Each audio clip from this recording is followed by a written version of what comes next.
KRLD-FM and HD1, Dallas-Fort Worth. Let's go, Cowboys. An Odyssey sports station.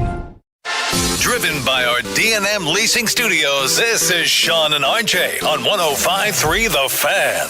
With runners at the corners and nobody out, the 0-1, and that is rocketed to deep left center field. Carter watching, it sails into the Angels bullpen. Adell's second home run of the night comes with 2 men on board. It's 7-0 LA. Oh, that wasn't fun. Good morning, Metroplex. Sean Sharif is out this week here on Sean and RJ at 105 through the Fan. He's RJ Chappie. I'm Bubbles Belt. That's Bubbles. Peyton Russell on the board. Aiden Butler is out there in the hallway on the fan cam, and he keeps smiling because he won't stop calling me Bubbles. The Rangers get absolutely thumped last night because you were not in attendance, Chop. They lose 13-1. We got bad Mackenzie Gore. You know, I was kind of upset before this game even started because, I found out Mike Trout was playing. Yeah. And the luck that I have in watching, he's probably over this last 15-year stretch my second favorite player in the sport behind Aaron Judge. Yeah, I was going to say. Bobby Witt Jr. is probably my third. Yeah, you got a man crush on him. And he's a great player when he's out there. He is. I think I bought tickets to about 7 or 8 Angel games in that time, and he has played in none of them. None of them. I haven't seen Mike Trout play since the old ballpark in person. I missed him by one day. Missed him by one day this week. In a related story, when Luka was playing here, remember when he was still part of the Mavericks, Peyton? I thought you were talking about your son for a second. No. When Luka was with the Mavs, I never saw him play a regular season game. And you went to a lot, didn't you? Yes. We really have to move on. I never saw him in his entire career here. I probably went to 15, 20 games. I never saw him play a single.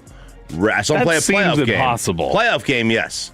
And he was always in that same stupid brown on brown, jumpsuit too. Never saw Alec him Medford play. was going brown on brown yesterday. Yeah, he was. Whoa. Never saw him play a regular season game in his entire Mavericks tenure.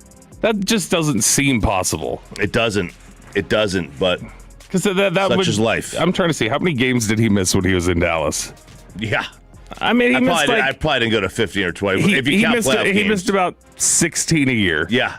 Something like that. And I would always go to maybe 2 a year. And that was it. You and your luck.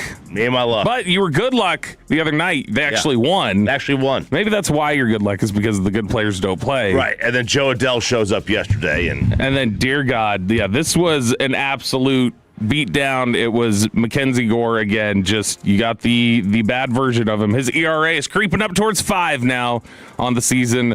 The Rangers dropped this one. They are now 46-46. And again, it is a significantly below 500 team just beating your ass out there. Yeah, and 5, that was the amount of minutes of the nap that Skip Schumacher was taking during this game when he decided, I should have leave McKenzie in there. Dude, he did. He was just like, what the hell? There was a point they were done. There was a point where they were done, yes, and that was after the Adell home run. I guess it was a 3-run homer. Yeah, the second home run. It was the exact same thing. It was in the 5th. You got both times both little bunches they scored to start the game. It was Grissom singling, scoring Neto, and then it was a home run by Adell. And it was like, I don't know. Like, I would think that you would want to maybe get him yanked out of there at that point. Yeah, but I mean, let him just finish up the inning. It's 4-zip. It was 4-zip at that spot. Yeah, maybe finish up the inning. But even after the home run, he's just sitting there. Now I get it there at that point. It's like, all right, you ain't gonna come back and win. No, let's not burn the bullpen up. Which he did. That's all he got the rest of the inning. He got the which there was nobody out at that point. But I know he got nobody out. He was right. He got 3 outs. Right. Boom, boom, boom. Boom, boom, boom. There you go. Yeah. That's setting the side down. That's what he did there. Yeah. This is the first off. It's the ups and downs of following Major League Baseball for 162 games. I remember Randy Galloway, the great Randy Galloway, said that If you lose every 3 days, you're one of the best teams in baseball. You really are. and it's hard to think about it like that sometimes, but this is the thing that's frustrating is it keeps happening against these bad teams. They get and it's not even like, they'll lose a close game here or there. It's not even like, oh man, they're waiting for their right break against these bad teams. They will get thumped against some of these bad teams. They will get thumped. Now, here's how small the margin is on what you just said and what Galloway's statement is. If you lose every third game, you're one of the best teams in the sport. But if you win every third game, you're one of the worst. Yeah, no, it's that you're small terrible. of a margin. You're terrible. You will be picking really high up in the Major League Baseball draft, which actually occurs this weekend. It does. We've got an MLB draft this weekend, and the Rangers are in.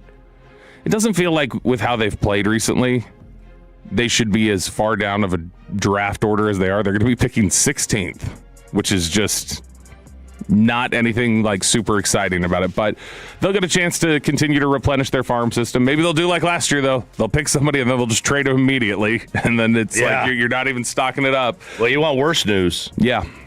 If the season ended today, in next year's draft, they're picking 19th. Gosh. Because they're a wild card team. This is just the dread of living in purgatory as a baseball team, like when you or as any organization, when you're 8-8 or you're 81-81, or in basketball if you're looking at 40-42 or something like that, you're just not good enough to compete and not bad enough to get better, and it sucks. That sucks about it. Now this team, I don't know. I genuinely don't know what to think about them because they do compete well against really good baseball teams. Or I shouldn't say really good baseball teams because there isn't one in Major League Baseball right now, but they compete well against the higher baseball teams in the league, the ones that have the better records at least. And it's these ones that are bad that they just continue to struggle with. Like we've mentioned it before, they are losing. When you talk about if you win every third day, they're winning every third day at home against the worst teams in baseball. These teams that are 20 games under 500, they're like 7-14 against now at home. It's really, really bad for the Rangers against these teams that aren't very good. They don't know how to get up to play against them, I guess. Rangers will get a chance to win the rubber match against the Angels today, and then they will have a 3-game series to close things up in the first half before they head over to the All-Star break and get a little bit of a breather other than Jacob Latz. And, the home run derbies are starting to fill up a little bit. My kids are getting all excited Futures about game. that. Rangers got Futures game that they're going to participate in, so that's at least a positive because I didn't think they really had anybody that was worth throwing in the Futures game. I really didn't either, especially because, Walcott's been hurt all year. Yeah, so no, they've got who is it that they put in there? The Rangers have... it's their pitcher. Gosh, why am I forgetting on his name right now? He was a 4th-round pick a couple years ago, and he blew up in the last prospect ranking. Caden Scarborough. Caden Scarborough really has blown up in the last one. He's still a little ways away. He's A ball right now, I think. He may be double A at this point. I don't know if he's gotten up to Frisco, but Caden Scarborough will be in the Futures game, so that'll be cool. And I think in the last MLB Pipeline update, he had been nowhere near the top 100, and all of a sudden he was like 55. And so... there you go. Another pitcher on the way up. In fact, Sebastian Walcott is out for the year with the elbow thing. If you look at their minor league system and their prospect rankings right now, the Rangers, which you'd like to think, all right, maybe we got some future bats coming up. And I mean, you could definitely use the pitching too, but really, maybe we got some future bats along the way. After Sebastian Walcott, who's out, this is the rest of their rankings. Pitcher, pitcher, pitcher, pitcher, pitcher, pitcher, shortstop. All right. So you get to 8.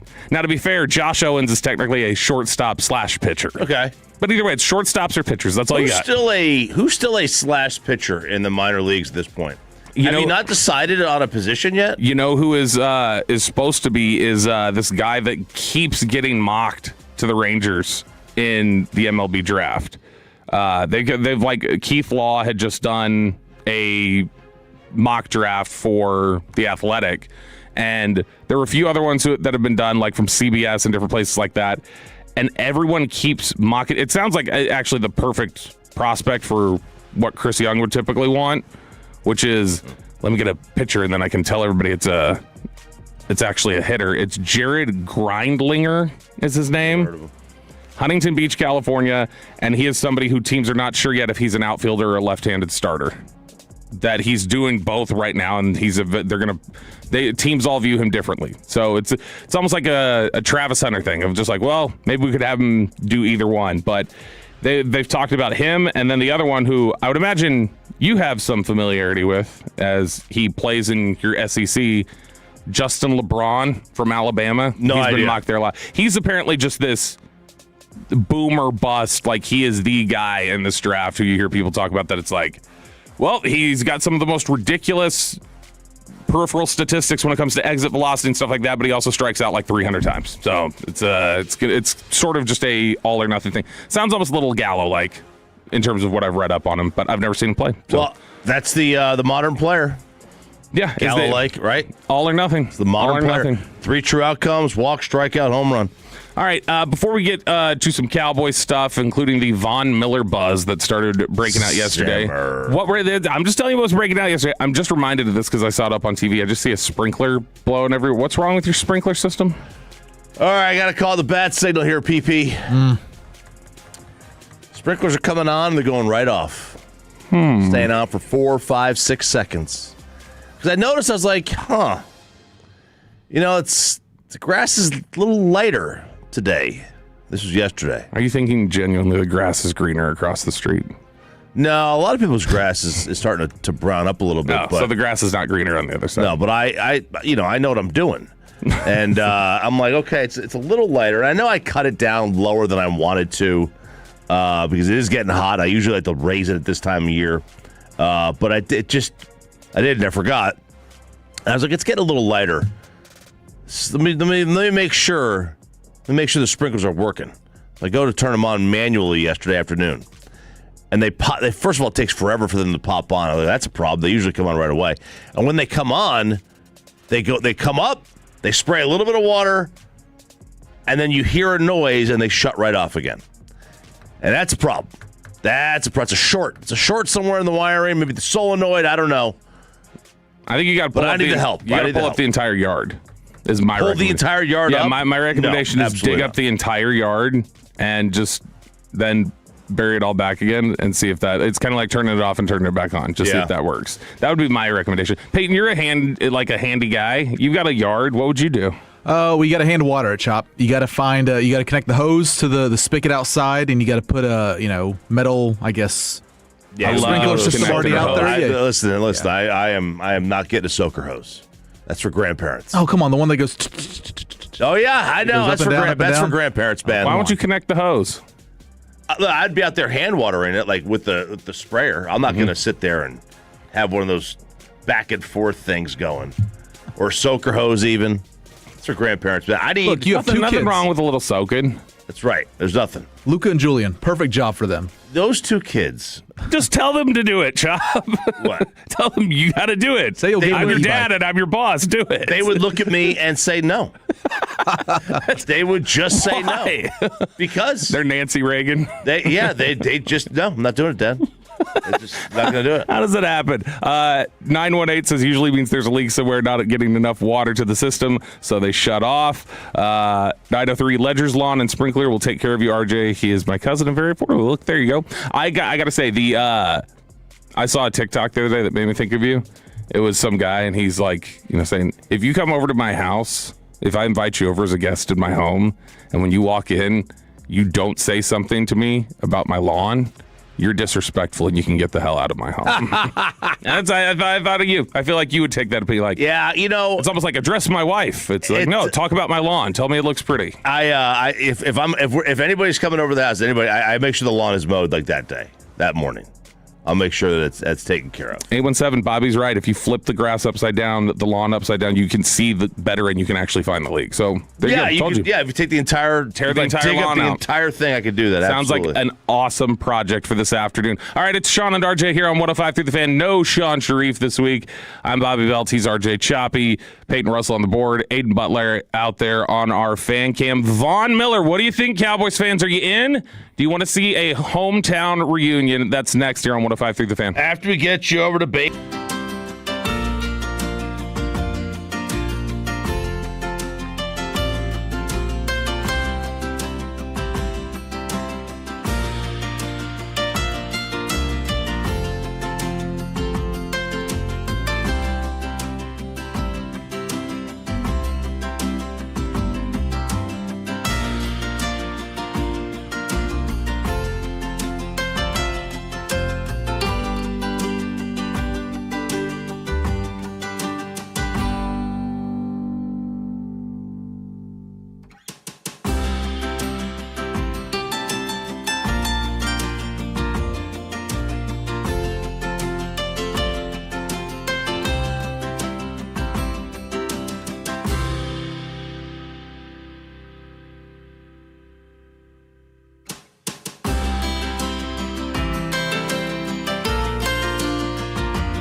Jewelers, Frankel and Frankel. If you've been injured in a car or truck wreck, call Frankel first, 214-817-333-3333. With Frankel and Frankel, there's never an out-of-pocket cost. They only get paid when you win. Frankel and Frankel, the go-to car and truck wreck attorneys in Dallas.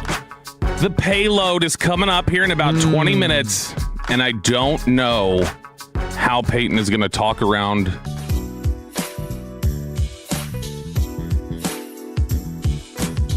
Sean will be like, no, we can't talk about that. That has private parts in it. There's a little bit of a preview for you. And Peyton, maybe a way for you to be able to talk around it by calling it that. I'll say this to Peyton. It's your segment. Talk about what you want. I didn't. That's why I didn't block it. In fact, the only thing I said to him was I emailed him back. I was like, the 3 stories here, they're good. I was like, if 1 or 2 of these we quickly find out we can't really talk around these, I would just have a 4th loaded somewhere that you could pivot to so that we don't run out of time. And I do. I knew you would, but I was like, yeah, if we just run out of time on that subject, I would have an extra one ready to just be able to pivot to. Freedom of speech, Chuck. Exactly. That's what it is. All right, Von Miller. Von Miller is out there stirring S up.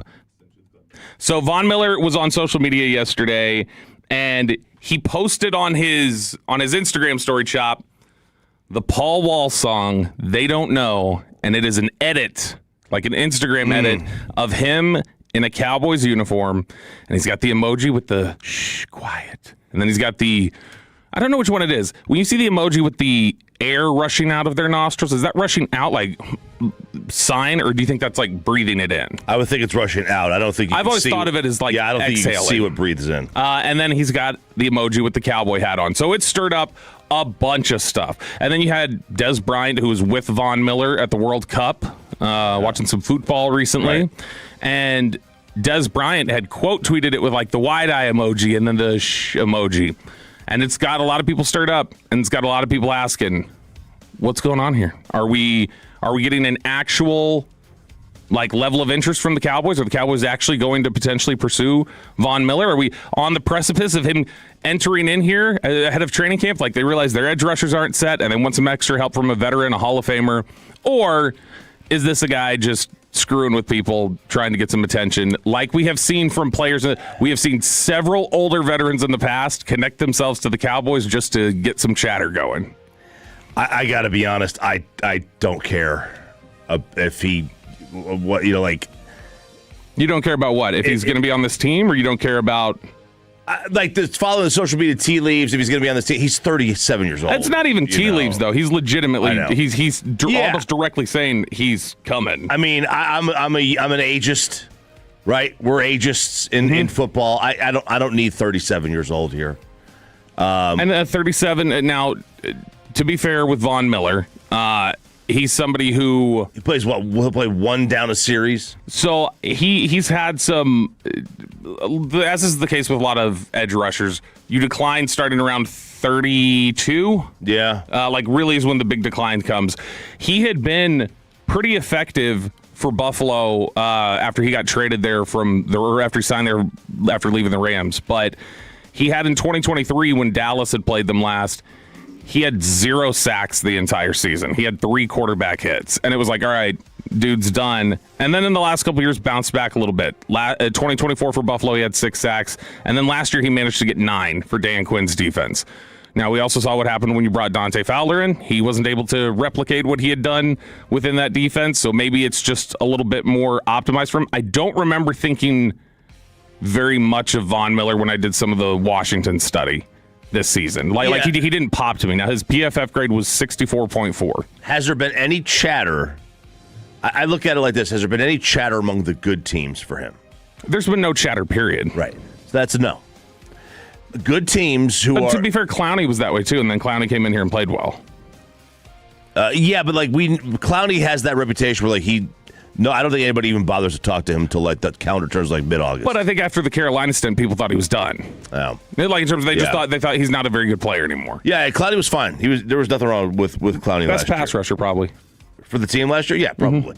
So my view on that is I would follow who are the teams that are on the cusp of winning. And let us know on the fan text if you would be interested in Von Miller. 877-881-1053, 877-881-1053, or on the Twitch and the YouTube. So a team like Buffalo, who just had him in the building.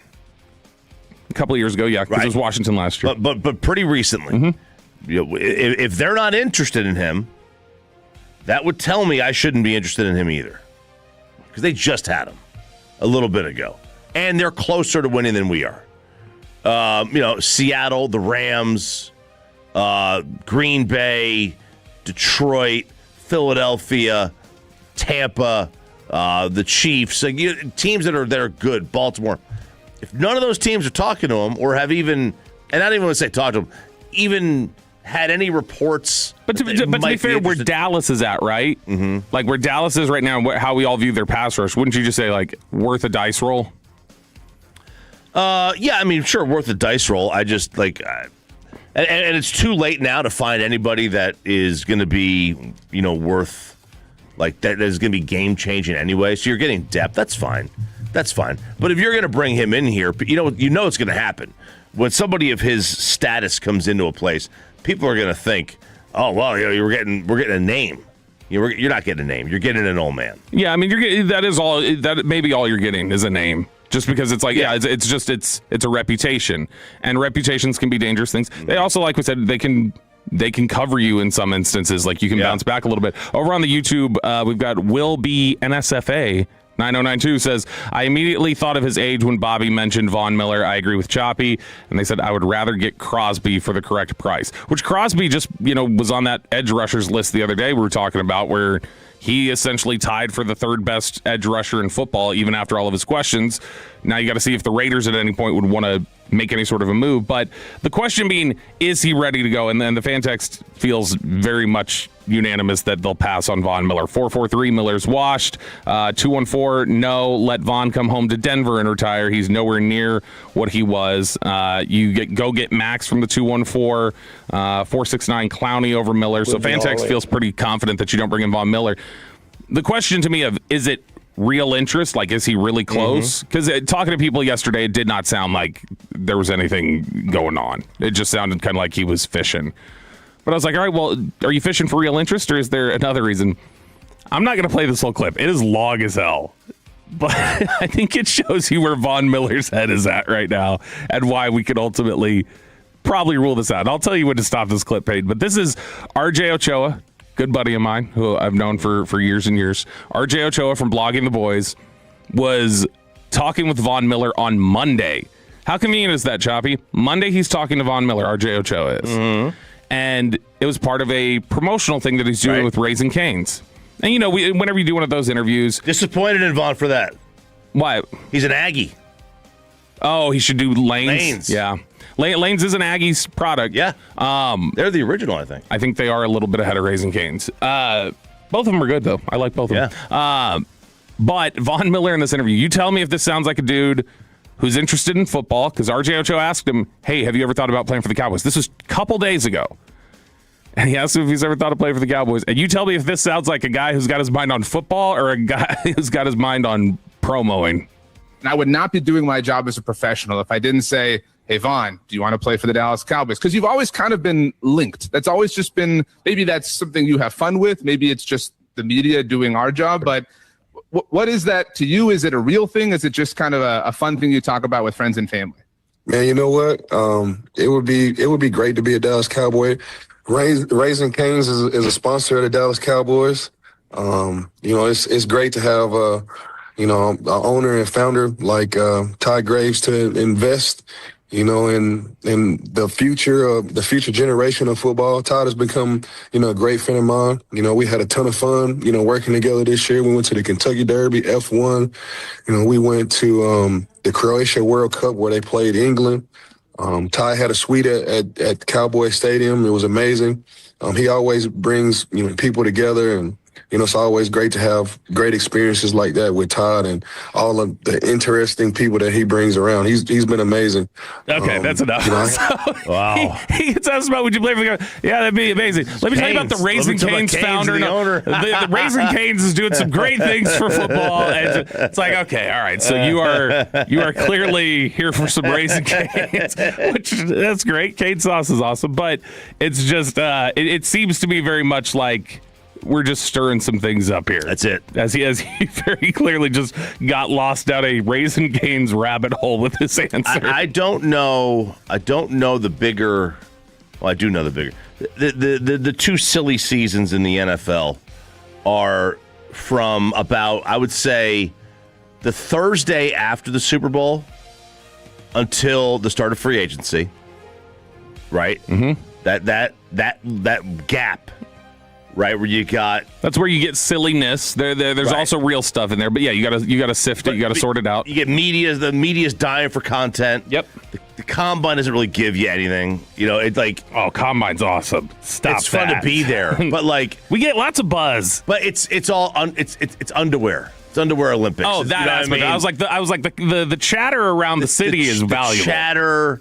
You can't write about a lot of that chatter. You can't run with it. You got to glean what's real and what's not. And then this time of year, the 5 weeks between mini camp and training camp. This is people get restless. Yeah. This is the only dead period that really exists in football. And it's because these websites and these TV shows are 24/7.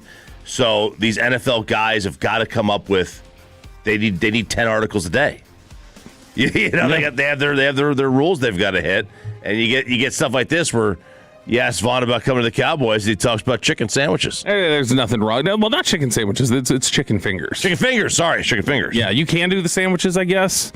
That's what I mean. I do like the chicken sandwich there, but like it's a chicken finger sandwich though. It's different. It's on the toast. I don't know. I can't do a bite of a sandwich and then have it be like, it's got to be a full patty. It's got to be all put together. When I've got the spaces in there with the I get you. It just the breast is better than the fingers. The breast is great. Yeah. Big fan of the breast. Yeah, I love getting some breast over getting some fingers. Yeah, I would think the same thing. Yeah. Although both at the same time is not a bad thing. What are we talking about? Yeah. Put chicken fingers. Oh, chicken fingers on top of the chicken breast. Man. Right, there you go. That's what it is. All right, it's Sean and RJ here on 105.3 Fan. By the way, real quick reference. I know we mentioned this the other day, and there wasn't a whole lot of detail out about it yet, but there was obviously the development that Marshawn Kneeland has been diagnosed with CTE, stage 1 CTE, after Boston University's CTE Center got a chance to look at him. There are 4 stages of CTE, so he was in the very earliest stage of it.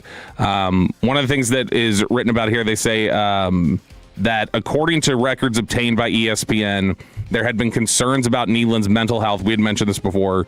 Didn't get into specifics, but there had been concerns about Kneeland's mental health as far back as 2020 when he was at Western Michigan. In one incident, he was required to turn in his firearm to police until he was cleared by a counselor. And another, a friend called authorities with concern over Kneeland's well-being. He was found on railroad tracks saying he hoped a train would run over him, and he was hospitalized for it. So Marshawn Kneeland had been dealing with a lot of really heavy stuff leading up to what happened, that tragedy that happened last year. Yeah. All right, it's Sean and RJ here on 105 through the Fan. Coming up next, let's all pray Peyton knows how to play by the rules. It's the payload next on 105 through the Fan. Coming up.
5-3 The Fan segment here brought to you by Classic Chevrolet. If you're in the market, upgrade your vehicle. Get to Classic Chevrolet in Grapevine today. The #1 Chevy dealership in the world. 3 years straight. They've got more new Chevys than anyone else, all priced to sell. Visit ClassicChevrolet.com. This is Texas. This is Classic Chevrolet. Together, let's drive, relax, enjoy the difference based on new Chevrolet registrations 2023 through 2025. Okay, am I hearing this right? The morning show is letting Peyton Russell have his own segment? I just don't get it. We've known Peyton for years. He's horrible on the mic. I mean, gathering the foreigners, this is going to be a train wreck.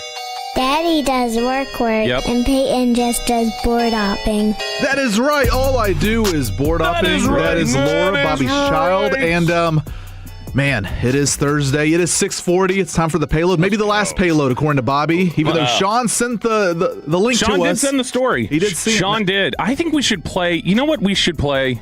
Since Sean is out, this should be our opportunity. Everybody always likes to go on Twitter for some reason and tell Sean. I don't know if you've seen it before, Peyton. They'll go on Twitter and they'll tell Sean, like, whenever you're out, the kids are at play. Oh, yeah. They're breaking all the rules. It's like, what an exaggeration, guys. We are not. But that's a good idea. That's a good idea. We are breaking the rules. So you're going to talk about this story. I think we should play that AI Broadus that I've had for like 2 months that nobody has been brave enough to play yet, of him interrupting Magic Johnson's announcement that he was retiring. I think it's really good. It's just everybody's been too scared to play. Look, if you're a ratings guy, it might double the ratings. You know, although G-Bag finally had the courage to play the AI Dawson that I had sent them, and that won G-Bag the day like 3 times. And so I know, right? It's like other shows are playing it. We got to play it, man. Come on. It was pretty aggressive. It's funny stuff. Real quick, breaking news: Bonnie Tyler has passed away at 75. The total eclipse of the heart singer. Go ahead, Peyton. R.I.P. Well, I don't know if I should start with this story then. This is a pretty bizarre way to teach someone how to fly. We talk about Argentina, not World Cup, Bobby. We'll talk about that later on. But Argentina, I don't see it. Yeah, where someone was teaching another student how to fly a plane. This took place in Argentina, where a flight instructor pilot, 42-year-old named Leandro Andres Bertazzo, was flying a plane a few days ago while teaching 22-year-old student Rosario how to fly a plane. In the middle of the flight, he turned to her and said, quote, "You know what you have to do, carry on." And you're thinking, okay, maybe she's going to start flying the plane now, got to land it. Leandro then took his headset off, unbuckled his seatbelt, opened the door, and jumped out of the plane without a parachute. That's how he decided to end things. Just right there in the middle of instructing a student how to fly a plane. Thank goodness he had taught Rosario enough to fly the plane and land it, because she was able to land it safely. It was a Cessna C-150 aircraft. Not very big for any airplane guys out there, nerds out there, but it was a smaller plane. C-170 is the more common one. Is it? I'm more of a C-250 guy. But, there you go. But the flying school director said they had no idea he was planning on killing himself, and in fact, he had Wait, is that what happened? Yeah. He that was not clear from the way you said that. I said no parachute. I mean, I imagine. I thought you said he had a parachute. No, like he took without, out without a parachute to his death. He is gone. Yeah. By the way, why does it pilot Leandro Andres Bertazzo, like his full name? Then they go, he's teaching his student Rosario. That's all it says for the students. Well, yeah. Maybe no last name. Was the student underage? 22. 22, not underage. Unless underage in Argentina is different. I don't think so. Yeah, I don't think they have stricter consent laws in Argentina. Right? Yeah, this is a wild story, man. I really don't know what to say about this one. Although, yeah, you probably should know how to land the plane. So this was, this guy's way of, trial by fire. Yeah, he's like, I'm done. I'm done instructing. And this will. I know you can do it. That's a lot of belief in her. I know you can do it. I know or you him. can do it. I don't know if Rosario's a guy. Maybe that's a lot of belief to say, I believe in you, and I'm going to show you. You have no other choice. So go land this thing. By the way, have you seen the picture of the plane? Holy cow! Yeah, that looks like a toy. That's your classic early, training model Cessna. That looks like a toy. I don't think anybody would land that. Yeah, that thing's bumpy. Or I should say, I don't think this would get in the air. Period. It would definitely get in the air. It's probably a very bumpy ride. Those things get thrown around. But look, I've spent an hour in a sim. 737. Now this 737 I actually landed. Unlike the ones that seem to be flying through the air now. Well, those days. were the Max 8s. That's right. Well, this was a 737-800. So this was the one just before the Max 8. And first try I landed it. Very nice. In the sim, which means I could absolutely. Well, everybody can land a plane. Did you land it in one piece? Yeah, in the runway, okay. Center line, and I hit the proper threshold. So if you look at the runway, there's markings there's like four levels of squares, and you want to hit like the third square. Bam! Ooh, right can't spare there. a square. Can't spare a square. So that and the answer to the question is yes. I do. I am one of those people who believes they can land a plane. They have to. When you fly, like if we're flying to Oxnard here in this month, do you think in your head, like if something happens, I'm jumping up, I'm that guy? I'm that guy. I guarantee you, I'm the only one on that plane who spent an hour in a simulator. Ooh. Guarantee. All right. Well, it was bizarre because the flight instructor, he had taken a flight with another student that same day. So he's going one-on-one with these students up there. So he didn't decide to do anything with that student, but then this student, he had enough apparently. Well, that was the one he had to teach. Yeah, well, maybe so. But local reports said Leandro had received... It really was the one he had to teach. Yeah, because he clearly was able to land and go back up, so he knew that one knew how to land. Yeah. So good for Zario. Or maybe that wasn't a vote of confidence. Maybe that was him saying, I don't think you're going to be able to land this plane. And my best shot we'll never is know. jumping. We'll never know, unfortunately. Yep. But a local report said Leandro had received a neuropsychiatric treatment that only close relatives were apparently aware of. That's one way to teach someone how to fly a plane, but next time... well, there's no next time. He's gone. Well, other instructors, let's not put someone on the spot like that. That's a very selfish way to do it, but, it happens, I guess. But all right, now we're going to talk about the story that Bobby wants us to talk about. That Sean sent us yesterday, and I should have tagged in my email. Then he would have known that I was going to talk about it. But this next story just disappoints me. A man in Indiana, Christopher Peden, I'll call him that, his last name, Peden, 36 years old. He set his neighbor's garage on fire. You're probably thinking he poured gasoline on the garage door or maybe used a flamethrower of some sort to do this. Molotov cocktail. Yeah, something. No, it was much, much worse. Chris cut his man part off. Oh, God. And you're thinking, well, which one? The one that's used to pee. He then poured gasoline on it to set it on fire just inside the neighbor's garage door. I guess it was cracked open, and then obviously things started to flame up. So I've never seen this before, never heard it. And Chris decided to, you know what? What am I going to light on fire? I have something I can do. And he did that. Pretty bizarre. There's several questions. Mm-hmm. First off, why would you think like this will? I wouldn't think it would stay like lit. Like I wouldn't think that would be like kindling to burn down somebody's house if I wanted to commit arson. No, because that would be the implement I would want to use to choke out the fire. Exactly. There you go. Right. The other thing is how sizable when flaccid is this member? Oh yeah, that you feel like I can light this whole thing on fire and it will burn down his house. And did it burn down his house? It caught the garage on fire. When police questioned Chris on what happened to his thing, he at first he claimed he had been stabbed downtown in Indiana. Then later he was stabbed downtown. Yeah. And then later on, he told them he harmed himself with a kitchen knife and cut it off. That's just a crazy person. What's his last name? Peden. P-E-D-E-N. That's a good last name. Yeah, Peden. Still can't beat a stiff punchline. Oh, God. I got to see a picture of this guy. But it's like, surely he had shoes on, and if he had gasoline, he's already got half the thing going, he's close enough. Just light your shoe on fire, man. But he's got to have something wrong with him. But now he's in prison, or going to be in prison. His court date's coming up in a few days. And man, going to prison like that, too. He can't pee. Right. I know. This guy was gutsy. He had a real pair of nuts on him. Yeah. Yeah. Oh man. Not anymore. That is I don't understand. And again, this is Fort Wayne, Indiana. I feel like a lot of times when you reference these stories, we find out you're like, it's an overseas story that's saying it's from Jakarta or something like that. And then we're like, well, how can we even verify that happened? But this is Fort Wayne, Indiana. Something about Indiana. Mark Sanchez goes nuts, starts trying to bite off people's faces. Yeah. You get people lighting places on fire with their appendage. Just something's not right there in Indiana. No, that thing is just going to make the whole fire rise again. I don't know. It makes what Fernando Mendoza did even more impressive. It really does. It really does. He was big. Well, look, we made it through this story. Congratulations, Yay. guys. We did it without getting canceled or any text messages from the boss. By the way, Sky News in Australia wrote about the story and said, during the totally nuts kindling plan. It is the payload every single Thursday at this time. Last story here, guys. If this doesn't get you the ladies, I'm not sure what will. This is Dylan, who was in Kenny Albert's sports broadcasting class, and he has gone viral for memorizing the entire season schedule and the result of any NFL team since 2009. Now, if this is true, and Kenny Albert confirmed it was true on Twitter X the other day, then this might be the single most insane thing anyone has ever done.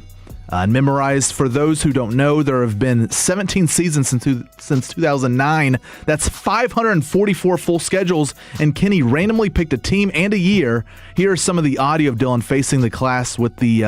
so he's facing the front of the class. He's got the 2014 Raiders schedule behind him, so the rest of the class can see it, and then he was listing off the results of that season. Week 2, they lost to the Texans. Week 3... Okay, hold up. Give me a second. No, I'm not forgetting. I just need to remind myself. They lost to the Pats. Before they lost to the Dolphins. Week 5,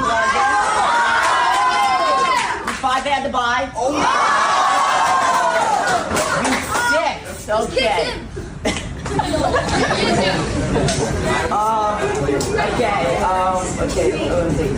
We think they lost to the Chargers. And this kid, he can't be more than 13, 14 years old. But this is truly insane. It really is, and it reminds me, like, you know what it reminds me of? 15 minutes to Wapner. Oh, for sure. But back, when you're in high school and college, and maybe even early 20s, you have so much more available brain space to be able to memorize a lot of things like stats, just random statistics. This is on a completely different level from this. Like there was a time where I could name every Heisman Trophy winner from like 1980. And then like a certain point hit, and I was like, you lose it, mm-hmm. Right? I just don't remember it anymore. I still think I know every Super Bowl from 80, 81 on. I used to know every Super Bowl, like up until a few years ago, probably. I used to know every Super Bowl score, MVP, and location. MVP, I wouldn't know. I would remember from 66 on. From 2000 up until last year, I can list off the World Series winners and the games they finished in that series. I could do that. I thought that was impressive, but obviously you guys... I could probably do that from 80... No, I couldn't do that. Probably from 86 on. Because Bobby had the question during Ask Reddit on Tuesday, what's something you have memorized for no reason? And this would be Dylan's answer, and pretty impressive. No, it's impressive that he's able to do it. I do think it's... I mean, who was it? Was it Nick Harris that told us Nick Eatman can name like every score of every game he's ever been to? Oh wow! Wow, that's surprising for somebody from Arkansas.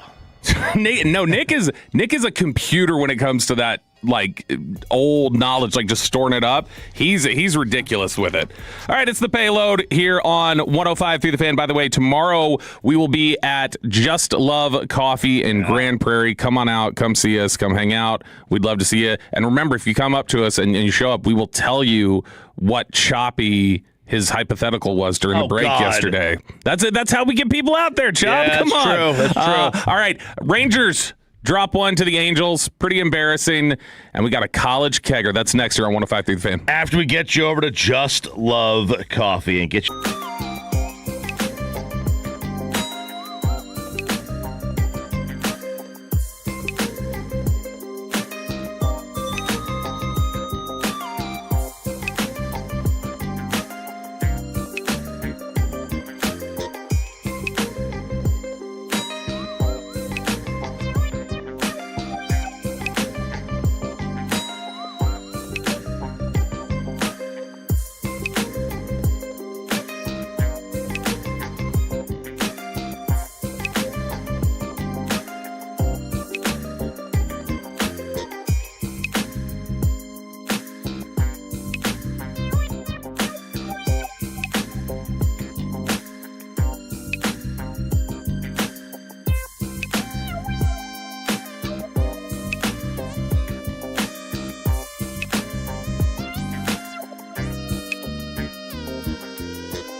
This is the exclusive home of Dallas Cowboys football. KRLD-FM and HD1, Dallas-Fort Worth. Let's go, Cowboys. An Odyssey sports station.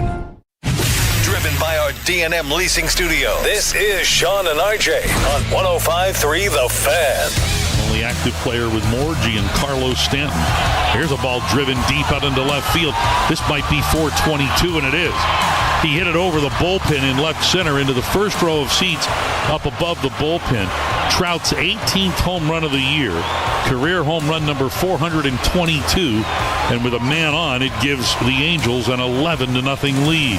Well, that wasn't fun. Sean and RJ here on 105.3 The Fan. I'm Bobby Belt, RJ Choppy alongside. We got Peyton Russell on the board, and we've got Aiden Butler running our fan cam.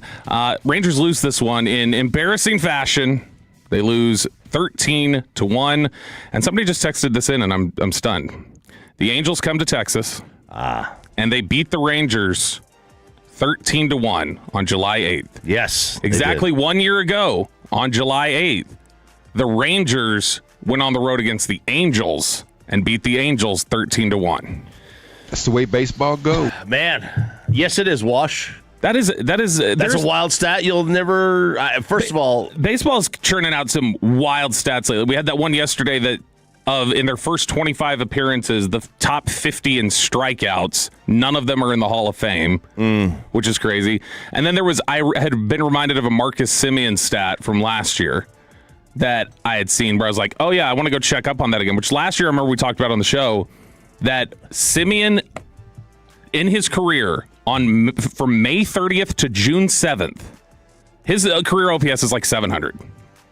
But over the course of like 5 years, May 30th to June 7th, Semien was slashing 379, 454, 710 with an 1164 OPS.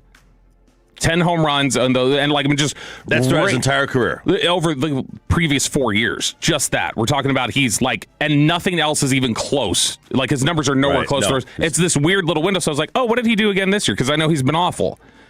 From May 30th to June 7th this year again, he had an OPS of 1134 and he hit 4 home runs. Wow. So this is I think what you look. Marcus Semien uses March of spring training to get ready for 1 week. To get ready for April when he's going to be putrid. And then he uses April to get ready for May where he's going to be, again, putrid. And it's all going to ramp up for 1 week right around Memorial Day. It's weird. And then he's going to be great for a full week. And then he's going to use that week to ramp up for the rest of the season where he is going to be garbage yet again. His OPS before that stretch this year was 569. And after he has his 1134 OPS in that 8-day window that he has, his OPS after that has been 500. Whoa. It's bizarre. The dude can't hit the rest of the year. And all of a sudden he's just like, all right, let's get all this out in 8 days. Like, I went back through his game logs on Baseball Reference. It's insane. For like 6 years, that window right there, he rakes. Whatever he is doing to ramp up for that 1 week, you should try to do it again for a couple of more weeks. Do it all the time, throughout the regular season. But, you mentioned the stats are turning out. Obviously, I have a lot more respect for the Elias Sports Bureau back in like 1981 when they didn't have all this computerized. They had to go thumb through the 1939 handbook and the almanacs. Now it's all just they probably just find a way to type it in. Yeah, they probably just find a way to type it in. Oh now. yeah, StatHead and various things like that. You can always find. I have no idea how to use any of that stuff. Oh, I'm going to show you how to use StatHead during one of these breaks. That'll be all you ever use ever again. Like you're not going to use any other websites. You will get so. I think we've got a show login. Like I think really? Like in terms of I think I pay for a StatHead with like I make the account. I think it's the Sean and RJ show at gmail.com account. Well, so because there's other things like Dave Campbell and stuff like that I sign up for so we can have it around here. Dave's not with us anymore. No, but Dave Campbell High School, the publication still is. It's right over there. Oh, yeah, there it is. Yeah. Okay. So, but no, it's Rangers get absolutely mollywopped. It's really bad. Rubber match. They will go again later tonight against the LA Angels. Oh no, a full show for KNC? Yeah, it's a full show for KNC. On a getaway day? Yep. Wow. And so they've got to actually do their jobs today. 7:05 Rangers versus Angels. It is scheduled to be Nathan Eovaldi on the hill for Texas. All right, Mark Cuban and Patrick Dumont Their love affair or their happiness, their honeymoon lasted all but like 10 minutes after Nico was fired. There is a Rule 202 petition that was filed. Fish was on this early on. Gentlemen. That Cuban is saying the handshake agreement to sell to the Adelson-Dumont family has been violated. And in it, it says it was a quick negotiation. They agreed to terms, shook hands at the tech summit during the All-Star weekend. Central to this handshake agreement was the clear division of responsibilities. Mark would retain authority over the basketball ops. Dumont would oversee the business side, including the real estate development and the pursuit of an integrated destination resort casino in Dallas. The handshake agreement was reiterated in multiple emails and orally in the presence of Dumont, Adelson, and other NBA owner and MAV employees. Mark shared his excitement, and unfortunately, Dumont did not live up to his end of the deal of the bargain. Contrary to the agreement, Cuban, quote, did not retain control over basketball ops, as the Luka trade showed. Instead of honoring the deal, Dumont turned control over to Nico Harrison and telling Mark Cuban, why would I give you control of a $4 billion asset? And this is interesting because I did do a little Googling. Well, a handshake agreement is binding in the state of Texas. In what sense?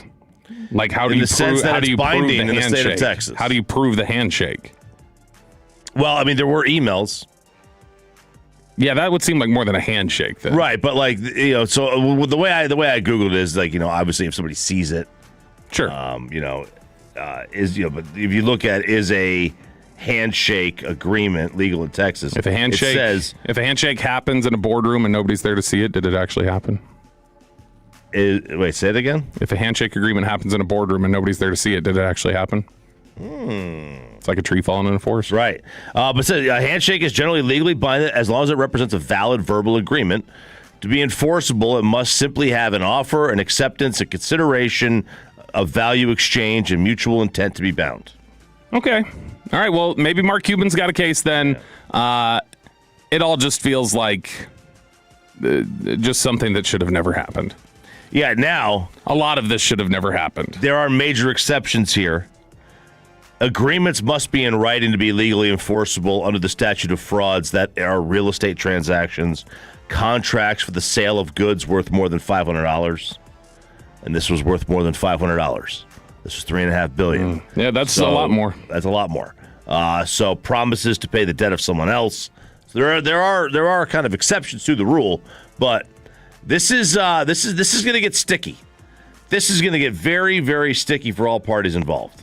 Yeah, absolutely. It's already been a tense negotiation. That was the weird thing after Nico got canned, and then it was like Mark Cuban telling everybody, I'm back in the fold. And they're like, no, you're not. It's just a whole weird situation. It's another one of those things that we would just need to rinse clean that has just ruined the whole energy around the Mavericks for the last year and a half. All right, let's tap the keg.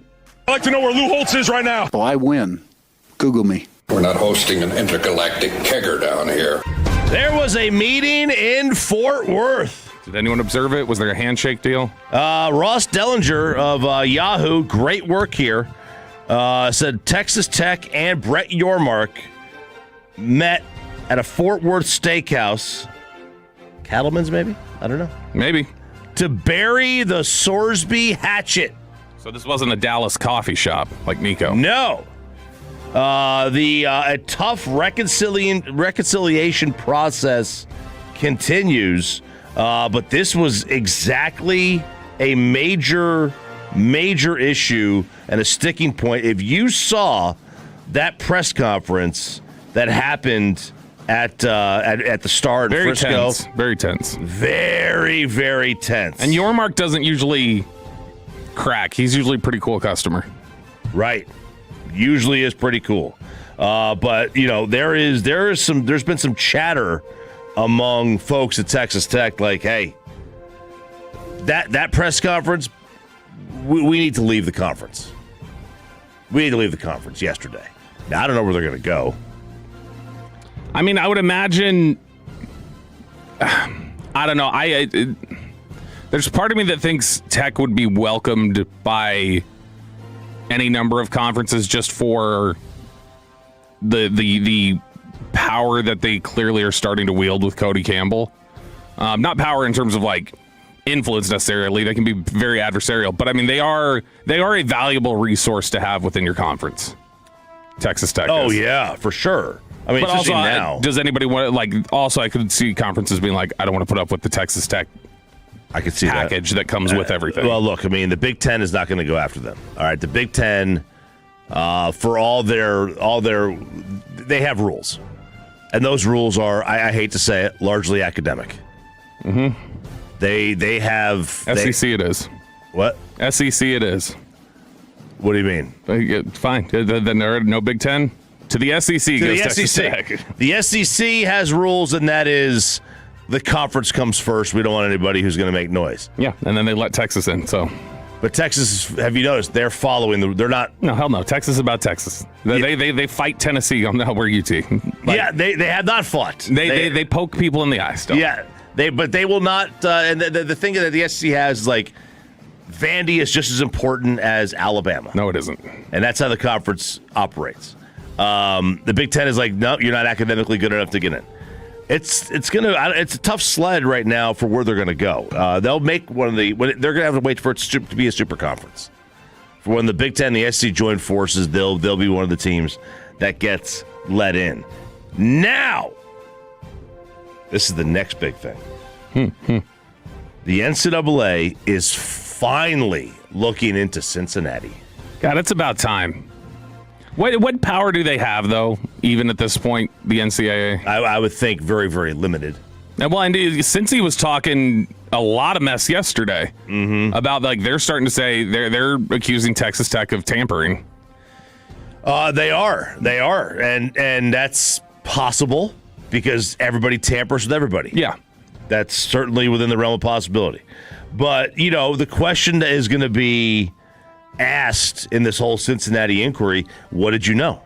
Now, they're not going to answer, and they'll never let you know. Well, they've got some things on the record that they say we followed all the rules. We whatever we knew, we made the NCAA aware of through the whatever it's called. I can't remember what the process is called for making reports. But whatever like setup they have for making those sort of reports, they claim they made and followed all the rules. So his betting history at Cincy was included in a list of facts agreed upon by Texas Tech and the NCAA during his reinstatement process.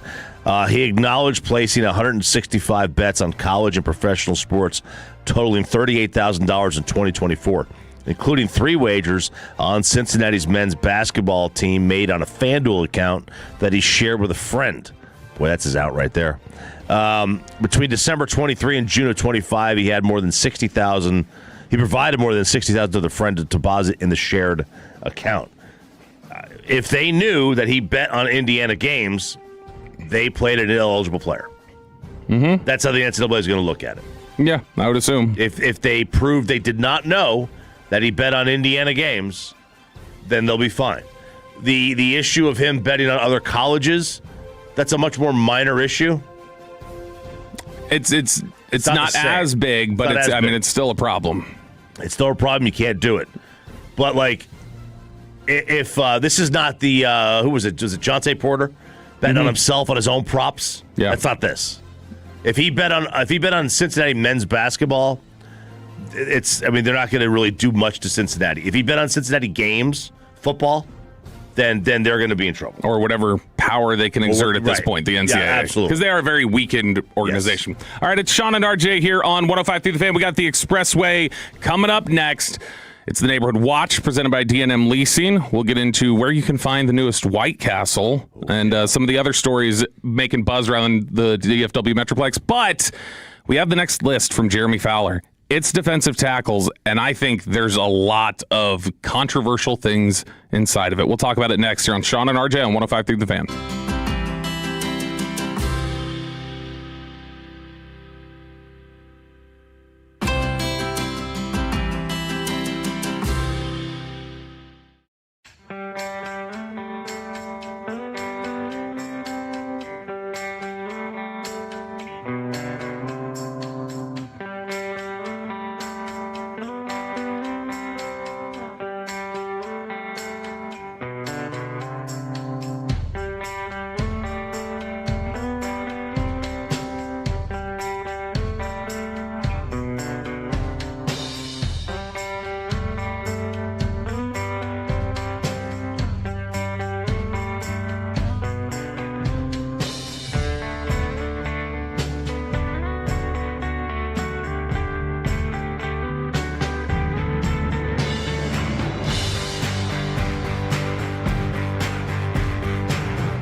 Expressway right now on the Fan, and it's brought to you by the On Time Experts. Sean and RJ here on 105.3 The Fan. It is time for the Expressway. We will be uninterrupted by commercial over the next 30-plus minutes. You can come on out to Just Love Coffee tomorrow in Grand Prairie at 1020 Mayfield Road, Suite 600, over there by the IKEA. It'll be a great time. So come on out, get some breakfast, get some Ethiopian Yirgacheffe, the Sean and RJ blend that supports the Sandlot Children's Charity.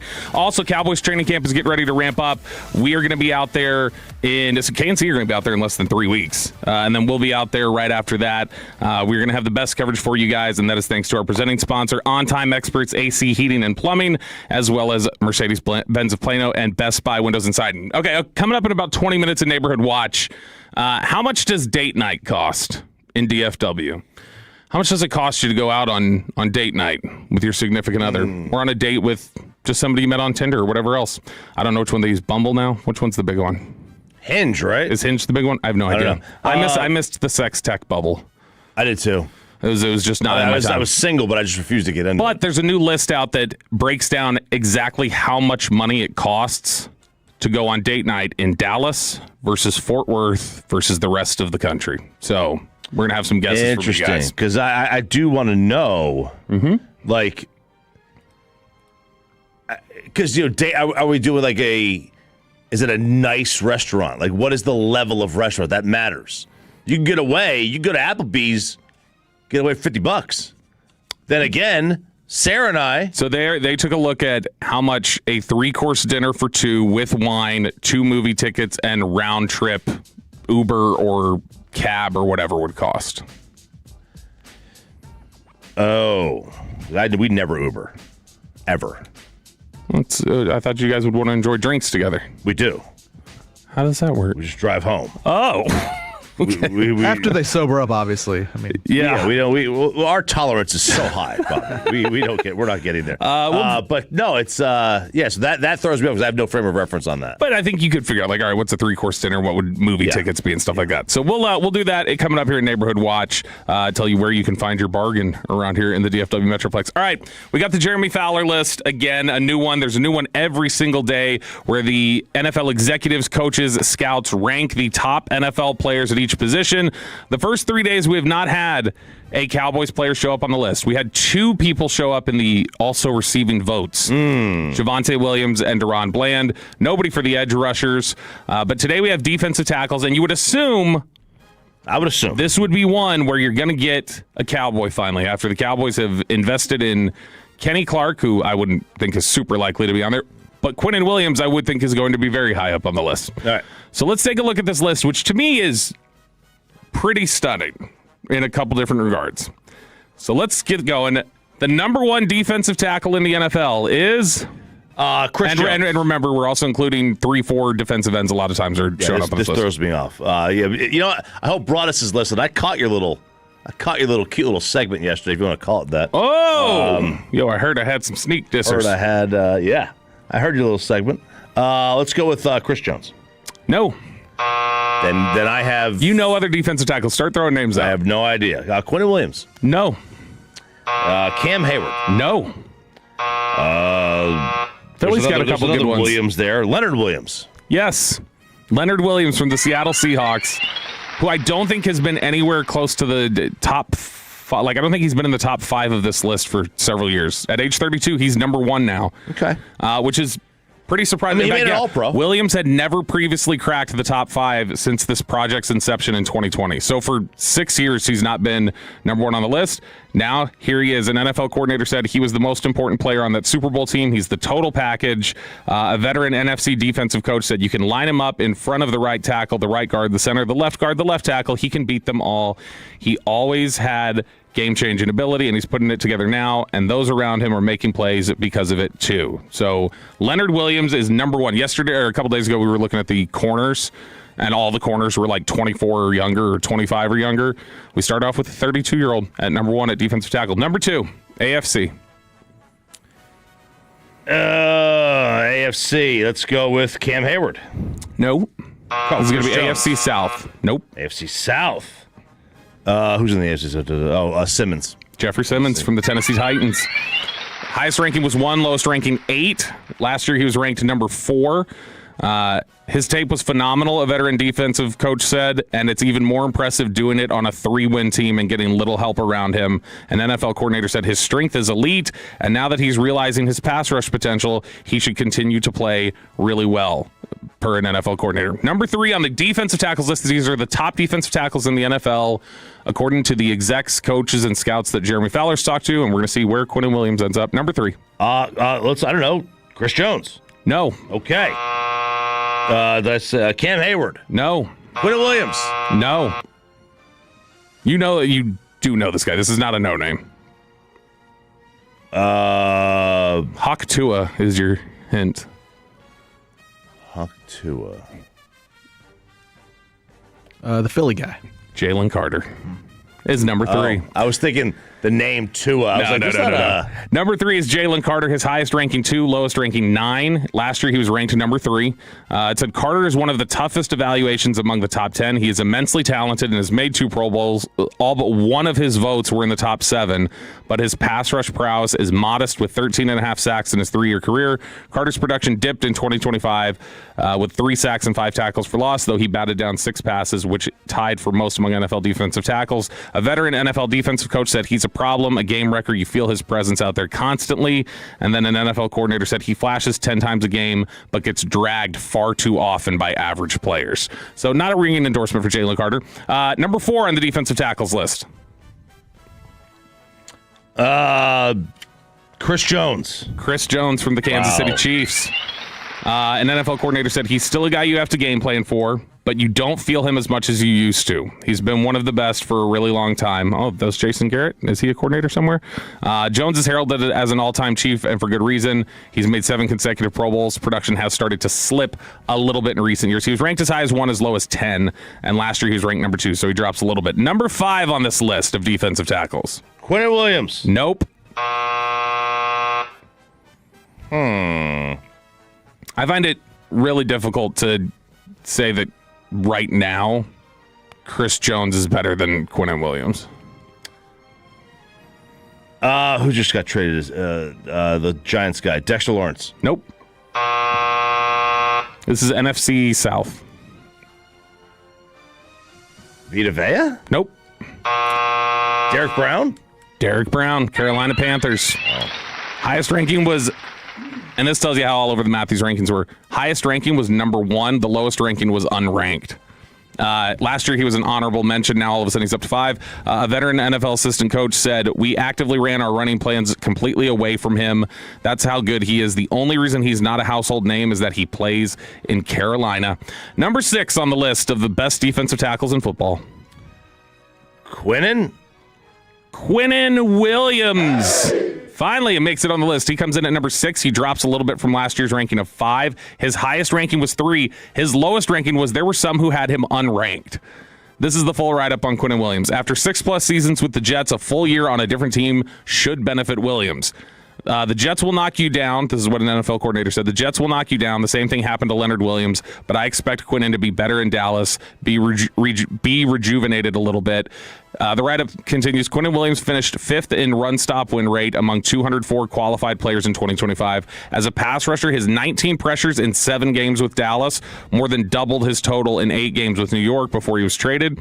And the Cowboys are hopeful Williams increases his pass rush profile in 2026. His 2.5 sacks marked his lowest total since his rookie year in 2019. And one veteran NFL offensive coach said, as far as his skill sets, he's still so gifted and such a matchup problem. So number 6 for Quinnen Williams is that if he's genuinely like not even a top 5 defensive tackle, which I don't agree with. And I think that he's worth what they gave up. But if he's not a top 5 defensive tackle, does any part of you go, well, then maybe that was an overpay that you got from the Jets?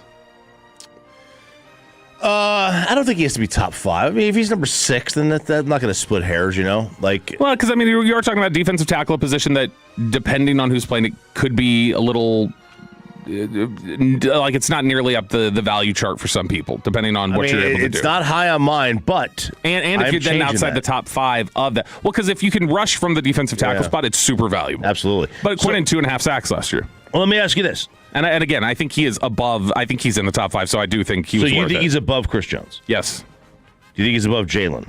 I think he's last year, yes. Like if it's the Jalen Carter from last year, yes. Is he above Derek Brown? Yes. Simmons? No. Williams? No. Is there anybody behind him? He'd be close around those guys. I think it's a jumbled group on defensive tackle. He's on tier 1 with what those guys would be. Cam Hayward, who's still not been mentioned either. Cam Hayward's just getting a little bit older. Leonard Williams, Jeffrey Simmons, like that's kind of the group. Jalen Carter, everybody's like stacked in there. Let's go Cam Hayward for the next one. Number 7 is not Cam Hayward.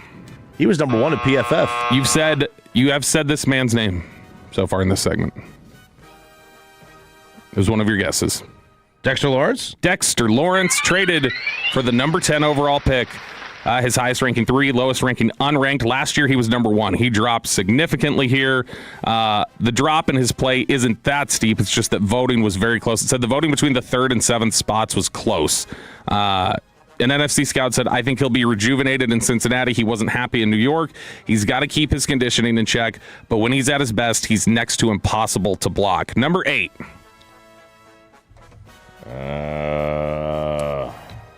AFC West. I mean, that ain't helping in. Helping is not a word. I got nothing, man. Zach Allen, Denver Broncos.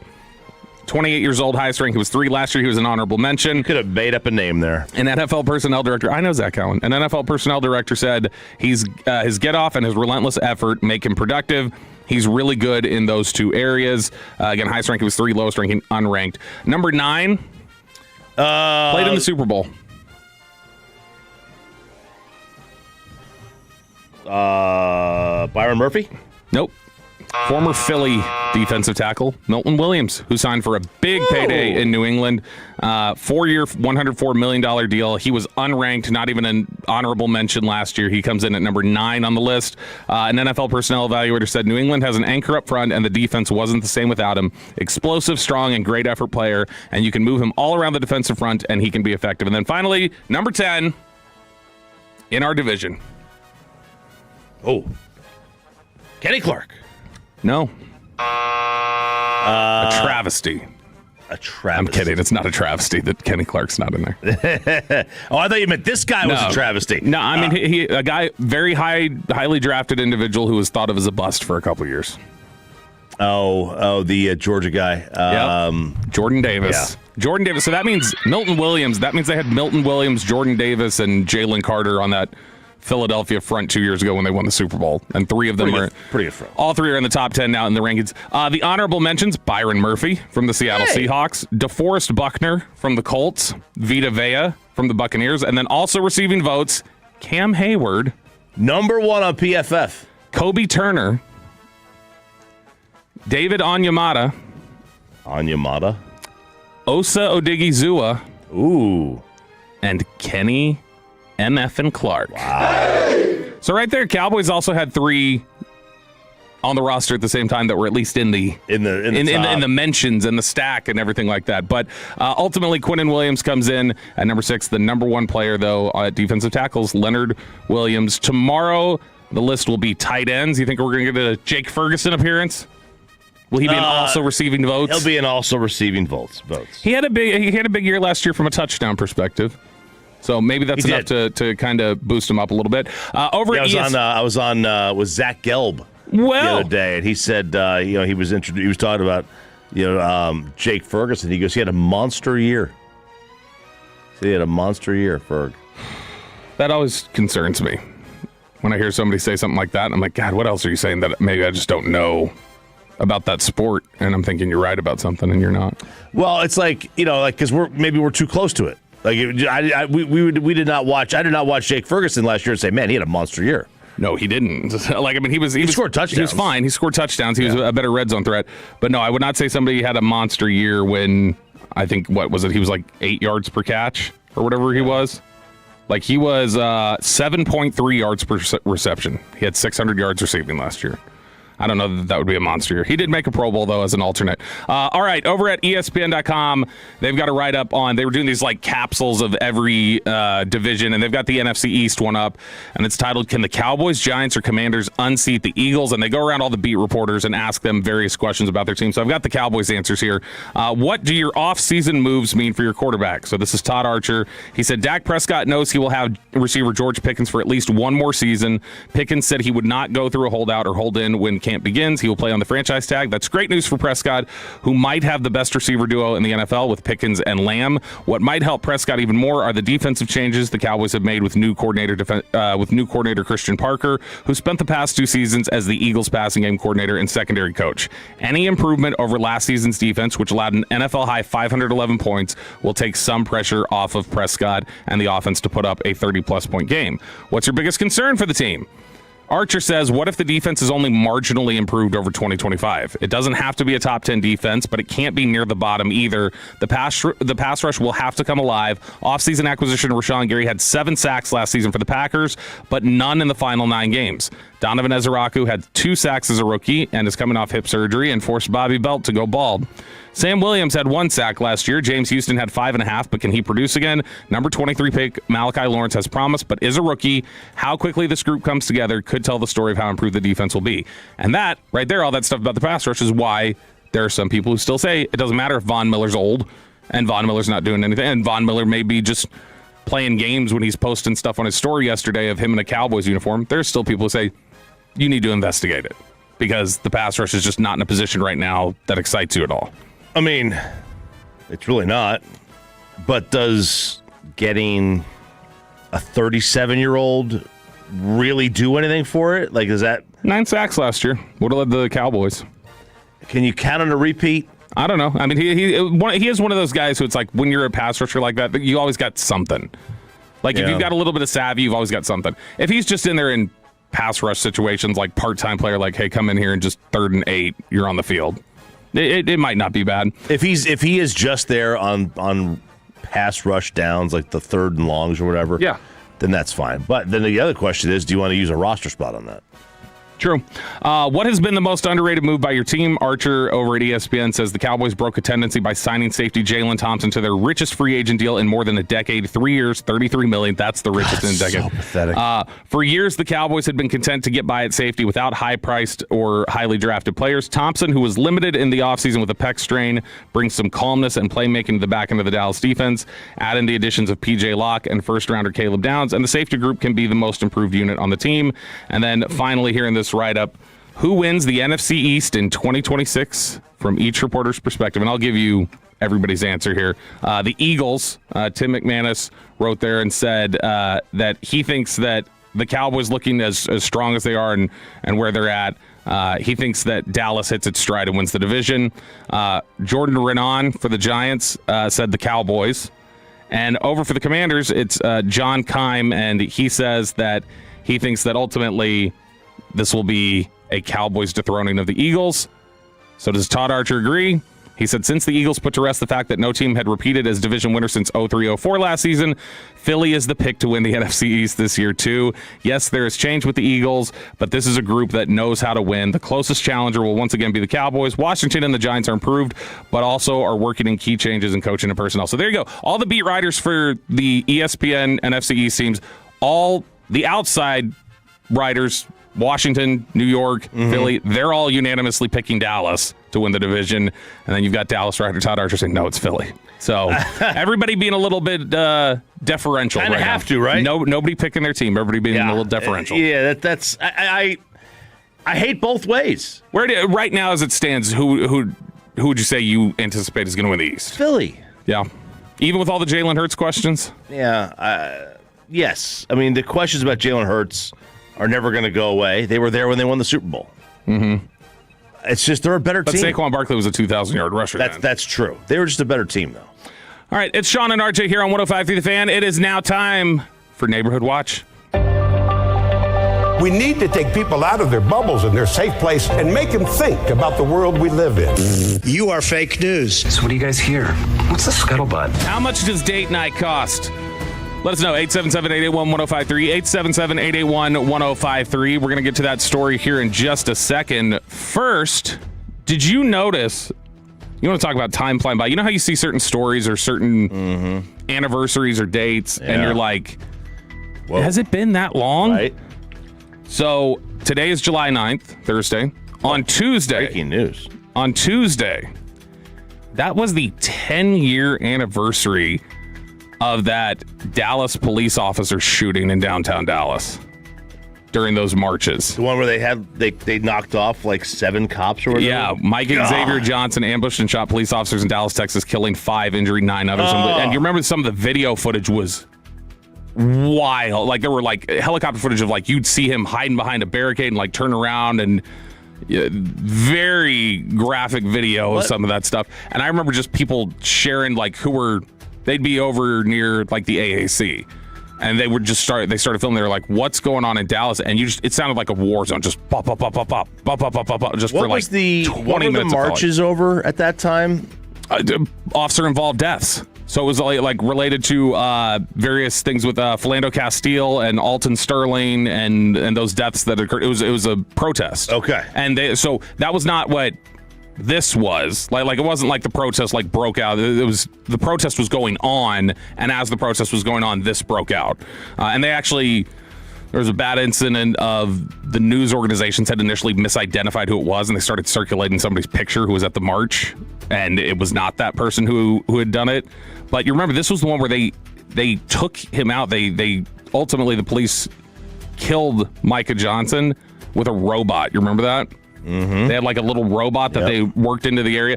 But that's one of those where that feels like 2 years ago to me. That does not feel like that story was 10 years ago. That's a long time ago. You were still in your 30s, Chop. Firmly in your 30s. Firmly.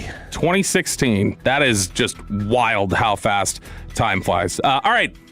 Date night. This is from moneylion.com. They took a look at how much it costs in various cities around the country to go out on date night. And what they're describing as date night, or what they're defining it as, is 3-course dinner for 2 with wine, 2 movie tickets, and then, because I imagine they're New York focused, they say round trip cab fare and 2 drinks across the largest U.S. cities, showing how much a typical date night costs. So, would you like to just go down from most expensive to least expensive, or would you just like to start with the DFW area? Do the most expensive to least expensive real quick. Number 1, most expensive city. Gotta be New York or San Francisco. New York City. The total date night cost $351 on average. The dinner is $171. The fare, the round trip taxi cab fare, is considered to be $80, but $351 for New York City. Number 2. Probably East Coast. East Coast, Miami. Not on the coast, but Eastern time zone. Well, I guess that throws Miami off. It's not Miami. DC. No, DC is 3rd, $294. Number 2, Philadelphia, $295, just $1 ahead of Washington, D.C. It's because those cheesesteaks are so highly priced. Right, that's what it is. Number 4 is kind of surprising to me. Denver, Colorado comes in as the number 4 most expensive. That's $291. We got our first Texas city at 5. It's Houston. Houston is $282. And then we'll round out the top 10. 6, San Francisco at $281. I'm stunned that Houston costs more than any California city. I am too. Number 7, Los Angeles, $274. Why? An Uber in Houston, it takes so long. Well, you know what? That is the taxi fare round trip is $36 in San Francisco, $46 in Los Angeles, and Houston it's $76. There you go. So that's also, I would imagine you'd use the BART in San Francisco and do different things like that. 8 is Boston. That's $272. Oakland, $267, and then rounding out the top 10. Well, in Oakland, you got to buy security detail. Yeah. Number 10, rounding out Seattle, $256. So Dallas and Fort Worth don't even pop in the 10 most expensive cities to have date night in. You get all the way down to, where do you think Dallas places? 14th. Lower. 17th. 16. Dallas, Texas is 16th on this list. This is what Moneyline said about it. It said, in Dallas, the total cost of typical date night comes to $235. That includes $113 for dinner for two. The Metroplex is, they say, actually a better value than you look at most of the other big cities. But Dallas comes in at number 16 with $235 for the cost of date night. Austin, Texas is 20th at $213. And then where do you think Fort Worth comes down? Yeah, see, Fort Worth's weird because it's Fort Worth. I technically live in Fort Worth, and I'm 30 miles away. So, but I mean, I don't think they would call it Fort Worth. I know. I'm just saying. I'm in the city limits. I would say it's. This is the top 50. 29th. Much lower. They are lower than every Texas city on this list, including San Antonio, El Paso. 40th. Lower? Yep. 48th. 47. Wow. $161 to go do date night in Fort Worth versus Dallas. So when you compare that right there, Dallas is, according to this on average cost that exists here, Dallas is about $70 more expensive to do date night in than Fort Worth. Wow. Okay. Yeah, because I'm thinking, when we go, if we just go to like the what's the standard date night for you? If you're like, all right, I got to do, like, let's say you made Sarah mad, right? And you're like, all right, got to give her date night. We got to go get dinner somewhere. We got to. Where are you going? Is there like a specific spot, or is it more an activity? Sushi Zen probably in South Lake. Also, who's doing? I understand what they're trying to do here, but dinner and a movie doesn't feel like the norm at all anymore. Like when they're talking about the cost of movie, I don't think people go. I don't even know what a movie ticket costs. Our standard dinner. We want to go out to dinner. We go to that same sushi spot, or we'll go to like a Mexican restaurant in Roanoke, and we can get out of the Mexican restaurant for about $100. That we'll get 2 drinks, 3 drinks, maybe whatever. It's a mile down the road, and the food, maybe it's $100. Queso too. Absolutely, always. The sushi spot, I mean, it's $100 just for the food. And then, you'll get she'll get a glass of wine or 2 glasses or whatever, and I'll get my sake. But that's minimum $150 at that place. Let's see here. 214. Usually $500. Stop it. For the decent streetwalker KFC watch Netflix. So $530 give or take, depending on gas prices. Let's see here. 832. I may have missed it, but does this study take out, for example, any purchases for dates that are over 1,000? Because that's just rich people skewing the numbers. I think they're looking at, like, on average, what restaurants would cost for a 3-course meal. I don't think they studied individuals going out like that. I think they looked at what are the price points at various things and where things are at. 972 says, man, dinner is usually $160 for me and wifey at a decent restaurant. I feel like, if Kristen and I are going out for dinner, I feel like before the tip, you know what I mean? Yeah. I think before the tip, I would usually expect to pay between like $150, $170, something like that. Yeah, like if we're going to like like a nice restaurant. Yeah, if we're gonna go to like a steakhouse or whatever, then you're looking at $200-$300 easy. That's just the reality of it. She'll get a nicer glass of wine. I'll get an expensive bourbon. Like, that's just the reality. But, for the most part, we're not going to steakhouses because she doesn't love steak to begin with. Dude, 469 makes a great point, too.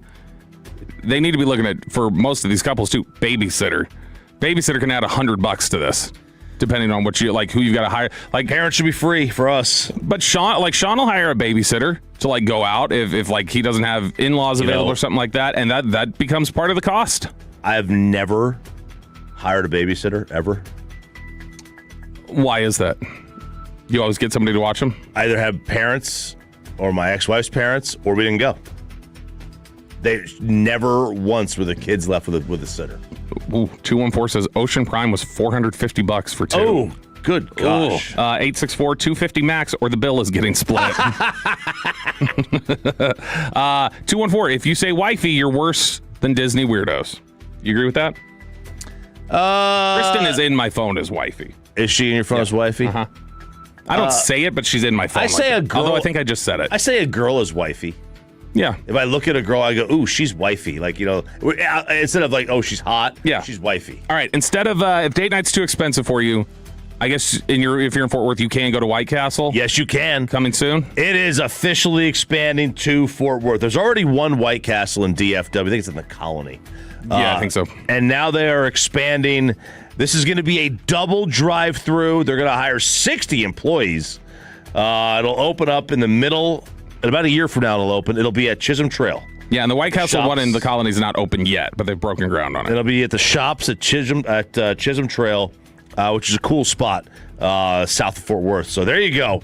Get a White Castle. Those are two those are two good decisions. Like if you're looking at as White Castle, if you're like, where do I want to put this? Like going anywhere near the Colony right now, I think is a good decision because the Colony, just Grandscape's so cool. It is. Yeah, you want to talk about an expensive date night? If you go to the Colony and go to Grandscape, we never go there. We should. It's so good. It's just so hard to park. It's just so because you've got the parking garages down there and stuff, but they've got like the little counter up there that'll tell you how many parking spots available. Yeah, like one of those digital That's counters. good. But then you got the Andretti racing over there. You got all those restaurants. Yeah. Like Grandscape is badass. That's Yep. one of those things where I don't know if there's enough people around DFW who are aware of like how on and like active it is over there.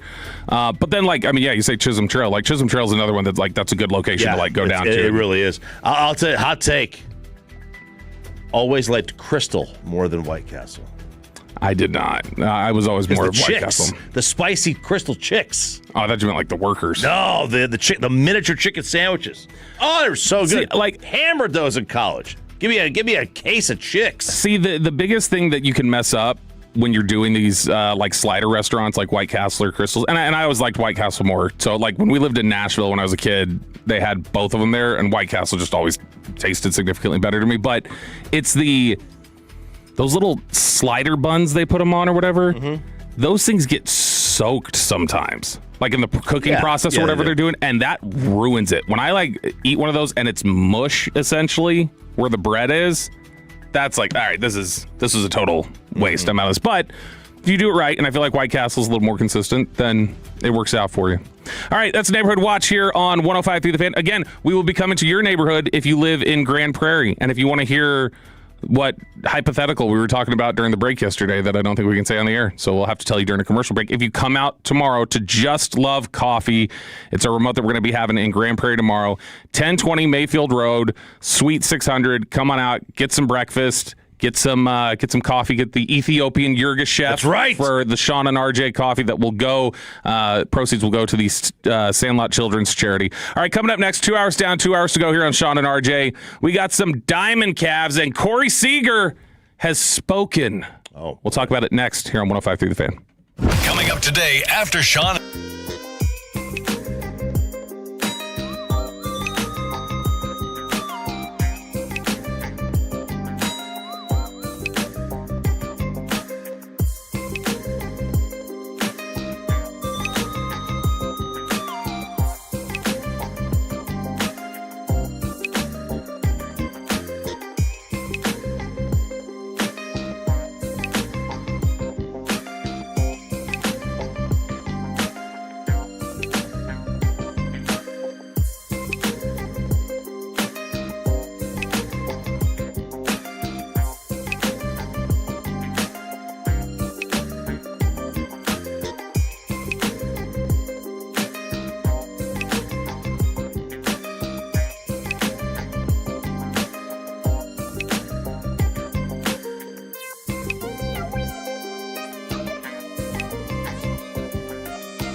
Home of America's team is 105.3 The Fan. Go low, baby. KRLD-FM and HD1, Dallas-Fort Worth. An Odyssey sports station.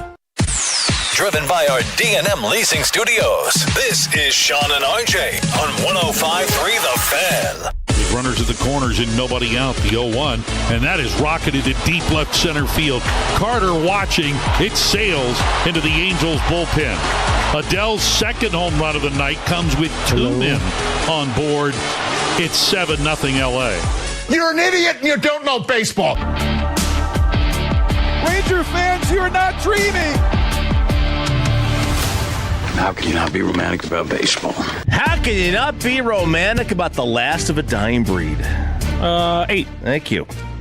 And you don't even know what I'm talking about. No, that's the point. It's a tease. Yeah, it's a poetic one, and it makes me go, what's he about to talk about? Rangers lose 13-1 in a quirky game, and it was quirky because... That's such a nice way to say they sucked. You get there quirky. It's a quirky game. That's what you say about it as a total, like, weirdo when you're trying to be nice. I'm like, they're quirky. She's cute. She's quirky, man. She's quirky. She's quirky. She's a lot of fun. No, it's quirky because they won by the exact same score last year on the same day. That's why. Second game of the series on the road, the Rangers beat the Angels 13-1, and then this year on the same date, they did it to them. And that's why it was quirky. Because they stunk last night, 13-1. Now, the good news is you get to shut the game off by about 7:50 p.m. It was a long game, though. That game went like 3 hours. Yeah, and it went, the night before, we were at the game the night before. Did I tell you that? You did. Had some good seats. Fifth row behind the dugout. Pretty good, man. But that game was, 2.5. We were home. We were home by 10:30. I remember going to games at the old ballpark, before the pitch clock. The game didn't end till 10:30. And now here we are home at 10:30. Yep. Or it was 10:30 and we were leaving the game because they were still in the seventh. Hey, and I've said it before. The Rangers, I think, deserve a lot of credit for, I don't know who over there deserves the credit. That is the most preferable of all the stadiums around here to get out of the parking lot. Yes. It is the most efficiently dispersed stadium experience that exists in DFW. Yeah. You don't end up just sitting stuck a mile from the stadium an hour after the game. Right. Now, it obviously helps that because the Cowboys are in the same exact place, and it's 100,000 people versus 30,000. Yeah, and it's like the roads they shut down. The various access points are different. So even though the Rangers are over there, it's obviously more people at the Cowboys, but the Rangers do a really efficient job of getting people out of there. Never before did I go south to division to get the 360, but now it's all I do. I go south, get the division, and I'm gone. But so the Rangers lose, but there was an article that Evan Grant wrote that it kind of depressed me a little bit. Corey Seager speaks. Yeah, but before that, it was the lack of answers on Seager leaves the Rangers and him in a limbo. Yep. And that's the reality of it, is that they are, I think it's a perfect way to put it, they are in limbo. He was willing to take questions. He was unwilling really to provide answers. Yeah, that's what it says. Now, this is, I'm interested in this. This is, Evan Grant wrote this, and Evan Grant's been on the Rangers beat for a long time. He's the top Rangers reporter. When you look at the quote that he transcribed from Seager, the first one, he put the in there. Yeah. That seems passive-aggressive. Yeah. Like, Corey Seager said, quote, I'm getting treatment, trying to stack good days in progress. Oh, stack good days in progress. Honestly, it's frustrating Corey to get Garrett. those answers, and it's frustrating to not be able to give them to you.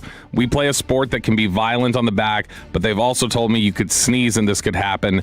They just keep telling me backs are unpredictable. I wish they'd tell me it's a hamstring. At least I know how to manage a hamstring. So it was an honest answer. It's just, it's not like refusing to give it. It's like he can't tell you. He doesn't know. And I just want to know. Because, remember, this all started with him starting a game and then being taken out in the first inning. Yes. Which you were not here for, I don't think. Were you? I may have been back the next day. Okay, so I think you were out that day. We talked about it. The comparison was, for me, that Jets game 7 years ago that Amari Cooper played the first 3 snaps, and then he said, yeah, my injury's worse than I thought. I'm not playing today. Yeah. And then he had to go out, and it was like, well, we're screwed now. Like, and that was a similar type of guy when you talk about kind of different, kind of does things his own way, thought of as very cerebral, but almost lacking in connection skills at times with people. That's similar with Amari Cooper. That's sort of what you see with Corey Seager. For the fans, this is very interesting because I love hearing perspectives because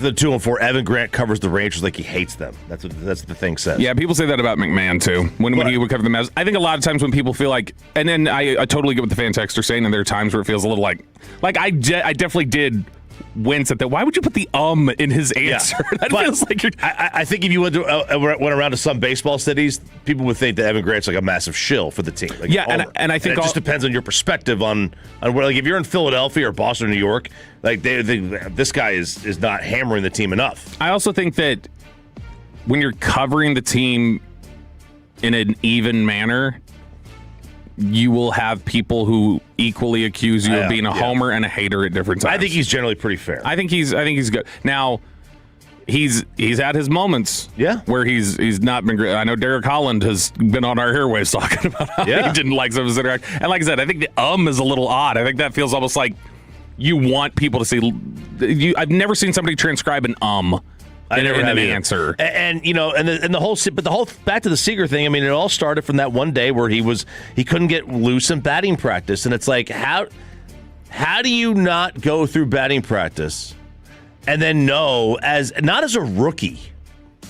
This is different. If Corey Seager's fighting for his first ever contract, this has been the justification for him working on his own the whole time. Has been, well, he knows himself. He knows his routine. Right. He knows what he's got going Obviously on. not. Like, no, I know. That's what I'm saying. It works counter to what has been the justification for him doing that. If you're a veteran, you've been paid. You know your body. You mean to tell me you don't know through batting practice as a 30-plus-year-old player, a vet, a 10-year vet in the league, that you don't know how to get help? You don't know whether you're ready to play or not? Yep. That doesn't make any sense. So either you weren't taking batting practice and you didn't know, or you thought it would get. I mean, you thought maybe you could get help. I don't know. I don't know what he was thinking that day, but he's not going to be activated when he's eligible to on Saturday. They say it's unlikely he'll be ready when they even return from the All-Star break on July 17th. Tough sledding, man. And then, we had this discussion yesterday, like, because even Evan Grant in this article says, like, he doesn't have there's no trade value right now. Yeah, that's the problem, is that right now he is a broken, aging, expensive player. And that's, you can bank on him bouncing back and thinking it's just a snippet in time and that the peripherals say he'll turn it around. And if you think that's good. Maybe this is what he writes. The Rangers, are what 46-46 now in a stretch of 16 games in 19 days. That's got a 4-game set with Seattle. They're without their 2 best players right now. Maybe they can start to rebuild. A great place to begin would be by trading Seager's hefty contract and getting back a good haul of prospects. The problem is, if he's not healthy, he has no value. And after the year, he can veto any trade.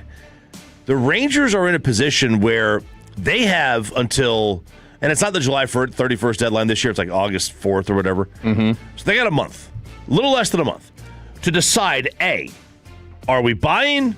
B, are we selling? C, can Corey Seager get healthy enough to where if we decide to sell, that we could trade him? Because they have to trade him by this deadline if they plan to rebuild. Because the moment this season's over and this trade deadline passes, he's a 10-5 guy and he can veto any trade. He has a full league-wide no trade clause. Yeah, and look, it's if you want to keep Seager, okay. If you want to trade Seager, okay.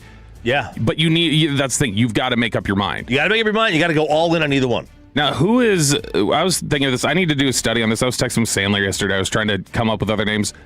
I'm trying to think of who are names, because this is such a fall off. This is such an aggressive fall off. Now, if it's a snippet of it's like a section of time. It's 50 games or whatever it is.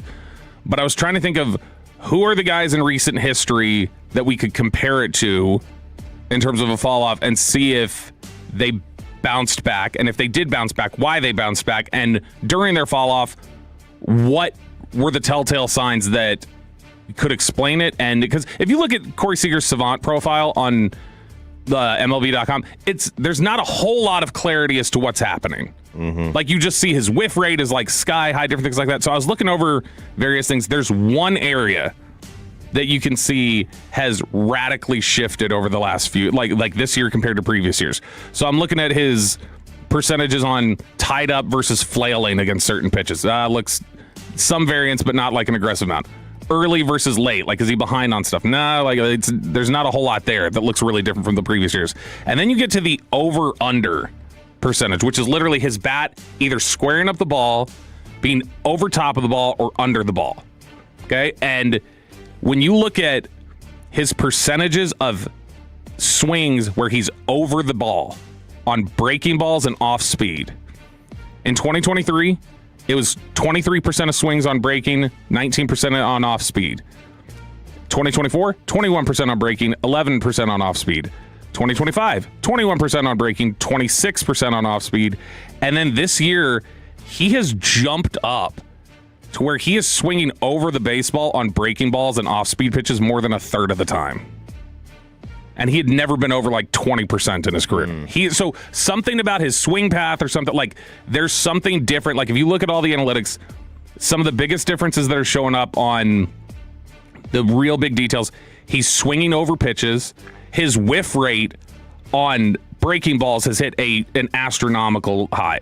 Previous years on breaking balls, his whiff rate was 33%, 30%, 36%. It's 46% of the time now. You know, we talked about this. I think you were here. Maybe you were gone. But left-handed hitters have been really helped by the ABS system. By the way, one other change. The only other change in his stance, the distance between his feet was pretty consistent the previous 3 years. It's grown to where he is, in previous years, he was about 30 inches apart. He's over 31 inches apart in his stance now. So there's a stance change, too, that you can see. But anyway, all right, keep going. So left-handed hitters have really been helped out by the ABS because there was a pitch. They have, the low and away pitch used to destroy them. And now they're not getting that. They're not getting hurt by that anymore. So they're weighted. The average left-handed hitter's weighted runs created plus is higher than righties this year. Usually it's been basically dead on. But this year it's gone up. It's 13 points better than a right-handed hitters because they're getting more benefits of the calls. They used to get hurt by the calls. Well, what's Corey Seager missing on? He's missing on those calls outside. Like he's swinging through those pitches, especially fastballs. There's so much. It's interesting. If you can, I always recommend anybody go look at Baseball Savant again because you can get so many details out of there.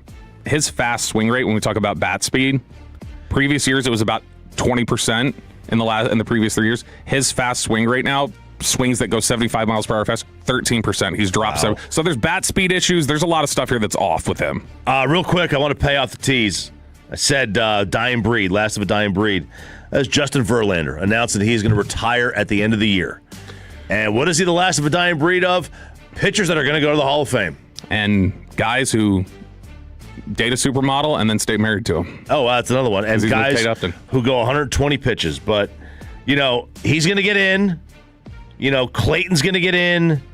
Scherzer's going to get in.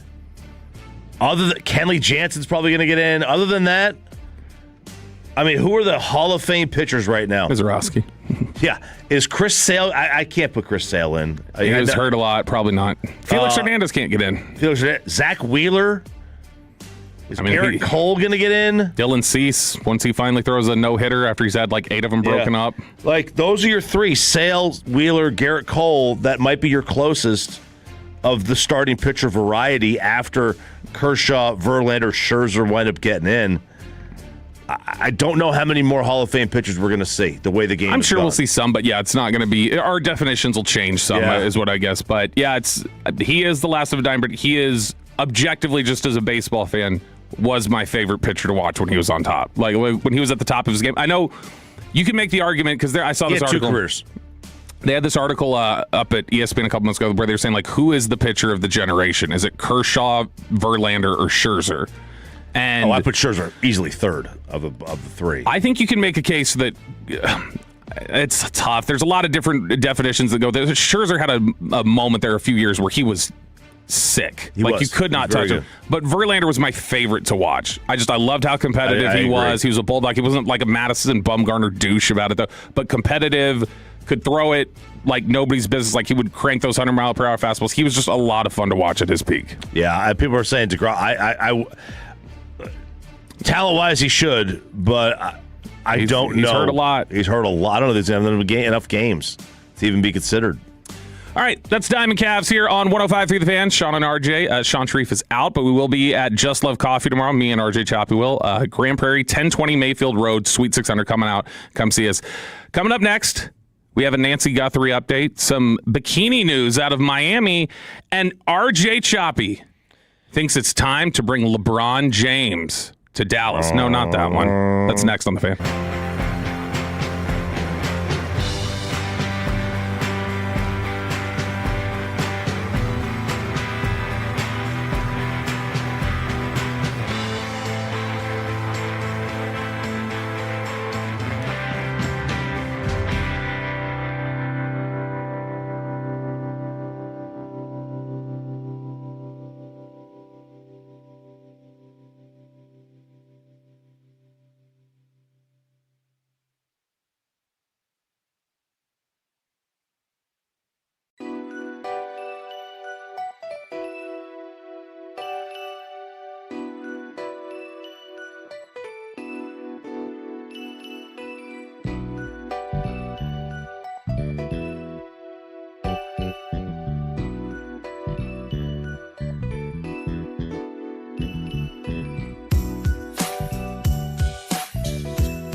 105.3 The Fan segment here brought to you by the personal injury lawyers Frankel and Frankel. If you've been injured in a car or truck wreck, call Frankel first, 214-817-333-3333. With Frankel and Frankel, there's never an out-of-pocket cost. They only get paid when you win. Frankel and Frankel, the go-to car and truck wreck attorneys in Dallas.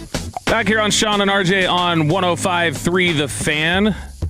Come see us in Grand Prairie tomorrow at Just Love Coffee, 1020 Mayfield Road, Suite 600. We got some blind rankings coming up at 9 o'clock. Yeah, we do. Coming up next segment. We gotta run through. We got some stuff, man.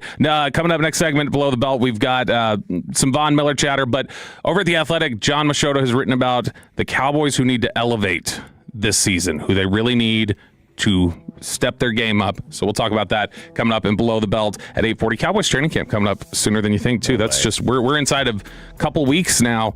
And thank you to our presenting sponsor, On Time Experts AC Heating and Plumbing, as well as Mercedes-Benz of Plano and Best Buy Windows and Siding for helping us out as we head out to Oxnard. All right, Nancy Guthrie update for you.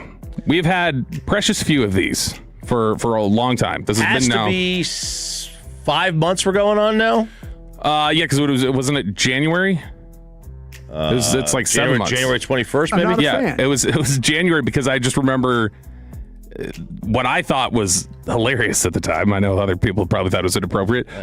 But when Eric would go into the clubhouse at Rangers spring training in February, and he was asking a couple of the players, like, does it feel wrong that we're here playing baseball while Nancy Guthrie's missing?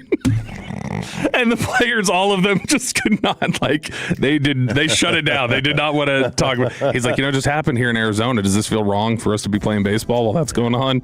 But Nancy Guthrie update. I think we're being lied to, Chop. I'm not usually the conspiracy type. I'm going to be the conspiracy type on this one, and I do 100% think we're being lied to, and I'm going to need you to grade this for me and see if that's the case. So they came up with an update. The FBI has made a bombshell discovery, and that is that Nancy Guthrie, those hostage notes they got demanding certain things, and we want this money in Bitcoin and send it over to us, and then a most recent letter which claims she had died. The FBI is saying that they have determined that those ransom notes are fake, that none of the ransom notes were ever from the actual kidnappers. The three ransom notes, this is from People magazine, says the three ransom notes and messages surrounding the Nancy Guthrie abduction case have reportedly been ruled fake, an FBI official told Reuters.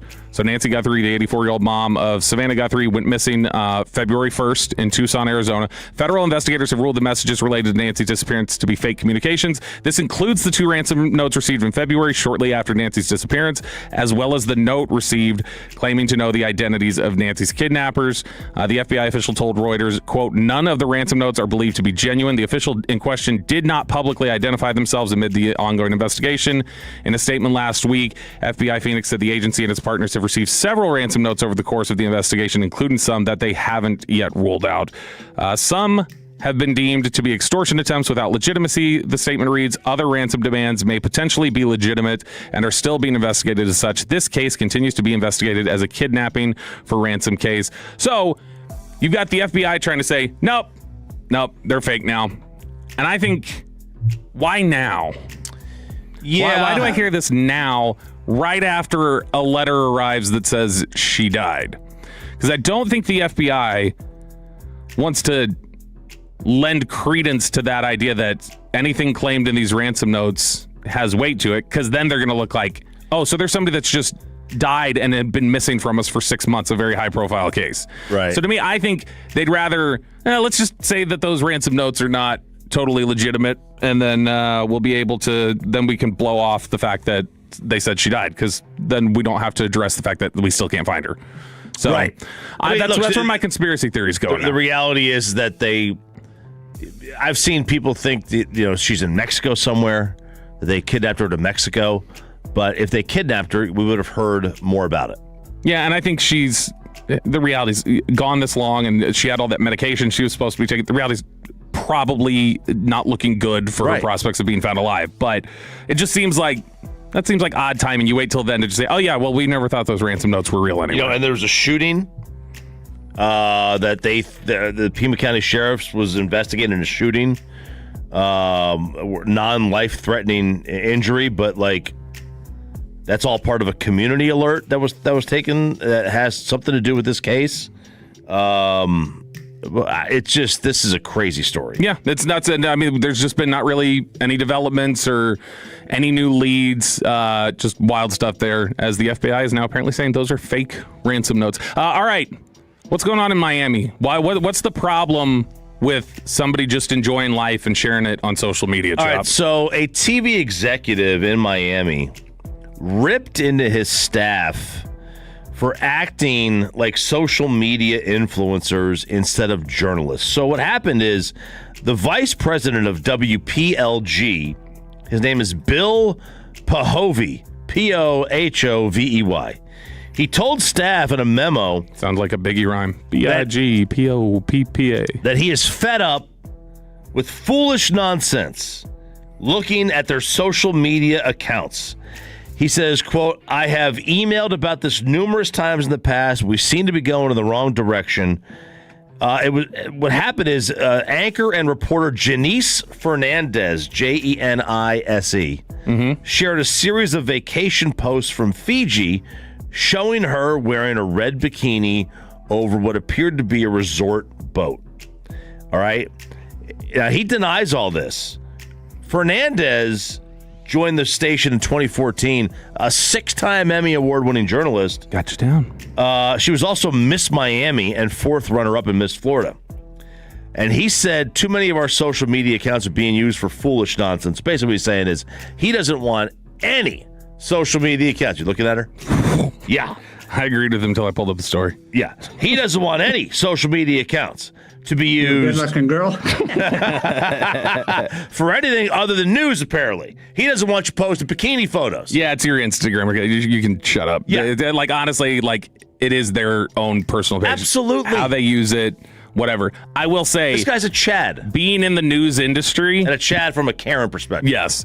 Being in the news industry, though, like if you're in this world, I do find that most of them don't want to post things like this. Whenever I've known like anchors or things like they don't want to post things like that because they just don't want to be seen as anything other than just like I've got two. Like a lot of them have 2 pages. Here's my professional page. Here's my private page that I use for friends or whatever. But I mean, if she wants to do that, if she wants to post her photos of her vacation where she's wearing a bikini. All right, fine. Listen, I've seen many of the photos of this woman. Yeah, I would absolutely tune into her. Yeah.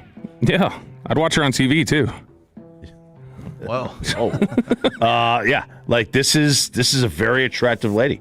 And breaking news in a related story. When you're on TV, it's a visual thing. People do hire pretty people. Yeah, that is part of it. That happens. But this is also like I know that when you talk to. There's a little bit of, because I know that I've heard this from a few different people before who work in the news industry and not like the sports news, but like the actual news industry who have said, yeah, if I've got vacation photos or something like that, I won't post them, or I won't even post like going out to dinner, like all dolled up kind of looks a lot of times, because this woman that I talked to said her whole thing was she didn't want to be looked at as trying to gain in the news industry that way. You know what I mean? Mm-hmm. Like she was saying that they deal with so many accusations of that all the time that like basically everybody thinks they're Joy Taylor. And Joy Taylor is the one who like talks very openly about it, but that they don't they don't want to be viewed that way or like have it thought that that's what they did. And I mean, look, to be honest, that's the whole Diana Rossini angle that everybody's talked about. Is that now who I don't think we've made one mention of this during the whole Diana Rossini case. I actually think Diana Rossini is a like really good reporter. Like the way that she's gone about building her like brand, like the way she develops sources. Because I know that's hard to like talk about without it being kind of funny because of what came out. But I think she's generally gotten where she was. Not because she was hooking up with Mike Vrabel. And that's a hard thing to overcome, is that perception. People want me to repeat her name. It's J Fern TV on Instagram. Yeah, they don't want her name. They want her handle. J Fern TV. Janice Fernandez. Yeah, I mean, I would watch the news more. Yeah. I would. And so he should be completely happy with that and fine with that. All right, we got Below the Bell coming up here in just a second. We got time for one more quick thing real quick. I saw something on scipost.org, Chop. Scipost? Yeah. PSY? Yeah. So, people have started using chatbots, like AI chatbots, not just for questions. They start developing like relationships, or they need a friend, and so they start talking to an AI chatbot. Well, now new research from the Journal of Experimental Social Psychology is saying you are better off for your mental well-being texting a random stranger who you don't know and interacting with them than talking to a chatbot.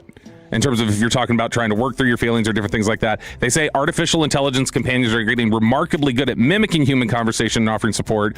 Relying on them, however, might not actually cure feelings of isolationism. It says, while chatting with a highly supportive artificial intelligence program does not match texting a random human peer each day successfully, that, they say, actually removes the loneliness a little bit more. So if you're thinking about, man, I'm feeling a little lonely, I'm feeling a little by myself, then do not text the chatbot. Don't talk to the chatbot, because that's not going to make you feel any better. Text the fan text. In fact, go ahead. You can send a note to the fan text now. Just say, hey, feeling lonely, and I'll text with you. So there you go. I'll send you a text. I hate the AI stuff with the. You love some of it, you hate it. Yeah, I would agree. I would rather text a random stranger. Text a random phone number right now. Just make one up. Just make one up? Yeah, type in 214 and then enter whatever numbers sound like a phone number and see if anybody answers. All right. Below the Belt up next. Which Cowboys need to elevate their game in 2026? That's next in Below the Belt here on 105.3 The Fan.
We've got more new Chevys than anyone else, all priced to sell. Visit ClassicChevrolet.com. This is Texas. This is Classic Chevrolet. Together, let's drive, relax, enjoy the difference based on new Chevrolet registrations 2023 through 2025. The great Bobby Belt. Bobby Belt is an idiot. Don't make me take off my belt. Don't make me take off my belt. We're not. Over to you, Bobby.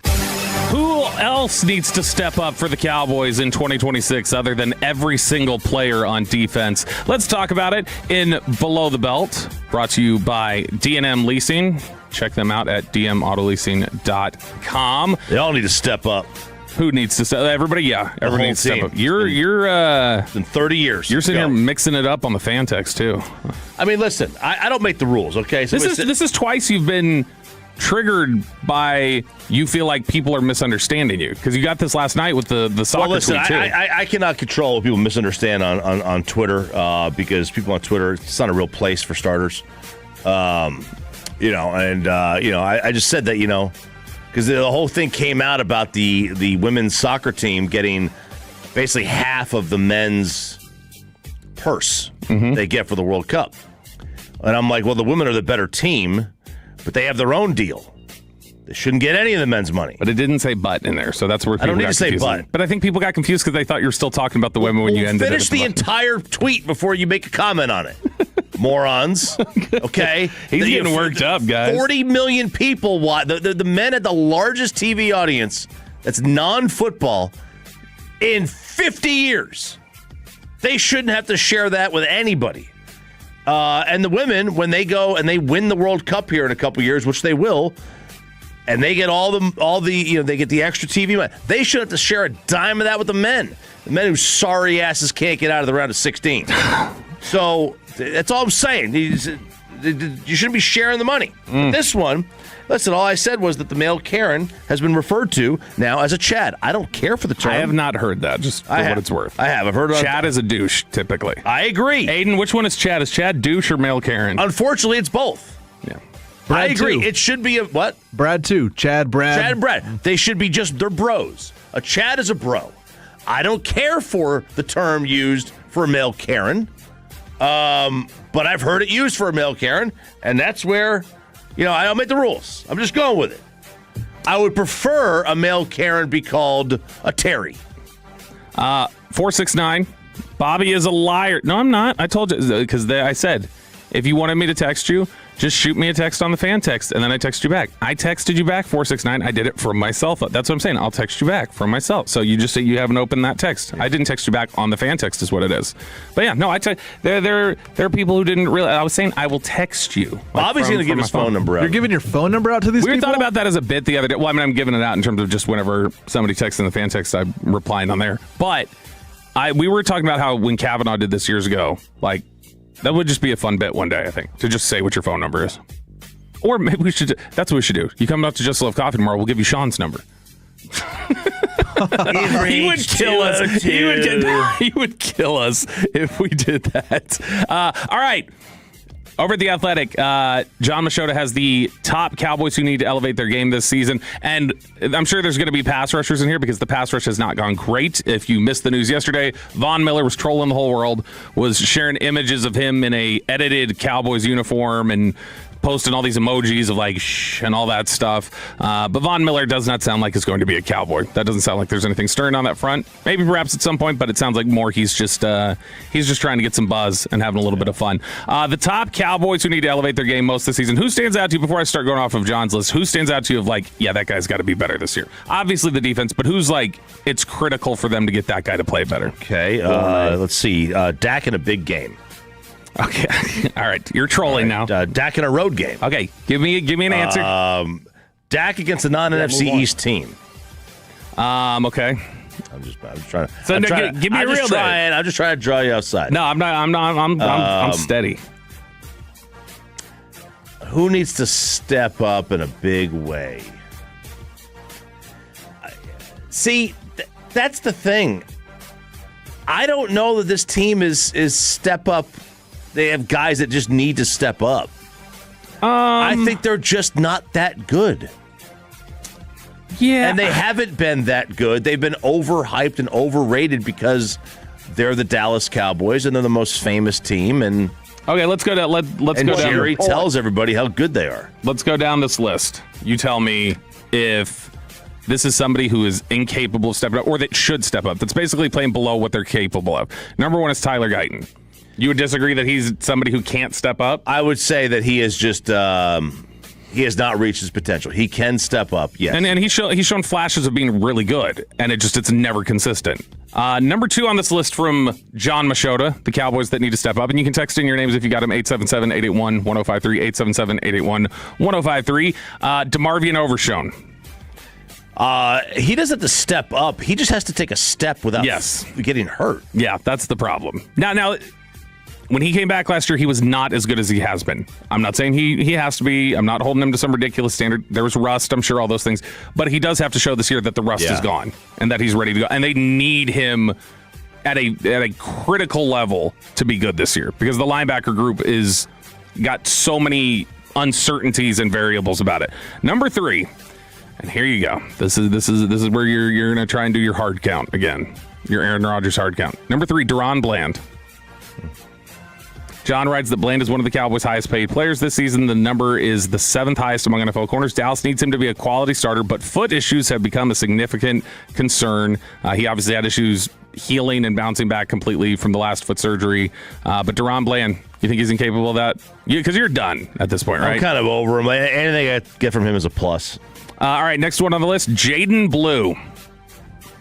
They need Jaden Blue to step up in the sense of the reasons he was held off the field last year are not good enough reasons. He needs to be... and I don't mean not good enough from, like, the Cowboys' excuses. I mean, that's not a good enough... Like, Jaden Blue needs to not let that happen again. He needs to be active for every game. Mm-hmm.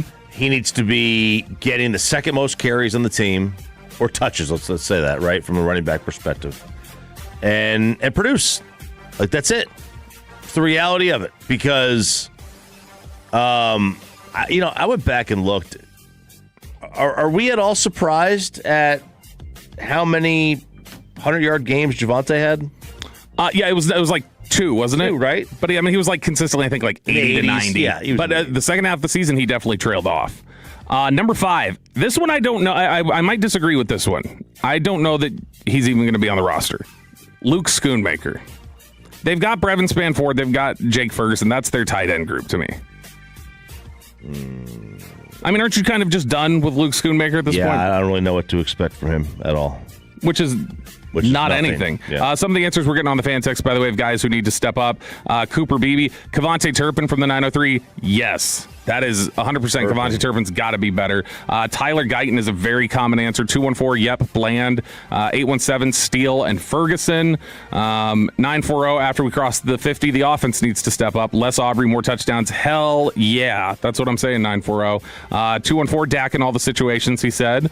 And then 302 also says Tyler Guyton. Getting a lot of Ferguson, Ezeraku. We need Donovan Ezeraku to be better so that I can keep my hair again. All right.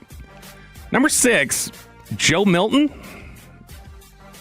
If Joe Milton steps up. Here's the write-up. He was Prescott's backup last season, appearing in only 4 games. The Cowboys obviously wanted to see more because in March they signed Sam Howell.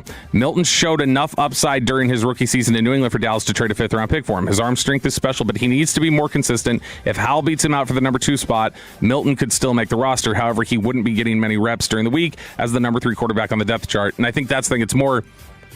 We don't think Dak is going to start all 17 games this year, do we?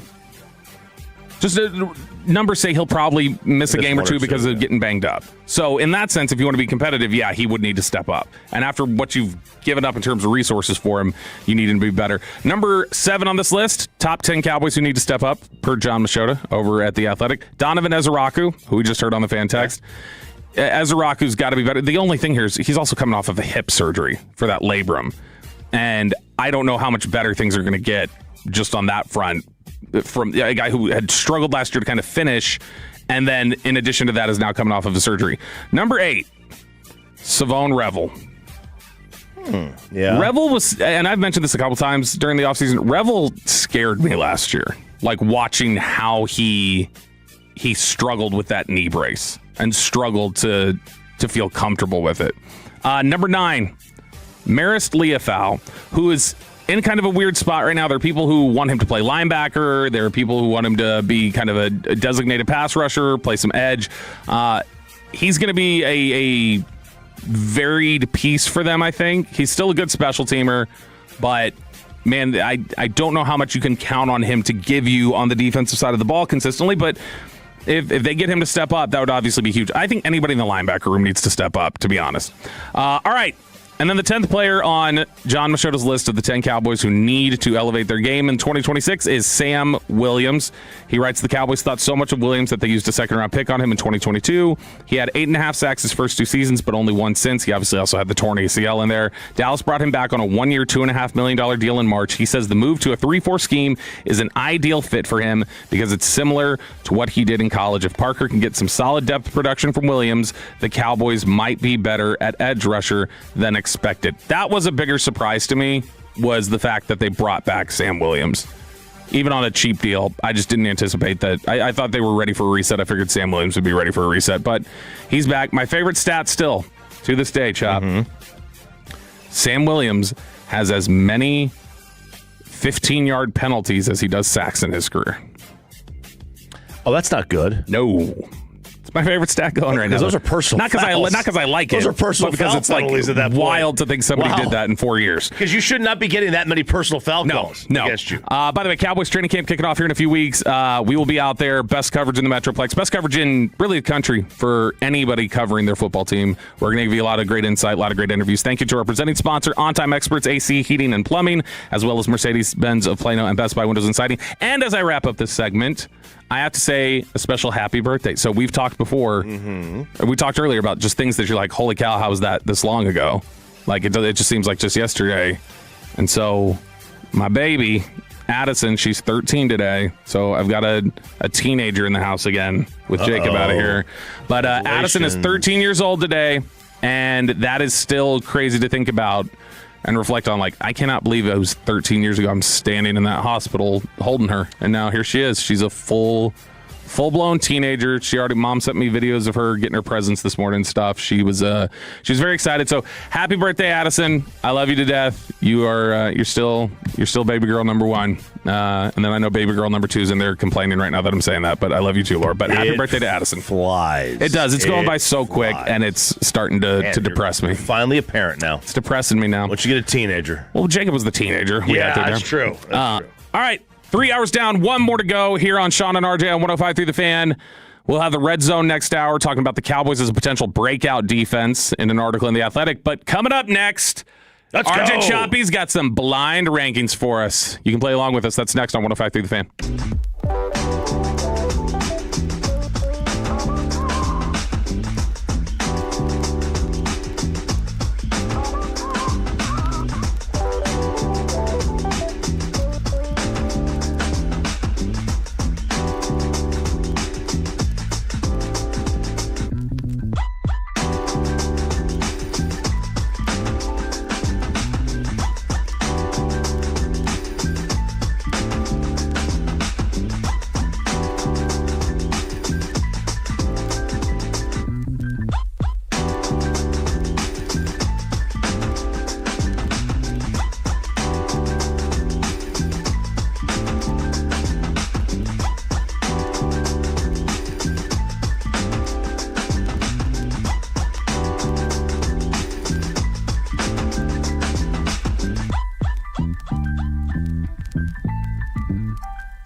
Sponsored by our friends at K-Post Roofing and Waterproofing. This is the exclusive home of Dallas Cowboys football. KRLD-FM and HD1, Dallas-Fort Worth. Let's go, Cowboys. An Odyssey sports station. Driven by our D&M Leasing Studios, this is Sean and RJ on 105.3 The Fan. Runners at the corners and nobody out, the 0-1. And that is rocketed to deep left center field. Carter watching. It sails into the Angels bullpen. Adell's second home run of the night comes with 2 men on board. It's 7-0 LA. That was awful. Fist bump hour here on Sean and RJ on 105.3 The Fan. Rangers lose 13-1 to the Angels on July 8th. Have you guys seen the note yet? KNC is sitting in with us, and we'll tell you why here in a second. Have you guys seen the fun note about that loss last night? Last year. Yeah. They won 13-1. On the road against the Angels. Look at that. And the Angels won on the road against the Rangers 13-1. Do you know what happened the next day so I don't have to be surprised about tonight? The Angels won 11-8. Hell yeah, we're winning 11-8 tonight. Yeah, because similar in that series, 11-8 today. the Rangers lost the first game the day before. Whoa. So far, we're following the path perfectly. All right, Sean and RJ on 105.3 The Fan. We got RJ Choppy here, Peyton Russell, Aiden Butler, but we also have the great KNC masterpiece here with us. Kevin and Corey are here because they're going to take part in some blind rankings. Yeah. Unfortunate. Choppy still doesn't like this. Choppy doesn't music. Yeah. Every All right, so blind rankings. Stevie Wonder. Okay, so blind rankings here on 105.3 The Fan. Oh my goodness! I know, Bobby, I thought it was because it was messed up, dude. No, it's just because it's it's a great song. Yeah, no, that too. So blind rankings. My goodness! You're gonna pick a category, and then I'm gonna give you a so let's say it's a topic. Yeah, I'll give you best basketball players. Best basketball player, and I'll give you a player. Gotcha. And you have to rank them 1 through 5 without knowing. Understood. Who is coming next? Give it to us. So here are the categories. Got breakfast foods, because we are going to Just Love Coffee We'll be at Just Love Coffee tomorrow morning for breakfast in Grand Prairie, 1020 Mayfield Road, Suite 600. Sports choke jobs. Girls of our youth. Oh, that feels... What? School subjects or troubled celebs. Do you have to pick the same category? No, we'll throw out a first category and they'll start ranking. So what you was guys the first one? Pick the first breakfast foods. Breakfast foods. Let's do breakfast foods. And again, Just Love Coffee tomorrow in Grand Prairie, 1020 Mayfield Road, Suite 600. What's happening there? Is there any kind of giveaway or anything? Do we have you can buy the Ethiopian Yurgachef Sean and RJ you can blend. support the Sandlot Children's Charity if you buy the Ethiopian Yurgachef Sean and RJ blend. Hell yeah. So that's what you can do, and you should do it. They're trying to build the sandbox, dude. It's going to be awesome. I'm excited for it. Okay, here we go. Hit me. Built before that Vegas stadium. Bacon. Okay. I'm going to have a hard time thinking that anything is going to be better than that, so I'm going to say 1. And I never do 1 first because I always think it's a trick. I'm going to say 2nd for bacon because there's one thing that could surpass that. Dude, this is wild because bacon is only in the breakfast foods because the pork industry needed to tell us. Yeah. They were like, hey, we need to sell more pork, so y'all should put bacon and eggs together. I mean, it's wonderful. It is. But the pork industry marketed it to us. Crispy or chewy bacon? Crispy. Crispy. Chewy. Yeah, you know what, Kevin? But there's a fine line. There is, because it can go too far either crispy. way. Yeah, it's got to have that crispy that you can, the fat's still just kind of in it. It's kind of the way I feel about a cookie, because people will say, chewy or harder, and you're like, you need, the combination. Yeah, you don't want Chips Ahoy. Where'd you have it? Number 1. Number crispy 1. for sure. Easy. Okay. Greek yogurt. 5. I don't hate Greek yogurt. Especially with fruit. Could Greek be pretty yogurt tasty. Yeah, it can't be bad. I don't know. I always think of it as just breakfast. I think of it more as kind of snacky, but I'll put Greek yogurt 3. 5. 5? Okay. 469 says y'all forgot the Sean phone number giveaway. That's right. For We're already at Sean's phone tomorrow. number. I did say if you show up tomorrow, maybe I'll give you his phone number. Yeah, if you listen long enough, I'll give you his phone number. I went 4 with Greek yogurt. I think there's something a little worse than that. Okay. Waffles. Ooh.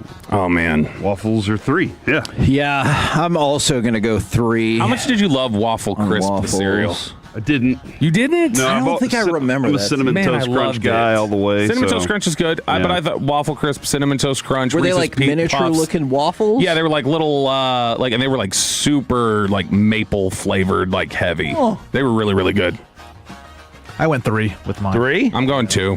2? Yeah, because I already have Greek yogurt at 3. Avocado toast. Damn it. Number 2. Love it. I love it, and I don't have a spot. I guess it bacon goes one. 4. If there was a 6, I would put it there. Oh, come on. I will. Is it just the look, or have you eaten it? I don't like avocado. Have you eaten it, or do you just don't like the look of it? Yeah, both of those. No, I've tried it. I don't like it. Okay. That'll go 4 then. I He wish I didn't could like it before he tried it, though. Look, sometimes do I think mental biases go I did into the same. my food tasting? Hey. Yes, I do. I did the same, and I only overcame it like 3 years ago, and now I love it. Carter used to, my middle son Carter used to say if he touched it, he would have death by avocado, and now he is a true avocado fan. It's weird. I love it. And you gave yours? Number 2. I love it. I had to make it 5. And you get the everything. You get the everything bagel jealous. seasoning. I wish on I the... could have been put it 5th. Wow. Dude, it's so good. All right, blind rankings. We're doing breakfast food. Sausage. 5. Oh man, yeah, that's easy. I wish I could 5. flip. Yeah, I was really holding out for number French 1, toast. but yeah, I was French toast holding out is for good. eggs. French toast is so You're good. holding out for eggs? Yeah, I was holding out for eggs. Sausage Hope goes eggs are 1. the That's the best. only spot I have left. You Eggs know, are the best vitamin out there. A lot of people love the French bread, like French toast. Like if you like do that or do sourdough French toast, people really love good. sourdough. I Just can see regular that. one. Yeah. Do you like the links or the patties for sausage? Sausage is just so patty. mid to me. Me too. Sausage, I won't eat it just by itself. It's got to be like on a breakfast sandwich or something. Okay. So All right, there you go. Blind rankings for breakfast foods. Now, I want to do the choke jobs. go to the choke jobs. I always kind of thought that. Yeah. All right. These are sports choke these are jobs in choke honor of the jobs. U.S. men's national team. Which wasn't really a choke job, but yes. Now, great. Now, little caveat here. You may think the comeback is bigger than the choke job, right? Oh. Oh, so like if I give you just to pick it, you just think in your head. Argentina, Egypt. Right. I don't think of Miami as choking away that 15-point lead to the Mavericks in Game 2 of the Finals. I think of that as being Dallas came back. Right. But the Mavericks did choke away Game 3 in the up 13 with 6 to go. They did do that. when Dirk missed those free throws. I would say, for instance, like you. Oklahoma City choked the game away the series before that, Game 4 to Dallas. That was Oklahoma City choking. The Miami game, I thought, was them just What making about plays. Nelson Cruz Game Stop 6? That's not a choke. Big choke. That's actually unfair history. I'll tell you who's more to blame for that is the 10th inning blown lead is way worse than the 9th inning. Well, Ron one to me. Washington told he said Felice blame was himself. Too scared to go back out there. Yeah, and so then we had to put Darren Oliver out there, and then we were running for some reason with a guy on second. We had no doubles defense with everybody like standing back at the wall instead of getting ready to throw somebody out at home. Anyway, sorry, go ahead. Choke jobs. All right. The Warriors up 3-1 on LeBron and the Cavs. I'm going to go 3 on that. I just think it's been lost to history that dumbass Draymond Green got himself suspended, or else I don't think that series goes beyond Game 5. That's 4. Yeah, that's 4 for me. Because, I would say 5, but I think there's got to be something that's probably less than that. This is 4 to me only because it's literally, I think of that as being just LeBron coming back and willing the first hometown victory. The Draymond was out and Kyrie, that was a good Cavs team. They had Kyrie popping off when he did. Kevin Love was still really good. That was a good did Love play in that? Wasn't he out for one of the final games? I don't remember. Either way, I don't think of it that way. I think of that as just being LeBron's biggest moment of his career. Unfortunately, Bobby and Kevin might not care or know about this one, but the 1996 Masters, Greg Norman up 6 on the final isn't that round. the one where he was wading Greg into the Norman. water to get his ball or something? That was a couple years. Parnovic. That was Jean Van de Velde, right? John Van de Velde. I know Bernhard Langer. But That's what I know. this is he was up 6 on the to start the final round. Let's see how Metroplex biased this is and see if Jordan Spieth's choke job ends up in this blind ranking as well. Jordan Spieth's always there. That sounds bad. I obviously don't know. But yeah, if you lose by 6 shots, I'll say that's 3. I'm going to put that 4. I did see them talk about that in the Shark 30 for 30, but you're right. My care level is lower for that. I got a 3. You got a 3? 3. Okay. So does that mean we've all gone 3-4 here in some combination? Peyton, what did you do? Because Peyton, you're being oddly quiet back there. Yeah, I went 3 for the Warriors. I thought that team should have won that series in 5 games. That was a really good Warriors team. And then Greg Norman, I went 5. But also, on the LeBron thing, real quick too, you got to remember that the moment from that is the block, him taking, and so that's literally not a choke. That's him doing something. Yeah. So I don't know. Anyway, continue. The 2011 Texas Rangers. 1. Oh, hold on. I'm going to put that 2. 1. It's 2. It's 1 for me. It hurts so bad. I think you're going to tell me something that's worse than that in terms of a collapse. Josh Hamilton won it for you. That should have been one of the most iconic. That should have been one of the most iconic home runs in World Series history. And Ron Washington, instead of putting Indy Chavez out there, said, "I want Nelson on the field. And by the way, take 2 steps in." And he told us that. Yeah, he told us that during COVID. He said, "Guys, y'all need to stop, let it go, and forgive Nelson Cruz. It's my fault." Then don't forget, the Cardinals in Major League Baseball jobbed us in that series, too, with their fake rain Yeah, out. fake rain try out. to help their it pitching was like staff. that Kansas City Royals rain out the other day. Yeah. That was the next day, right? Yeah. They screwed us! That was such, just objectively as a baseball fan, that was such a good series, though. It was fantastic baseball. Really that Game 6 is still the craziest game ever. Here's what I'll say, and I've said it before, better than 86. People talk about 86 because of the markets. This series and this Game 6 were more important. Whenever Buckner beefed it, well, guess what? The series kept going. If we would have caught that ball, the series is over. Where's our 30 for 30? Did we say that game, or that game specifically, was one of the highest rated games in baseball yesterday? Am I wrong about that? It was that. One of the top 10 or you don't have to look it up. It's fine. I just think of that Game 6 like Napoli, the snap throw down to third where he threw out Matt Holliday. The you double had steals. There was wild stuff. They had the home runs Lewis from pitching. Beltre and Cruz hit those home runs in the 7th. They were up 3 in the 7th. This wasn't just 2 in the 9th and 2 in the 7th. They were up 3 in the 7th after Cruz hit that one to the Big Mac section in left field. That game got $21 million. That makes me so mad. The next game got $25 million. The next Major League Baseball game to get $25 million or more was Game 7, Cubs-Indians in 2016. Ugh. Super depressing blind rankings here on 105.3. Albert Pujols hit like a grand slam that went through the Diamond Club. Stop telling me about it. And then he stopped taking it. Blind rankings, sports choke jobs. Man, I only have 1 and 5 left. That's 2 and 5, yeah. Me too. 2004 New York Yankees. Well, number 1. That's Up number 1. 3-0. That's 1. To the Red Sox. Oh, that should be number 1. But I already got it there. So, yeah, I'll put Yankees at 2. Can't lose. I mean, what a hot streak on the Red Sox part. If they just seriously if they just throw Dave Roberts out at second in Game 4, it's over. All right, I'm risking it for a biscuit. I'm putting that at number 5. You got the polar eds now. I'm putting that at number 5 in anticipation of one more. And if you say something different, I'm going to be in a lot of trouble. If you say the one that you think, dude, you're going to get avocado toast next. That's what's about to happen. You're right. All right, go ahead. What are you going to give me? 28-3. Yes, that's what I was waiting for. That's the biggest choke job in sports history. That's that big of a deal. I agree. I think you got to be kidding me. The worst play calling. Tom Brady, not only cheating for the first couple Super Bowls, benefits from the worst singular play call in the history of football, and then also benefits from the worst singular half of play calls in the history of football. Yeah, but I still I'll give a lot of credit to the Patriots' defensive detail studies and how good they. I mean, it was one route that Julio Jones could not run, and they knew it. Do you think 28-3 is a bigger choke than 3-0? 100%. Really? So I think. But that's also because I dislike. I mean, if you ran odds, like if you asked somebody just like mathematical probabilities, who's more likely to come back and win? The Red Sox down 3-0 at that moment, or a football team down a run? No way, the Red Sox. I think it's the Red Sox. No. They were down a run in the 9th too.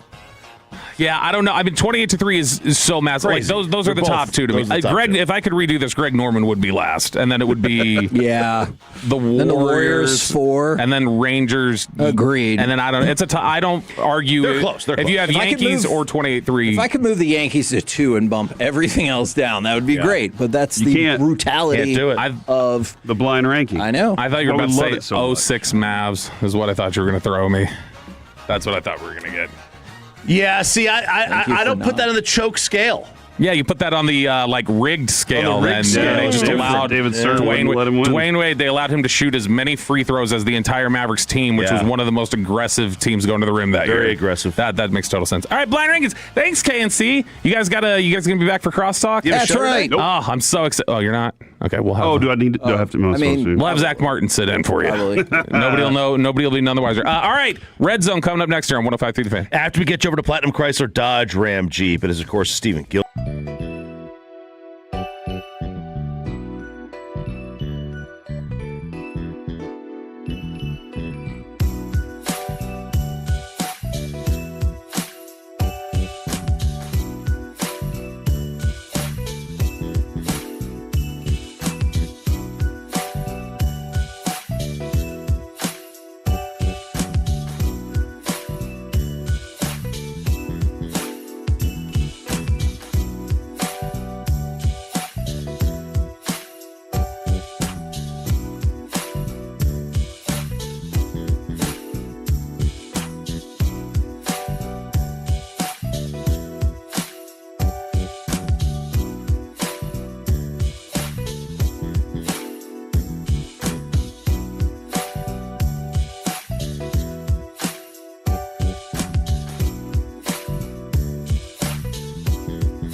3333. With Frankel & Frankel, there's never an out-of-pocket cost. They only get paid when you win. Frankel & Frankel, the go-to car and truck wreck attorneys in Dallas. How many people want to eat a W tonight? You know what I like about the media? They think you can just dial 1-800 and get a quarterback. It is the Red Zone on Sean and RJ on 105.3 The Fan. The Red Zone presented by Just Love Coffee. We're going to be out there tomorrow. Yes, we are. It's going to be exciting. Just Love Coffee. Well, you're not. Oh, you're not. In fact, I could tell. So we were sitting here yesterday. We were hanging out in the hallway. We were talking to Spittle after the show ended. And he's a big coffee buff. So we were just talking tasting notes and things.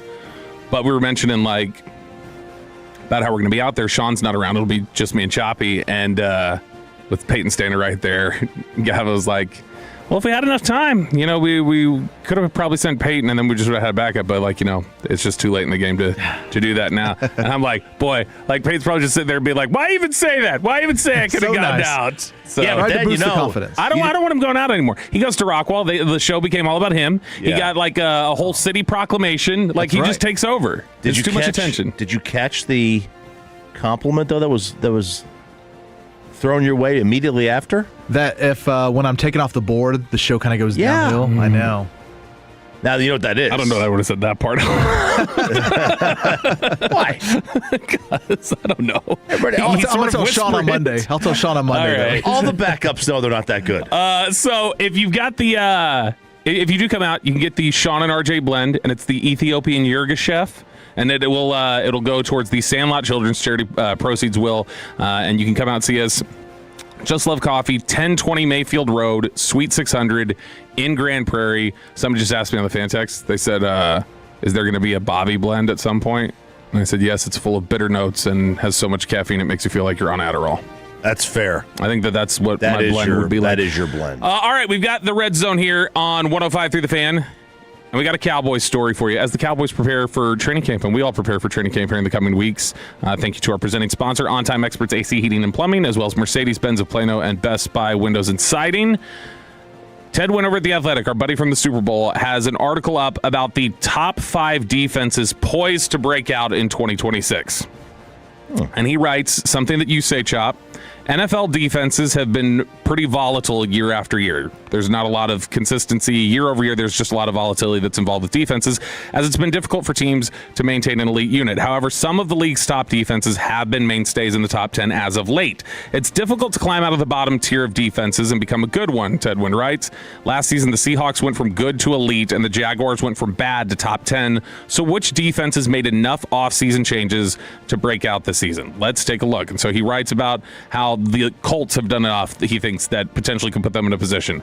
The Carolina Panthers are on this list. The Chicago Bears, he talks about. The Tennessee Titans. And then finally, the number one breakout candidate. He doesn't actually list them as the number one breakout candidate. He has them in alphabetical order. But I'm saying the number one breakout candidate, the Dallas Cowboys. This is what he writes up on the Cowboys defense as a breakout candidate. He says the Cowboys defense will grow along with first-year play caller Christian Parker. Parker was a highly regarded young coach, having worked under Vic Fangio since 2021. Fangio is the architect of the current defensive meta, and Parker knows how to install his defense and, more importantly, his curveballs. Parker will certainly put his own spin on the system, but the foundation will come from Fangio, and the Cowboys successfully drafted Fangio prototypes for Parker, starting with safety Caleb Downs, who will play the important nickel position in the Cowboys system. He says, for this sort of defensive structure to work, you must have a front capable of defending the run from a light box, and the Cowboys have that with defensive tackles Quinnen Williams and Kenny Clark. We talked about that during the defensive tackle rankings in the 7 o'clock hour, that ESPN noted out of all qualifying players any position, Quinnen Williams was 5th in run-stop win rate last year. And Kenny Clark, we know that's his MO. You add Rashawn Gary in there.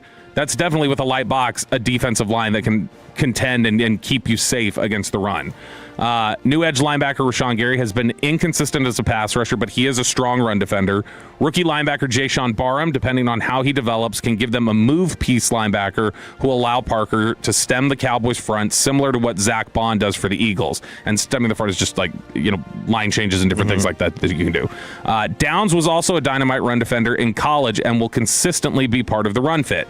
The Cowboys will depend on youth. They need first-round pick Malachi Lawrence to provide them with instant juice off the edge, and second-year corner Savone Revel to push Deron Bland, whose gambling play style doesn't fit in the system, out of the starting lineup. The Cowboys may not push to be a top 10 unit, but they can make a huge improvement from being the 32nd ranked defense in DVOA, FTN's efficiency metric that accounts for strength of schedule. With their high-scoring offense, a jump to between 16 and 20 for the defense could make the Cowboys legitimate playoff contenders. So this is, first off, there's a couple interesting things there, I think, in that write-up from Ted Wynn, which is talking about the breakout candidates in defenses across the NFL. The Bland note is an interesting one, where he says it's a necessity, he thinks, within the scheme that Revel pushes Bland out of the lineup. Because to him, he thinks Bland's too much of a gambler, and that within the scheme, gamblers are not going to succeed. That's why I do think it's interesting that Tariq Woolen was a signing that they made in Philadelphia, because that's his whole game, is gambling. But regardless, Savone Revel, he thinks, needs to develop to that point. And the Eagles did like Savone Revel when he was coming out. Christian Parker has talked about him as a guy that he liked watching when he was coming out of school. He ends up with the Cowboys. And I think that was part of the whole pitch with Parker. One of the winning parts of his pitch was the idea that he believed in Revel and thought he could make something out of him. But the other thing here, and I'm curious for this, we had this fight last week. It was while you were out, I believe, when Sean and I started mixing it up on the Cowboys and the expectations for their defense. Does it bug you at all that the expectation that everybody keeps throwing on it is just be average? No. Why? I love being average. Yeah, but on your football team, do you want to be average? I don't want my offense to be average. I want my offense to be elite. I think an average defense is a reasonable goal. I think an average defense is so underrated. Yeah. Because an average defense that gets a little hot at the right time is a defense that wins a Super Bowl. Yeah, and you can... A bad defense that gets hot is an average defense. Which would you rather have? Because I know you used to be the guy with Byron Jones, who you really liked Byron Jones, and I know it bugged you how much people just basically discounted him because he wouldn't get interceptions. Right. But as a defensive unit, would you rather have a unit that is, let's say, 25th in yards allowed and first in turnovers? Or the reverse, first in yards allowed and 25th in turnovers? First in yards allowed, 25th in turnovers. Because I think that it's hard. If I don't allow yards, I don't allow points. Where's the scale? Where's the scale for you? Like where you would it say tips? Yeah. Where would it tip for you? Where you'd say I will trade the number one yards defense in exchange for if the turnovers were down back this way. Like for instance, if I told you could trade the number one turnover defense and the number 15 yards defense for number one yards defense in like the 32nd turnover, because reaches a point, right, where the turnovers become too valuable relative to the yards you're allowing. Yeah, like let's take I think it was the 2009 Saints defense. Mm-hmm. They were 20th in points per game, but I think they forced the most turnovers in the NFL. Here are the turnovers. I've not looked at this yet. So what I'm saying is, like, yeah, it's cool you pop, but how predictable is that? How sustainable is that? I think there is an instance where, like, yeah, I'll take the turnovers, and like the 15th ranked defense, but 25th, no, man, because like when you face a great quarterback, you're not going to get those same turnovers.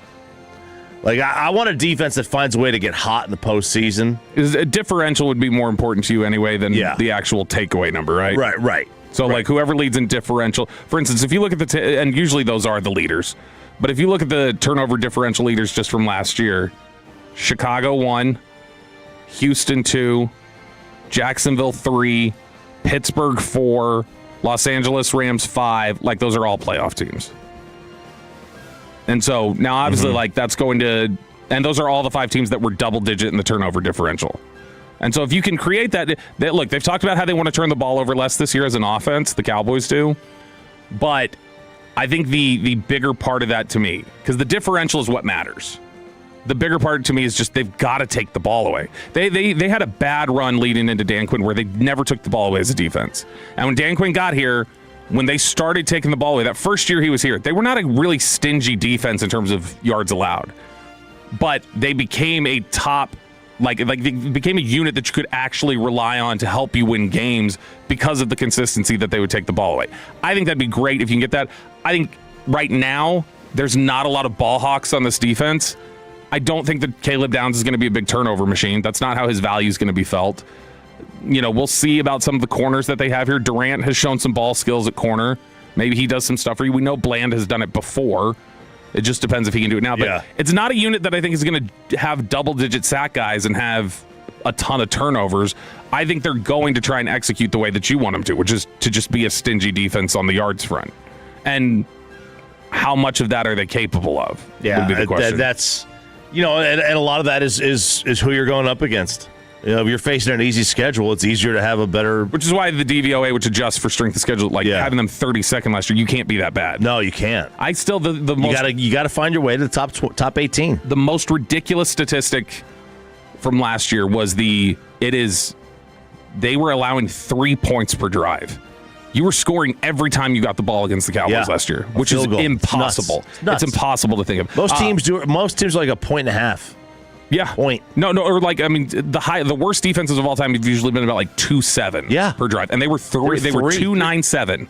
2.97, which is insane. One last note here. Brandon Ayuk is now taking shots at Jaden Daniels, his buddy, who he was supposed to save him from the 49ers. As he put up on an Instagram post the other day, he was going off on Jaden Daniels, and he goes, "The F always so funny, bad word. Turn your savage up." And then he says, talking about that he's going to come after him, and he said, "Going to have to start running behind your mama." So, man, lovely to see that crumbling. He has turned into AB so fast. Yeah, and I wonder, it's so bad. I wonder how much of it is real and how much of him just trying to. I mean, you're taking public shots at your buddy, who's supposed to be the only team left that would take you. That seems like he's just nuts. Yeah, he very well may be. All right, that's the Red Zone here on 105.3 The Fan, presented by Just Love Coffee. Come see us tomorrow out at Just Love Coffee in Grand Prairie. Crosstalk with the KNC Masterpieces next. After we get you over to Base Power Company.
Brought to you by Classic Chevrolet. If you're in the market, upgrade your vehicle. Get to Classic Chevrolet Grapevine today. The #1 Chevy dealership in the world. 3 years straight. They've got more new Chevys than anyone else. All priced to sell. Visit ClassicChevrolet.com. This is Texas. This is Classic Chevrolet. Together, let's drive, relax, enjoy the difference. Based on new Chevrolet registrations 2023 through 2025. Crosstalk here on Sean and RJ on 105.3 The Fan. Kevin Hagelin just had a great topic that he'd love to bring to air. Yeah, here's the topic I'd love to bring to air. If you have a business and you would like That's not what we were talking about. To promote your business, that would be great. Yeah, call Cody. Cody Rhodes?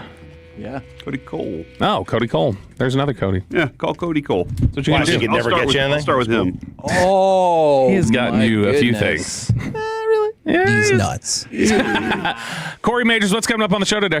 Guys, at noon o'clock today, are sports fans too fickle, or are athletes just a bunch of bees? Wow. South of Brett Boone. And then we got my buddy's an idiot at 11. Mark Cuban called out first. Oh, you think Mark Cuban's an idiot in this whole thing? We'll find out. 100%. We'll find out. That's what you can do.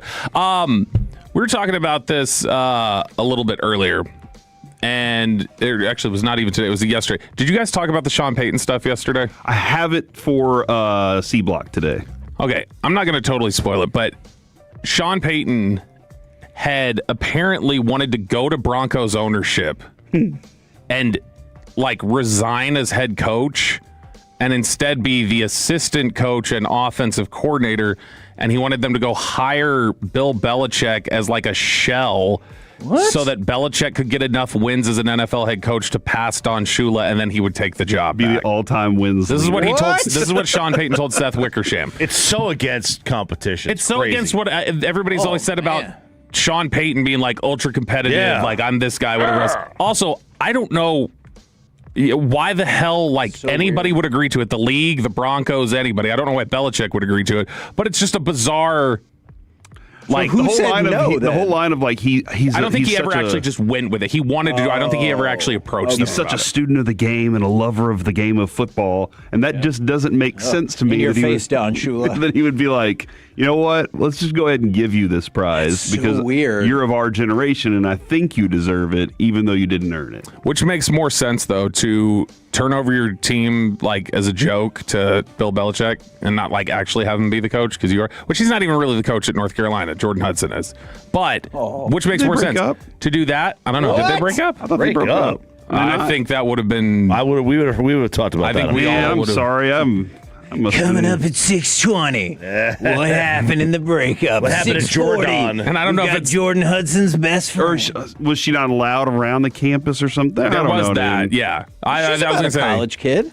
So her and Daddy Grandpa or whatever. Break up. I think Daddy Grandpa. I was going to say. I think who she's humping. Break Grandpa. I think break up would just mean credit card was declined. But wow, when you look at, does that make more sense to just have Bill Belichick be your fake coach or to go sign Von Miller? As he makes more sense than him having sex with his granddaughter or whatever's happening there.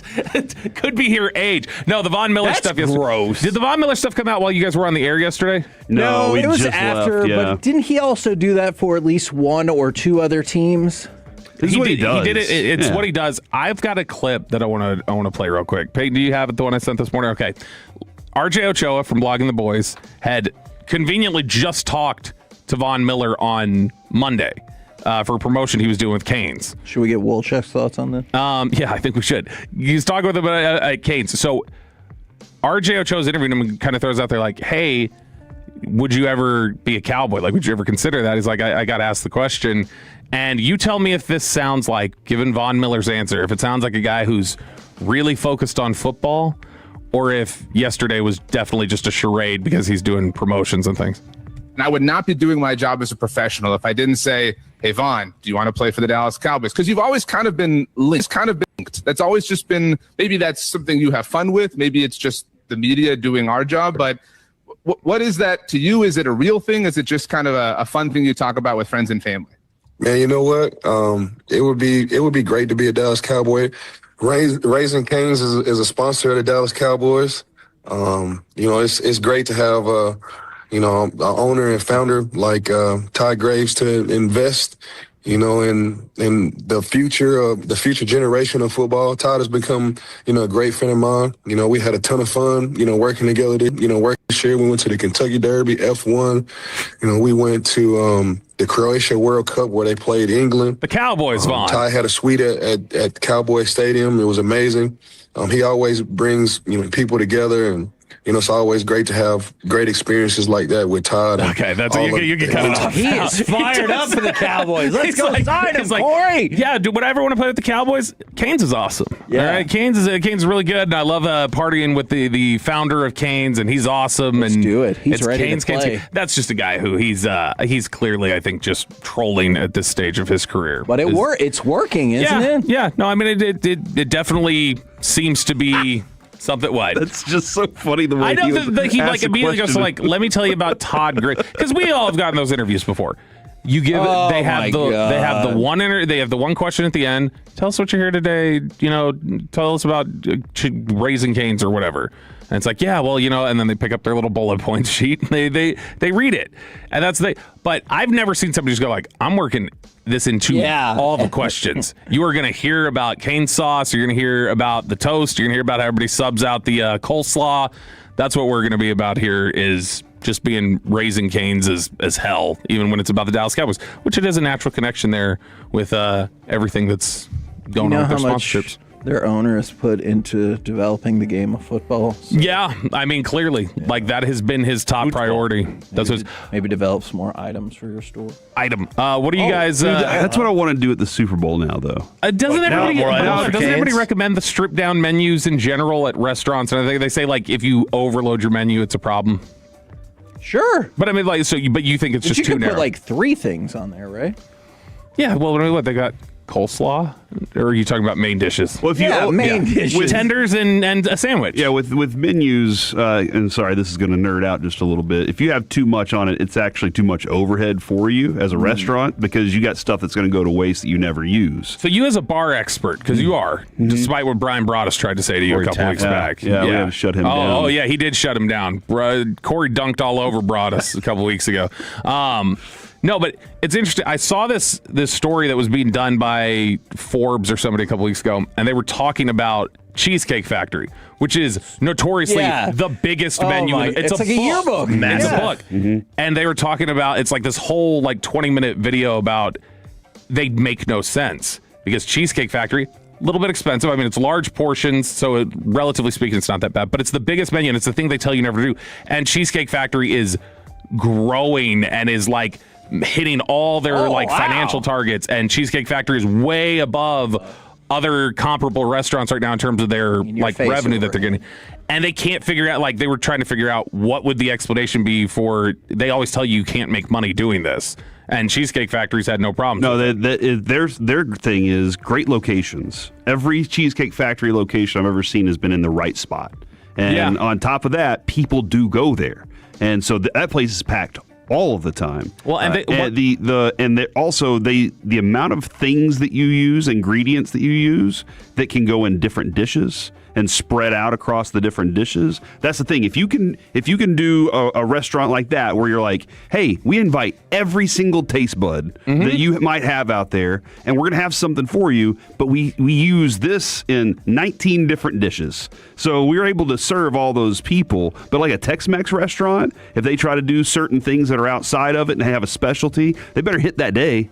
Otherwise, that thing's going to waste because not everybody's going to be there for that specifically. Most people go there for enchiladas, which enchiladas you can make the same with your burritos. You can make the same with your nachos because you only need chips, soft tacos. Like that's where the Tex-Mex restaurants thrive. Cheesecake Factory is just like, how can we find a way to get 4,000 calories into this? Exactly. Yeah. But see, that's the other thing. That was one of the you're things. not taking it home. One of the, you're not. Eat it right here. So one of the things, all right there. One of the things Forbes settled on was they said that they think it's part of the reason why they've been so financially profitable in the last couple of years, even as a lot of other industries are turning down, is they said that they think it's the portion size.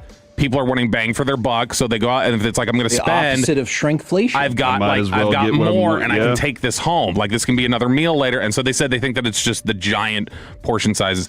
Speaking of place to eat, yes, Kevin. I was just going to ask, do you think that's why the Bear ended? Because restaurant industry how far did you get into the Bear? I watched the whole thing. Okay. I haven't started the last season. I started, the fourth season was the last season? This new one that just came out. One. Okay, so I watched the first couple seasons, whatever the last season was, so I guess that was the fourth. I watched the first 3 seasons. Yeah. And then I saw the first episode of the fourth season where I don't think anybody spoke the entire episode. Loved it. And then I asked terrible choices. Well, and I asked a couple people, and they're like, the whole season does that. They like have a breakaway episode for everybody. I was like, that sounds awful. Like there's a reason it is. Is it worth hanging into it? There's a reason it plummeted bailed in popularity. I bailed on it, and now I've wondered if I should go back to it because I loved it so much when it like really hit its stride. Hold on though, that's that stuff right there where they're like, we're not going to show you all the stress this time because we tried to give you heart attacks in the first season, and then everybody's like, no, everybody's complaining about it. It's too stressful, and then everybody's like, no, bring that stress back. We're watching. There are moments in season 5 that absolutely reach heights, but as a whole, it's. If you were in my position, would you say it's worth sticking around for? If you already bailed, no. Oh, would you rather stick around for that or J Fern TV? My man. God. Did you see this What lady? the hell is that? So J Fern TV is her name is Janice Fernandez, Jenise. She's a TV anchor in Miami, and she is HOTTI. Somehow just popped up on my Facebook page. Wow, look at that! Oddly this morning. Oddly enough, her boss was mad at her and sent out a station-wide memo because she posted some bikini photos from a trip to Fiji. And he's like, stop trying to be an influencer. We need to be reporters. Pretty. She's very pretty. She's very attractive. Kevin, you run a newsroom. Yeah. Are you telling reporters their personal accounts to not post those kinds of things on their personal accounts and only post professional things? Oh, I feel like that would up the yeah, of course it would. The notification level of that. Like, yeah, it's notoriety and stuff. Yeah, that's exactly what it is. What about credibility though? Does that kill credibility? Posting a bikini picture. No, I like. What's her She's job? a reporter, a 6-time Emmy winner. I know a couple of them. Because if you said weather person, I'd have been like, that's fine. Dang! Wow! Rudolph! Yannette Garcia. Look her up. That's J Fern TV on Instagram. Because we keep getting people asking Has on her paychecks. Instagram like gone crazy now because of this? Okay. Yep. All right. KNC Masterpiece are up next here on 105 through the Fan. Go see us at Just Love Coffee in Grand Prairie tomorrow. Thank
football. KRLD-FM and HD1, Dallas-Fort Worth. Let's go, Cowboys. An Odyssey sports station.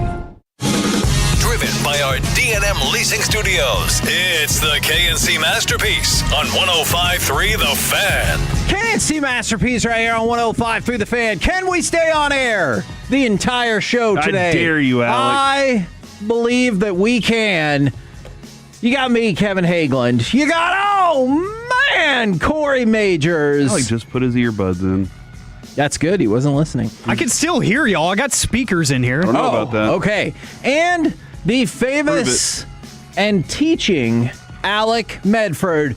Gentlemen, welcome to the program. How the heck you doing today? How the heck is everybody out there in Radioland? 877-881-1053, Frankel and Frankel Injury Attorney text line, or the Twitch, or the YouTube. And will you vote for me for Employee of the Month? Why? I mean, what are your credentials? My credentials are we frequently pop up on other shows. We're number one in our time slot. People seem to like us. And I have worked here for 15 years and never won anything. Neither have I. Well, award. Well, he hasn't worked here for 15 years. Exactly. Almost 7. Why do you want it so bad? I just want to know that the company cares. And the voters care. 877-881-1053. Do you think we should make a push so that Kevin can get Employee of the Month? Have you ever been Employee of the Month anywhere you've ever worked? Yeah, I was Employee of the Month at the newspaper multiple times. We had Employee of the Month there? Why? I should have stayed there. What was the yeah, I'm just kidding. Yeah, you should have stayed there for the thriving. Look, you know the trajectory of my career. I like to jump onto media sources just when they're about at the end of their run. Okay? So we know what's next then, right? Yeah. Is what TV. you're saying. Yeah. Linear TV. You're going to see me on broadcast television after this. You know what, Kevin? I will vote for you for that if that's what you need. It is. But that's it's going to take a lot. And here's why. Okay. We're two different people. Yes, that is true. Us and the rest of the company. Oh. For some reason, we are looked at as the divas of the company. What? And we're very difficult to deal with. I mean, Sean, I get. And we're unapproachable. And so that's like might not be getting paid in vote. We are looked at as. Yeah, y'all are there. Y'all are the talent, but we're the people who work and make this company run. So that's just you got to just accept that at some point, man. All right. Like this, it's not for us. That's not for us. They don't look at us that way. Okay. We're put over here. All right. On the island of misfit radio talkers. And that's just what we got to do. So it's okay, man. That's gonna be my all right. 4-year consideration. I'll vote for you though. Hell yeah! But my vote carries 2 votes. It does? Yeah, I don't know if you knew that or not. I get 2 votes. What? It was part of the agreement whenever I signed my contract. I said I want always 2 votes to everybody's 1. Oh man, can I tell you a story? I really hope she's not listening right now. When my mom married my dad, she said that one of the things he said was, "Oh, great, now I get 2 votes again," because he had been married before. And I asked my mom, I was like, "Did you immediately think that you'd made a mistake?" Oh. And she kind of chuckled, and I think in her heart she knew the answer was yes. From the 806, y'all keep talking about Alec teaching. Does he have his stepkids in studio while the single mom's at work? Or who's he teaching? When's the show end again? Oh my goodness! I'd like to start off Shout Out Thursday with a shout out to Charles, the valet guy at Ocean Air last night. Fantastic work last night, Charles. Thank you very much for being a Tolo. No, I love when I run across Tolos, dude. It is awesome. Did you know one time when we went to Nick and Sam's, I thought that a guy who was just going into the restaurant was a valet? Because he had like the same vest on as the other people. Who wears a vest? And he walked like right by me, and I started to hand my ticket to him. And he goes, "Man, I'm not a valet." And I was like, first of all, you shouldn't sound so offended. And then I was like, "Oh, my bad." Kevin, I'm going to go back to my days of being Employee of the Month and on the border, which is no longer there. They've shut down, but that plaque is probably still hanging. It sounds like our newspaper's circling the drain. 2 months in a row, Kevin. That I was Employee of the Month. 2 months in a row. And then they moved me from busboy to waiter. And so now I was waiting tables. And the guy who was busboying with me, he got moved to host. Ooh. And I walked up to him, and he had a vest on. And I was like, dude, that vest looks awesome on you. And he goes, I'm a sexy bitch? And I was like, yes, you are. You know what? That's another reason I should win Employee of the Month. I know it was a long time ago. But when I won Employee of the Month at the newspaper, I was gifted a multi-day and night stay at the Gaylord, and I gave it to somebody else because we had to do work here while still doing our regular work job. I don't know if you can factor things in from that long ago. Probably not. But did you stay at the Gaylord that night? No, I had to give the stay away. Oh, man. Because we had to come work here, and I was still working at my other job. 817 Kevin winning Employee of the Month multiple times while Corey had no idea there was even an Employee of the Month award is the most KNC thing ever. That kind of fits our roles and like the way that we approach things, right? Like, right. You're like, I gotta win this thing, and I'm like, hold on, is that in the handbook? I didn't read the handbook. Yeah, well, I didn't read the handbook at Blockbuster, and that's what got me fired. All right, so let's talk about, I guess, the Rangers. We could talk about the game, but there's a lot of other Ranger stuff I want to talk about. Go ahead and give me cut number 1, and let's see if we can get this part out of the way because it was brutal all night long. With runners at the corners and nobody out, the 0-1, and that is rocketed to deep left center field. Carter watching, it sails into the Angels bullpen. Adell's second home run of the night comes with 2 men on board. It's 7-0 LA.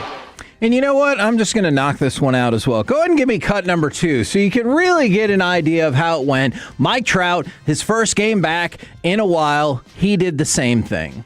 Only active player with more, Giancarlo Stanton. Here's a ball driven deep out into left field. This might be 422, and it is.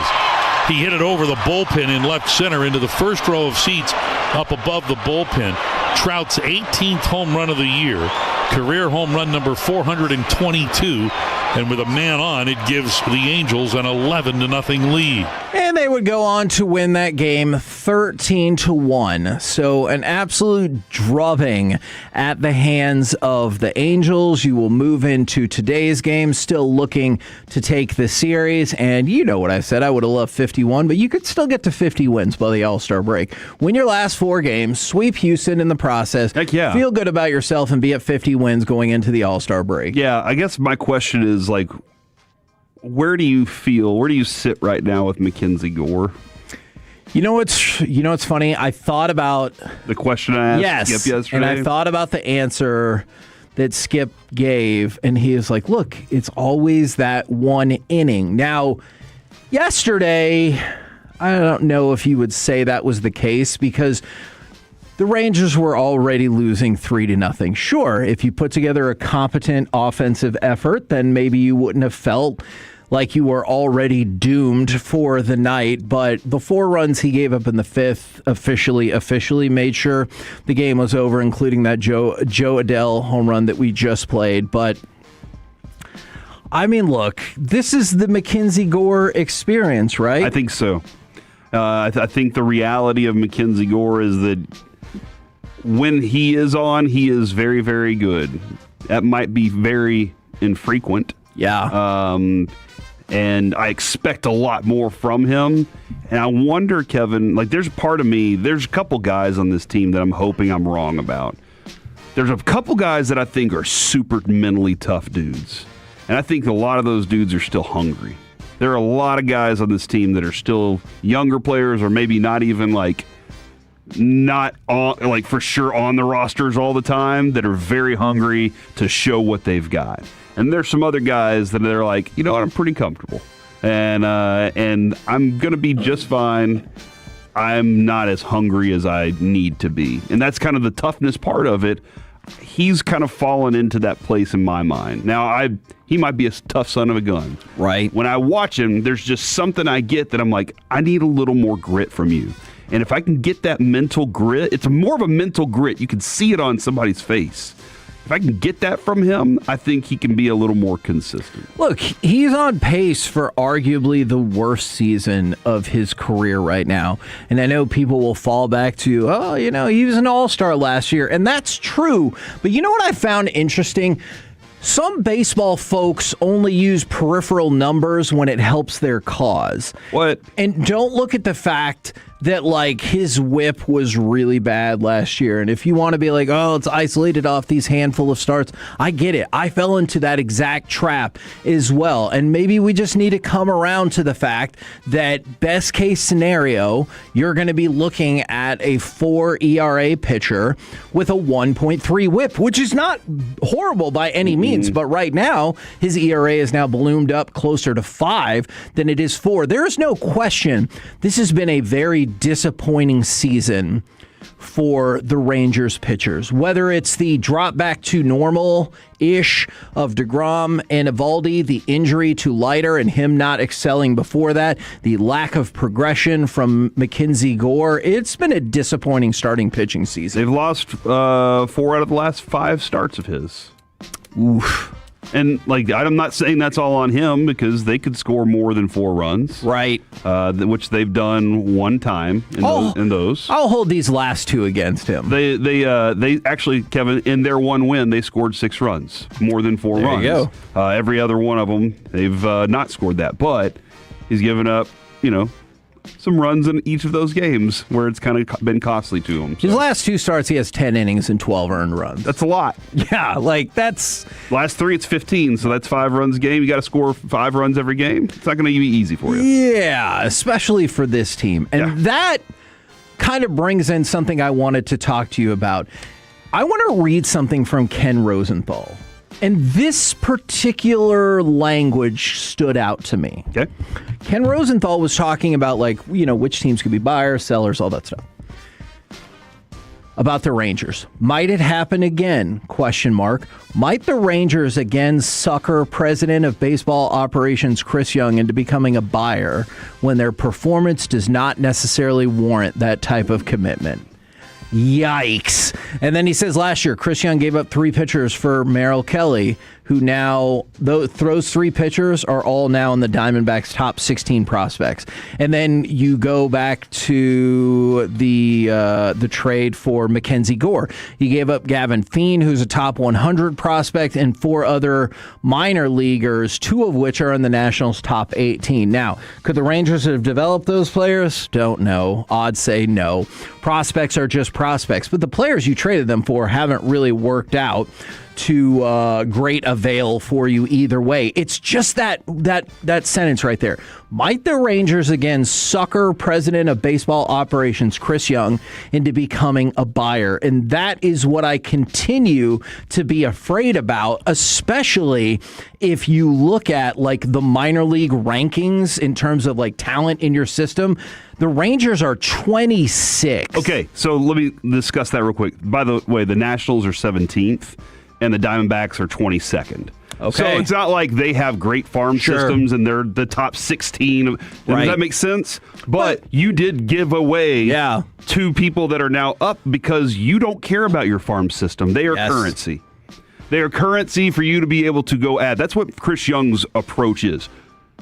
We might disagree with it. I think we both do, right? We would rather be like the Dodgers, where you're like, our pro team is very good. Also, our scouting department is elite. Right. And we are constantly churning out top 10, top 20 guys in the prospect system. And our prospect system is number 1 or 2 every single year. But it seems like, this is just my feeling, Chris Young's entire approach is don't care. I will use those guys to get veteran players, and that's how we're going to build this team year in, year out. I might be here for 5 years. Kevin, the suckering part of it, I don't think Chris Young's going to get suckered into it. I think he wants to compete and wants to believe that they can win. Whether or not that's a real thing, he thinks he's here to win games, win championships, and why would I ever sell a team whenever I have an opportunity to go buy something with these prospects that I have? It's a different philosophy, but I think that's the avenue that his mind is stuck in, and I don't know I don't think that he's ever going to be a guy unless he's on his way out the door that says, okay, guys, it's time to step back in order to step forward 5 years from now. And the Athletic, by the way, has the Nationals and Diamondbacks both in the top half of baseball. This is on MLB.com. When it comes to farm systems. So that is a little concerning to me. I want to throw this out there. That was in March, though. I'm assuming they mean the team. From the 469, you let Maddox walk twice and wonder why the pitching goes to S. We don't wonder that at all. We have talked about that time and again from the second it happened. The Rangers essentially let Mike Maddox walk because they didn't want to kick him a little bit of extra money that wouldn't have counted against the cap either way. I don't wonder why the pitching has taken a downgrade whatsoever. The second he walked out the door, we were both worried about that. Mm-hmm. Yeah, no, and I would be too when you have one of the best game planners and teachers out there. And we're just like, meh, but either way. But I do think that he kind of also was like, I don't really want to be here. I mean, that could have been another thing too. Possible, unless they gave me more money, and then you're like, heck yeah, I'll stay here. All right, real quick, one more thing. A discussion about Corey Seager, and this is the other thing I just wanted to throw out because we've talked plenty about Corey Seager and if he gets traded or anything else. But the other thing to remember about this is while he can block a trade to 8 different teams now, if you do not trade Corey Seager at the deadline here, his 10-5 status will officially kick in. 10 years in the major leagues, 5 consecutive years with the same team. That means he can veto a trade to anyone. Mm-hmm. Anyone. And if you're Corey Seager and you can just, kind of do your thing while you're here, let's face it, the pressure from the media here is significantly lower than it is in some of the other markets he could potentially go to. He's got a family. He's got his family here. He likes living in the Metroplex and stuff like that. I don't know if he would want to block trades to pretty much everywhere that you would throw out there. So that's another thing. If you don't trade Corey Seager now, all of the decision is going to be in his hands after the season. Yeah. So something to keep in mind as well. We're the KNC Masterpiece right here on 105.3 The Fan. Coming up next, let's do some Dallas Cowboys news of the day right here on The Fan. Sean and RJ, the KNC Masterpiece, G-Bag Nation, Fan After Dark.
Frankel. If you've been injured in a car or truck wreck, call Frankel first, 214 or 817-333-3333. With Frankel and Frankel, there's never an out-of-pocket cost. They only get paid when you win. Frankel and Frankel, the go-to car and truck wreck attorneys in Dallas. Murray drops back to pass, steps up, he trips, he goes down, he's sacked. Von Miller powered his way through Calvin Beachum. KNC Masterpiece right here on 105.3 The Fan. It's time for some Dallas Cowboys news of the day. I know we discussed this in Crosstalk, but we will throw it out there. Von Miller posted a picture of himself on Instagram and his story in a Cowboys jersey. Now, of note, he also did that of himself in a Broncos jersey a little while back. Maybe he's just trying to raise awareness for his profile, or he's just trying to raise awareness for Raising Cane's. Dude, I don't know. I get it. I understand. Either way. Yeah. Is that your number one chicken strip seed, or is that a different conversation for another time? It is a different conversation for another time, but my apologies. I'm much more of a fan of the sauce. Okay. Like the tenders are fine, but it's the sauce that does it for me. I overdo it on the sauce, too. I order too many extra sauces and then never have any left over. So I ordered, that number's too big. Is that an extra charge? Like, do you get a sauce and then you got to buy the rest? Yeah, you get one or two sauces and then you got to buy more. All right. And I'm like, give me 10, and they're like, you ordered 8 tenders, sir, and I'm like, I know, give me 10 sauces. And then they just kind of look at me like... So a little bit of a judgment from the Canes people. I don't need this from you right now. And then, but I did learn the recipe just in case I need more. So and this could be a conversation, like you said, for another day. I wonder, are people most fanatical about Raising Cane's sauce? Like, I'm not saying it has to be the most popular, but will people fight to the death the most for that sauce? Blaine's is pretty good. Isn't that one from A&M? That's right. Yeah, that one's pretty good, too. So I'm not sure. Sauces are like... It's like music, you know? You like the music you like, even if some people don't like it. And so you never really know exactly what music people are going to like or what sauces they'll love. Interesting. Now, by the way, on the Von Miller front, if you think he's serious about still playing football, he did have 9 sacks last year. If you just want to turn him loose on third down and see what happens, I have no idea what his price point is. I venture to say that the Cowboys will not pay him his price point. Fair. Just to send him out on third downs because they have Malachi Lawrence. And because it's not going to be $2 million. And because he's going to, if it's $5 million, they'll be like, it's too much. Okay. It's too much, guys. Now, I wanted to try an exercise out with you guys. Now, DallasCowboys.com had thrown out the greatest offensive line of all time, if you could pick and choose from any spot in Cowboys history.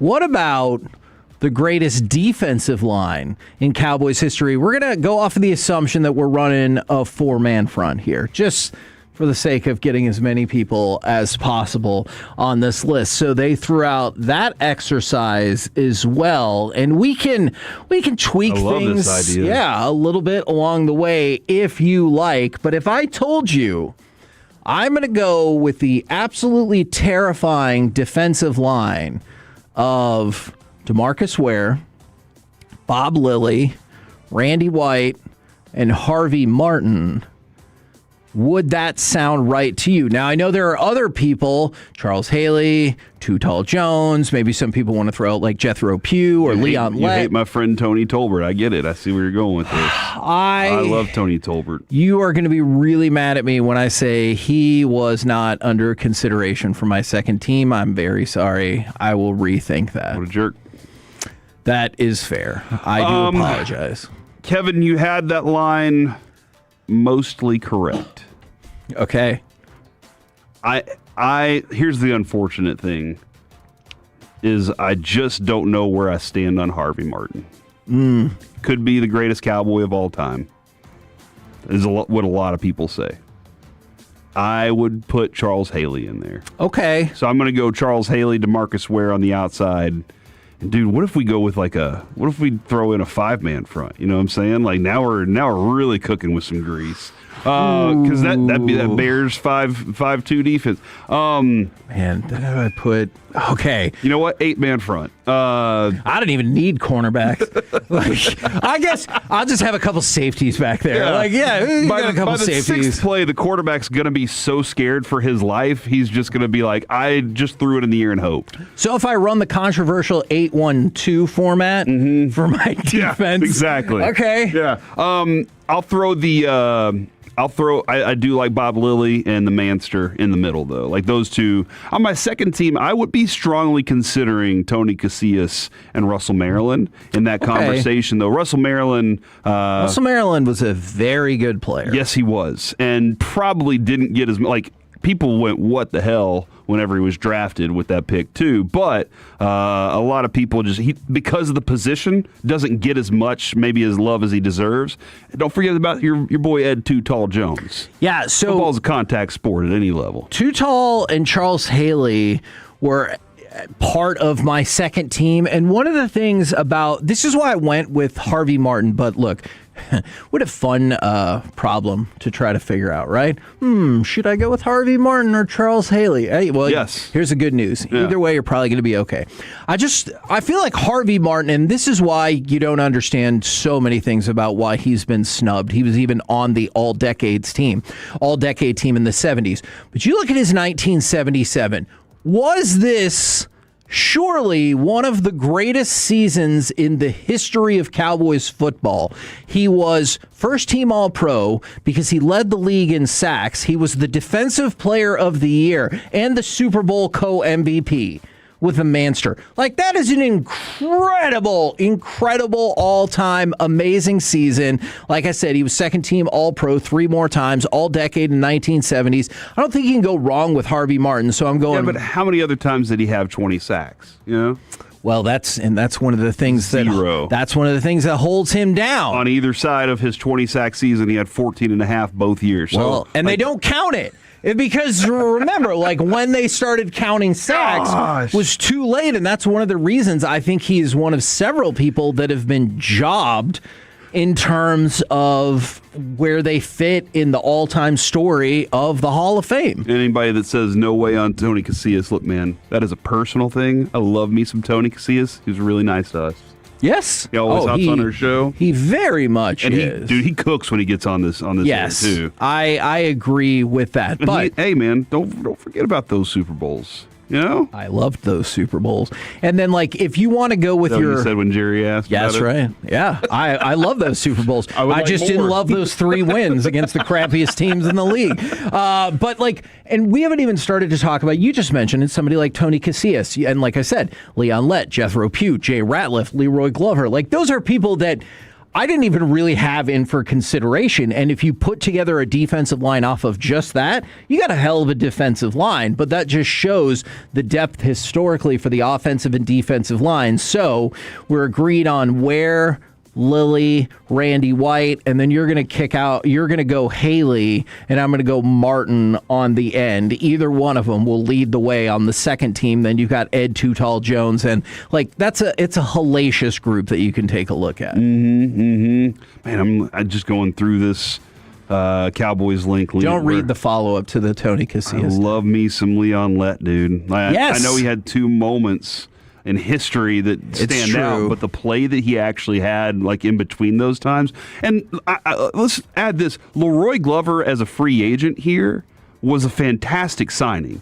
Right. Leroy Glover was a phenomenal player and a really good leader, too, for that defense. That's a guy that's going to go forgotten for a long time around here. But, Kevin, on DallasCowboys.com, they have him ranked 3rd all-time defensive tackles for the Cowboys, behind Randy White and Bob Lilly. Okay. Can I ask you a Leon Lett question? I'm dead serious. I get the Miami one because you lost the game. Mm-hmm. Do you think there is too much made of the Leon Lett Super Bowl play, considering you were winning by 35 points in the fourth quarter of that game? It did nothing to impact the outcome. Now, what it did impact is you would have then scored the most points in Super Bowl history. If you care about that, it's a big deal. Otherwise, mean, you won the game. I think you couple it with the Dolphins game. So if the Dolphins thing never happened, you don't think as much. No. Okay. And you got to let me finish, Kevin. No, just, Woo! But also because it was such a big stage. Like it's because it was the Super Bowl, and couple it with the Dolphins thing. Okay. And so that's what he kind of gets remembered for, was biggest stage out there. It wasn't that you did this. It was, if he'd never picked that ball, if he just laid down on that ball, right, we actually would probably have a better memory on both of them. If he just not touched one and then laid down on the other, better memory than what ended up happening, because that dude balled. Yeah. Like, he absolutely was a monster in the middle. And then somebody said, now do this exercise with the 90s going forward. I mean, I think we hit most of those names. Obviously now Charles Haley is in for both of us ahead of Harvey Martin. DeMarcus Ware is still there. Leon Lett is now going to move up into the mix. I wonder where Jay Ratliff lands for some people. Yeah, I can see Jay that. Ratliff, like on Cowboys website, they have Bob Lilly 1, Randy White 2, Leroy Glover 3, who I go back and watch Leroy Glover play. He was great. Yeah. He also would go to the restroom on himself sometimes. And then That's a competitive advantage. Yeah, the competitive. And then they had Jay Ratliff 4. Okay. So, like, I did not think of Jay Ratliff that way, because the pedigree coming out of college wasn't that, but he turned himself into a very fine player. Jim Jeffcoat overlooked. Good friend of ours. Well, that's because Kevin and him they collided. It was just the one time. And to the 972, I've made it very clear how I feel about Roy Williams. Coming out of OU, I thought he was going to be great. He disappointed when Darren Woodson left. Yeah. That was definitely, that dude could light some people up. I think he broke more collarbones than most people out there. Oh. Emmett Smith's being one of them, too. They came up with a rule. They did. For him. So, I mean, look, that actually is the perfect. And then he and I had a bad exchange in person, too, so that happened. So, look, that'll actually perfectly lead into our next one. It's time for Baseball Nuggets. What? Would you want a Major League record, even if it was a bad one? Next on The Fan. Coming up in the next G-Bag Nation, we preview...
vehicle, get to Classic Chevrolet in Grapevine. The #1 Chevy dealership in the world 3 years straight. They've got more new Chevys than anyone, all priced to sell. Visit ClassicChevrolet.com. This is Texas. This is Classic Chevrolet. Together, let's drive. Based on new Chevy registrations 2023 through 2025. Bat speed up. Schwarber, exit stage right.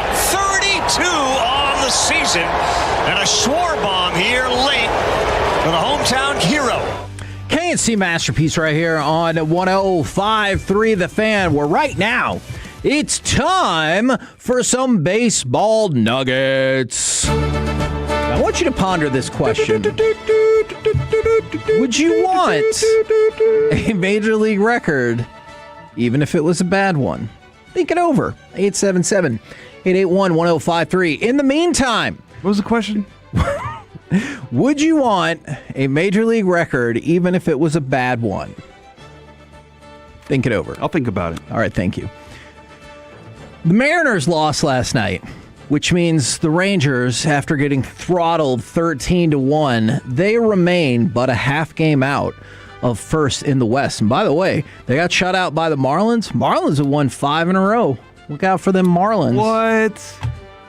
Anthony Volpe says, hey, I'm tired of your bull crap. He's denied the, quote, BS report that he refused to play second base. Now, that was a kid who, for a while, he was supposed to be like the next big thing in their system. He has really, at times, been up and down offensively. I would say first 2 years looks significantly better than the last 2 years, but defensively, he's probably been okay, at least for them. Some people would say significantly better than okay, but I'll take the whole package and say he's been okay.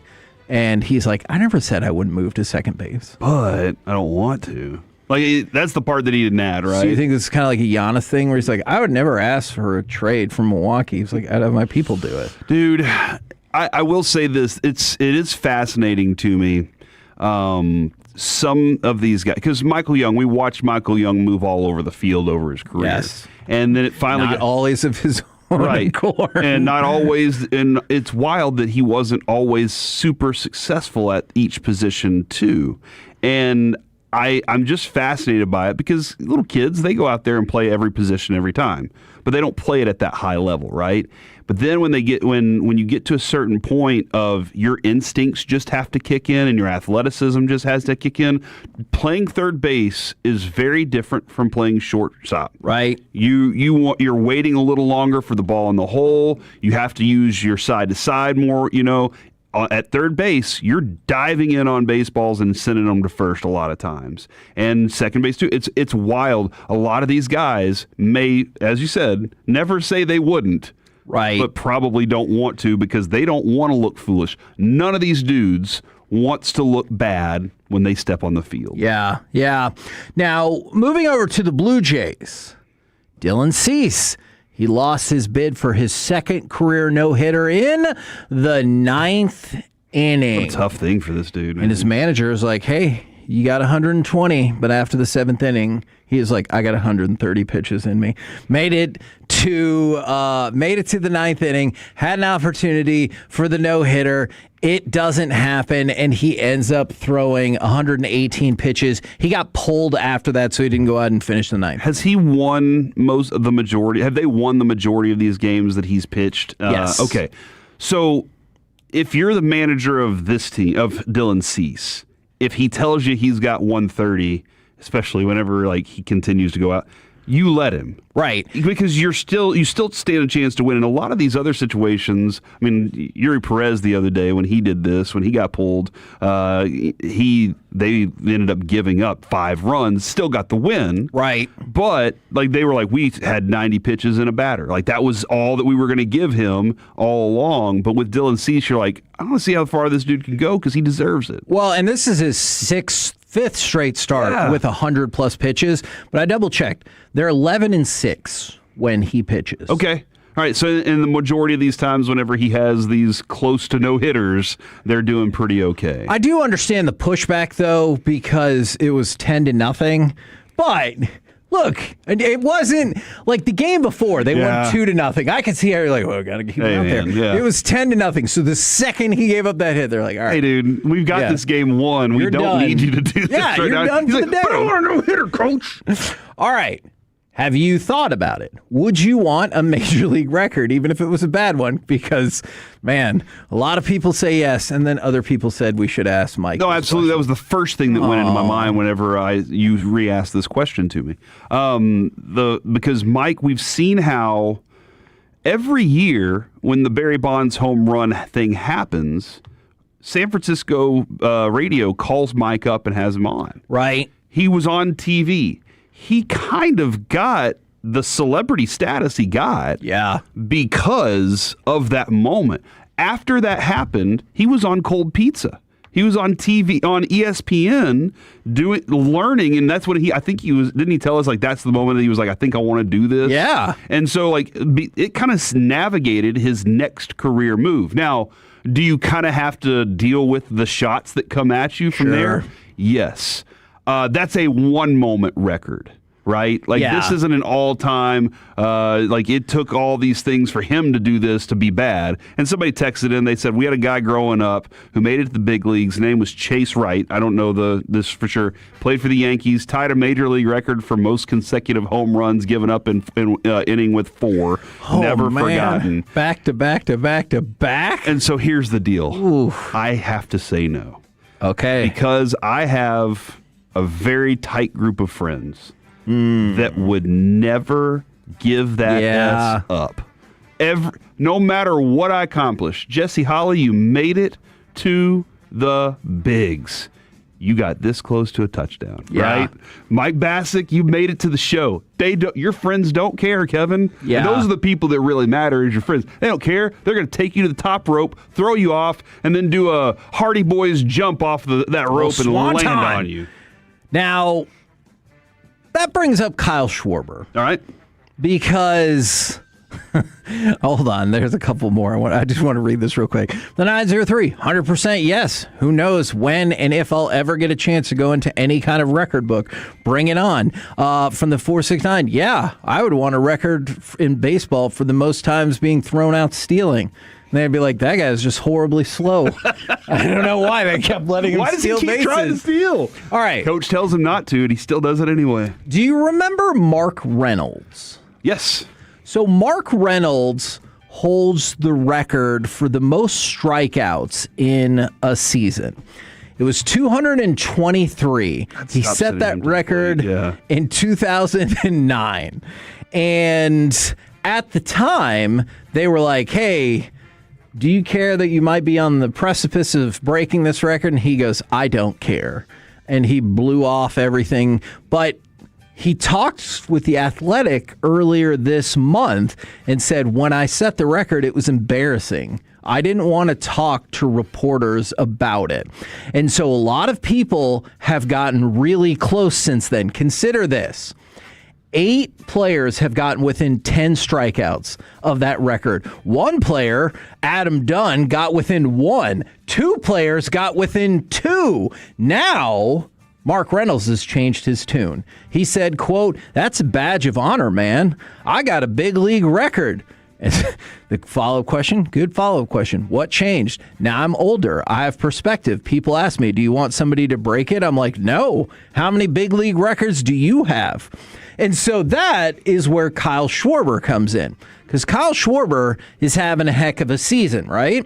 So he already has 32 home runs. He's on pace for 56 home runs, 101 RBIs. He has an OPS of 945, but he is also on pace for 239 strikeouts, which would shatter the all-time record. Mm-hmm. And Kyle Schwarber said, I'm not anxious about it. I mean, it is what it is. There are a lot of other good things that I've done. I hate the perception of you'd sell out for this, you'd sell out for that. That's just like the farthest thing from the truth. And so he pointed out, hey, like I'm on pace for 100 RBIs and all these home runs and my OPS. So I'm not trying to go out there and strike out, but you can kind of tell, like, kind of sounds like he doesn't want it. Kevin, I decided to take a look at this. Oh, tell me. Mark Reynolds has 3 of the top 16. Top 19 strikeouts in a single season at 204, 211, and 223. Joey Gallo is only 10 behind him 1 year. So he's number 9 all time. Joey Gallo has 2 in the top 20. Eugenio Suarez has like 3 in the top 40. But Mark Reynolds was the strikeout king. He was the Nolan Ryan of strikeout hitters. And I just can't believe, like, this dude has the single season most, but he also has the most in the top 20. The most seasons in the top 20 for strikeouts. I don't think Kyle Schwarber will do it. I think he'll get really close to it and be like, Coach, don't put me in anymore. I mean, look, that's happened before. And by the way, the year that he struck out 223 times, Mark Reynolds, that is, best WAR of his career. He had an OPS of 892. He also hit 44 home runs and 102 RBIs. So if that's the trade-off, you're going to hit 45, 50 home runs and also strike out a ton. Wow. Well, there you go. We're the KNC Masterpiece right here on 105.3 The Fan. Chris Carter had 2 in the top 20 also. Wow. Heck of a receiver, too. Uh-huh. Coming up next, it's time for My Buddy's an Idiot. Does your friend have a terrible sports or pop culture opinion, or are they sad that when they sold the team, they didn't get a say anymore? Oh. We'll do it next right here on The Fan.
Dallas Cowboys football. KRLD-FM and HD1 Dallas Fort Worth. Let's go, Cowboys. An Odyssey sports station. Driven by our D&M Leasing Studios, it's the KNC Masterpiece on 105.3 The Fan. KNC Masterpiece right here on 105.3 The Fan. And right now, it's time for My Buddy's an Idiot. Does your friend have a terrible sports or pop culture opinion? Or are they sad that the thing they sold, the new owner won't let them make the decisions anymore? 877-881-1053, the Frankel and Frankel injury attorney text line. Now, somebody said the Big 12 for that awful Monster Energy deal that they made. Now, what is this? So the only thing, I'm sad because I saw something from, I don't remember where, but it was kind of a back and forth with the commissioner and a Texas Tech reporter. The commissioner was like, now it's not the time to talk about that. But let me stand up when I answer you stand up when I answer your question. I'll give you the answer I want. Somebody put in the caption on Twitter, sorry, I couldn't ask 15 questions about Monster Energy first. And I watched the clip thinking that was his response to the Big 12 commissioner, and it wasn't in the video, and then I was really sad. Oh, man. Yeah. Okay, well, there you go. Sorry. From the 903, my buddy's an idiot because he thinks losing Jason Robertson would be like losing Connor McDavid. Look, I like Jason Robertson a lot. That is not the same. They're two uniquely different players. Right. One is better. One is a lot faster. Jason Robertson. I'm just kidding. Come on. That being said, he also cost Team Canada because he's so fast that he was like, I'm just going to go do this myself, and then didn't play 3-on-3 team hockey. Should they have been in the 3-on-3 situation in the first place? Probably not. Yeah. This is not necessarily his fault, but MLB's fault. Is Matt Bush an idiot? He was the number 1 pick in the draft, and Justin Verlander was the number 2 pick in, I believe, the 2004 draft. Justin Verlander's WAR is 82.3, and Matt Bush's is 1.8. Okay. Yes. Okay. Yeah. I mean, he made an idiot decision, and he does know that. I can't say that he's, like, I don't know exactly where he is in life right now.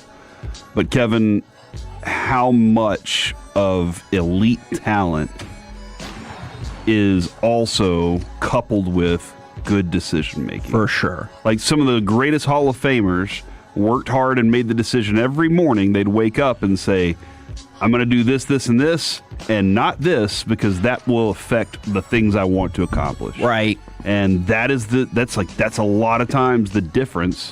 What's wild is guys like, let's say, Michael Irvin. Michael Irvin had some questionable decisions in his life, but also massive success in his life at the athletic level. Yeah. And so they're like, I can't say that they're just always coupled, but a lot of times they do go hand in hand. Now, Mr. Alec Medford, I'm going to bring you in on this because I see what they're going for. I also know this has riled some people up. And Corey Majors, I want your thoughts as well. This is a question, idiot. Is Topps an idiot? Yes. Have you seen their new strategy? No, I haven't, but by default, I just say that Topps is an idiot. So Topps is now doing pre-orders for mega boxes, which is like the bigger box that you'll see at the Target, Walmart, all that kind of stuff. And it will not have the shrink wrap around it. The reason being, they said that is what so many flippers, because flippers are the worst. They just go and buy out the entire store so nobody can actually like enjoy opening the cards and stuff. So they're monsters. They're the absolute worst.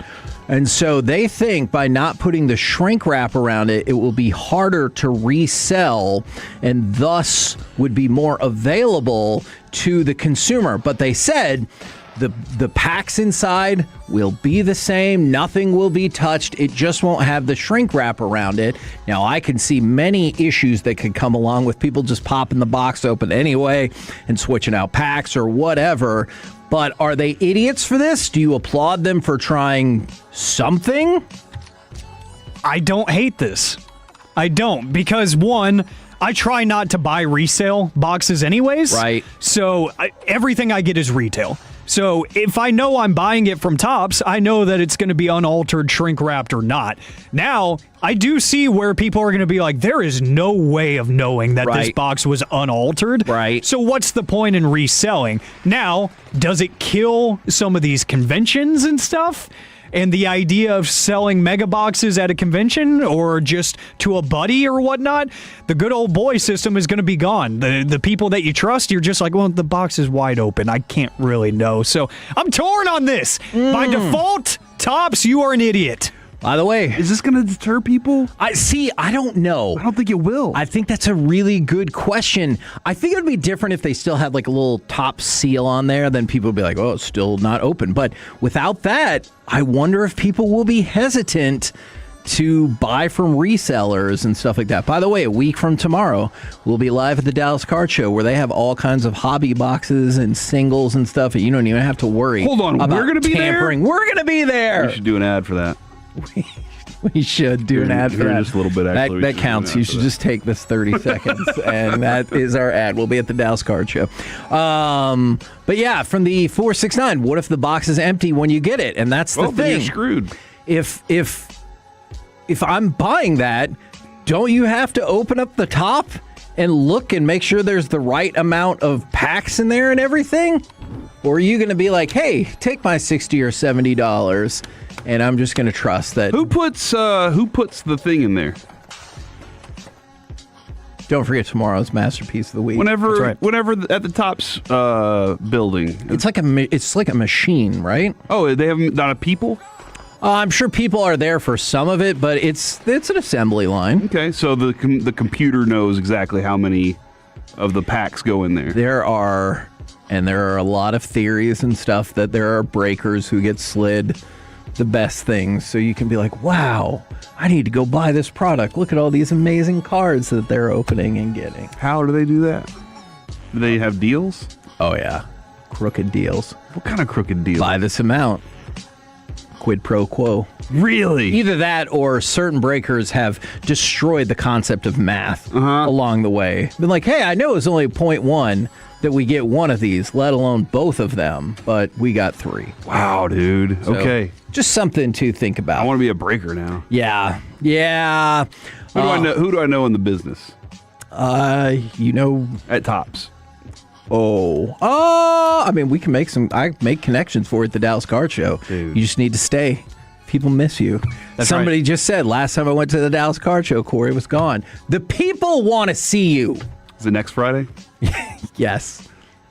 We should do a commercial for that. Okay, I know. We will do that commercial for it I have in an the break. email from our guy that says we Yes, should do a I commercial know. for it. From the So that's you telling me we need to do one. From the 561, my buddy's an idiot. He cut $37 million from the team's payroll and expected us to have a better season. That is about the Rangers. Is it Mark Cuban? And no, that's about the Rangers. And did he? Did he expect us to have a better season? No. Or was he like, that's fine? This is a man who once said, when you guys show up, I'll start buying some people. Like he told us a long time ago, we just built this stadium. Y'all fill up the stadium, and then I'll finally go out there and get some players for you. Right. Then they got their asses kicked so much, he was like, this sucks. And he said, I don't want this to happen because I think if the way I approached it was wrong. And the fans were like, yeah, dude, you really screwed up on this. And he was like, all right, fine. Get Corey Seager, get Marcus Semien, get Nathan Eovaldi, go do this stuff. Let's see if we can win a championship. Then he was like, I bet they don't. I bet they don't win a championship. Yeah. And then they did. And he was like, son of a bitch. Yes. Do I have to do this all the time? And they were like, yes. He goes, what about my bottom line? They're like, your bottom line will be great if you keep winning World Series. Right. And he's like, I don't care about that. Yeah. By the way, somebody mentioned Pokemon cards as well for retail. It's brutal out there. Like I said, flippers are the absolute worst. If I ever see a post and somebody's like, "Ooh, these 15 mega boxes I bought," thumbs down because you suck. And so, yeah, Pokemon cards are really hard to get at retail as well because of that. 817 sounds like FIFA's involved in the card business. Man, that's a good point. And then, wait, I haven't heard these commercials yet. Know. Where are they? Yeah, we haven't done them yet, commercials. but we will. And then from the 972, I think Topps is brilliant for this. There are a lot of mixed feelings, as you might imagine already. Now, for Mark Cuban. He is sad that the business he sold is no longer listening to his ideas. He has gone to court for records on the Dallas Mavericks Valley View Arena deal. He is accusing Patrick Dumont and the Adelson family of shutting him out of business opportunities despite agreements tied to the Mavericks sales. Patrick Dumont, for the Dallas Morning News article anyway, he declined to comment. And so this goes back, and we've talked about this like years and years ago, is that Mark Cuban was told that he was going to stay in charge of basketball operations. Right. And at the time, we were even like, that won't last 2 years. And you saw it lasted even less than that. But he is upset because he feels like he has been boxed out of things that were part of a handshake agreement. Okay. What do you think about that concept? I believe in the handshake agreement, but I've also never been involved in any huge money deals like this. Oh, absolutely. I agree with you on that. The handshake agreement is, it really is about an honor code. Yes. And I don't know what's legal about it, how legally binding the handshake agreement is. It feels like the only way to go to a judge and get the judge to say okay, right, is to show them the piece of paper with the signature on it and the witnesses to all that stuff. That's what I've always felt. Kevin, how many times in our own contract negotiations have I been like, once I see it has our big boss's signature, then I'll believe it. Right. I've told you, man. Because we got burned on one of those. It could be pulled at any time. So I'll wait until it's guaranteed. So that's always a frustrating thing. So I don't know how a guy who does as many deals as he's ever done in his life, that dude has done tons of deals. Yeah. Have they all been handshake agreements, Mark? Have you always, you've never gone to the courts and been like, hey guys, defend me on this because there's no signature on that. Why would you ever do a handshake deal and just be like, that's the way it's going to work? And as far as Patrick Dumont goes, I may not love him. Maybe one day I'll be like, you know what? He did a really good job. I have questions about how he kind of had the wool pulled over his eyes by Nico in the whole process. But business-wise, he said, why would I give you control over a $4 billion asset? Yeah. And he's right whenever you didn't even get the ink on the paper. Yeah. So I'm sorry. I just don't feel like this is the right thing based on what we've traditionally seen. Yeah, look, from the 817, if it isn't on paper, it didn't happen. And unfortunately, to your point, that's where we've gotten as a society. And I wonder how many people, I learned that lesson the hard way. You learned that lesson the hard way. And, that is unfortunate. I want to go back, and I would love to ask him about this. I just want to know more about why he thought any of that is how it was going to play out. Mm-hmm. People are always selling and trying to convince you of something, but when you sold the team and you kept, I know he kept a quarter of the share of the team, but the whole point is you're out to get at least 51% or 51% of the voting stock options if you're in a more traditional business, so you can have final say over everything. That's the idea. I just want to know more about somebody who has made tons and tons of money in their life, why he thought that this was going to be the case, for any of this. And also, you're having the discussions with your lawyers about the paperwork that's going to go through. Yeah. And I'm sure their paperwork is so much more than ours. I'm sure this stack of paperwork is Kevin high, all right? Right. And that paperwork, that lawyer, you're saying, hey, dude, by the way, he said I get to run the team, so make sure it's in that paperwork. And if they come back and they're like, dude, are you sure he said that? It's not in here anywhere. Then I'd be like, well, then take it back to them and tell them no. Unless he needed the money. Look. And he needed to do this quickly. There are still some curious things that happen in that sale that I would always love to know more about. By the way. That being said, I'm sorry, real quick. Yeah. Somebody said, you sold the team, dude. You made your bed, bye. He will always be around vocally because he will talk. Sure. And I think that's totally fine. It's And media people in this area. They love to listen to him. If he wanted to hop on our show, we'd absolutely have Mark Cuban say, sit down right there and let's chat, bro. Absolutely. And everybody else will do the same because that dude will talk. Absolutely. Now, is Skylar Diggins an idiot or is it Chicago? Because Chicago will be here at the AAC, the Sky that is, on Sunday to play the Wings. And Skylar Diggins earlier this week on Instagram goes, now I'm coming off the bench with 6 question marks. And she posted a video as part of it. And she goes, the crazy part is I've been all about this. I've been quiet. So I've been good and quiet. But now I'm coming off the bench, question mark, question mark, question mark. And then 3 more question marks. Is it the Chicago Sky that's an idiot? Is it Skylar Diggins for maybe just talking to the team and not going to Instagram? Or does this all pave the way for the Dallas Wings to win on Sunday at the American Airlines Center? I am going to make a play or trade on Kalshi right now, as a Boom! matter of fact. Because that sounds to me like a team that's in a spiral. I like it. We're the KNC Masterpiece right here on 105.3 The Fan. Coming up next, it's time for AM on the FM. We got the question of the day, how Major League Baseball got duped, and am I going to be an uncle? Next on The Fan. Oh.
Brought to you by the personal injury lawyers, Frankel and Frankel. If you've been injured in a car or truck wreck, call Frankel first, 214 or 817-333-3333. With Frankel and Frankel, there's never an out-of-pocket cost. They only get paid when you win. Frankel and Frankel, the go-to car and truck wreck attorneys in Dallas. KNC Masterpiece right here on 105.3 The Fan. Not quite trying to be your own personal Jesus, but hopefully we were helping you reach out and touch faith. Right now, it's time for this. What does this button do? Please, please, do not push the button. You have no idea what it... Alec, you be quiet. Alec, that was awful. 1 for Alec, 0 for Peyton. Don't you dare touch that dial. Don't you dare do it. It is time for AM on the FM. My name is Alec Medford, the man that they call. Yeah, give me a title shot. The pride of Mansfield, Texas, and the mayor of the Medfordplex. 877-881-1053 is the Frankel and Frankel Injury Attorneys text line. You can answer today's question of the day, and I'm going to tell you how MLB got duped at the Combine. We'll get to that here in just a little bit. Before we get to any of that, I teased, am I going to be an uncle? Oh. I would like to direct you to the Instagram account of one Blake Elliott, our very own, where he has posted that him and his lovely girlfriend are expecting a baby. So congratulations to him. Fun fact. I already knew that. Yeah, he told me 2 or 3 weeks ago, and he told me to keep it under wraps. I knew. When did you find out? I knew 2 weeks ago. I told no one. Neither did I. Because I was sworn to secrecy. But he texted me during the break, and he was like, I'm not on the air for a minute, so feel free to share. So go give him some love on socials and whatnot. I know that he is very, very excited, and I am excited for him. And I finally get to be that one cool uncle that's not actually an uncle, but you're like best friends, so you become the uncle. Yeah, because my dad has like 4 of those that like I always thought they were actually part of the family, but they're just his coworkers. Yeah. And it's also kind of like whenever you're dating a single mom and you wake up and that kid is there, right, Alec? This is the part where I turn Corey's mic off. You know, I just watched Pretty Woman not that long ago, and Richard Gere had to pretend like he was Julia Roberts' uncle. And then there was this lady who was helping out at the clothes shop and stuff, and Julia Roberts goes, he's not really my uncle. And that lady goes, they never are. And I just thought that was an amazing line. Back to you, Alec. Well, congratulations, Blake. Congratulations, Unc. And you. And you know Alec what's funny? also. Yes, thank you. You know what's funny is we just did that social media video on the 105 Through the Fan pages where it was who would you least trust with your children? And Blake was the overwhelming vote. Well, so time to study up. Yeah, irony. Dude, irony listen, is great. I'm not lying about this. Read the What to expect when you're expecting? Read it. And then what to expect in the first 9 months. Like those when you read those books, there were things that I was just like, I got this, dude. I kind of had an idea, right? Like I kind of had an idea that maybe I should be doing this. Yeah. But the book just told me I should. And maybe you don't have an idea. The book will tell you what to do. It's exactly what you need. It's a really, just read the book. Okay, so challenge number 1, getting Blake to read. That is an important factor. That is number 1. We will clear that hurdle at some point. We go to the National Day calendar where today is National Fashion Day. Oh. National Fashion Day. We started I've always had a passion for flashing. That is not legal. Fashion is what I meant. That is not legal. My wife and I started watching the last season of Project Runway because there's a new season coming out. Because she watches all kinds of stupid crap that I like, so I watch this with her. And that's nice, man. I'll say this again: 50% of the time, I'm like right in lockstep, and I was like, "You're right. That is bold, and I like it." But then there's like the other 50% of the time, I'm like, "What? How are you going to wear that? Where are you going to wear that?" No, I hate it. So I don't always jive with the designers. They're ruthless, though. Yes, they are. Absolutely. As somebody who has an older sister that forced me to watch that in my childhood, they are ruthless. Yeah. They will cut you. They might. Yeah. With words. That's right. Or scissors. Yeah, there's a lot of scissors on that show because they have to design the stuff. Yeah, and then trim it all up. Alec, what are you thinking? They just did one, the unconventional challenge, and the guy that won made an outfit out of soccer balls. It was pretty dope. Huh. Yeah, you ever done that before? No, I've never made an outfit, period. The question of the day is going to talk about bad outfits, though. Neither should Theo. What is the worst fashion trend of your generation? 877-881-1053. I'll bat lead off here. Because growing up when I was in middle school, and I'm sure probably Aiden, our video coordinator, can attest to this, the Sperry's shoes with the Nike Elite Socks trend, that it just ravaged our public schools for about a year or two, where yes, the basketball Nike like shin high socks with the Sperry's. Oh. That was an awful decision. The little loafer shoe kind of deal. Like that shoe itself. I hate it. That shoe itself, I've never had one. I'm not a fan of it, but they're fine. Yeah. Like they look good on other people. I feel like they would be useful in multiple situations. But when you pair them with basketball socks, just because you needed to make the statement that you paid $15 for a pair of socks, no, absolutely not. That was one of the worst times of my life. Having to see that, and my own friends, people that I care about, people that I respect, wearing that, you are a detriment to society. Did you tell them that at the time? Yes. Okay. Oh, yeah. I keep it real with my friends. I call it like it is, like Fred Davis. Call it how it is. All right? Call it what it is. Like, every single time, I would tell them, you are ridiculous. And it's just like my friends now that wear the Hey Dudes. Anytime I see those, I'm like, dude, you are making an awful life decision right now. Yeah. And they just wear it. They're okay with it, which good for them. So I'm I'm conflicted. Would frosted tips count as a fashion trend, or we need to be like clothes? I'll count it. It's fashion. Because I'm conflicted between that, the studded belt, and the Canadian tuxedo. I feel like in the 90s, we allowed way too much denim on denim crime happening out in the world. Everybody needed a studded belt. I thought all of those were just the worst. Did you like Troy Hughes' pants? I hated them. I did. Like, if you want to put that glitter on and stuff as a lady, that's fine. But it just didn't jive for what I was looking for in a jean or a pant. But that's fine. To each their own. It wasn't for me. There's an epidemic going on right now, too, with men my age as well as the rhinestone shiny epidemic. It's coming back. Everybody's wearing shiny clothes. All the men at the clubs and stuff, they're shining more than the women. That's why I found a wife, and I was like, let's stick together. So for me, I never really truly understood it. The second time, but it was it's the overtly extremely baggy pants. Yeah, and right now it's back. Kind of feels like an insult to people like me. No, that's not why. Like, that's my actual size dude, of pants. What are you doing? Yeah, and they're like, no, actually the waist is smaller. But and you're like, shut up. My kids, that's their style right now, and it looks ridiculous. I mean, they look like they stepped into a clown's pants, and I'm like, why would anybody wear pants like this? And they're like, it's such a cool style. And I'm like, no. And would you respect it if they wore the clown shoes? Yeah, maybe.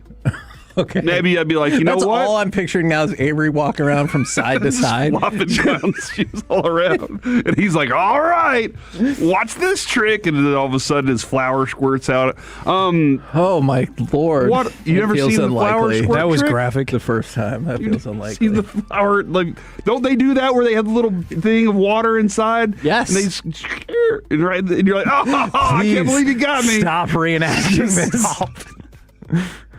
What's happening?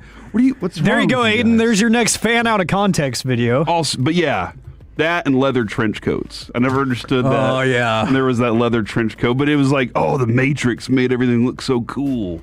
Yeah, I was like, yeah, no, that's fair. Puka shells. Oh, my God. Nakua? That's a good answer. I loved puka shells. I thought they looked cool, and then I got a puka shell, and I was like, maybe I'm wrong. Yeah, but didn't you all... Hemp necklaces. Let me okay. Yes. Did we all have a friend, probably a woman or a girl, I guess, at the time, who just dated an endless string of generic-looking guys. They all had the same Eddie Bauer shirt and the puka shell necklace. And I was like, isn't that the last guy? You're like, no, this is Joseph. That was Joe. And then you're like, oh. Then you were shocked when they showed up with the dude in the Affliction shirt. Yes. And you're like, hold on, you changed genres. I feel like the Affliction shirt was the evolution of the puka shell necklace. It was different. Yeah. And you were like, no, he's a bad boy. And you're like, no, it's the same guy. Same now guy. 100%. He's just going to different events now. Exactly. Let's see, for the 214, the Fila's and FUBU phase. Absolutely. Man, I just rewatched that FUBU episode of Atlanta. Oh, my goodness. I don't know if I remember that one. Younger Ern shows up with a FUBU shirt. Another kid shows up with the exact same shirt. Yeah, dude. And they spend the episode trying to figure out which one is fake, and then... Yeah. Fila is actually, like, still rocking hard in Europe, dude. Like, here in America, we just like, nope, it's Nike. But Fila, you saw the Olympics. Everything in Italy was Fila. Yeah. And I was like, holy cow. See, from the 443, the 6X tall white T-shirts and oversized fitted caps. Oh, yeah. Yeah. I could see that. And then from the 210, popped polo collars, or the double polo with the popped collars. The double polo? What does that mean? Yeah, that was... Word two. Was that Kanye that kind of... Or was that just that whole iteration? It was that whole... It was a specific time. I just know Kanye used to do it all the time. Yes. No, I hate it. You wear two polo shirts. I hate it. Did you ever wear a T-shirt under your shirt? Like a white T-shirt like Zach Morris? Where he would wear his... If it functioned as like an actual undershirt, did you say to a T-shirt? He would wear a T-shirt under like his button-up. Yeah, I think that's okay. And now I'm just like, I don't even want that much clothes on. Sure. I mean, you see me right now. Yeah. As little clothing as possible. My older son, I don't know if this is part of a broader trend that I don't understand, because the first time my wife saw it, she goes, hey, that's the stupidest thing I've ever seen, right? Is he has the undershirt tucked in, and then the shirt over it also tucked in, but not buttoned. What is that? I didn't see it before she did. She saw it and she goes, just know that your son looks ridiculous. And I saw him and I was like, oh my goodness, she hates it so much. Oh, that's incredible. And you know what else is incredible, guys? Somebody actually pulled off what Kevin tried to with the NFL, in a way. Oh, yeah. So, a stunt was designed by social media creator Dan Sarmiento, and it involved a former pro baseball player, Darian Cuevas. He went undercover and actually participated in the Major League Baseball Combine. So, who is Darian Cuevas? He is a former pro shortstop in the Diamondbacks organization. He came from the Dominican Republic, signed at the age of 16 years old. The infielder spent 6 years in the minor leagues, reaching Double-A in 2022. He was sent to the 60-day IL in 2023 and released later that year and never stuck around in baseball after that. He has since turned to content creation, where he is making a YouTube channel. He has a larger following on Instagram and TikTok, with around 13,000 supporters on each of those. With Migos. And this week, he teamed up with Sarmiento to sneak into the Major League Baseball Combine, where he actually participated in drills under a fake name. And he impressed a Major League scout, and the scout pulled him aside for a conversation, and that's when he revealed his real identity and said, hey, this is a bit that we're doing. I already went pro. I already played and everything. And this is just a bit. Now, Alec, with that in mind, I would like to present this document from March 2nd of 2015. I love the last line or so. Dear Mr. Hageland. Oh, no. Our records indicate that you have applied to participate in the 2015 NFL Veteran Combine. As we indicated on our application website, we have a limited number of spaces available for the NFL Veteran Combine. Which softens the blow. It They're like, does. we already told you, you knew this, you expected it. Review of applications and selection of participants is at the sole discretion of the National Football League. Unfortunately, after considering your application, we are not able to offer you an invitation to this year's NFL Veteran Combine. Thank you for your interest in the National Football League. Sincerely, Matt Burke, Director of Football Development. How awesome is that, though? Like, he did get a response. And I kept it. Dude, and that's kind on their part to respond to everybody. It was kind. I agree. Can you imagine being like the U.S. men's team and just getting an email that you didn't get it, you know? Yeah. But I also think the email that you did get it is kind of underwhelming, right? Like, I thought somebody would come knock on my door and have like a ceremonial soccer ball that they presented to me. Dudes with trumpets. Yeah, exactly. See, you get it. Cool. Maybe that's why we failed at the World Cup. We're the KNC Masterpiece right here. I'm sorry, on 105.3 The Fan. Coming up next, it's time for Gridiron Gravy, catching up on the NFL Top 100. And do any of these Cowboys make this other list? Next on The Fan. Coming up in the next G-Bag Nation.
Chevrolet in Grapevine, the #1 Chevy dealership in the world 3 years straight. They've got more new Chevys than anyone, all priced to sell. Visit ClassicChevrolet.com. This is Texas. This is Classic Chevrolet. Together, let's drive. Based on new Chevy registrations 2023 through 2025. Smith in the shotgun. Back and looking right. Little late pressure. Now a lot of late pressure. And he's wrapped up by first Kenny Clark and second Quinnen Williams. KNC Masterpiece right here on 105.3 The Fan. We just got called the deities of the double entendre by the three-time Hall of Famer, Chris Arnold. So you should definitely listen. Name a Hall of Fame. Chris Arnold's going to be in it. I agree. I definitely agree with that. Man, he should be in the Hall of Fame for the most hats ever owned by a human. Oh, yeah, he has hats. It's every he has hats hat. for days. All right, now, years. It's time to fire up. Your head, my head, all the heads. Some gridiron gravy? I guess. Dip! And we start. I feel like that should have been a Masterpiece of the Week, or it should be. Let's catch up on the NFL Top 100. We haven't talked about it in a minute because the way they release the list is stupid. Okay. So we were at maybe 84. Maybe, I don't know. If I didn't say 85, it's Brock Purdy. 84, Byron Young. 83, Jeffrey Simmons. 82, or Simons if you're fancy. 82, Jalen Ramsey. 81, future Dallas Cowboy, Bobby Wagner. Now we move in. I think we're past that. I think. Okay, here's a question. Jordan Brooks. Yo, I didn't even get to ask a question, you jerk. Was I right? Yes. My question was going to be, this is very anticlimactic, who is more likely to be on the Cowboys this season? Bobby Wagner or Jordan Brooks? Kyle, yo. Bravo, Corey. You know what?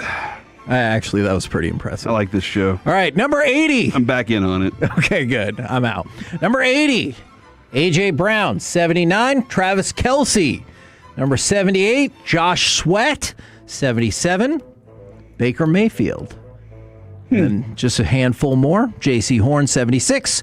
Buda Baker, if you're not fancy, I'm going to go both ways on that, is 75. Josh Jacobs, 74. And Zach Allen, the defensive end for the Denver Broncos, comes in at number 73. So now you're all caught up on that. But the highlight we played was of the defensive tackles. Who is the best defensive tackle in all of the land, and how many, if any, Dallas Cowboys would you put in the top 10? In defensive tackles? Correct. I think Quinnen Williams belongs in the top 10. Where? I know you said in the top. I would have him in the top 5. Okay. Yeah, so I think I would have Quinnen Williams in the top 5. That might be it for me, though. Okay. Jalen Carter, obviously. Jalen Carter is one of the top dudes, even though he spit on somebody, and that's disgusting. Leonard Williams is a really good one, too. Chris Jones. Chris Jones is wild to me because he's aging. Yeah. But they weren't as good, but he's still such a threat. And a lot of times in my mind, I think of him as a defensive end, but because he's so long. Sure. But he's one of the best. I would probably have him in the top 5. And then right outside of it would be like Derek Brown and Jordan Davis somewhere. So that would be kind of my ranking. This is by far the most contentious position thus far. And I want to give you an example of this. So the top 3 go like this: Leonard Williams, Jeffrey Simmons, and Jalen Carter.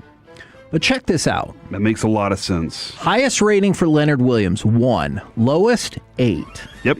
Next one, highest 1, lowest 8. Jalen Carter, highest 2, lowest 9. And then we get to Derek Brown. Chris Jones is 4, Derek Brown for the Panthers is 5th. Derek Brown's highest rating, somebody gave him a 1. His lowest rating, not in the top 10. So remember yesterday we said Myles Garrett, nobody rated him lower than 1. Everybody voted him 1. But you still kind of got like a formulaic march. Here, it is all over the place. And so Quinnen Williams is 6th, excuse me. He was 5th last year. He's 6th this year.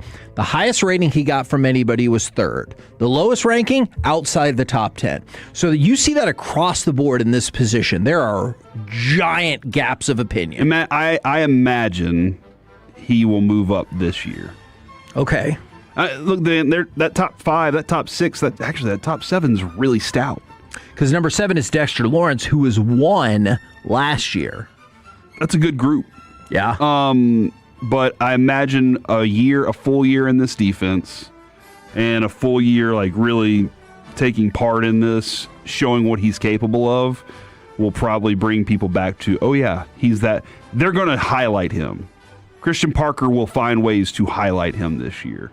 And so I would presume that Quinnen Williams goes up in the list. Somebody said, shout out to Leonard Williams. He's a Magic the Gathering player. I do not believe I knew that, but good job. The guy we just mentioned in the top 100, Zach Allen, he is at number 8, Milton Williams at 9, and Jordan Davis at 10. What is interesting about this list from there is you go into the honorable mentions, 11 through 13. That's all fine and well. We're going to skip ahead to the also receiving votes because of this.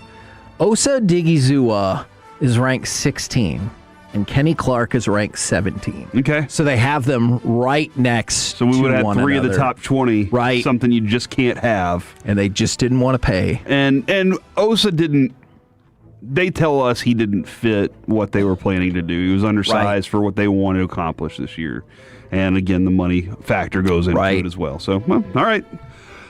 So the Cowboys have the things that we've been asking for years. 2 of the top 20. Can the rest of the thing built outside and around it benefit from what they have in the middle? Because that's what Jerry talked about all last season during the whole, the transition of it all. Look, guys, I understand y'all love Micah. Yeah. This is Jerry's summarization of what it. I understand y'all love Micah, but we thought we stunk at this, and Micah didn't help us at this. Could he get to the quarterback? Absolutely. Yeah. We'll find a pass rusher eventually, I promise. Right. But we needed to make sure we stopped the run, and once we have that thing solidified, we feel like we're going to be a better defense from it. And then they had to go get a new coach because this coach last year couldn't do it. So they still need more talent, Kevin. I still think they have a couple of places that you have huge question marks as far as the talent goes. Linebacker, cornerback are still a lot of things that need to be proven. But I think they do have 2 stout dudes in the middle. A couple more quick things for you. Washington is going to retire the number 44 from John Riggins. Josh Allen said he's always had a dream of being an Olympic gold medalist. Do you think he will get the chance to fulfill that in football, or do you think they're going to go with bobsled? Maybe. Do you think they're going to go with the more established flag football teams for now? I think they should go with the more established flag football teams. If Lamar or him stepped out there, one of the things about Josh Allen is he can also truck you. Right. In flag football, that doesn't matter. Yeah. Lamar Jackson will shake you down, and that's I think he would be the better option out of the 2. Just my opinion. And then I know you guys have been worried about this. Jacoby Brissett is working out with wide receivers, despite the fact that there's that contract dispute. Wide receivers on his team? He's working out with them in South Florida. All right. So, maybe he'll get some money. Or maybe the Cardinals will still be like, who cares? Somebody's in a tree with binoculars watching, and they're like, dude, he still can't throw. Yeah. This is bad. Actually, maybe. We're the KNC Masterpiece right here on 105.3 The Fan. Coming up next, I'm really excited for this segment. Based off the comments of Brett Boone yesterday, are sports fans too fickle? Are you? We'll do it next right here on The Fan. They've taken...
our D&M Leasing Studios. It's the KNC Masterpiece on 105.3 The Fan. KNC Masterpiece right here on 105.3 The Fan. Shout out to Sean and RJ because they had Brett Boone on yesterday. And one of the things, I thought Brett Boone was a little off base, maybe about Rangers fans' thoughts about Corey Seager, because I feel like this has been building for a long time and it hasn't just happened in the last couple of weeks. But he's probably going a lot on his own experiences I could too. see that. You know?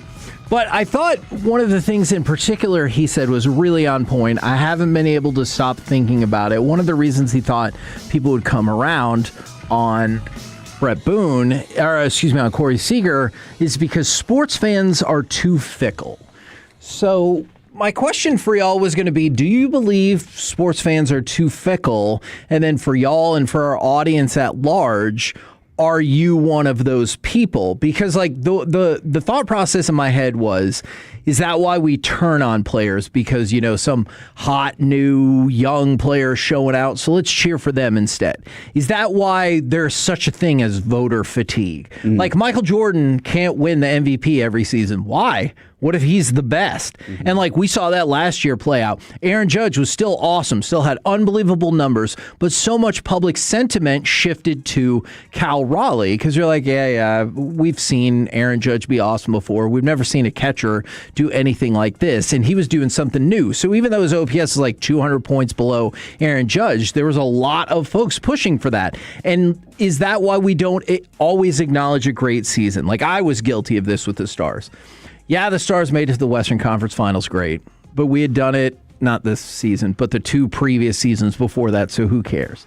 I fall into that trap as well, because I'm like, yeah, you were one of the 4 final teams, but you did the same thing the year before and the year before that. Why am I fired up about that? Yeah, no, you got a good point, good question on that. The University of Texas was always a really good example of that, because Mac Brown would go out there and win 10 games every year, right? And some 10-game win seasons you were super ecstatic about. Yeah. But once this is your fault, Kevin. Oh. I'm sorry. You created the understanding of this, and we need to come up with a name for it. Because once the expectation changes, then your expectation of the result changes as well. Right. That's what it's not necessarily the fickleness of the fan.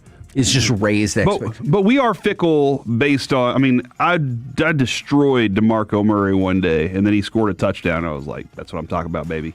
You can win me over with good. Right. Immediately. I'm not going to stick bad on you for a long time. But the expectations went over a season. If you expect your team to be good, then they need to prove that your expectation was right. We really just want to be proved right. That's what we want. That's true. We want to be able to say we predicted something and then the team did exactly what we said they were going to do because we believed in them. But the fickleness of it all, yes, we are fickle. We're definitely fickle because we want and expect so much from our team. So yeah, man, that's exactly what it is. On players specifically. Yes. Because the result, it's again results based with everything. Sometimes do you think, all right, I overwhelmingly agree with that point. Sometimes do you think, though, we just change to the other person, even if the results are still there? I'm going to go back to the example that I just used, or you can throw it back to, Michael Jordan not winning the MVP just because people had gotten bored of it. But I realized the home run thing for Cal Raleigh was bananas. The fact that he was playing catcher while doing all of that was bananas. Aaron Judge was not that far behind him in home runs and RBIs. He was 7 home runs back and 11 RBIs back, while also having an on-base percentage that was 100 points higher, a batting average that was 85 points higher, and an OPS that was 200 points higher. But I feel like even though in that instance Aaron Judge had done nothing wrong, we were all like, yeah, I've seen that before though. But this guy, I've never seen it. So I totally get your point about turning on people when they don't live up to the standards or our standards, the real standards or whatever. But like, I feel like sometimes people turn on folks like the Golden State Warriors. I feel like eventually people turn on the Golden State Warriors just because they won too much. And then all of a sudden you're like, not you, but people are like, oh, Steph Curry chews his mouthpiece. He's a monster.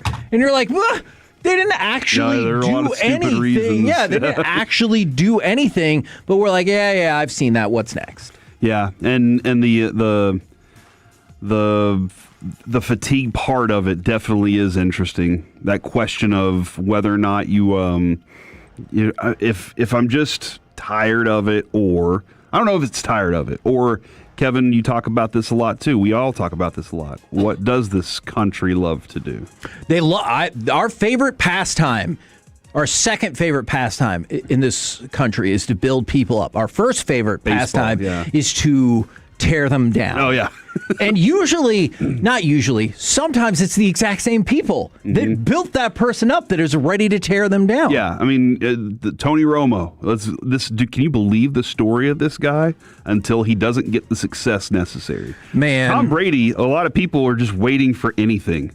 As successful as he continued to be, you're just like waiting for the moment where I'm you're just kind of like, one of those people. I hear what you're saying. You're just like, show me something that I can break you down on. And you're like, it's not really that big a deal, but I'm going to make it a big deal. Not necessarily with Tom Brady, but there's some people that just kind of, they were able to deflect a lot of those things. Can I go back to Romo? Because I think Romo is a great example of both fickleness and raised expectations. Because when people are like, oh, Tony Romo is one of the most successful undrafted free agents ever, I understand what they're saying is like technically correct. But I'm like, no, he's not. Like he was. And then he got paid. So whether that's either because he got paid or because time passed or because he was so good that we did raise expectations so high, like that was no longer good enough. I do have a question about this though. He'll always be an undrafted free agent. For sure. He got paid because he exceeded those expectations. Absolutely. And then what happened? Expectation because he got paid now is that he should be this kind of player. Right. But sometimes dudes get paid even though they aren't that kind of player. Yeah, because maybe on projection, do you feel like they're like, you're gonna be this guy? Because the team has no other option. They got screwed because the negotiations were better on the other side. Yeah. Sometimes that happens. I'm not saying anybody in particular. Feels like you do have somebody in mind. I'm not talking about Dak, Kevin. The Cowboys paid him. He was on the rise, and then they got themselves into a bad predicament, and he had the trump card on it. That is true. But like with Tony Romo, what if he just really always was the undrafted free agent and did exceed it, but never had that next level to him, and maybe the expectation was, You got paid inappropriately. Yeah. You actually were this, but the market gave you this. Does that make sense where that is? But I don't think I turned on him because he got paid. I've never turned on a player because they got paid. Yeah. I don't think I have, because I am in that world of that's your thing. Go get as much money as you can. Go make it every one of you. I hope all the Tolos out there that your bosses pay you more than you're worth every time. It's not Dak's fault the Cowboys are bad at the salary cap. But I do want greatness to excel to become greatness. And when it doesn't, I hold on too long. I'm giving Corey Seager too much of the benefit of the doubt that there is still part of him that can hit 35 home runs and get back to that 298 hitter. Like I hold on to. I think I think it's in there somewhere.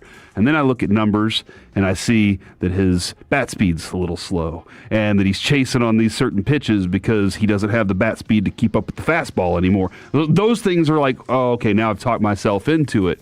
But whenever greatness is happening, usually we wait, and Patrick Mahomes, the Chiefs, they're out there doing things. And I said, when are we going to turn on them, Kevin? Because right now they're very fun. And it was 3 years of winning Super Bowls whenever everybody went, okay, I'm tired of this crap now. You know what? you're on point with these examples today because that probably always too.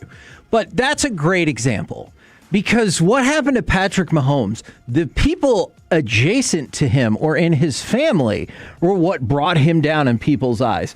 Is his brother a dirtbag? Well, Patrick Mahomes. Does his wife go on and on too much? Well, Patrick Mahomes. And I was like, well, he didn't actually do any of those things. Like, I realize that's who he chose to marry, but like, he can't control. What about his teammate? Yeah. Travis Kelce. It's not what he was doing on the field that people hated.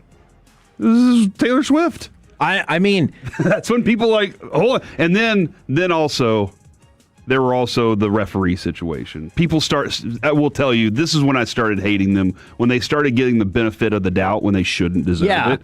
And that's a lot of people like Argentina. People turn on Argentina after this Egypt match where they're just like, nah, screw that. No, they actually are giving them that. Yeah, and who has become one of the fan favorites here? Norway, because everybody thinks that the rowing thing they do is so cool. And for the record, it is super cool. And this is the first World Cup appearance for Erling Haaland, so you can kind of be like, yeah, Messi, you're the GOAT, but you're the GOAT, but you got it last time. Like this, the Vikings doing the thing, and dude. Erling Haaland, we got to go with them. Like the cycle of which we accept has gotten so much shorter, and like I think Patrick Mahomes is a great example. 903 just got a $20,000 raise. This segment was for me. Boom! From the 601, thanks, Corey, but I only want to get paid for what I'm worth and nothing extra. That's fine. I hope you get that. I hope you're never in a situation where they're like, man, I'm worth so much more. Right. And your boss is like, no, you're not. I mean, I bet if you had to do a breakdown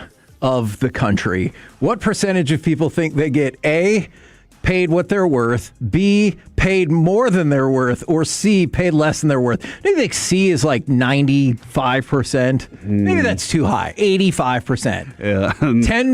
10%. I am not going to name names. Yes. But there are people looking at me right now, and they are holding up letters. Well, man, that business staff up here, is very ungrateful. Y'all are holding up wrong too. There you go. That's better. Well, these other business people not involved with 105.3 The Fan on air. Yeah, no, I can't believe they're saying that. Yeah, no, I think I don't know how much people care about the money. It does seem though a lot of times that once you get paid, that becomes one of those things. Yeah. That's one of the factors. All right, let's go through the factors then, Kevin. What is number one? Because we have the three motivating factors. Ooh, yeah. But those are never in any particular order. It's just whatever your venture is. And the three motivating factors for athletes, in my opinion, are fun babies, because they're expensive, dude. Contract season, because you're trying to prove something, and revenge, because you're also trying to prove something. So those three things right there are the motivating factors for pro athletes. What are the motivating factors for fans to turn on players? I think one is getting paid. Yeah, that's part of it. I think time and success should be on that list as well. Because, like, I saw somebody push back and say that... Too much popularity? Exactly. Okay, too much popularity? And say that the Warriors, it was getting Kevin Durant that bent people out of shape. And I get that to a certain extent, but they were still happy when Golden State lost after Kevin Durant was gone. And then when Golden State beat the Celtics, well, the Celtics were the new kids on the block, and people were like, ugh, the Warriors again. Now with the Chiefs, I have other issues with the Chiefs, but before a lot of those came to the forefront, it felt like people started to turn on the Chiefs just because you're like, oh, great, they're in the Super Bowl again. So I think time and success really wears people down as well. All right, getting paid, too much popularity slash success, and then not reaching expectations. That's fair. Those are my Those are my three motivating factors for turning on a player. Yeah, I think that is very fair. And the person who just texted in, text me back. I will see what we can do in the commercial break. Do you think, like, if the athlete starts dating the girl that you had a crush on, that's a factor too? Like, if so, you brought up Travis Kelce. And I think that's a great example because I know people will say like they don't like Taylor Swift, and I'm sure there's plenty of people out there who do not like Taylor Swift. But don't you also think there's a section of people who are like, hold on, that guy gets to be a future Hall of Famer with millions of dollars who wins Super Bowls, and now he gets the hottest act on the planet to be his wife? Get the hell out of here. Like, you're good at too many things. That's another thing. That might be the Tom Brady thing. You're good at too many things. Well, that does go with too much success. Yeah. But jealousy and envy coming from my enemies. For sure. Yeah. Or even your friends. But, like, I think that was the tipping point for Travis Kelce. They're like, no. It's too far. You go marry a plain girl. Unattractive bartender who has 4 kids from 3 different marriages. Like, that's who you are going to go marry. You don't get to marry the billionaire princess of the world. Mm-hmm. Good point. And he was like, oh, yes, I do. And people get bent out of shape about that as well.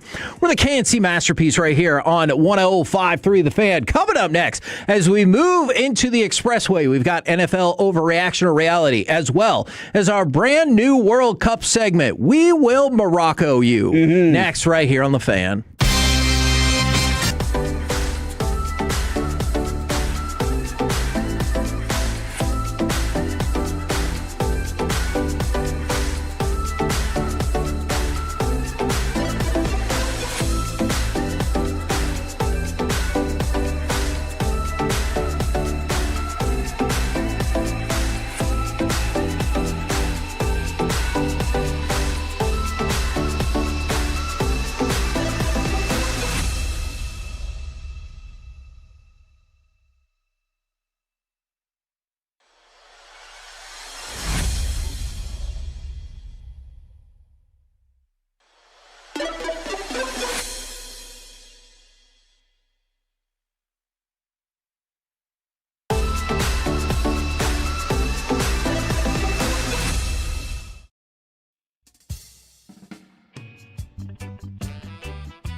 The Fan is presented by the On-Time Experts. Smith in the shotgun. Back and looking right. Little late pressure. Now a lot of late pressure. And he's wrapped up by first Kenny Clark and second Quinnen Williams. Fancy masterpiece right here on 105.3 The Fan. That was cut 5. That's okay. The computer's not working. Hey, as long as we stay on the air, I'm good. Right now, it's time for some NFL overreaction or reality. Overreaction or reality. Deron Bland has more to prove than anyone else in this Cowboys defensive backfield. Reaction. Okay. But he's getting paid the most. And Kevin, we recently did, I don't know if it was this show or last, but the top reasons to turn on a player. Yeah. And we, I remember. We came up with jealousy, too much popularity / success, not reaching expectations and getting paid. And he has been paid. Yeah. Now, I'm not turning on him just for getting paid, but some people do. Some people are like, you got paid, brother. Now it's time. The expectations part of it definitely goes with the getting paid, so those things go together in a lot of ways. But I think Revel has more to prove to me than Bland does. Okay. Bland has proven he is an NFL player before. Is Malik Hooker? Revel, no, it's still Revel. Okay. Sorry. You want to throw out another name, Kevin? Caleb Downs. All right? Man, that's... You know what's interesting about that? Like, I don't think in theory Caleb Downs has anything to prove, but if you look at just the hype level, if he's not the greatest player ever, I feel like some people might turn on him. Yeah, you got a really good point there. What he is we were very high on him. For sure. He became, oh my gosh, he's Dennis Smith Jr. until he proves otherwise. Man. I thought Dennis Smith Jr. was going to be badass. We thought Dennis Smith Jr. was going to be amazing, and then it just did not work. But I still feel like he's better than what Dennis Smith Jr. is going to be. But Caleb Downs has the highest place that he needs to prove to people. Yeah. Because we have put him there. That being said, the Cowboys have done the exact same thing since he got here. Brian Schottenheimer, Christian Parker, he is exactly what we thought he was. Yeah. So, we already have this expectation that he's going to just take over the entire field. And he might not, unfortunately, but he's going to be very good, I still think. Hooker, I don't know. For me, it's Revel because Revel has yet to prove he's an NFL player. Okay. And at least I've known Hooker has been an NFL player in the past. If he's not, then he's he's fallen apart. Right. He's deteriorating in front of our eyes, and that's just part of the natural business of it all. But I'm going to go with Revel over Bland and has the most to prove because Revel has to prove that he is an NFL player for this team. Alec, to you, overreaction or reality, Deron Bland has more to prove than anyone else in the Cowboys' defensive backfield. Reality, the second he got hurt, it felt like everybody started saying, what about that contract? Mm-hmm. What a mistake. Talking about the fickle nature again, going back to the previous segment, he earned that money. I think he really did. The second that he wasn't available, we all started saying, is that an outlier? Was that another Cowboys mistake of trying to get ahead of the market, but it burned them? And I'm guilty of it too. We've all kind of questioned it at this point for sometimes valid reasons, but I think a lot of people are already just kind of writing him off of he's not going to be available. Same thing we're doing with DeMarvion Overshown at times. Well, he's hurt guy. So at this point, he probably does have the most, if anybody, on the team outside of the quarterback to prove just because his salary alone. NFL overreaction or reality. The Eagles with Mekhi Lemon are better off than the Eagles with A.J. Brown would have been. No. Oh! Reality. Because when you have something in your locker room that is causing friction constantly, making people walk around on eggshells without purpose, because I don't think it was he claimed that he was leaking things for the betterment of the team. I do remember that. And like I remember when Jerry Jones said, "Well, now that Bill Parcells is gone, we don't want to have to walk around here on eggshells." And I was like, when you were walking around on eggshells, it was for purpose. Like he made that room where the guys go and get taped up uncomfortable so that they would be out on the field instead of in there goofing around. That's what, Jerry, sometimes it does need to be like that with purpose. Right. If you're just doing it just to be a dictator, that's a problem. But with A.J. Brown, it made people uncomfortable in that locker room, and then that people would not go focus, not show up for the things they needed to do, and not work as hard as they needed to.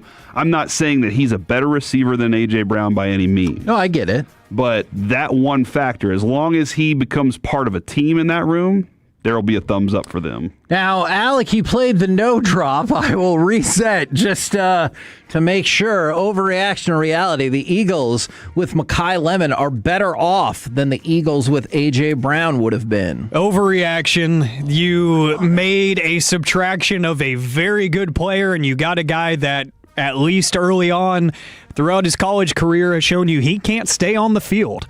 At least A.J. Brown could stay on the field. I would rather deal with the headache in the locker room, which I still have this take, and I hope it comes to life and comes to light soon, that A.J. Brown was never the problem in Philly. It's Jalen Hurts. The quarterback and his ego are getting in the way of things, and maybe the head coach a little bit too. I think A.J. Brown was just a victim of being outspoken and kind of calling out the obvious, and he got ridiculed and exiled for that. So I think they're going to hate that there's a player that is just coming into the league and is already not available. You know, that was a point of conversation when T.O. was a Cowboy, was who's powerful enough in that locker room to call him out on his S. Yeah. And nobody was, right? Like and Tony, not even Tony was at the time, because Tony was benefiting from having that guy. And maybe Alex dead on with that. In that Jalen Hurts has the power in that locker room. He's a Super Bowl winning quarterback with the money in his pocket. And he's got the people at the top's ear, and he's got the coach's ear, and he also has the ball in his hand. And who in that room, if you're the guy, who's going to call him out? And if you're a player, you got to choose a side. You never want division in a locker room, no matter what. NFL overreaction or reality, the Ravens will regret not keeping Max Crosby. However you want to describe it. No, I think that's an overreaction, because they went ahead and they added one anyway. One who might be a little healthier. He might have back problems. And that's baked into this, yeah. Yeah, no, I mean, that's definitely part of it. But the Max Crosby thing, they determined that they gave up too much. they got taken over the coals on that one, and were like, hold on, no. And then they were able to move on from it real quick. It's the physical. Yeah, that was buyer's remorse at its peak, but you were actually able to take care of it. But the knee injury could be a problem. I think they're going to be fine defensively. Alec, overreaction or reality, the Ravens will regret not seeing that Max Crosby trade through. Reality for multiple reasons. Ooh, I like it today. The on the field reason obviously is the biggest, because they got a defensive-minded head coach in Jesse Minter, who I would have loved to see what that combination looks like. The pressure that they would scheme up. You don't even need to scheme pressure with Max Crosby. He makes it himself. That is true. But when you have a smart defensive coordinator that says, how about we find ways to get him unabated to the quarterback, that would be a sight to behold. But now it also smears your reputation across the league of you're going to find any way out of a situation that you're slightly scared of, and I think people are going to be scared to do business with the GM Eric DeCosta. So I think there's on and off the field ramifications that they're going to regret. Overreaction or reality, and I might have asked you a variation of this question before, but since this player came up again the other day in great detail, overreaction or reality, Jonathan Mingo and or Luke Schoonmaker will not make this roster. You said and? Or. You also said and? So you can pick one or two. Or, yeah. You also said and. That's true. I'm going to go with that. Oh, you think neither one of them? Yeah, I don't know. I think that you have too many options. Mingo can make the team because he's such a good blocking receiver. I've heard. And he's yet to have that breakout, you know. I'm sad how long it took me to figure out why you kept saying and. Yeah. It was too long. Schoonmaker, there's too many options. There's too many options, and the one thing I can't figure out is Schottenheimer has spent a lot of this offseason telling us that he's told people to be like Scooney, go be like Schoonmaker, take advantage of your opportunity. And if you're talking that way, are you talking that way as a way to talk him up, or are you talking that way because he's on his way out and we got to get his trade value up? Yeah, I have no clue. But I can totally see a world where both of those guys, Cowboys move on from because they're limited as technicians in their field, and they can find other options out there. Alec, it goes to you. Overreaction or reality? Jonathan Mingo and or Luke Schoonmaker will not make this roster. Reality, it's crazy. I think Mingo stays. But I do think the tight end room is getting too crowded. I think if the experiment that they want to work actually works, and Michael Trigg, the undrafted free agent from Baylor, if that works, if he just cleans up the want to side of things and the off the field just commitment issues with football, then he's going to get that roster spot over Schoonmaker. I think they're kind of doing, Corey, to what you were saying with Schoonmaker. I think they're kind of talking him up like they did Will Greer before they let him go at the end of the preseason. They're like, we're telling the world he's not on this team, but we're going to tell them how awesome this guy is as a person so he can land somewhere else. Yeah, they love their guys. Now, It makes you look better when your guys land on other teams. that is true. That's true. You're going to hate this next prompt. I think you might hate it more than anyone that has ever come up in the history of overreaction or reality. All I'll ask is that you keep an open mind and think it through. Overreaction or reality? There is a world in which Sam Darnold could possibly make the NFL Hall of Fame. I don't know if I like that one. I'm sorry, Rowdy.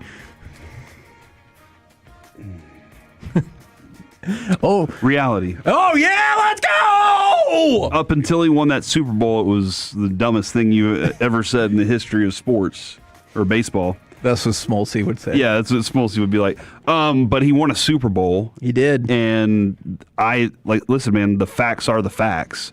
You've done the study. You've laid it out there. They love Super Bowl championships are important. Now, that being said, Russell Wilson has a Super Bowl championship. True.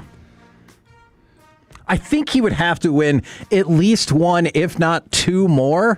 But he has a team that can do it. Exactly. And that's what, because I know we'll wait and see what happens with Eli Manning. But otherwise, there's only one other quarterback who's won multiple Super Bowls who is not in the Hall of Fame. Just if you broke off 3 straight Super Bowls, and so they've won one. That's tough. I don't see a world in which it doesn't happen. That's why I said I think you'll hate this prompt, but I just wanted to throw it out there. No, listen, dude. I had to. Somebody brought me a giant pile of crow after Sam Darnold with his brand new team to Seattle because nobody knew they existed until then. Evidently, I've heard. They showed up and won the game. Even with Bad Bunny doing the halftime show, which people thought would never happen. I got so mad about this. It's still a fun show. That happened, and so at that point I had to say, okay, I understand how this works with Sam Darnold. He played within everything he needed to win the playoff games necessary to do something that not every team gets a chance to do. Yeah. And I got to give him a ton of credit for playing within that, being on the right team, because it is not just a one dude thing. It's an entire. We saw one guy try to win the Super Bowl by himself. Patrick Mahomes could not do it. So yeah, man, I see a world where that absolutely could happen, but that's going to be tough to do it that many times in a row. Alec, I can already see a whole lot of skepticism with you. Overreaction reality. There is a world in which Sam Darnold could conceivably, possibly make the NFL Hall of Fame. Kevin, the hell are we doing? Overreaction. This is not happening. He's not sniffing the NFL Hall of Fame, the Pro Football Hall How of Fame. pissed would people be if he got in and Romo hadn't and Dak didn't? And I will retire from sports media. Oh, man. Put that on the wall, Takes. I think, Alec, I am shooketh by the fact that I went so hard against Sam Darnold. Yes. Just like you are right now. And then he was the whole community of Seattle, which had never had a football team before. That's right. Came back at me. Nobody knows that. You just said Russell Wilson won a Super Bowl. With who? The football team he played for. Seattle! You don't know that. Supersonics. I do. What's not the Supersonics? So I think I'm that beat down dog that's just like, I guess, whatever. Oh, see, that's not even a positive. For? Yeah, it's this just was like, I get it. Stand Whatever. for nothing, I'm a broken Mustang right now, Oh no. Oh. That says Skippy on the back of it.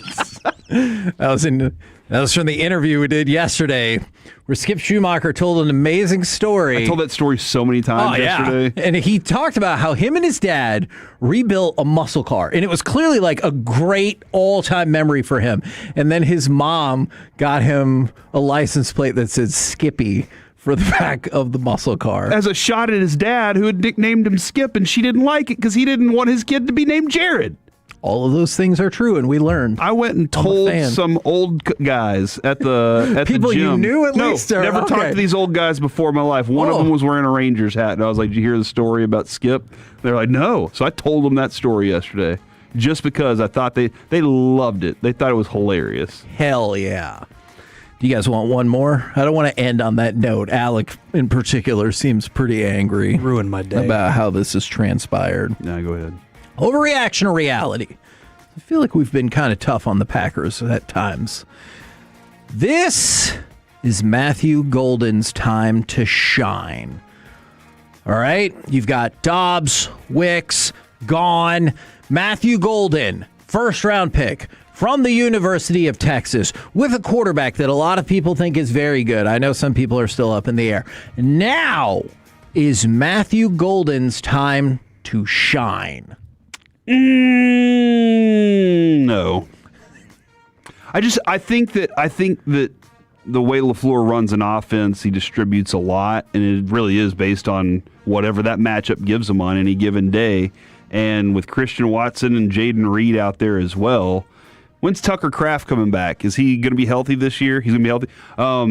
I think with that group of options. Now, what's crazy is Josh Jacobs has declined just a little bit. He's not quite the same explosive dude, so I wonder what kind of option he still is. But they have so many options at receiver that it is Matthew Golden's time to be part of a trio of good receivers. Okay. Alec, at least hopefully you'll find this prompt less objectionable. But overreaction or reality, now is Matthew Golden's time to shine.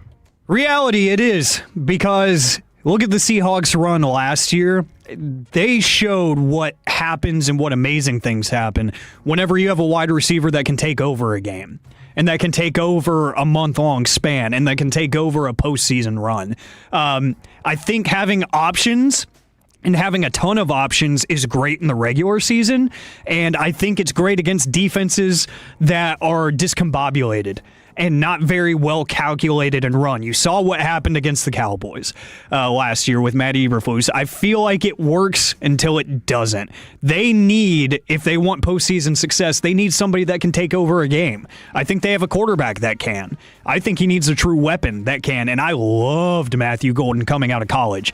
I wanted him on this team in Dallas. I really did. So I think that this year should be, if they want some success, this is the year that he puts it all together. Don't forget they have Sky Moore.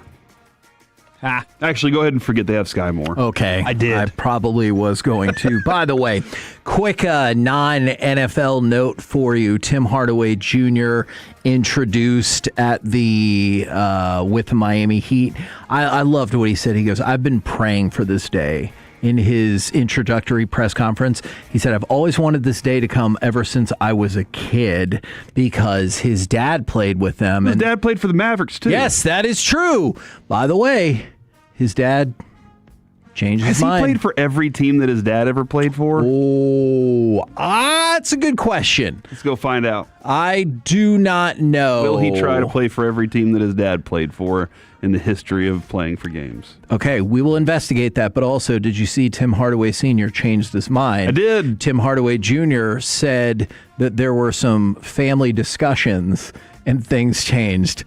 How ridiculous is that, dude? Again, if it was your kid, right, would you be like, nope, sorry, son? Or would you be like, dude, this is awesome, thank you? I think I definitely would, but I also wonder if I said no, if my wife would be like, the hell you're not. You damn sure are going to give him that number. And you're like, oh, that's what I meant. Yeah, no, absolutely. You know how women are. Okay, PJ, that's a fair She would point. add so many things to the list of things to do that day. Oh, my God. Every day you'd wake up with so many more things to do until you gave your kid that number. Very, very true. We're the KNC Masterpiece right here on 105.3 The Fan. Oh, I invited over so-and-so. If you God. Oh, I need you to cook this. Yeah, didn't even ask. Yeah. Anyways, cut right now. Not coming up next. Right now. I'm not saying that's the story of my weekend. We're going to go to cut number 7 because it's time for our brand new World Cup segment. We will Morocco you. Chance to cross. Numbers are in the box. In it comes. Out front. It's a goal. It's Ethan Diop who ties the game right on the stroke of 90 minutes. Now, thank you very much to Fox Sports and FIFA for making this all happen. We started with 104 matches. There are only 8 left to go because they play that stupid third place match. Were you sad yesterday without soccer? I know we talked about would you be kind of bummed out. I was very used to there being soccer either during our show or immediately after our show. Yesterday, no soccer. Then soccer will be back for the next 3 days, starting today with the quarterfinals. But were you kind of bummed out with no soccer? No, because I had stuff I needed to get done. We actually, I got to say thanks to the in-laws. Shout out to the in-laws. We went to dinner yesterday, and they scheduled it on the right day. Yes, they scheduled it on a day where there was no soccer. So now when I get to the house today, go work out. And once I get done, soccer's on with the France Morocco game. So I'm really excited about that.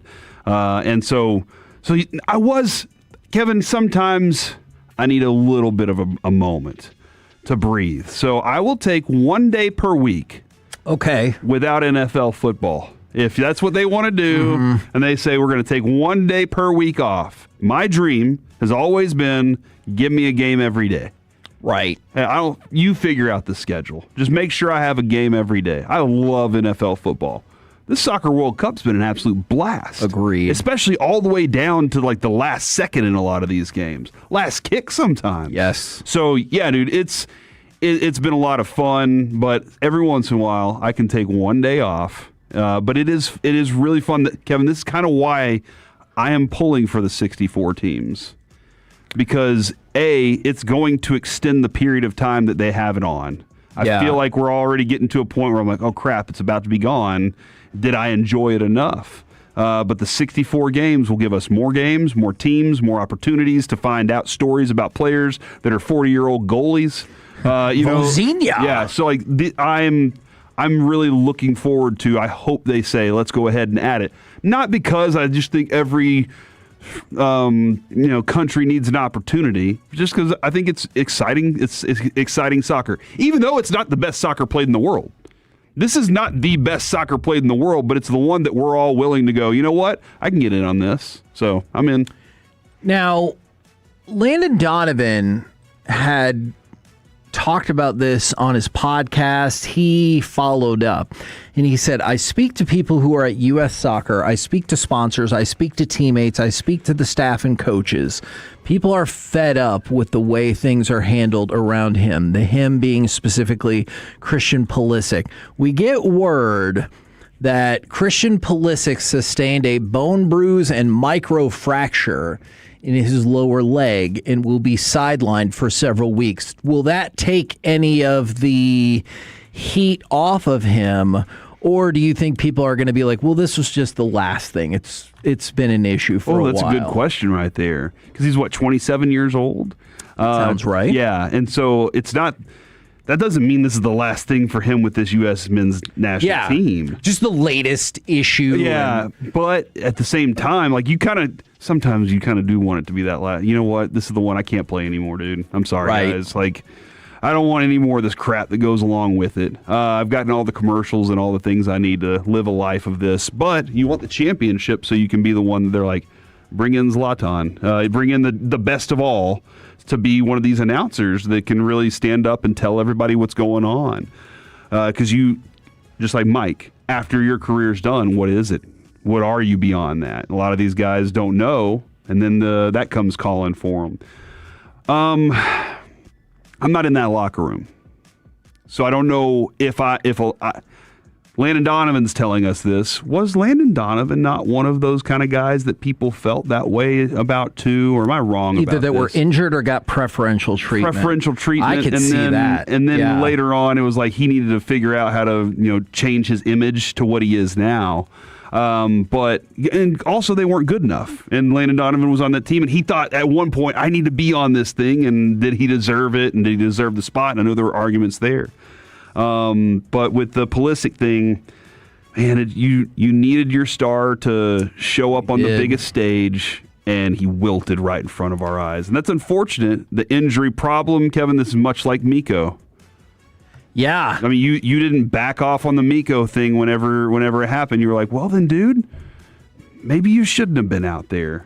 In terms of perception, does Pulisic come out of this as the biggest loser on the United States side? Because Sports Illustrated had an article about this, and the losers they threw out there were Christian Pulisic, Pochettino, which I thought was a little bit surprising, Matt Freese, that does not surprise me.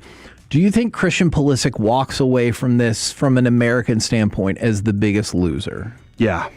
All right. Pochettino doesn't, because Pochettino can easily go to Europe and coach one of these Premier League teams and be perfectly fine. That's where he wants to be anyway. Worst case scenario, I feel like he is a neutral in this.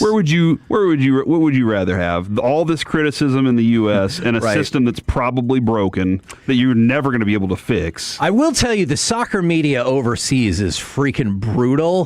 So I think I would take this one just because I think their version of criticism is soft. Yeah, but compared also, to he's a tosser. The pasta in Italy.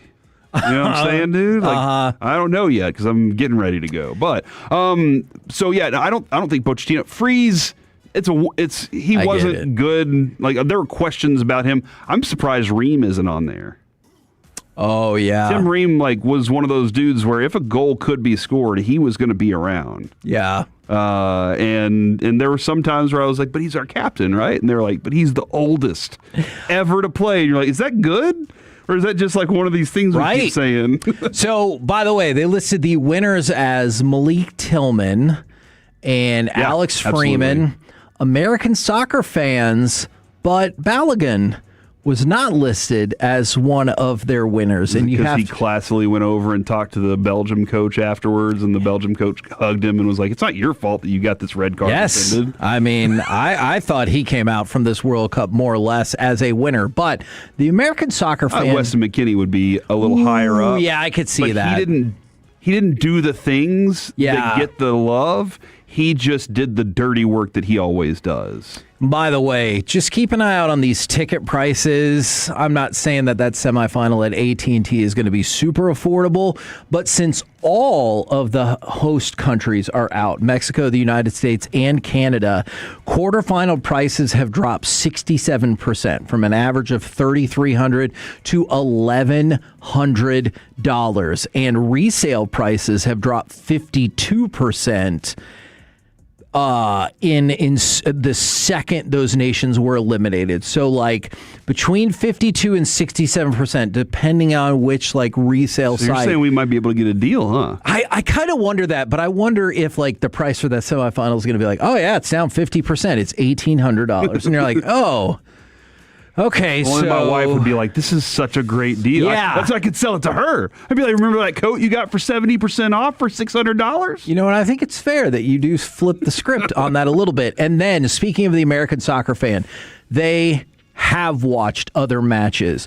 The England-Mexico match on Sunday night hit almost 45 million viewers, 23.1 million on Telemundo and Peacock, and then almost 22 million watched on Fox. That's really impressive to me because it goes against the idea that it was just Spanish language that propelled this. That you made up almost half was the English language audience on Fox, and so that drew in 44.8 million people. Even though Fox is furious that the Spanish language is like pushing towards the American audience, right? Too. They're like, hold on, that's an English speaking dude you have in your ads. Hey, we have Luke Wilson on there and Owen Wilson. Another thing to consider when you're bidding on those rights.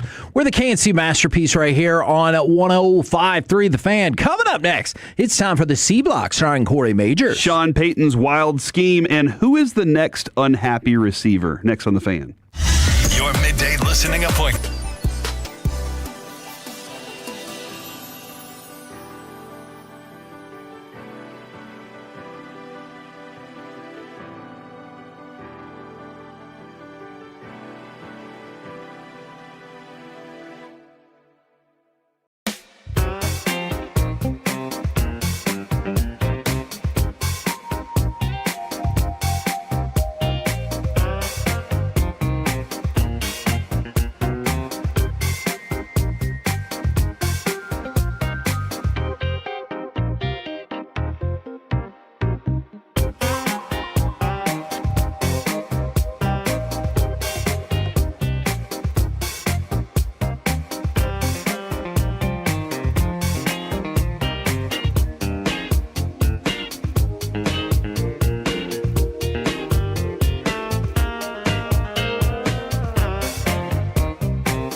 Fort Worth. Let's go, Cowboys. An Odyssey sports station. Driven by our D&M Leasing Studios, it's the KNC Masterpiece on 105.3 The Fan. KNC Masterpiece right here on 105.3 The Fan. And right now, time for the C Block starring Corey Majors. Thank you very much, Kevin. I really appreciate that. I wanted to give a shout out to the kids. My kids. Yeah. Oh. And also I want to give a shout out to Ocean Air. This is really cool. Ocean Air is at the Galleria. It's a seafood restaurant. Oh. And we took my in-laws got sick during Avery's graduation and couldn't make it. And they also weren't able to make it for Carter's graduation, so they wanted to make it up to the kids by taking them out to dinner at another day. And so last night, they said, hey, let's take them out to dinner. And we went to Ocean Air, and that was on the father-in-law. That was all on him. He said, I'll take care of this. He's retired, sold the business, all those things. And that automatically makes the meal a little bit better, Absolutely. Right? But then you look at some of the prices on the menu, and you're like, I don't want to over-order. Right. But I kind of want that thing. Surf and turf. And you're like, what do I do? And then you're like, everything's kind of expensive. Just do I order the least expensive? So that was I gotcha. Even Avery at one point kind of goes, Dad, what do I do? Order for me. And I was like, nope, this is on you, son. He'll have the soup. But what was really cool was when we got there, Ocean Air had printed out menus with Avery and Carter's name on it that said congratulations. Ooh. So Carter graduated high school. Okay, all right. But for Avery, he had graduated high school. Yeah. And so they printed up their own menus. At the end of the meal, they also hooked him up with a sweet dessert. And then on top of that, the entire wait staff and management staff signed congratulations cards for them. Wow. And I was like, they don't know these kids at all. But it was just a nice little touch so that they could charge you a little more for the fish, obviously. But really cool. Hey, it's the experience, man. The experience was great, and it was wonderful. But then there was a moment. Now this is where I ask all the Tolos and you, Alec, because I know Kevin doesn't have a single answer to this. What's the weirdest thing you've ever eaten? And here's why, Kevin, because I think the weirdest thing you've ever eaten is chicken nuggets dipped in mustard or something. Duck. Oh, that's not weird though, bro. Oh. But I appreciate where you're going. You with probably this. should go to Alex. See where I appreciate you going with that. Duck's good though, isn't it? It was very good. Now, so last night, Alec, we're sitting there and Avery opens up the menu and goes, and this is a kid who also will eat. He's been influenced. He will eat raw meat. He wants raw steak. Oh. Eats raw liver. What? Drinks raw milk. I'm like, dude, all these things, bad. Don't do. And he's like, I got all these. Look, this is the truth about it. Oh, man. If you watch a video that says the truth about or the real truth about, I don't know if it will be the truth. But he goes, Dad, can I try escargot? And I was like, have you never tried escargot? And he was like, I never have. And I was like, then absolutely. If he's paying, charge him. Yeah, go ahead and order it. So you don't want people to just be trying things out on your dime. Yeah, because they spit it out, they don't like it. And you're just like, what are you doing? Eat that. So I was like, absolutely, try that out, dude. If you're interested in it, go ahead. So it comes out, and it's got six little snails. And on top of it, this little biscuit on top of each one of the snails. I guess that's how they, made sure they didn't get out or whatever. Oh my goodness! And I don't know how snails are dead though, right? I don't know. Okay. I've never cooked escargot. I've eaten it before, and basically, Mike and I always agreed on this. Escargot is basically butter and garlic. With some little thing that's could taste like chicken, maybe, So you kind of drowned it out. If you just basically it's a vessel for butter and garlic. If you get past the idea that it's a snail, it tastes fantastic. Okay. So Avery ate one, and Carter is sitting there looking at him like, oh my gosh, I can't believe you just did this. And I was like, dude, hundreds of thousands of people have done this in history. It's perfectly fine. Y'all have eaten worse. Your brother once put a Band-Aid in his mouth that he found on the ground at the zoo in Memphis. Right. In Memphis. Man, at the zoo. I wish you would have put together a top 5 list of worst cities to eat a Band-Aid off the ground at the zoo. New Orleans has got to be one of them. That's a good point. Just call the zoo the whole city. Philly's up there. Philly's up there. Actually, I heard Philly's a pretty clean town. Am I wrong? You went. Yeah. It's the people that are bad. Yeah, it's the people that try to mess it up by climbing the poles and punching the horses. Stealing your car. So Carter's sitting there watching Avery do it. He's like, I can't believe you just did that. And then Carter goes, Dad, should I do it? And I was like, absolutely you should. Of course you should try it. Why wouldn't you? This way, 2 things. A, now you can say you've done it. Now, if anybody ever offers it to you again, you don't have to make the decision of whether or not I should try it. And B, what if you like it? What if it turns out you do like it? He ate it. He was like, this is actually fantastic. And I was like, exactly. I think it's garlic, and I think there was some parsley in the mix as well. Then came Lucy, who had been sitting there doing her own little thing, not paying attention to what was going on. And Avery goes, hey, Lucy, do you want some of this? And she was just trying everything, dude. She was whatever the food was. She was like, yes, eat. Bah! And she goes, sure. She ate it. She goes, that's really good. And Avery goes, it's snail. And she goes, like a real snail? And we were like, yeah. And she was like, well, that was a good snail. Oh my gosh, that's an amazing thing to say. There's also a moment where she was eating some lobster tail, and she goes, and again, dude, we don't treat our kids this way. We don't go out to eat like this. Right. This is a very high-end thing that we were able to do on somebody else's tab. Treat yourself. And she's eating the lobster tail, and she goes, can you believe we're actually eating sea animals right now? And I was like, this little girl, her development over time has just changed. So that is a legitimately solid observation. Yeah, can you believe that? Like, we're eating sea animals. That is kind of throwing me for a loop because I'm like, yeah, here we are, just sitting here at the restaurant on the land. They just brought us the sea animals. From the 214, my 8-year-old at a restaurant crawled down into the under the table to play a game and came up chewing gum. Where did he get that gum? Oh no! Yeah, Carter or Avery did that too. He also, one day I looked down and he was putting a cigarette butt he'd found on the ground in his mouth. Oh. Why do kids do that? Is that worse than the gum? Why do you have to learn? Is that worse than the Band-Aid? I don't know. The Band-Aid is the worst. What kind of staph infection was that Band-Aid on, Kevin? Oh. Yuck. From the 214, escargot is amazing. From the Hagee, surf and turf on someone else's bill. Ha, ha, ha, ha, ha. Yeah. From the 858, I had a Filipino dish called chocolate meat. That sounds amazing. Pig stomach stew, and the broth is seasoned with pig's blood.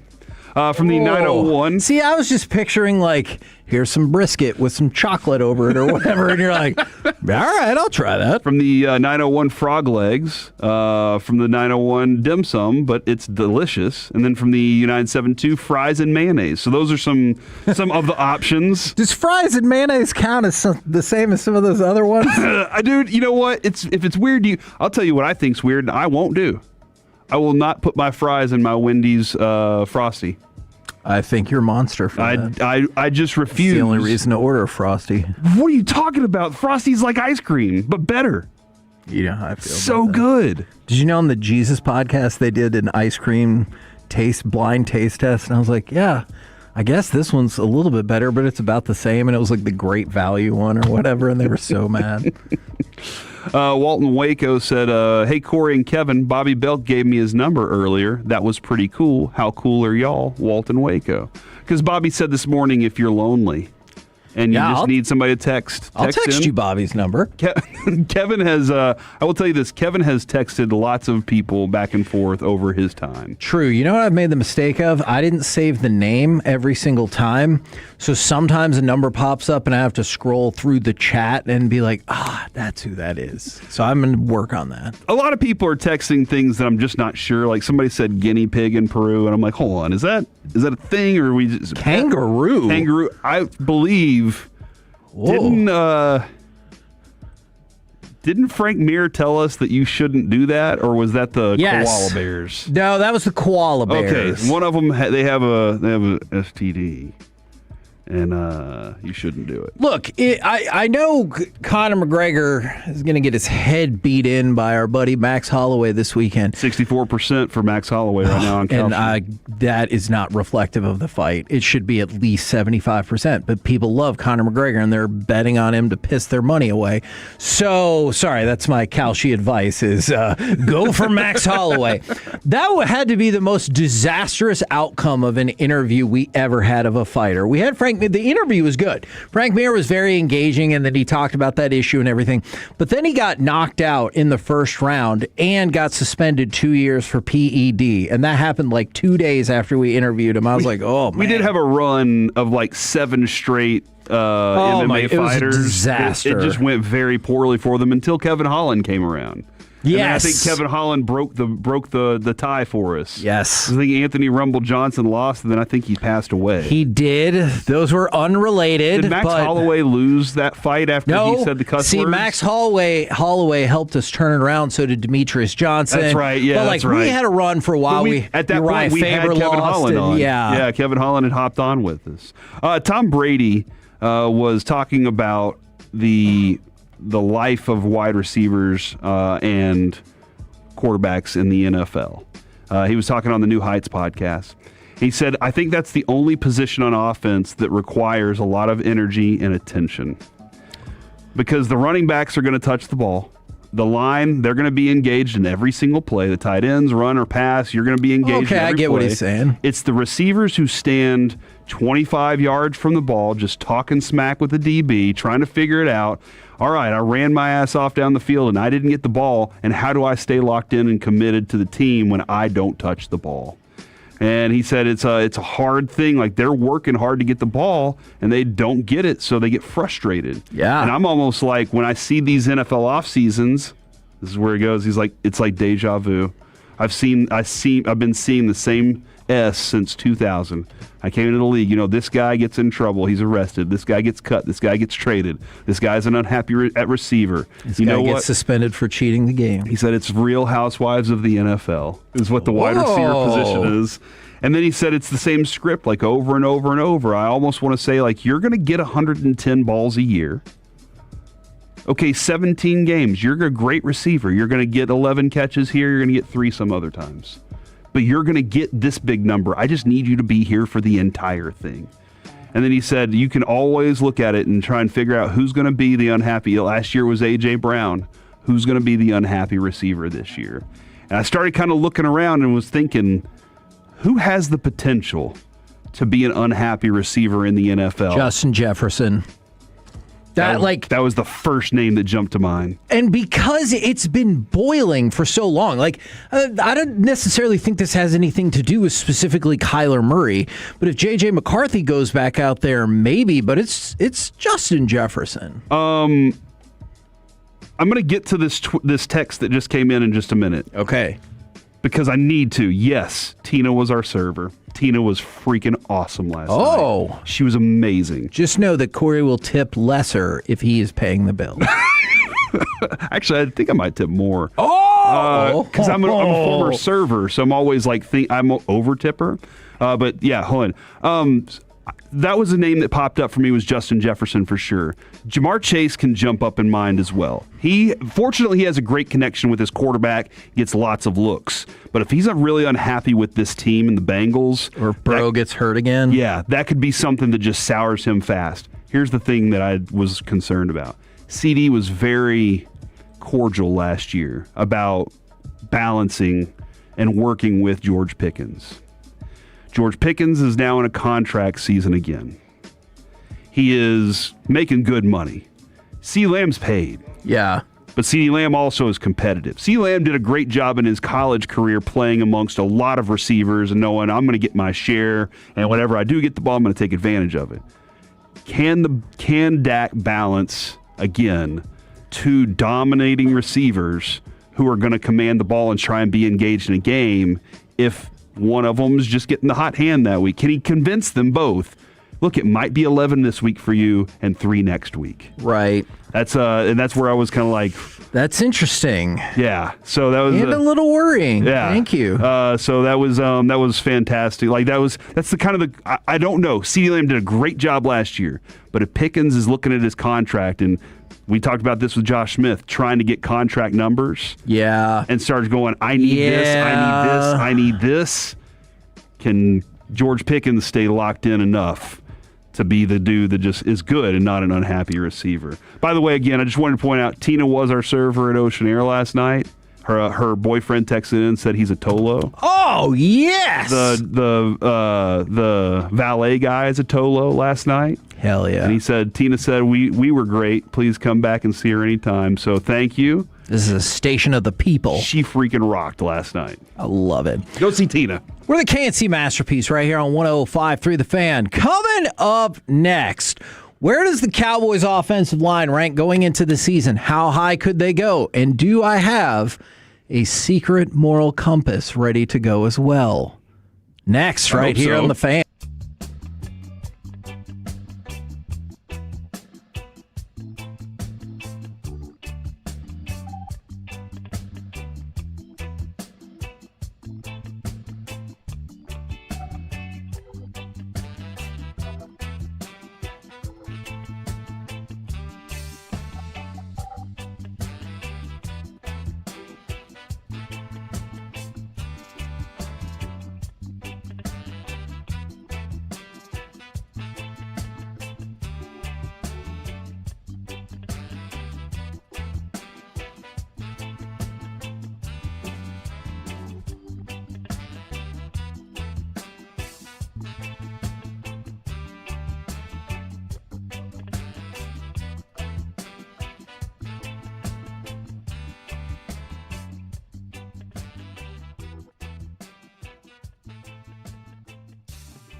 Brought to you by the personal injury lawyers, Frankel and Frankel. If you've been injured in a car or truck wreck, call Frankel first, 214 or 817-333-3333. With Frankel and Frankel, there's never an out-of-pocket cost. They only get paid when you win.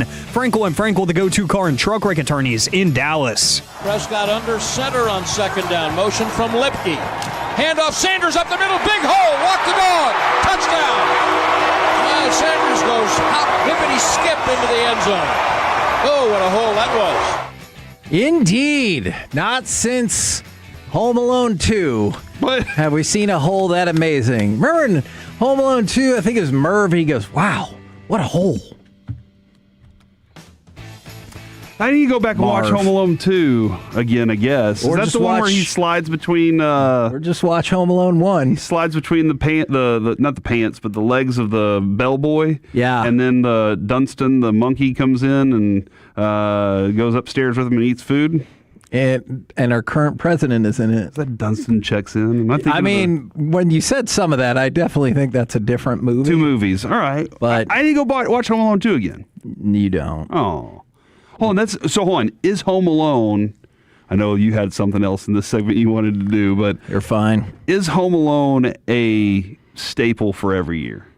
It is for our family. It is? Okay. But also because my father-in-law thinks that's the funniest movie ever made. Okay. So when those burglars start running into all their problems, he thinks it's hilarious. I think it's hilarious still, too. So... That, Polar Express is I haven't watched that one in a while. And then The Vacation. Those 3 must be watched before the season. And Elf. That's 4. That's right. Even though they sing an objectionable song in there. That's true. All right. So I might have a secret moral compass for you at some point in this segment. But before we get to that, Warren Sharp, throughout his offensive line rankings, not surprising since most of these teams are terrible at a lot of things, though not all of them. The bottom 5 go like this. The Cleveland Browns are the worst, and this is the predicted ranking for the season, so he's looking ahead. The Houston Texans are second to worst. The Titans are 30th. The Dolphins are 29th. And the Bengals are 28th. I feel like the Dolphins and Browns have been mentioned in a lot of our different discussions about the worst of the worst. Then there's the best of the best. Top 5. Denver Broncos, Philadelphia Eagles, the Buffalo Bills, the Tampa Bay Buccaneers, and the Los Angeles Rams. So those are Warren Sharp's projected top 5 offensive lines. He's got the Dallas Cowboys at number 18, so a little bit below. I wanted to check with y'all to start this. Do you think that's about right? And what do you think is the realistic ceiling for this offensive line this year? Because as you guys were talking about yesterday or the day before, I feel like we all feel pretty darn good about the 3 in the middle. It is the potential issue with the 2 tackles, and even your right tackle is good on the run block. Your left tackle pass protection and just the uncertainty at the health of him, too. I mean, would you consider him and DeMarvion Overshown kind of similar in that respect of like you don't know if you can rely on him. I get that. Yeah, no, I get you. And so like that's the big factor is the health of him, but a really good defensive end can absolutely destroy your game plan if your left tackle can't do his job by himself. We saw it with was it Chaz Green or whatever back in the whenever it was with I think it was Chaz with Dak just got destroyed and they couldn't stop him. So yeah, I think with what you have in that trio in the middle, it puts you, I think they should be higher. But the fact that the Chargers are 8, you said, I feel like Chargers should be higher too. I feel like the Cowboys should be higher, but there is a distrust that comes along with the fact that your left tackle is not always there. Do you think on the Chargers front, it's just a matter of some shell shock from the year before with the injuries? Yeah, those injuries are definitely a big deal for sure. Yeah, no, that makes sense. I legitimately felt bad for Justin Herbert on a play-by-play basis, and I was like, what the hell is he supposed to do? The Detroit Lions a couple of years ago were like they were the pedigree. Now they're 14, yeah. And because a retirement here, and Penei Sewell's still fantastic. Agreed. But you lose some of that gelling amongst them, and that's a pretty significant fall down to 14 for them. I do think the Cowboys are better than 17, 18, 18. But I think that they definitely. They do have problems outside on the edge. I tell you, they finished the season with the 8th best offensive line in the league. Is that a reasonable outcome? So to go from 18 to 8.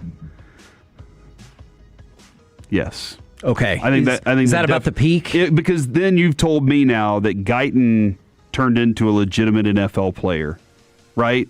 Like that's what it takes. A legitimate NFL player. Yes. Not a hey, he is a backup in the league. He turned into a legitimate NFL player and still stayed the same. Okay. And 8's a really good number. So from left to right, you go Guyton, Smith, Beebe, Booker, Steele. I realize they've talked about an open left tackle competition with him and Nate Thomas.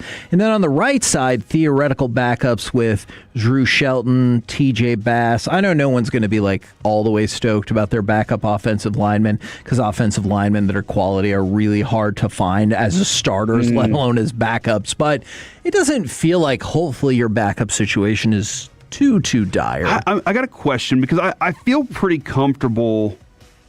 Interesting. I feel pretty comfortable with Cooper Beebe. Again, I do too, we don't have a problem with that. Where would you say you would rank him amongst centers, though? Because I was very uncertain. We think we're good at center. 10 or 11? He frequently ranks between 10 and 16. Okay. So the Cowboys, and again, Kevin Sharp accidentally mislabeled this, and he put 17 twice, so that's why I've been confused. It's his fault. Bastard. But he, when they're at that number, at 18, if you're a 10 to 16 center, and I know your guards are good, that's still middle of the pack when it comes to that spot. And so here's the interesting thing about that. So we feel good, but the rest of the league might go, well, there's plenty of other good ones out there. Fair. But I think the potential for your guards is really, really high. Like, we already feel pretty good about Tyler Smith. Top 2, 3. But healthy Tyler Smith, again, really high. Healthy Tyler Booker in year 2. The potential is there. I agree. Somebody was asking earlier, it was about the Rangers, and was like, how many dogs do they really have on this team? Man, Tyler Booker just screams like dog from the fact that he was like, I want to look at somebody in the eye and see the competition drain out of their face, or I'm paraphrasing, and like his knowledge of the playbook and everything. So I think even if Cooper Beebe ends up being the 12th best center, if you're bracketed by 2 top 8 guards, holy moly, like you could have a heck of an interior offensive line. It's just so much of this feels like it ebbs and flows with your tackles. Oh, yeah, I know, for sure. I think, Kevin, if you were to look at this thing, that guard play has this up high. Yeah. The center play kind of has it in the middle, maybe a 12 area, but then that left tackle. The left tackle play, I think, is the most important. The right tackle part, I think he's going to be good. Okay. I think we're going to, especially in the run game, I feel comfortable and confident there. But, I mean, we do still, again, I talk about this with your tackles. Now you have to bring a tight end to chip or help block. Now you have to bring in a running back to make sure he's there's other things that you can do with your offense when your offensive line's good. But we have been spoiled over time with the Cowboys at offensive line and had some pretty damn good ones. So that's a big factor. One more question about Cooper Beebe. Do you feel like he's kind of locked in terms of his ranking? Like, no. Okay. I think he can go up. Okay. See, because I could see him going up to 7, 8. Yeah. But I think that's about it. But I also don't really see him falling below 14. Yep. So I think he's kind of in that spot. He's a good option. Yeah. And the Cowboys should not overpay him down the road. Right. But they should pay him what he is worth. I think that's something that now obviously agents' job is to go get more. And then use the market against them. But I think he's a very good option. He works really hard. He's strong and diligent and has a good mindset for it. So, yeah, I think around 7 would be cool. If he went any further up than that, they found something special and got really lucky in their draft. Yeah, then the interior of our offensive line is going to be badass. We're the KNC Masterpiece right here on 105.3 The Fan, and we're in a tricky spot with the clock. Okay. Would you like to exit out early and get the G-Bag Nation here a little early and do a moral compass? We can definitely do that. You want to do that? Sounds good. All right, we will moral compass with the Wolchuk's so excited. He loves moral compass. Nation next right here on The Fan. Coming up Friday morning on Sean and RJ, we're live.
vehicle, get to Classic Chevrolet in Grapevine. The #1 Chevy dealership in the world 3 years straight. They've got more new Chevys than anyone, all priced to sell. Visit ClassicChevrolet.com. This is Texas. This is Classic Chevrolet. Together, let's drive. Based on new Chevy registrations 2023 through 2025. KNC Masterpiece right here on 105 through the fan. We're 2 seconds before we go on.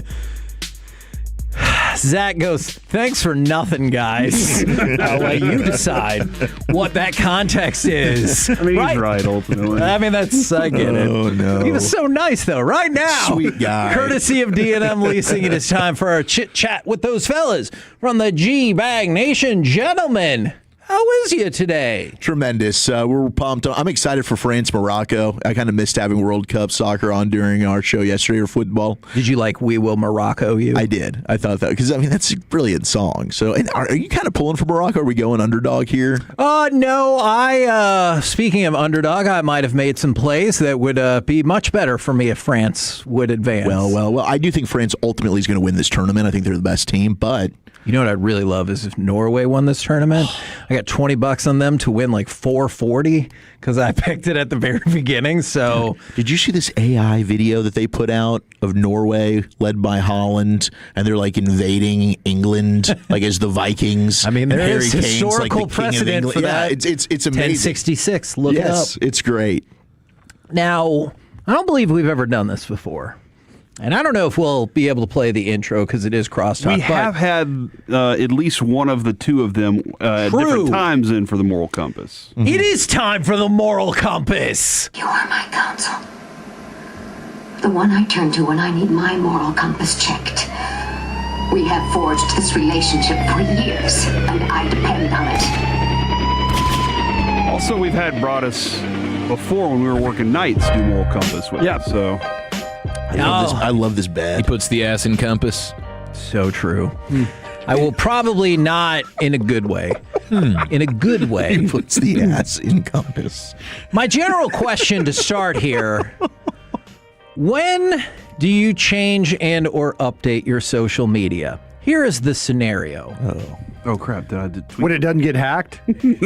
I'm sorry about that, Broadus. Jared Bell of USA Today, I believe, got hacked because he sent me a random DM. Oh, and Jared never does that. Is he trying to pull a Rossini or? I think he was trying to pull a Brett Favre. Oh no! Oh no! Hey, don't do that. Come on! Never send it.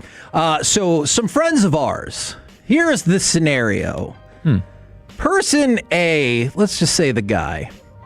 He started dating this gal, and she had previously been married. But her husband, unfortunately, died back in 2022. Oh, man. This story will get more fun after that. So these two started dating in about April of 2025. And they got married within the last 2 months. Her social media profile picture is still of her and her first husband together. Okay. Oh, you got to change that. So, okay. And he's alive in that photo? No. Yeah, well, in that photo, yes, okay. He was alive. It was a picture of him deceased. She's just, God, that would be coffin, laying in so the coffin. dark here. Just trying to make sure. Yeah, no, I think this is a good question. When was the last time that she posted something? She is active on social media within the last couple months. Okay. So, like, they were engaged. Okay. And so my question then just generally is, do you care about changing her social media photo or status or whatever? But surely in this scenario where you were engaged then married to a different human being, you should change the picture, right? Yes. I would say yes.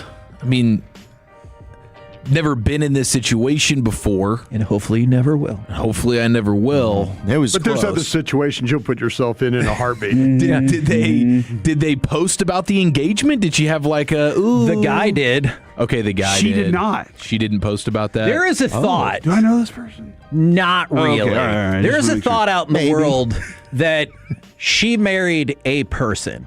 He married her, and she married She just married to Mary? A man. Was it his best friend? The guy who's No. They did That's not why know they have to hide? He did not know. Okay, all right. The person, the guy. I feel who like if died. you're ready to she get bi? married to someone else, you should be ready to switch the photo. You know what I That mean? Like, does feel like a pretty low bar. Yeah. You know, like if you want to go decades without remarrying because that person was truly just your soulmate, then I get it. But if you're willing to remarry, you got to change. You would think you'd be willing to change your Avi. And here's a loophole for her, possibly. You just make the profile picture you and the new husband, but if you want to just still remember the old one, the header that you can do now on Facebook. Oh, yeah. Or just like Photoshop him into the background He's of the new picture. He's in the cuck chair. All right. Oh, that was worse than mine. I'm off the hook now. I'm off the hook now. That was. Thank you, old Chuck. Say that on here. I know. I didn't know either until the Jerry AI thing, and then now it's like I'll kind of slip it in every now and then because I think it's a fun word. It's a cut coffin. I mean, yeah. Okay, so back on you, bro. Is the husband the new husband? Yeah. First off, he didn't kill the old husband, right? No. Okay. To my knowledge, they had never Like met. there was no weird. No, because there was. Yeah, they didn't know each other or anything. Is like the that. new husband okay with this? All right. Now that takes us to the next part of the story, Because and we'll that's- open up a new question. All right. I'd be a little salty. Again, the general consensus is that he just thinks she is the absolute best, and she thinks you can help with the mortgage. Oh, wow. And in fact, there was an incident I was informed of where he talked about their house, and she said, "Well, this is my house." Oh no! So, Okay, this guy just shouldn't have married her. She does not sound. Now, like Not there's everybody love. looks at marriage the same. To that point. That's fair. I like you pointed out. That's true. Kevin and I we have different thoughts. Adrian's my best friend, my partner, my life love. Like I love, and some people feel like that is a person that I am married to. You know, Right. So But then some people Kevin has feel a that way. lover. Yeah, Kevin has a lover. I just don't really believe in the concept of the soulmate. Like, Yeah. I think Jess is great, a great fit. I'm so glad I found her. But, like, I don't think she's the only person in existence. They are two Legos that could have just connected connected. perfectly Yeah. together, and he Yeah, I is get the a lot of pokey trouble for this. Lego. So, to go along with that, She is not the pokey. do you? This station can cause a lot of problems for I think us. in our I think you're lives. thinking of the morning show. So, do you say anything in the lead up to this? Now, whether your friend's just in a toxic relationship or they're about to get married and you think this is a terrible idea, do you say anything? You're like, come on, bro. You're just a nameless, faithless person who can help with whatever. Yes. If this is like one of my good friends, like this is one of you guys, this is Wolchuk, I'd be like, bro, we gotta have a moment together. Well, why the hell didn't you tell me? Oh my! We tried. No, he told her. He was like, "Watch out for this guy. I know him a long time." Listen to me, man. Not at all. No, I think I'd find it be difficult not to tell you, right? But it is a slippery slope. And you because gotta have pretty hard evidence, right, right, to be like, hey, here's why. This isn't even just like me saying crap to say For crap. sure. Here's X, Y, and Z. Why? You know, we might go Rich Paul on the whiteboard. You know, and we might start breaking this thing down strategically a little Try to bit. convince people the Mavericks are in the mix. I got you. Post it on YouTube. Gotcha. All right. Have any of you ever been in a scenario where you've said something to another person and be like, dude, come on?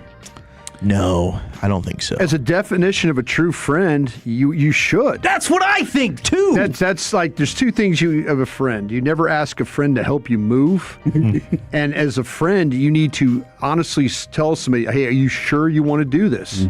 If you don't, let's boogie on out of here right now. Let's get this done." I stand by Broadus on that one. Yeah, just to check. That one, there's always got to be one person that's willing to go, "Are you sure?" Because the car is on right now. I will ask every person that I was like my godson got married, and we're standing there in South Carolina. I said, "Are you sure about this?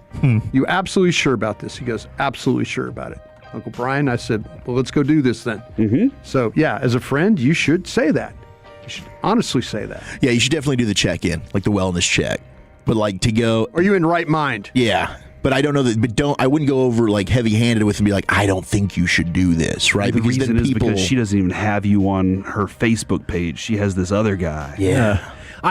Could you ever envision a scenario where it was so bad, so toxic, or like you knew of bad things happening that you would be like, I'm not going to your wedding? Yeah, I would imagine there's a world where that could be the case. Something is so off the handle that you're like, dude, I can't even be here to witness what this is about to be. I was at a wedding once where it was a shotgun wedding, and the dad literally brought a shotgun out and said, "Hold this, because you're having to marry this girl because just for the record." Just because you knock somebody up doesn't mean you have to go all the way through with the wedding. It's true, man. You don't have to make two bad decisions. You might think 3 months before you're going to get married and then find out that she is doing it with somebody else, and that might that's heartbreaking, dude. Derail your plan. You're ever gonna be over that, or is that? Do you get over that? Something that I don't know. Yeah, you're over it, but it still happened. I got over it, but it still happened. That wasn't your story, right? I don't know, man. Diana Rossini's husband looked like he's having a great time. That thing wherever they're at, just trailing behind. That guy's walking behind. He's like, he's thinking about how many drinks he could have at the swim up bar. You know, like she's like, oh, like nothing happened, and he's over there like everybody knows who she is, and I'm the here I am hanging out, a regular guy. Don't you think you would want to just fly under the radar for longer than 2 months? Yeah. I definitely wouldn't want to be out and about the next month. No. Hey, everybody, this is my husband. He coaches this is my husband. Shake Shack guy. Yeah. He coaches the Patriots. This is one of his kids. Work from home for a while. And our other kid. Yeah, go up to Tahoe and just be there. Yeah. Just be like, you're just going to stay at this little cabin I have in Tahoe. Yeah, I think the cabin vacation is what you got to do here. Yes. You can't go on a Carnival cruise. No. Or I'm staying in my room. We need to get a balcony so I can just look out on the balcony. You got to do the balcony. What do you guys, what do you find fellas got coming up on the program today? Pure gold as always. Hey, yes. Thank you so much for asking. I love it when you do. We will have Brendan Schaub, the great podcaster, comedian, former MMA star. I love Brendan Schaub. He's fantastic. Powered by East Dallas Diesel at 2:40 to preview McGregor Holloway. I'm with you. I think Holloway's probably going to dominate, but I can't help but get sucked back into the McGregor mania. Why? He's not good at fighting. No, but it's just Conor, and I loved him. I loved him so much, and then I hated him so much, but now I'm kind of loving it again because he's back. The only person he can beat up is an old man who's not paying attention. So sad. Conor McGregor Tore that guy up. Has won one MMA fight in the last 9.5 years. Yeah. 6 years ago, it's when he beat Donald. Yeah. Gosh darn it, Donald. Which was a hand-picked opponent that he knew wouldn't be able to hang with him. Max Holloway ain't. And Max isn't going to knock him out. Oh, I don't know about that. I don't think Max is knockout. I don't know. We'll see. We'll see. We will see, indeed. Roll home with the G-Bag Nation. You know what? That's a great question for Schaub. Do you think Holloway's got the knockout ability for Conor McGregor? Roll home with the G-Bag Nation. We've been the KNC Masterpiece. Make your way back with us tomorrow, 10 a.m. to 2 p.m. right here on 105.3 The Fan. Say good night, Kevin. Good night, Kevin.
What in the world was that last night? And do I owe this man an apology? Absolutely not. No way. It's hour number 1 of the G-Bag Nation. Zach Wolchuk, Eric Chiafalo, the Super Bowl champion scout himself, the great Brian Broaddus. We got the power of Lucius Alexander holding those Gators down in the Pimp Cup. Austin Nix coordinating your video as we are ready to rock on this 4.5-hour voyage, leading you in to Rangers and Angels after, wow, I could not believe that this was a real stat. Apparently, July 8th, 2025, Rangers lose to the Angels 13-1. July 8th, 2026, Rangers lose to the Angels 13-1. How bizarre is that? Yeah, it was the same day, same score, except the Rangers won it last year that way. It was flipped. And the Angels then, 365 days later, Isn't that crazy? Respond. 13-1. Back-to-back years. Yeah, that's insane. So I guess next year we'll get them back. 13-1. We'll see. Ping pong it. Be okay. But again, it was like that 4th and 5th inning just goes awry for Mackenzie Gore, Joe Adell, Mike Trout, fresh off the IL. Here you go. Boom. Wasn't a great night, but beauty of baseball. You got another one tonight, and we got Evo with the ball. And hopefully he can go ahead and flirt with another no-hitter, and Major League Baseball, at least the TV channel, will not jinx him this time. And maybe he can get it. That's the key. Let's go, Evo. But we did get the news of Christian Pulisic today, and he did indeed suffer what they are calling a fractured leg. That's what I thought. Although he's only going to be out a few weeks, not months, Yeah. just a few weeks.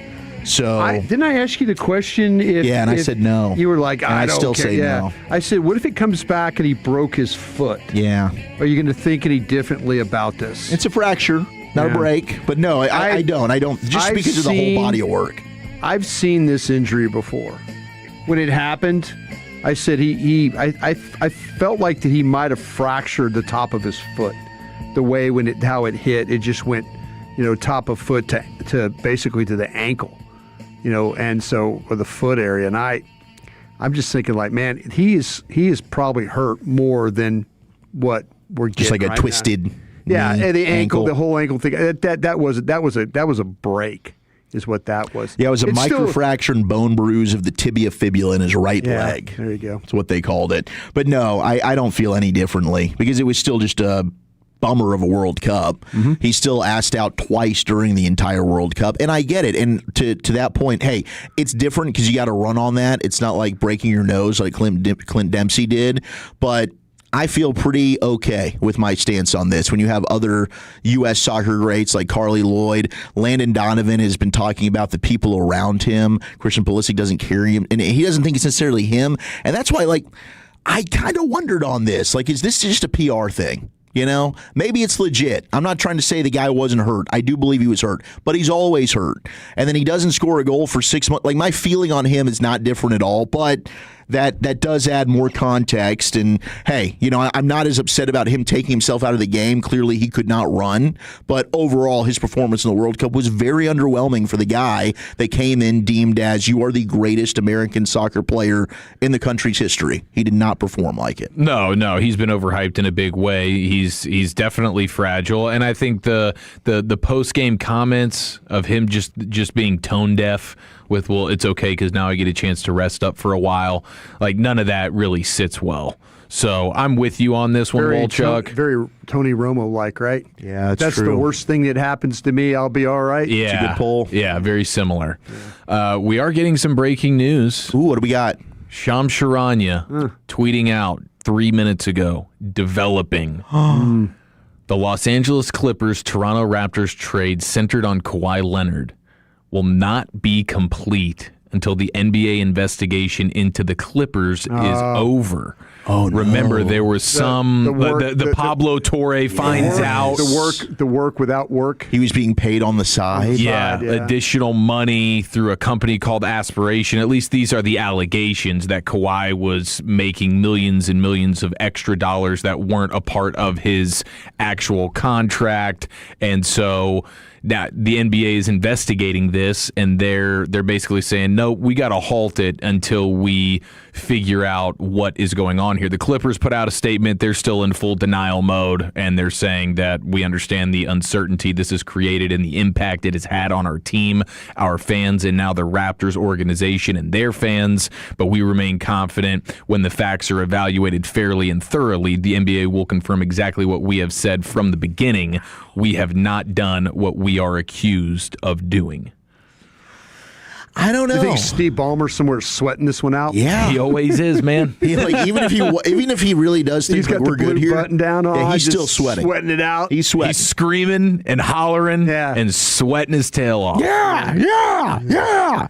Man, that is wild. I mean, the Raptors could really be. So if they deem this there was foolery, the trade gets rescinded and the Raptors just left with nothing?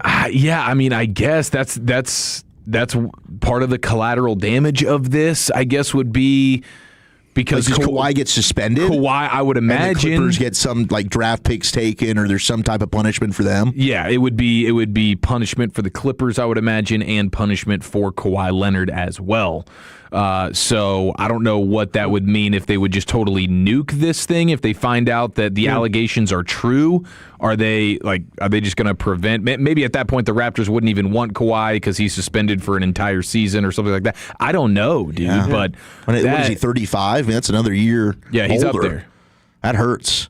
Wow. In addition, Shams just added that the University of Cincinnati is thrown into this investigation as well.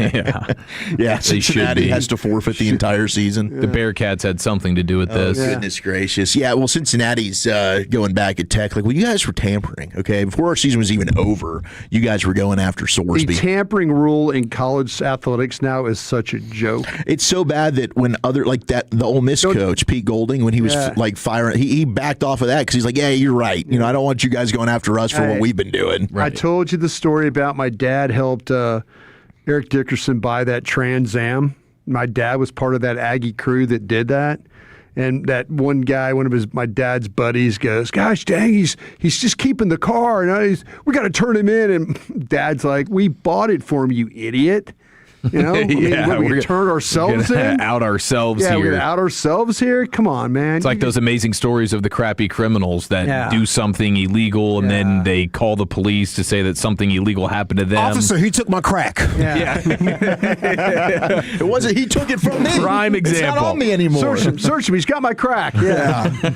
Wow. A couple of texts coming in from the 972. It's more of a wait and see on the suspension and if the Raptors then still want him. Yeah. Some Pulisic text coming in 214. He sucked before he broke his foot. He lost every ball that went his way. Definitely not a superstar. 469. That guy's like the dude from SpongeBob. Christian's made out of glass bones and paper skin. Can't be great if he is never available. So some feedback, and we love you for it on this Thursday. I kind of wonder if the people that texted in about he sucks actually watch him play soccer.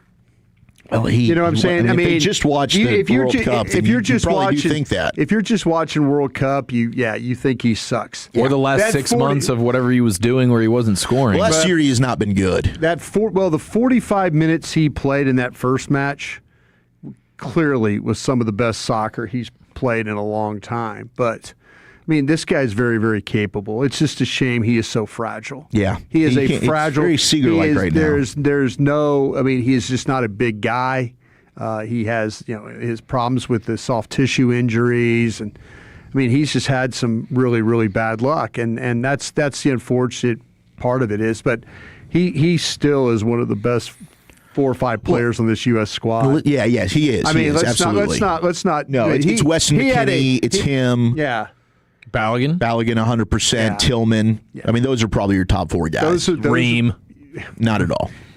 That's you get reamed when you play Ream, you get reamed. That kind of thing. I think Ream's probably done. I mean, he's going to be older when this thing circles back around 4 years from now. But yeah, Taylor Twellman was talking about he's at his best when he's kind of the third best on his squad anyway. Like that's kind of what he's been when he was playing with Chelsea, now in Serie A. So he doesn't really want to be AC that Milan, star, right? Yeah, that they're trying. But it's in Series A, so he doesn't really want to be that guy that he's kind of not being a leader. called. But I mean, dude, it's tough because you didn't run away and hide from that when they were pumping it the entire World Cup leading into it. Now, unfortunately, you look back on it, and it's a bummer. But we'll see what they can do 4 years from now when they get back to it, and in the Gold Cup and in Copa leading into it. Rules are rules, and Eric, you just had to say the name during crosstalk. But Mama gave me 8 of them flapjacks, and Mama take away 5 of them blackjacks. So I want to say hungry for the Crimson Tide. The Grand Wizard. Thank you. Man, we got more breaking news. What more? What is this? More Shams? No, this is our guy friend of the program from ESPN, Paul Biancardi. Oh, what's Paul saying? Marcus Spears Jr. Oh, yes. He's the best player, I think, in his class coming out for basketball. I'm glad you said that. He's the number 1 prospect in the class of 2027. There we go. But he's pulling a Cooper flag. He's reclassifying. He's committing to Texas for the upcoming college basketball season. Wait, so he's going to play this fall? Yes. Or I guess November, whenever their season starts. Marcus Spears' kid, right? Yeah, Marcus Spears Jr. Is Spears' daughter still playing volleyball at Texas, or did she graduate? I will have to check on that. They're both studs. I didn't mean to ask that. She is one of the best volleyball players in the world. Yeah, that's amazing. Good for him. Good for so Marcus. I didn't know if they're all going to be there at the same time. That's what I was just asking. We did also get news, and this isn't breaking now. It was breaking probably about an hour ago, but 4-star quarterback Colton Nussmeier was ruled ineligible at Denton Ryan. Now, we mentioned this, that he had transferred about a month or two ago, but the UIL State Executive Committee declared the 4-star quarterback and Georgia Bulldog commit ineligible for varsity competition at Ryan by a 4-1 vote. He is eligible to return to Flower Mound Marcus, though, to play varsity football. So they deemed that he transferred from Marcus to Denton Ryan just specifically for athletics, and you can't do that. So I guess he can go back to Marcus, of course, where his brother played, but he will not be able to play this fall for Denton Ryan. And Denton Ryan's definitely been a better program, but man, that's... Hey, the UIL, they're stepping in and saying no, but pretty cool. Another Georgia commit there locally here. And then we got the athletic news today about Corey Seager, kind of what they're hearing. Ken Rosenthal talking about this. He said when it comes to the possibility of the Rangers trading shortstop Corey Seager, the deadline represents something of a last call. The Rangers don't want to part with Seager. They want to get him healthy, make a legitimate run at the postseason. But if they sputter over the next 3+ weeks, the idea of moving him will at least warrant internal discussions. And he does add that you had teams like the Red Sox ask the Rangers about Seager last offseason. Sources with knowledge of the conversation said the curiosity of those teams only grew once the Rangers traded Simeon. So you had several teams reaching out about the availability of Seager. The Rangers wound up cutting payroll. They had the 5th largest percentage decrease in the sport behind St. Louis, Minnesota, Washington, and Cleveland. So they'd have to look into it. He also does add right-handers Jacob deGrom and Eovaldi also could become the topic of trade discussions if the team collapses before the deadline. I just don't see this team collapsing. They've just hovered around 500 the entire season. This would be the recipe, though. I mean, the Angels give them fits. Yeah. Then the Astros totally give them fits. Like these would be the two opponents, really just your division in general. But the Astros and the Angels, that's a recipe for this thing just crapping all over itself by week's end. I mean, it's just sad. Since winning the 2023 World Series, the Rangers are 6 games under 500 with a bottom 5 farm system. Yeah, it's a terrible combination. Goodness gracious, it's been bad. We also got news about American Airlines. They're going to use its largest plane to fly the Cowboys to Brazil for this historic game. As you know, Cowboys and American Airlines, they've got themselves a partnership. But American, which operates its central hub at DFW, will use one of its 304-seat Boeing 777s jets to shuttle the Cowboys to its Week 3 game against the Ravens on the 27th. Usually, I guess they don't fly an airplane that size to Brazil, but they're going to make the accommodation for the Cowboys. So that's pretty badass that they're going to Cowboys go ahead and take must be taking a ton of people. They must this be. Trip. I mean, it must be taking maybe sponsors and everybody else. Their high-end sponsors are maybe going on this trip. It's a big one, man. Yeah. And I think they're also adding some other nonstop flights to Brazil for Cowboy fans that might be going to this, according to the morning news. So, hey, shout out to American. And then finally, FC Dallas forward Peter Musa, who also scored a goal in the World Cup during the group stage. He is a 2026 MLS All-Star. So congratulations to Peter Musa and FC Dallas, as he will be He represented Croatia, and boom, now he's playing in the All-Star game. All right, let's get to our G-Bag of the Day, champ, and then the top 10. Happy 70th birthday to Tom Hanks. He's got some classics, the top 10 Tom Hanks movies on his 70th birthday next on the Fan.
Let's get you the G-Bag of the Day champ and the Wooly Bully Top 10 list of the day before we get to former UFC monster beast, comedian, podcaster, and all-around good guy, Brendan Schaub, coming up at 2:40. Looking forward to that conversation, previewing the Conor McGregor fight that Walchuk is just so tickled about.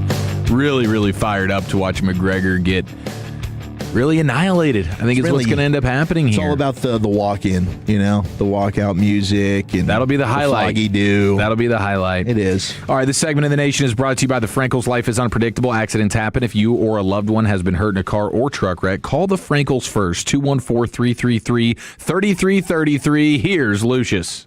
Yeah, Walchuk is going to be like, did you see him do the walk, though? Yeah. He did the walk to the ring. Them arms were swinging back there, man. Tell me you didn't get your hair standing up. Did you get excited? Come on. What a moment. Yeah. All right, going for 2 today at 5:30 is former Major League first baseman Will Clark on why he won't be coaching in this new era of baseball players. So you think we're making it too easy for the players? Oh, hell yeah, you're making it too easy. For sure. Too much coddling going on. Oh. And that's why people have asked me why I don't get into coaching and why I don't get into managing and all that. I am not going to pat you on the back and tell you you're doing a good job when you're hitting 220 and you fucking strike out 100 times. Oh. All right? You actually suck. All right? I'm going to tell you suck. I'm going to tell you to make a fucking adjustment. And if you don't make an adjustment, you're going into minor leagues and somebody else is going to take your spot. Sorry. That's the way the fucking game goes. This is a big boy game. It's not a little boy game. And you have to have fucking thick skin. You don't have thick skin, get out the way because I'm going to fucking steamroll you. I'm going to steamroll you. I believe him. I believe him. Going for 5 today. I mean, going for 2 today at 5. Just skip him ahead. Nah, I ain't going to give him all that. Nah, that's pretty powerful stuff right there. Very honest and very self-aware. Will Clark. Did he say he's going to ream you or ride you? I think he's going to ream you, and then he's going to steamroll you. Okay, steamroll you. He wants to steamroll you for He sure. ain't any of that. Okay. None of the above. And on to the next question. Here we go. Walchuk, your top 10 list of the day. All right, happy 70th to Tom Hanks. One of the best, I think, that I've personally ever seen. He just makes great movies. Him and Leo. Tom Hanks rarely is making a bad film. 877-881-1053. What is the greatest Tom Hanks movie in your opinion? I just saw this courtesy of Variety. Free Willy is doing a reboot. He's back. Man, Free Willy came back. I don't know. Couldn't hack it in the real world. I don't know how I Had feel to come about back that. into captivity. I loved Free Willy as a kid, but I don't know if I'm interested in a reboot.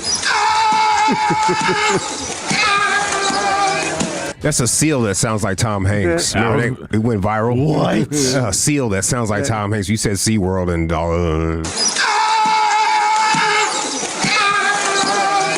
That sounds just like him. Yeah. That's amazing. I swear that was Woody. Yeah. Oh, there's a snake in my boot. That's Buzz! That's crazy. But now I don't know how I feel about a Free Willy, especially if they're going to use like real orcas like the original did. Because now you got all the stuff, the SeaWorld stuff, to your point, Lucius. If you've seen the documentary Blackfish, I don't think we need this. Tilikum, man. Tilikum had all those SeaWorld, I mean, sired a bunch of other orcas. Yeah, they're all crazy. Yeah, those orcas, they never kill like human beings outside in the ocean. But as soon as they get to SeaWorld, it's murder him. Until you're like hanging around in the tank. Yeah, the way they're keeping them in captivity is just driving them insane. Well, let's just take this gal in a black wetsuit and all the way to the bottom of the tank, drowned her there. Man. Jeez. It's also National Ice Cream Month. And Bluebell has a delicious cake and ice cream combo. Oh, yeah, this is good, man. The chocolate lava ice cream. Yeah. Gosh, I saw this and was like, are you freaking kidding me? Chocolate lava cake, classic vanilla ice cream combined with rich chocolate cake pieces, chocolate sundae sauce, and a dark chocolate fudge swirl. It's now available in half-gallon and pint sizes. I hate to be this guy. Oh, jeez. These specialty things they've missed on a few of them. Yeah, you're going to miss on a few. You're not going to bat 1,000, but they still had some homers. This one sounds like this one's going to be a homer. Yeah, are you kidding me? This is like the Chili's molten lava cake. No, we haven't had this one yet. I mean, hey, maybe this gets them back on track, but let's be honest. We kind of walk by there and they look like, the old 4th of July ice cream, looking kind of like there's a lot of them. Oh, really? Lot in the freezer there. Those weren't flying off the shelves. No, what was that thing that you and I had that one time? We bought that gallon of ice cream on the way Isn't it home. like one of the that Little time? Debbie's? Yeah, creations? like the little. Oh, yeah, that was the oatmeal cream pie. Yeah, and we ice cream. We both kind of looked at it like, boy, this is a bag of ass. The oatmeal cream pie ice cream? No, I don't know. Maybe then we're talking about something different because that one was badass. No, that one was so good. There was the one we stopped off. You and I, you were riding home before I got my truck stolen. Oh, it might have been the Dr. Pepper one. Yeah. Oh, that doesn't something sound like good. that. Yeah. There was something that we. But this lava cake situation, Sounds like damn good. chunks of brownie or chunks of cake. Well, thank you. I'm in. Thank you for maybe getting back into the lab and making something worth a damn. Yeah, well, they're coming back with a vengeance with a chip on the shoulder, dude. I think Bluebell's about to send us into the wintertime craving the lava cake that is no longer available because it's just a limited time. Hey, we get the lava cake somewhere, right? Can't you get it like at Chili's? Yeah, Chili's lava cake is goated. Yeah, it's a top 5 dessert for me. Yeah, but do you want to spend the time mashing that lava cake into the ice cream to create this incredible concoction? Or are you going to let Bluebell do it for you? He'd spend the time doing Bro, that. I made those boudin balls for you the other day, and I ground up pork rinds for the crust. How good were those, Lucius? Fantastic, bro. Oh, Freaking incredible. Wish there was like 2 more. Yeah. I'll make some more. Did you like a better plain with the plain crumbs or with the actual ground up pork rinds? I like both, but I would go with the plains. Okay. The plain. Yeah, I'd probably co-sign that. Okay. But they were both outstanding. All right. I was just trying to see if I can do them the right way. Well, hey, I don't think you've ever really made anything bad out of the Broadus Kitchen. I've effed up some things around here before. Which was the one that you have the biggest regret about? But then you bounce back like Bluebell. You know what I mean? Lucius, what was it that I did? It was Carter. That Skyline Chili? Skyline Chili. We could have thrown that against the wall. Yeah. That was awful. Yeah, Skyline. I made that, and Lucius was being nice about it. Carter wasn't. Carter's like, oh, this sucks. Yeah. And I'm like, He'll tell you. He would, but Lucius was kind of being, I don't know, man. I don't know if I do that one again. And I'm like, all right. But yeah, the Skyline Chili. I don't know. I don't understand. It's probably not you. It's probably just the Skyline Chili itself. I follow the recipe for it, and when I taste, I say this is garbage. Yeah, well, I would never make chili. Didn't Will bring us in because he swears by this? He grew up in that area, and it's like cinnamony. It's like sweet chili. Way too cinnamon. It's gross. Cinnamon chili spaghetti. It's nasty. 940 said I work for Bluebell. Bluebell is giving out free scoops all over Texas in August. Check the dates for your area. Okay, I mean, I'm not against Bluebell, but man, get back on your game. You know, these specially monthly ice cream things you've been trying. You just want them to play the hits and get out of the way? I'm just telling you what, man. Mint chocolate chip, butter pecan, pistachio. Now from our new album. Yeah. They're trying to revolutionize the sport, man. They're trying Bluebell to continue is outstanding. I mean, it's be outstanding. cutting edge. But then you said that the Dr. Pepper one, no, 4th and 8, send in the punt team. Yeah, that was cheese. That was just an interception. That was a butt fumble. That is not nice, 817. So he just tuned in. Did Gavin get fired? It's understandable if he did. No, he's just on vacation. He will be back on Monday. Are they hoping that Gavin got fired? Yeah, they said it's understandable. I don't know if they're hoping. They just said it's understandable if he did. But I'm glad you didn't read that text. He did. He did not get fired. He will be back with us on Monday, and Could I'm excited. they text him why they think he should have been fired? Yeah, please. They're probably a Ranger fan. I want to know why. Probably some of the Ranger things. Yeah. That's Jack Leiter texting in right now. Or Mackenzie Gore. Jack's in his locker. You think Gavin was paying any attention to Mackenzie Gore last night? Was like, I told you guys. 100%, dude. I was waiting for a tweet to fire I told off. you guys. How about that stuff? Command you know what? my ass. I couldn't even muster up a tweet. I just could not even muster one up. Oh man! It took me forever to get the girls down. I walked back in and there's Trout scoring for the 5th run of the game. I'm like, okay, I think I'm done here. Yeah, I think we're good. I broke down for Krusty's Corner. I got a couple breakdowns for you, but I got to start on the film earlier. Because the Rangers sucked so bad. It was bad. Yeah. I'm excited for that breakdown coming up at 3:40. We got some texts in for the best Tom Hanks movies. Philadelphia, his best movie by far. Good. Yeah, that was pretty good. Denzel, also pretty good. Saving Private Ryan. Remember, that was made at a different time, so when you watch it now, just 94. You can be clutching your pearls. Is that the right year? Yeah. Forrest Gump from 469. The Circle was a horrible Tom Hanks movie. Did not see it. 469. Did you guys see Greyhound? No, that was an Apple Plus movie. I did not see it. I think that was the first movie they put out on Apple Plus. Yeah, he was a submarine. He was an attack boat captain. Like he was hunting submarines. It's got kind of a vibe to it, like Jaws, because you never see the German sub, but they're chasing, and then there's this constant like. Does it have a good score? It is intense. I mean, it's really intense because you're fighting somebody you can't see. Does he scream? No, he sure did in Captain Phillips. That's another banger by his. He did have a torpedo bounce off the side of his boat, and it didn't. He destroy it? No, what he did is he tilted it. He yelled a command and got the boat to tilt. Got the angle. He got the angle, and the thing just bounced off him, and then he went into full attack mode from that point on. Lucius, what are your go-to Tom Hanks films? It would have to be Big and the Zoltan. Remember the Zoltar? Zoltar, excuse me. Zoltar made him big. I forgot all about that movie. He made a wish to the Zoltar. Yeah. That Big movie was awesome. Big was great. FAO Schwartz. That's how I found out about that toy store. Yeah. FAO Schwartz because of that movie. That was legendary. Was that his first movie? They playing the piano and dancing on it. Yeah, that's an iconic scene. That was his first Academy Award nomination. Was Big. But was he in movies before that? Because I remember him from the show Bosom Buddies. Yeah, somebody texted in Bosom Buddies. That's the show I remember first seeing Tom Hanks. I think that was his first big movie. I don't know if it was his first movie, but definitely it's the oldest one on the list. I remember Splash. Was he in Splash? Yeah, people are texting in Splash. I don't know what that is. Daryl Hannah? She was a mermaid. Yeah, he's a what? Yeah, is he a merman? He's a fish. I think he's a fish broker or fish. The guy that sells fish. Yeah, he's a horny fella. Is he really? She's half fish, bro. Let her go. Yeah, but then about what's on the inside, man. He fell in love with her soul. It's pretty wild. It's actually pretty nuts. Pretty good ending though. But yeah, his IMDb is freaking lengthy. This thing goes back a ways. But number 10 on the list, we've got A League of Their Own. He charmed audiences as Jimmy Dugan, sorry, the alcoholic former baseball star. There's no crying in baseball. 9 is Philadelphia, 1993. Did he won an Academy Award for that one? He did. He won his first Academy Award. Him and Denzel in that thing. Did he have AIDS in that movie? Yes. Yeah.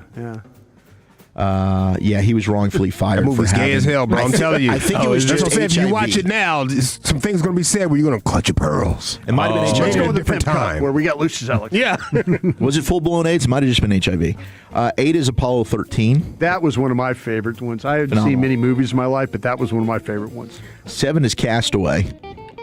Oh, yeah. Wilson. Yeah. My father-in-law said he'll never watch another movie again in the theaters after watching that one. And he's kept his word. He has not been back to the movies. Did he just not like it? It was way too long. He was talking to a ball at one point. There was no dialogue. I think my man got some good hours of sleep and still woke up and he was still on that damn island. Wow. Just looking more and more disheveled. Yeah, the beard just keeps growing and growing. Catch Me If You Can comes in at number 6. That's the one, bro. That's a good so one. good. Yeah. That movie is a banger. It's awesome. That's a good one. 5 is The Green Mile, which is also fantastic. Stephen King novel adaptation. He hadn't been in a bad movie, has he? No, he's got a hell of a... I mean, there's a couple that were underwhelming. When you compared it to Leo, I was like, ooh, don't do that, because Leo he hit some good movies in Tom's there. just done way more than Leo. Like Brad, too. those two guys, they really get some good movies. Tom, it's a hit or miss. He's got more hits than misses, but the misses be bad. Yeah, I guess like lately, Joe versus the volcano. He bad, he was bro. That had to suck. Swinging a miss. A Man Called Otto, not very good. Is that the one he was stuck in the airport? That's The Terminal. Oh. Did you like The Terminal? I remember seeing it a long time ago. Yeah, it was pretty good. I thought it was okay. Yeah, I didn't mind good. it. I mean, it wasn't great. I don't think it should be in his top 10 list, which it's not. For the rom-coms, I got to shout out Sleepless in Seattle. I don't know if it's going to be in the top 10. It's not, but it is good. And The Polar Express. That boy Ed got the rom-coms on deck, dog. Sleepless in Seattle is the only movie that's gayer than that one that you mentioned earlier. The HIV one? Yeah, Philadelphia. He's not good in that, bro. Da Vinci Code. Da Vinci Code is pretty damn good. God, I've seen more of his movies than any other. Yeah, he's got a lot. The Rolodex is fat. Big at number 4. Toy Story at 3. Of course, he's Woody. 2 is Forrest Gump. Yeah, it's got to be one of the greatest. Bro. Amazing. That's the second Oscar. Yeah. Another one involving AIDS. Yeah, Jenny. Boy. She sucked. Let her Jenny go. Another one. Let her go, let her bro. go. I love you, Jenny. Let her go. Number 1, though. For the streets. Best Tom Hanks You movie. play ping pong. And it's hard to argue with it. It is Saving Private Ryan, 1998, as Captain Miller. Yeah, all-timer. It's a freaking banger. There it is, the Wooly Bully Top 10 list of the day. Happy birthday to Tommy Hanks. All right, let's get you to Powered by East Dallas Diesel. It is podcaster, comedian, and former MMA fighter Brendan Schaub next on The Fan. But first, Tolos, you're losing.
Texas. This is Classic Chevrolet. Together, let's drive, relax, and enjoy the difference. Based on new Chevrolet registrations 2023 through 2025. Thank you very much, Lucius. We will hit a football fix coming up on the other side, but right now, let's welcome in, powered by East Dallas Diesel, the greatness that is Brendan Schaub, podcaster, comedian, former MMA fighter.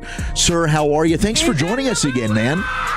I'm doing great. No problem, man. It's a big week. It's a big week if you're a UFC fan. It really is. I mean, I'm pumped, dude. I mean, Conor getting to grow up and watch his rise, and then, of course, you got to cover McGregor-Mayweather in a big way. I mean, I wonder, just reflecting back on that since it's McGregor fight week, how freaking crazy was that and being firsthand there to see it all unfold?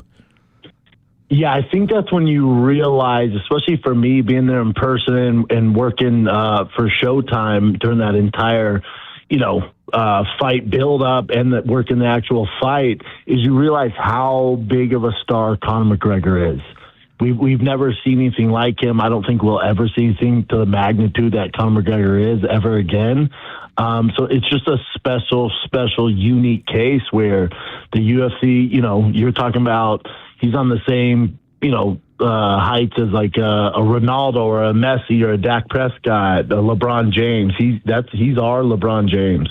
He is, man. And I can't help but, now that we're getting closer to it, my brain's like, Conor's been out of the game for 5 years. He hasn't won a fight in 6. Max is so active. He should be able to handle Conor. But then my heart is saying, like, no, that left hand is still going to be able to do some damage. I mean, how are you viewing this, and how heartbreaking would it be to see Conor go out there and lay an egg like we just saw Nate Diaz and Mike Perry? Yeah. For Conor, if you guys listen to any predictions when it comes to the UFC, especially Conor, nobody really knows. So when I look at the odds, I think Conor started off as like a plus 400, and now he's all the way down to, I think, a plus 200, 250 on some books. And the thing is, Conor's beloved, so a lot of money's coming in on Conor, but at the end of the day, he hasn't fought in 5 years. You have no idea what you're going to get. People will give me the label as being a, MMA expert, but when it comes to this, anybody making a prediction, it's tough because we haven't seen him in 5 years. I'll say this, though. That being said, yes, he's been out 5 years, but this fight is at 170 pounds, the welterweight division. Conor has prepared for 5 years to fight at this weight class. Max Holloway has not. So we have that going for us. And in those 5 years, he did do a full training camp to get ready for Michael Chandler, but had to pull out to get hurt. So he hasn't been inactive. He's not one of those guys who gets, out of shape. So he's been in shape for 5 years. I think we're going to get the best version of Conor McGregor at his age, possibly on Saturday night. I think he knows that this is the last hurrah, and if he loses or looks like a shell of himself like Nate Diaz did in the Netflix MVP card, that the ride stops. And I'm not ready to get off this ride, my man. I want this thing to keep on going. Conor's good for business. I'm a huge fan, and I hope it continues. Well, are you more or less confident in McGregor after hearing that he revealed he practiced celibacy for the first time during camp and the, quote, fire in him is about to be released? I don't think it's going to hurt now. It is 2026, and we have science to back that up, where that's an old boxing thing where they thought it would help him. It actually lowers your testosterone. So when he said that, I went, all right, well, at least he's taking this serious. He's not in pubs smacking old people or, up to his usual shenanigans. And he did move into his gym, SPG, with his coach. He moved there for 6 months. So he's taking this serious because he knows this is it. This is the last hurrah. He wins, sky's the limit. We're talking fighting Islam Makhachev for the 170-pound title, maybe Paddy Pimblett at 170, maybe he goes to 55 and fights Justin Gaethje. So sky's the limit if he wins. If he loses, it gets pretty sad for us Conor fans. Yeah, what does he need to worry about the most in this fight, though? Is it the long layoff? Is it like riding a bike, or is it really like, man, this sport has developed so much in the last 5 years that he might not have all the tricks in the bag here? Yeah, I think for Conor, the layoff is the biggest thing. Yes, you can try to mimic it in the gym and in the training room, but there's nothing that you can do to imitate actual fighting on a Saturday night, T-Mobile Arena in Vegas. The lights are hot. There's a full crowd. There's no way to mimic the speed and the timing of being inside that octagon. So I do think ring rust is real, especially with a 5-year layoff. But that being said, coming back after 5 years, man, I know this isn't a popular opinion, but I think Max Holloway is the perfect opponent to come back to. You're talking about a guy who typically fights at 55, even started his career at 45, but typically fights at 55, not a big 55er. He found out probably 4 or 5 months ago he's fighting Conor, but he's fighting him at 170. So he's had 4 or 5 months to put on some weight to fight at 170. Conor's been playing this for 5 years. So I think Conor's going to have a power advantage. I think have a strength advantage, size advantage. And Holloway's not a knockout artist. So yeah, there's going to be some ring rust. So if Conor does get clipped, he's not fighting an Ilia Topuria or a Francis Ngannou or some guy who's going to put his lights out. He can get hit, learn from that mistake, and continue to improve round by round. So I like the matchup for Conor. Brendan Schaub with us here in the G-Bag Nation on 105.3 The Fan. So you teased it a little bit there about what would come next. In your ideal world, what would the result of this card be between Conor and Max, and what would be your fights that you'd like to make next? Oh, man, whatever Conor has to do to get it done. And I do think he needs to implement grappling. That is a huge hole in Max Holloway's game. If, his last fight, he fought Charles Oliveira. He lost heavily just due to grappling. So I think that is a hole in his game, which I'd like to see Conor implement and then mix it up on the feet. Listen, I'll take whatever I can get, whether it's decision, split decision, poke in the eye, kick to the groin. I just want a freaking Conor McGregor win. And if that were to happen, I'm not a fan of Conor fighting Islam Makhachev at 170. I think that's too tall of an order at his age and this talent level. Listen, I'll watch it. I'll tell you that much. But I don't like that matchup. That's probably the worst stylistic matchup possible.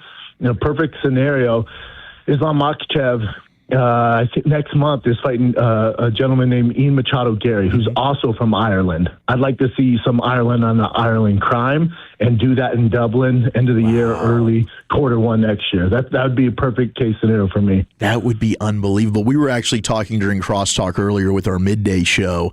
Maybe I'm just underrating Max's knockout power. I don't see Max winning this by KO. I think Conor, of course, could win it by KO. I think if Max wins, it's probably by decision and he outgasses Conor in this. Am I off? Would you agree, disagree? No, you're spot on. You're spot on. Yeah, there seems to be this narrative that, Max is knockout artist because he knocked out Korean Zombie a few years back, or most people remember him knocking out Justin Gaethje with, a second left in the final round when he knocked out Justin Gaethje.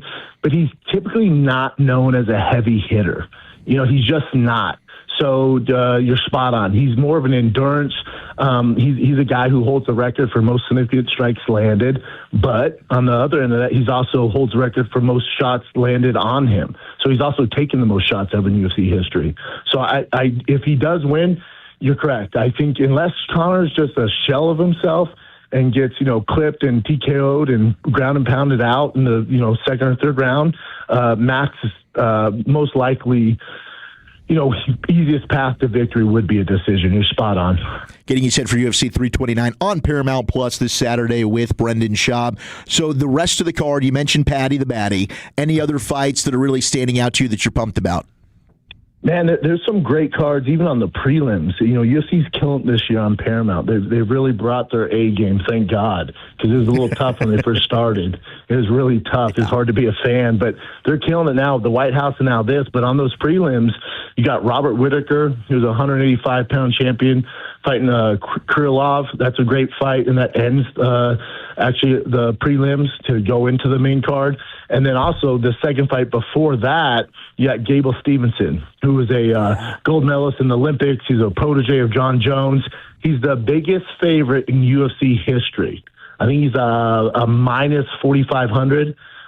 So he's our biggest prospect. excuse me, he's our biggest prospect in a long, long time. So people have a lot of expectations of this guy. He's fighting a guy who's 0-1 in the UFC, who recently came out and said he brought his family. He's bringing his kids and his wife to the fight. So I wouldn't recommend that. It's going to be a tough night for that gentleman. What else you got going on, man? Anything you want to promote or spotlight here for us before we let you boogie out of here?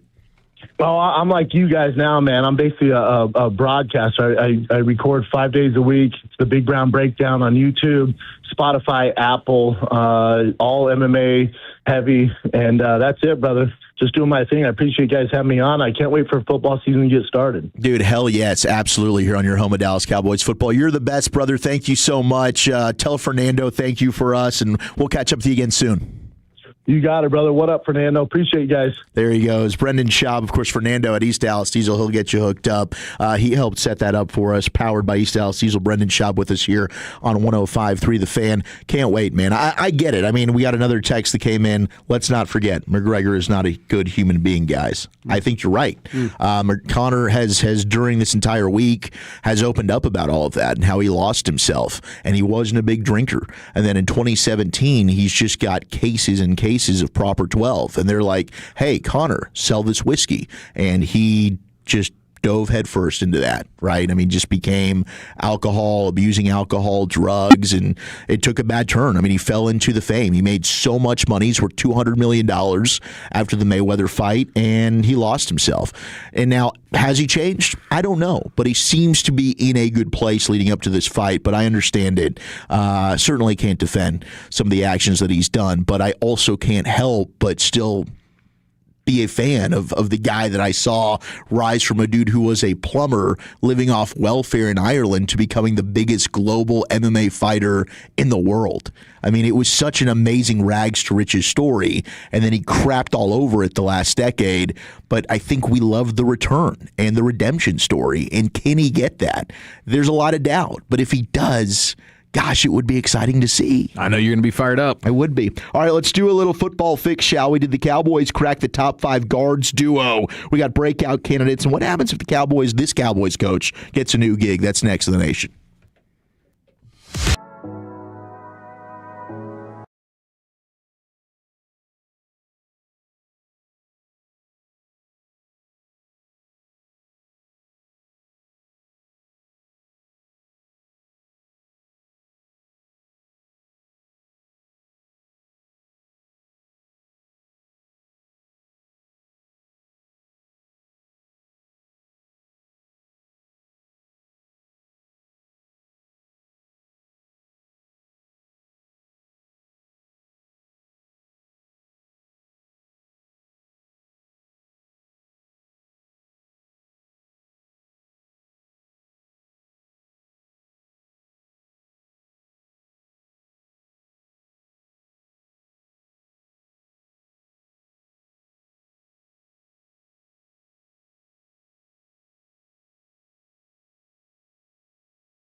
Our D&M Leasing Studios. You're rolling with the G-Bag Nation on 105.3 The Fan. We have a Rangers return we'll tell you about here in just a second. Then we'll go hit our football fix. Hour number 2 of the G-Bag Nation. Zach Wolchuk, my radio partner in crime. Eric Chiafalo, of course, the glorious Super Bowl winning scout himself. Brian Broaddus, Lucius Alexander, holding it down for you. No better producer in the business than Austin Nix, coordinating your video. Thank you so much for rocking with us on this Thursday. And thank you to Brendan Schaub jumping on with us, powered by East Dallas Diesel. Man, the 214 bringing us back in the field. This totally takes me back to 2020, working from home on the graveyard shift, listening to the nosebleed seats on the fan. Love you guys. So happy to Tolo. We love you more. And thank you so much to everyone who's, whether we were on the weekends or listening to us, nosebleed seats 7 to 11. And then now, as we've been lucky enough to join the G-Bag Nation in Afternoon Drive. It's been a hell of a ride. And we thank you for joining us and doing it with us, man. We wouldn't be here without you. But Rangers transaction, it's official. Wyatt Langford has been activated from the 10-day IL. I'm assuming he'll be in the lineup tonight. And Josh Smith has been optioned to AAA Round Rock. So Wyatt is back. We talked about it. Should they keep him in bubble wrap prior to the All-Star break? No. They need to win games now as they're back at 500 after a big-time loss last night. Evo on the bump. They know they need to win some games as they're now second in the AL West. Yeah, they're feeling the desperation right now. And hopefully this ends up being a needle mover for them, and Langford can not only stay healthy, but actually be a plus bat. We're going to have to hope so. Jumbo shrimp. I think Langford's only eating boiled shrimp. No, jumbo shrimp. Oxymoron. Oh, yeah. I see what you're saying. Yeah, I like it. This one's tough. You're not banking on it. No, you really can't, though. I can't blame you for you can't. You really looking at it sideways. I really do appreciate the type of player he is and the athlete he is. But if you can't stay healthy enough to help your team through like the grind of the season, and I understand there's parts where there's injury, but my man swings the bat. And then all of a sudden it's like, we got an oblique problem, or we got a back problem, or we got a tight, we dive for a ball, we got a hamstring problem. I mean, forearm. Yeah, there's always something, and it's just hard. It's hard to sit there and think that you're going to have this guy when you really absolutely need him the most. And I think right now they do. I think if you listen to Mike and Dave Raymond and everybody who covers this team, Jared, they talk about how important this week really is. This homestand really is, and the fact that they're 1-4 against the Angels makes me even sicker. Yeah, it's terrible. You know what I'm saying? It's brutal. And everybody else in the league just beats up on them. And it's like, if they win that game last night, is he playing tonight? I don't think so. I don't think so either. I mean, I think that in the way in which they lost the game, just being embarrassed, I think certainly adds into that. We are underway from Boston as Morocco and France in our first quarterfinal match, and our only match of the day. Saturday we'll get a doubleheader. Gosh, what a great sports day we've got with a doubleheader of quarterfinal action that will lead right into UFC 329 with McGregor and Holloway. That is going to be an all-timer right there. Without further ado, let's go ahead and hit our football fix. You think football is still fun? Yes. Sir. Wrong side! Left side! Wrong side! Left side! I use these for acid indigestion. So what are we going to use these for? Intimidation. You know I got to get my fix, man. SI ranked the NFL's 5 best guard duos for 2026. Would you put the Cowboys with Tyler Booker and Tyler Smith in the top 5 going into the season? That would have to be probably number 3 or 4. You think so? Yeah. Yeah? It might be number 1. You can definitely make a case for them to be in the top 5. I'm trying to think of all the guard duos across the NFL right now. I was doing the same thing. Let me go through this for you, and you tell me you think they're better or worse. Number 5, we go to the Kansas City Chiefs with Trey Smith and Kingsley Suamataia. Yeah, I mean those guys are legit. I mean Booker was good enough in his rookie year to think that like second year Booker's going to be Booker's better than Suamataia. A total animal. Too. You have to figure out he's a converted tackle if they're kicking inside the guard. Yeah, you have to think the other way around. I think Dallas has the advantage there. I would agree. 4, the Atlanta Falcons, Chris Lindstrom and Matthew Bergeron. And reminder, Bergeron was the debate with Mozzie. Yeah, it sure was. I'm going to give Dallas the nod on that one. I think I would too. Now, they did grade out really well according to PFF. Mm-hmm. Lindstrom was ranked second among guards, 91.7 run blocking mark. But, I mean, I think a healthy Smith is better than Lindstrom. Yes, I think Smith would be the best out of those two. And I think Booker could be an all-pro this year. And it would not surprise me. Right? Is that a crazy thought? Not at all. The Rams with Steve Avila and Kevin Dotson. It's Steve Avila, man. TCU, right? Yeah. Yeah, it's amazing. Good for him. I'm going to say the Cowboys are better than those two. 2, Bears, Joe Thuney and Jonah Jackson. I mean, Tooney's he's been really, really good. He has been. I don't know. Yeah, the age factor. I think as a pass blocker, he's still unbelievable. Dallas sounds like they're number 1 in this thing. Number 1, Denver Broncos, Quinn Miners and Ben Powers. Yeah, Quinn Miners is the best guard in football. But I think the Cowboys should be 2 on this list, and they're not even in the top 5. Oh, really? I guess it's a lack of Tyler Booker or maybe Tyler Smith. Like, did Tyler Smith, I guess, nationally, and we'll see, I guess, when the guards list comes out from the execs and coaches and scouts from Fowler. But, man. So Dallas isn't even in the top 5? Not even in the top 5 from Sports Illustrated. I know I named 3 that I kind of felt like that Dallas was somewhere right around 3 or 4, but I thought 3 for sure. Yeah. I mean, I think next year, if Booker takes the jump and Tyler Smith is healthy, they should be number 1. Yeah, I mean, with a banged up Tyler Smith last year, PFF still had him graded as the 12th best guard in football, and Tyler Booker in year 1 was the 17th best guard in football. So, I mean, you see the Falcons have 2 top 18 guys. Lindstrom is, with the Falcons, the second best graded guard that they have behind Quinn Miners of the Broncos. Yeah. So, I mean, Atlanta seems like, okay, they have 2 guys in there. And the Bears as well. Jonah Jackson, top 16, and Joe Thuney, top 6. But not putting them in over the Chiefs, I think, is ludicrous. Yeah, the Chiefs Trey Smith one is a star, don't get me wrong. But Kingsley Suamataia, I feel like, is also a projection. Yeah, that's probably the most egregious one here. That's wild. Now, shout out to Brandon Laurie. Good article on Blogging the Boys. And he's saying if Clayton Adams becomes a future head coach, the Cowboys have a lot of good internal options. And it made me think, Brian, to your point about like Christian Parker. And you asked about this. Like, okay, do you have the next defensive coordinator on the roster? I think they feel good about it. But would they also have the next offensive coordinator on the roster? And now maybe because you have your head coach is also your play caller. Yeah, I don't think you have to worry about that as much. But I do think Clayton Adams has a ton of influence in the game plan. Like you see a lot of Clayton Adams foundations in just scheme and how the run game specifically. Like he took a lot of influences from what they did in Arizona and married that with the Cowboys. But you got Junior Adams on the staff, the wide receivers coach, Connor Riley, the offensive line coach.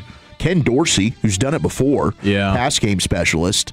Steve Shimko, your quarterback's coach. I mean, Lunda Wells was getting OC love, right? Lunda Wells, who's number 1. So I think they are in a good position. Like if they were to lose Clayton Adams, but it would be a big loss, and hopefully it doesn't happen. But if this team has the type of success that we're hoping, and at least on offense, it carries over, you'd have to assume teams are going to be looking at Clayton Adams for an interview at worst. Oh, yeah, for sure. We got to look at the Adams contract and see when he's officially a free agent, because at this point he can only leave for a head coaching job. Yes. He can't leave for the OC job, even though he's not calling plays here. You already had Nick Sirianni in the offseason calling Shoddy, being like, hey, can we interview Clayton Adams to be our OC? Because he's not calling plays for you. And Shoddy was like, yeah, no chance. Nope. So you just have to wonder, like, is there somebody on the staff that they would want to promote from within? Or do you just trust Shoddy enough based on what he's already done to just go find another kind of diamond in the rough like Clayton Adams was? Yeah. We did get this report. that Malik Neighbors, who's still recovering from a knee injury and that torn ACL, lateral meniscus repair, had that second surgery.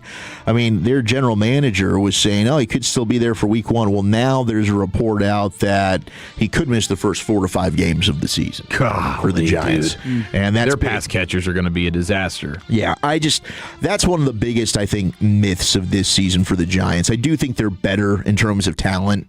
I don't see the Giants being this team that's taking a Washington pop-up year leap like they did 2 years ago to where they're now a playoff team. Could not agree more. Vegas has got them as a 7.5 win team.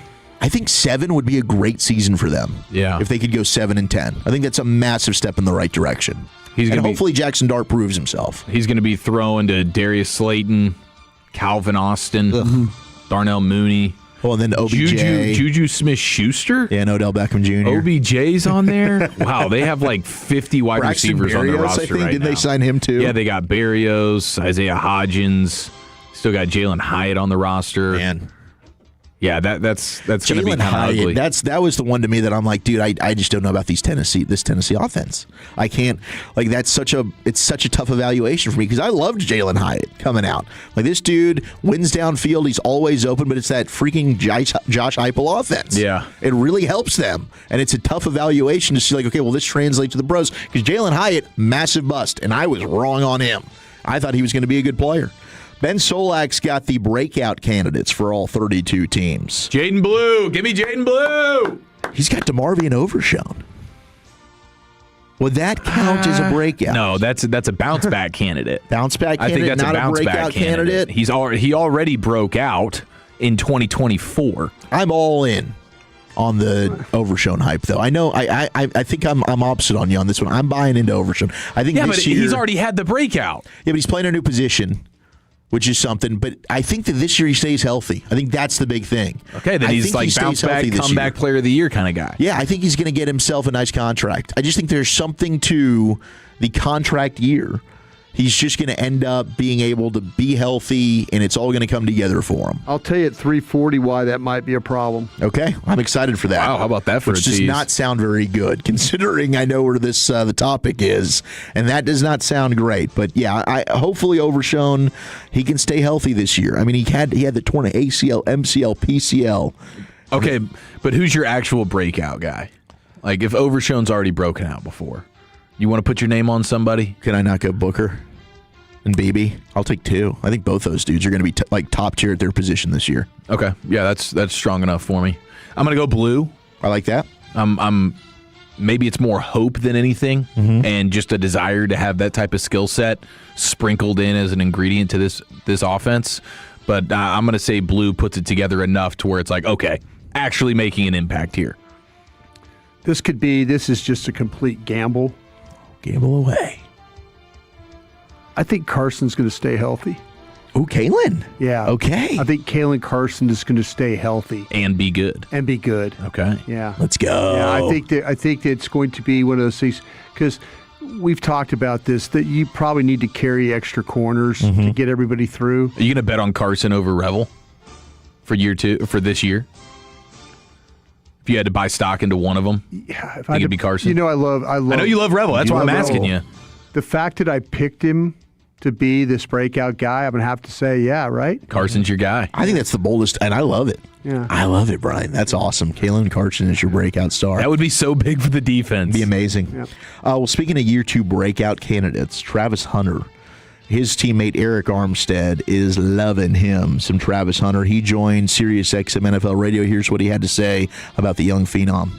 Probably the most naturally talented athlete, just pure athlete I've been around, and I've been around some amazing ones. And so it was good for our sport, and it was good for our team. He adds a lot of value on both sides of the football. And just like with everyone's career, you're going to have your rookie ups and downs. And I think he was starting to hit a stride before he got injured. And heading into this offseason, he's looking extremely well and healing up amazingly. And so I'm excited to see, as he gets back and healthy, gets back into the fold, and hopefully, is able to join us here soon, back on the field, what he's able to accomplish in year 2. Things will slow down for him, just like they do all of us. And he'll be going into his second year being in the same system, around the same coaches, and knowing what is asked of him. And we know how challenging that can be as a rookie, just like you said, just mastering one side of the football. So I think in year 2 he's going to take a huge step and help our team in a lot of different ways. I hope he does, because Travis Hunter is one of these guys that, I mean, hell, I think he could have been an outstanding wide receiver or one of the best corners in football, but I do think they kind of need to eventually pick one side of the ball and then have him kind of sprinkle in. Hey, that's what they're planning on doing. I think he's going to be full-time defense, and he's going to play like 40 to 60% of the snaps offensively. I think that's how they're approaching it right now. Can I circle back on that pick thing that we were talking about? Oh, yeah. Wait, what pick thing? Well, the corners? The pick as far as who's going to have a breakout year. Yeah, Kalen Carson. Yeah. Would you consider P.J. Locke if he's a starter? Yeah. He's been if P.J. Locke ends up part-time. being a starter, could he be the breakout guy? He's on a 1-year deal. I mean, because he only started, 3 or 4 games in Denver? He was a reserve the fact safety. That all of a sudden he beats... He's a candidate in the sense that he hasn't broken out yet, and so if he was awesome this year, that would be his breakout year for sure. I don't know that I would be banking on that necessarily, but yeah, he would qualify as a guy. I don't know. Because I was thinking about him and Carson both is who I was thinking. Take them both, dude. Well, you take the whole secondary. Well, I mean, I took Booker and Beebe. You can take Locke and Carson. There you go. There you go. Put him on the board. Yep. He's on the board. All right, we got a little News Bag Nation coming up next. Oh, yes, we do, ladies and gentlemen, featuring an assortment of psychos. Next, right here on The Fan. All right, but, geez, we are watching France and Morocco. It's 0-0 in the 17th minute, and I know they got it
and Brian Broaddus coming up at 3:40. Segment of the Nation brought to you by the Frankels. Life is unpredictable. Accidents happen. If you or a loved one has been hurt in a car or truck wreck, call the Frankels first, 214-333-3333. And now it is time for this.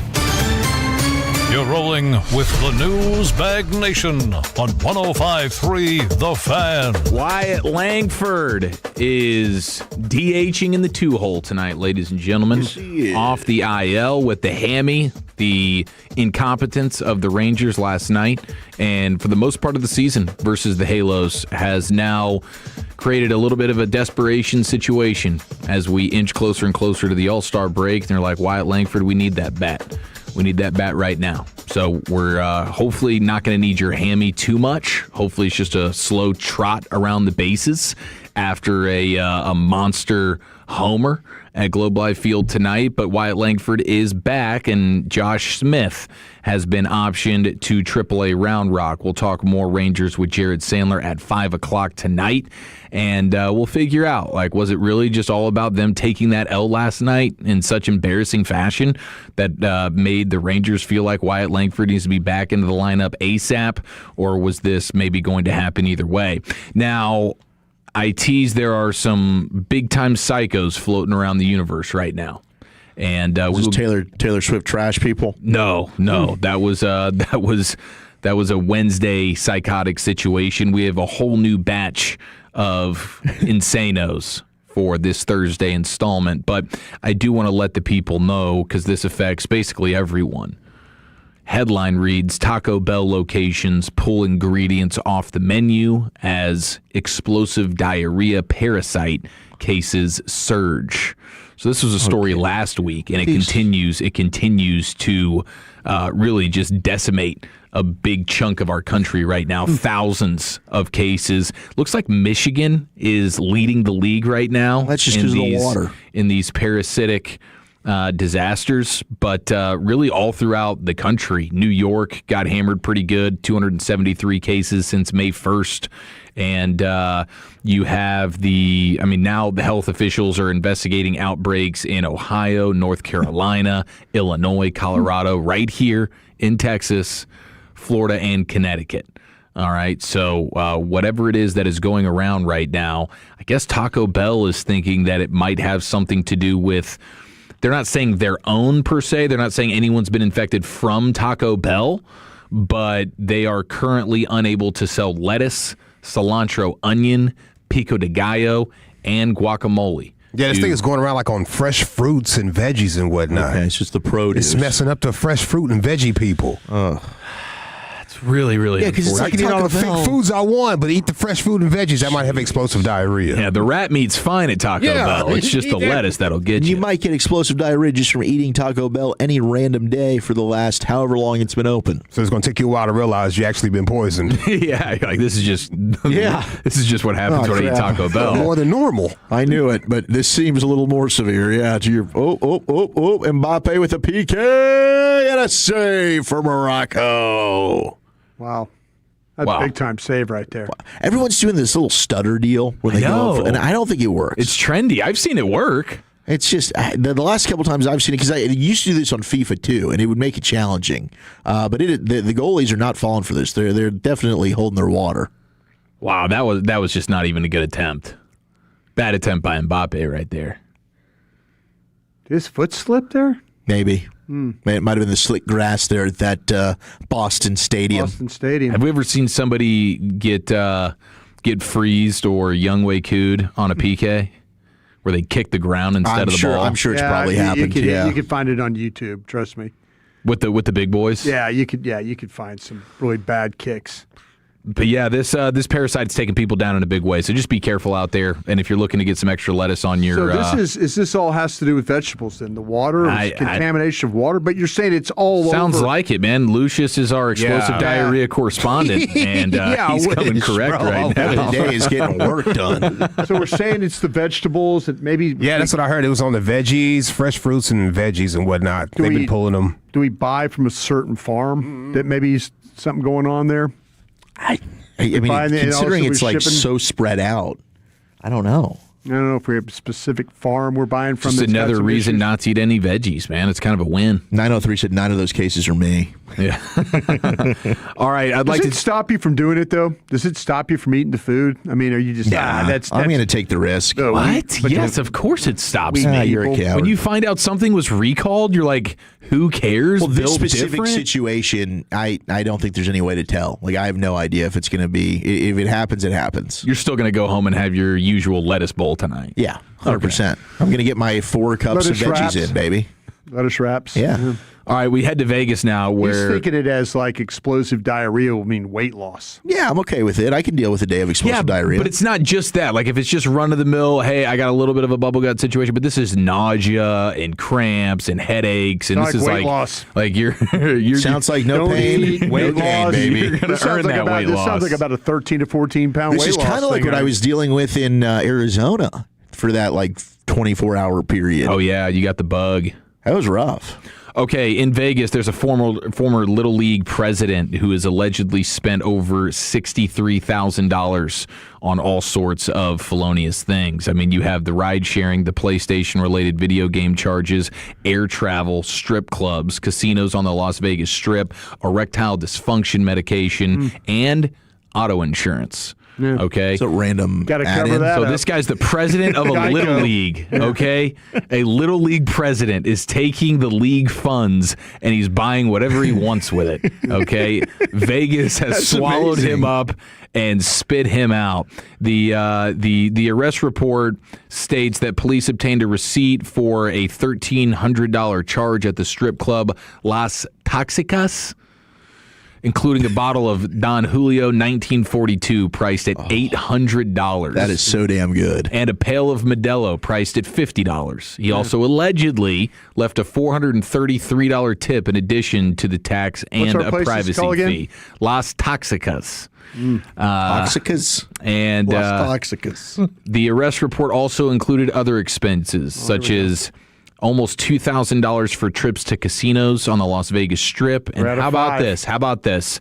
$294 of RJ Choppy's Blue Chew. Wow. Premier Latin-themed gentlemen's club in Vegas, offering upscale adult entertainment, VIP services, and a vibrant nightlife experience. This is Las Toxicas? Yes. Yep.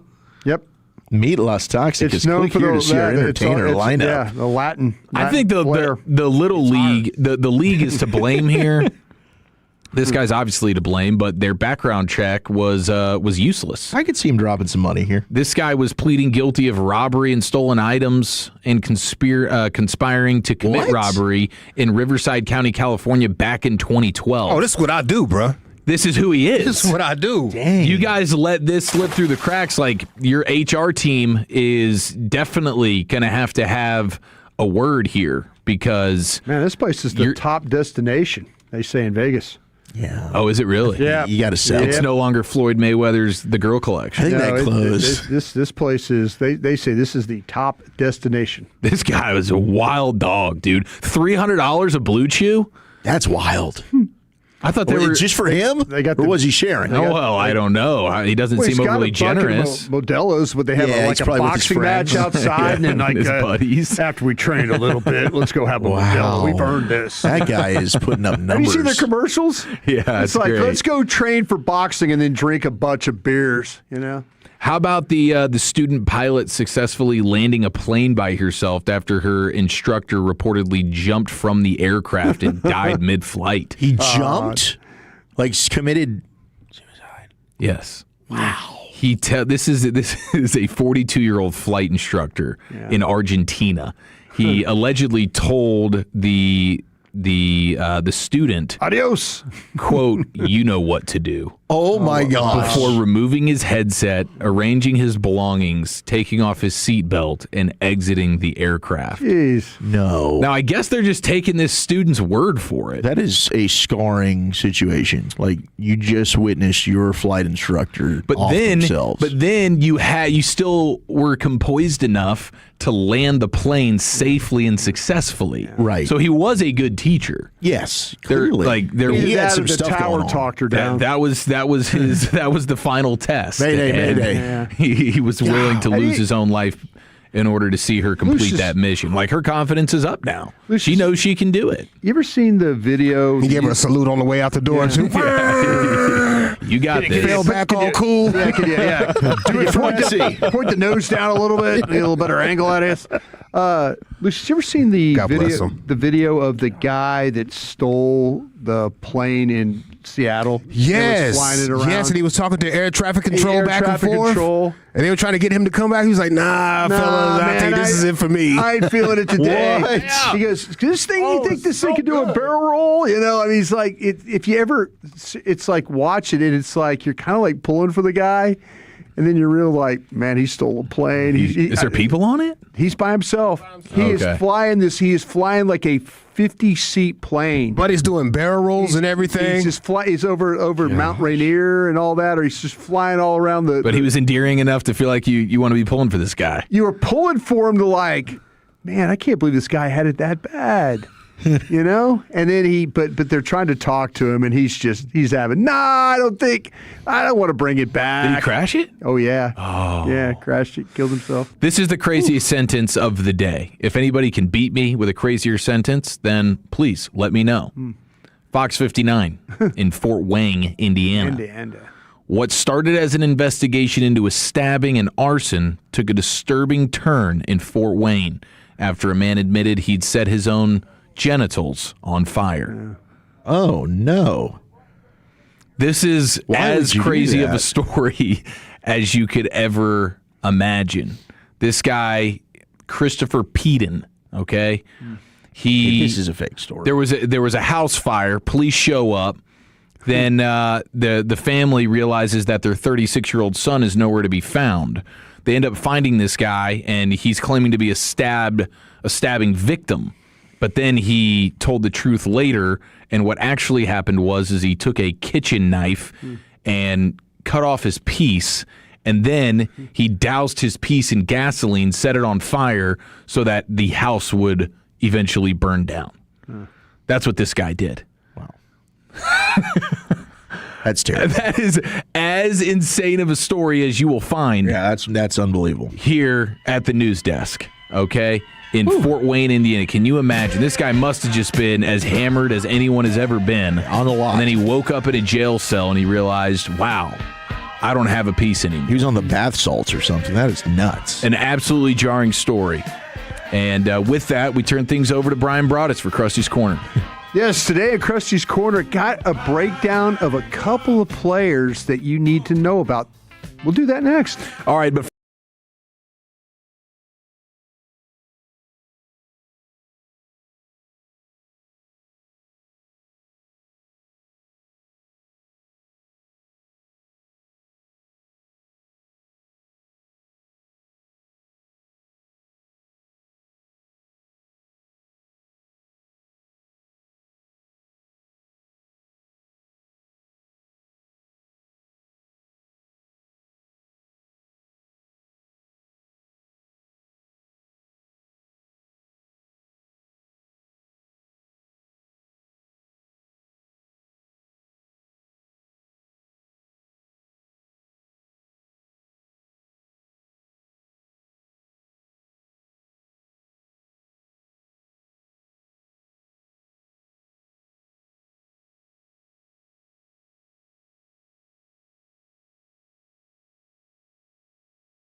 In Grapevine, back-to-back #1 Chevy dealership 3 years straight, and they've got more new Chevys than anyone, and they're all priced to sell.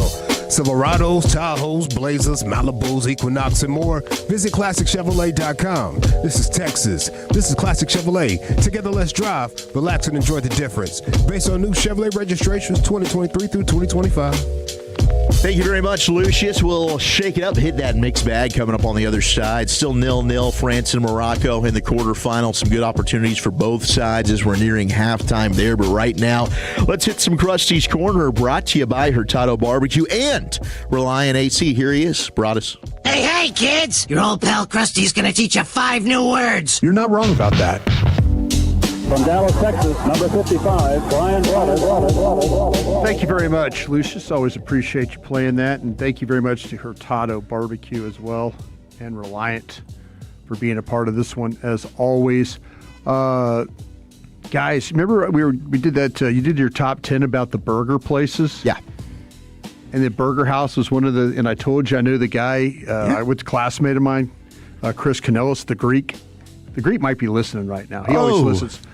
The Greek's going to bring us some burgers next Thursday. Woo! Let's go! So we're going to get some Burger House brought in here next Thursday. Wow, That's awesome. Cancel my plans, hold my meetings. Yeah, excited about that. So thank you, Chris, for reaching out and saying that you want to bring us some food. I know I teased about talking about some players. We'll get into that. There's a couple of guys that I watched that I didn't know very much about. And I'll get into those scouting reports. But I also wanted to say, Zach, remember you and I were talking about what this defense could look like, or how they play the front, or how the Eagles play their front? Yes. I watched that last night. All right. I watched that with Eagles defense. What I did was I just took my film and went the first 5 games, just to get an idea. It so happened that they're playing, the Cowboys were a game, Kansas City was a game, the Rams were a game. Those were teams, you're watching those, and you're like, okay, I can kind of get an idea of how they're playing the scheme. When we think, or going into this, guys, give me your thought of how you think, or how you were going to think they were going to play the front scheme-wise. How did you? Well, it's a 3-4. They're going to do this.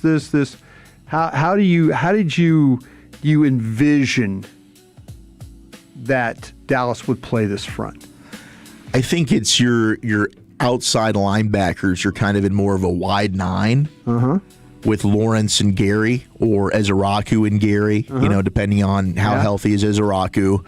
Then you've got your 5 techs, but I don't know if they're technically 5 techs. Well, they're really, you're going to play them head up, or inside eye, because we've heard the 4-eye stuff. Right. Because we thought, the whole time we've thought Dallas is going to try and defend the run with 5, right?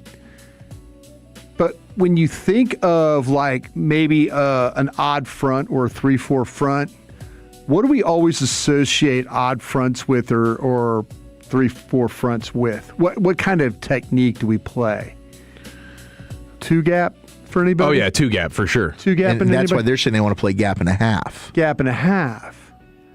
Well, you kind of feel like that when you watch that it was going to be. Remember, I was asked you guys the question about this. I said, I'm worried about Quinnen Williams just getting beat up in this defense. Yeah. I worry about him not being able to rush the passer. It's not a 2-gap defense. Yeah, he says gap and a half. And there are a lot of times in this defense, especially watching Philadelphia play with Jordan Davis and Jalen Carter. They didn't play the first game. Carter didn't play the first game, right? No, he got suspended. He got suspended the first game. Rejected. He was spitting. Yeah, he's spitting.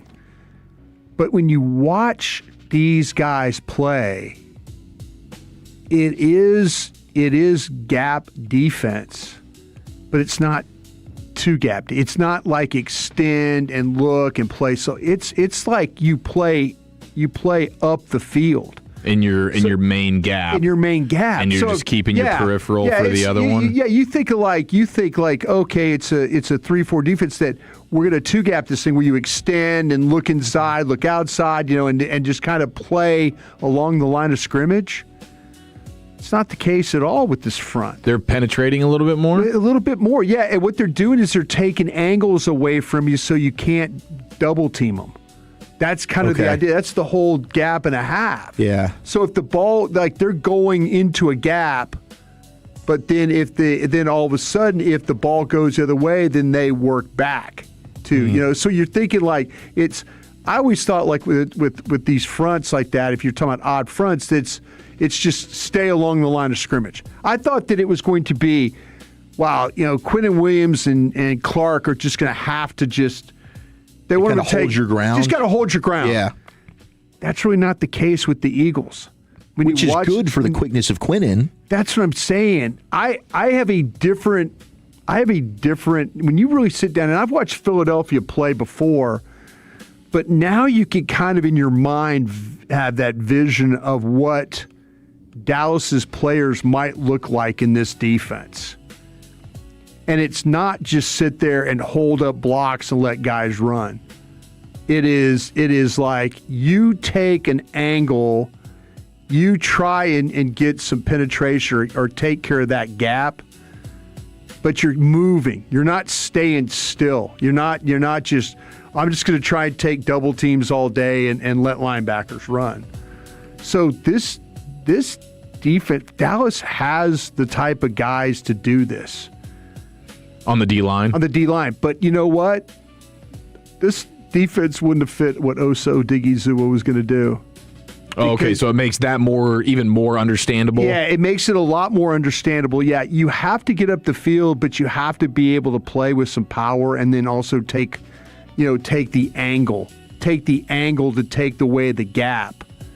And then be aware of where like your help and where the other defenders need to fit. Let me say this.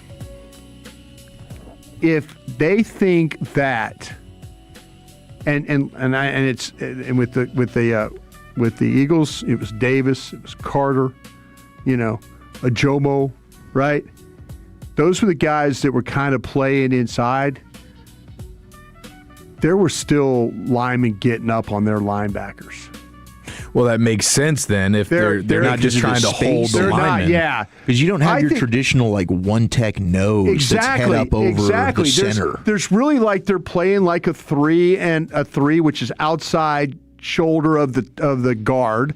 Yeah. And they're playing with a 1 technique. I did not see head-up play. Gosh, I have just found, I've never really gone back all the time after the season. Yeah. NFL Pro opens up so much more to now where, I can't do it in season, but now I could search, Zach Bond. Yeah. And just see the Zach Bond snaps. Yeah, see, that's what I'm saying. There are times in this defense where you watch guys like Bond, Campbell, those guys, they're fighting blocks. I mean, I'm thinking no, it's all going to be about holding guys up, and it's going to be. But when the Eagles were bad playing run defense, because their linebackers couldn't get off a block, couldn't get off the blocks. Yeah, and so this is where if you're the Cowboys, are you a little bit concerned? And that's why I'm thinking about a guy like a Bobby Wagner, because I was thinking just numbers. Yeah. I was just thinking numbers is what I was thinking. Yeah, you don't have enough guys at the position. I was thinking just light boxes. Yeah, 5 guys, but who are the 5 guys playing? So even with an all-pro linebacker, the Eagles still had problems keeping their linebackers clean. But these linebackers of the Eagles can really, really, really run. The Cowboys guys can run too. Yeah.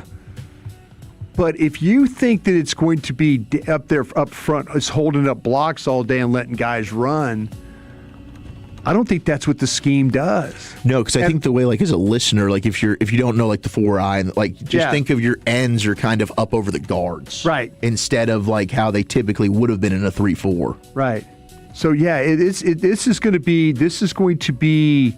I think it'll play okay. Yeah. For the defensive linemen that the Cowboys have, because if it is attack a gap but be strong, but be able to work back, that way.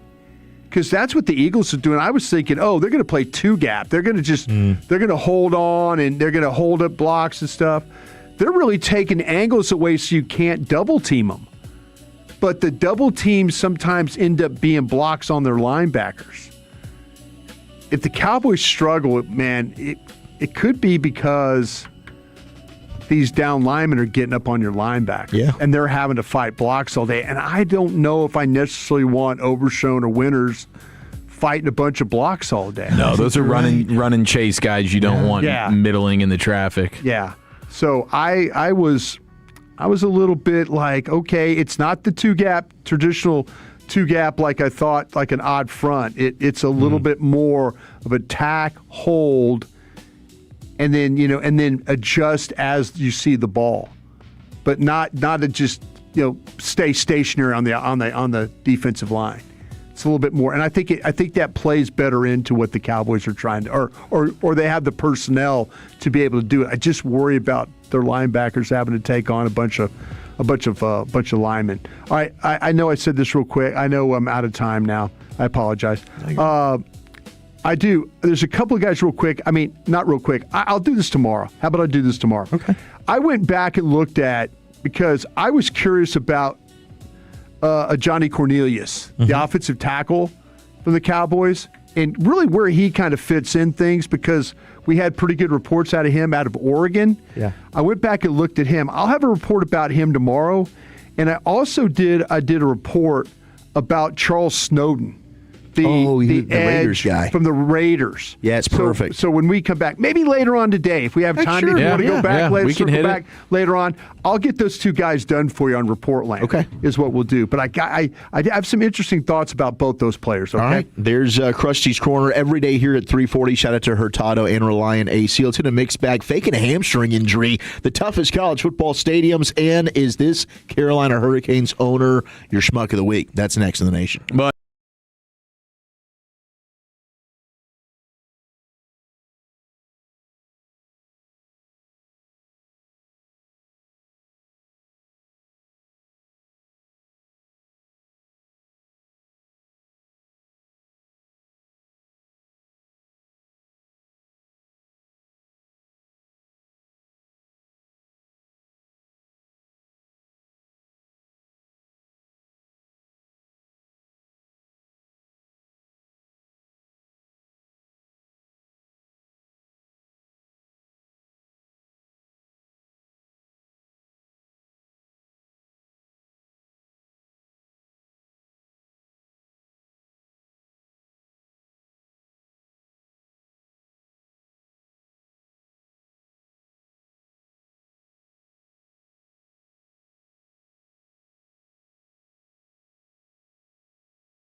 and now the quarterfinal, the semifinal, the final. They're going to cover the entire broadcasting right fee alone just in the hydration break ads. Whoever came up with that idea for them is probably now a high-ranking executive. Oh, yeah. I mean, what a win for Fox. What if we convinced them to take water breaks because it's hot? And by the way, we're in some dome stadiums, but we still need to take the break. Got to take care of the players, man. Got to take care of the players here. Well, now you're looking at Netflix, Disney, and YouTube are all interested in the FIFA World Cup U.S. rights for 2030 and 2034. They're looking at it possibly running $2 billion for each tournament. So $4 billion if you want the rights to both 2030 and 2034. And Fox paid less than $500 million on just this World Cup. Wow. Unbelievable. How did Fox get such a good deal for that? I don't know.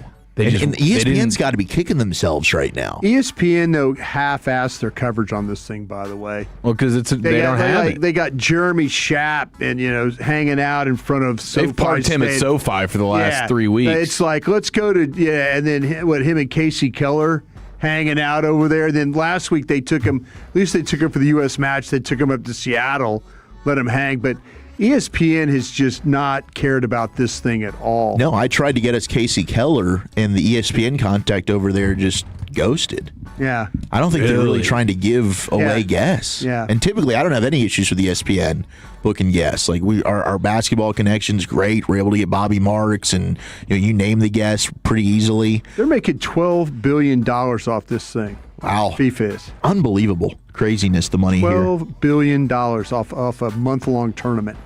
Erling Haaland's diet. Eric, I know you've had to have seen this. Oh, I saw it. Raw liver. For breakfast, he eats eggs on bread and coffee with milk and maple syrup.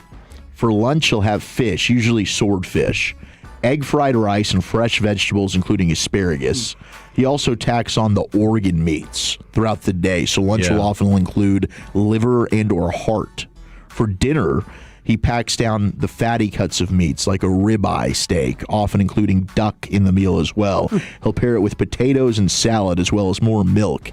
He places a major emphasis on whole foods, foods that are not highly processed in any way, and nutrient calorie dense foods. So he's wondering if there's a lot of people out there like YouTubers and these TikTokers that are all trying to do the Erling Haaland diet now. It's 6,000 plus calories a day. Yeah, you don't need to be doing that. Unless you're a supreme athlete who is exerting energy. 8 miles a day on that field, is that? Yeah, like he's burning. Yeah, I mean, gosh, how many miles are we running on this field now? By the way, do we know that? 7? Yeah, it's got. I mean, something. I think I think the officials run more. Yeah, it's like 7 or 8 miles for sure for most of these guys. But yeah, I mean that's a strongman diet. He looks amazing. He's a physical freak show. He stands out amongst the rest when it comes to the soccer players. He does, and he's eating like a king. I mean, all those beef organs and stuff. God, I've heard how healthy they are. It's just It is nasty. I mean, you can get it in tastes capsules. Like pennies. If you've ever that's what it is. But it's like the most nutrient dense thing you can put in your body. Just like a tiny little sliver of beef liver, and you have all the 6 to 9. And he's drinking raw milk, by the way. Just throwing that out there. Milk. Okay. Yeah, he's crushing raw carrots as well. Apparently, those are extremely good for you, not just your eyesight, but I think it kicks the estrogen out of your body. Potatoes are raw too that he's eating, just straight from the earth. I would imagine he's cooking those, but I don't know. Them? Finally, here we wrap up the mixed bag, your schmuck of the week candidate. What do you guys think about the Hurricanes owner?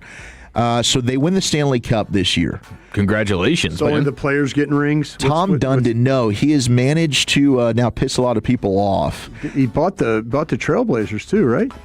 He did, yeah. He owns them. Yeah. But he has devoted 6 spots on the Stanley Cup to include his wife and kids' names. Yeah. And you're only allowed 55 names on the cup. Yeah, so you have certain players who played like 30, 40 games for the Hurricanes this year that are not even on the cup. Yeah. But his family is. Yeah. So this is, and then I'm sure, anybody that was a trainer, equipment manager. Yeah, there's a lot of support staff. All the support staff. That actually front office members, coaches. Assisted you to get the cup. and their names are not on there. But he's putting his wife and kids. That's billionaire bleep hole stuff, man. That's bleep you money. That's what you can schmuck do. of the week, dude. You don't do that. That's a shame. You don't do that. And I get it. Especially if they're like support staff, stick guys or gals, or if there's whoever there is. I mean, they deserve to be on the cup. Yeah, absolutely. I mean, jeez, what a. Ugh. All right, let's hit a hodgepodge, Eric, shall we? I'm a stick guy for the Hurricanes. And you ever seen the stick guy work? Oh, it's so the hands like where everybody that's got the puck. It's amazing. He turns. He's watching the game and he keeps his hands on the stick. Whoever has the puck, in case there's a broken stick, he just immediately grabs and hands. It's pretty cool. There's a YouTube video. I watch so much YouTube.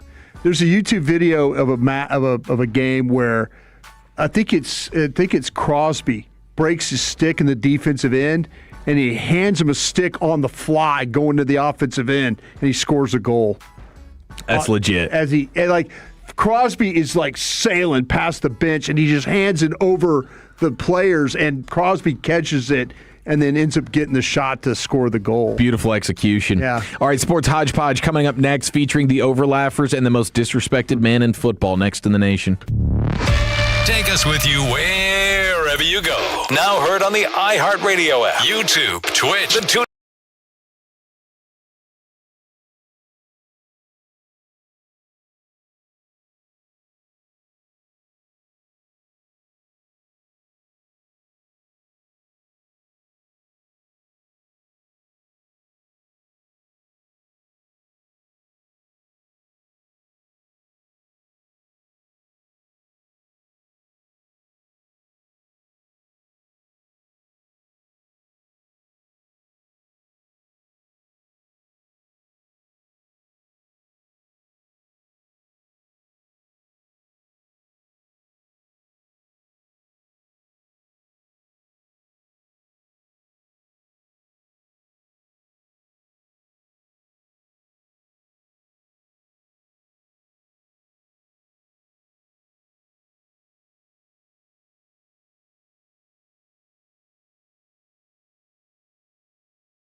Here in the G-Bag Nation, Around the Rim coming up here in 15 minutes. Jared Sandler talking about the Wyatt Langford return tonight for the Rangers at 5 o'clock. Segment here in the Nation. Brought to you by the Frankels. Life is unpredictable. Accidents happen. If you or a loved one has been hurt in a car or truck wreck, call the Frankels first.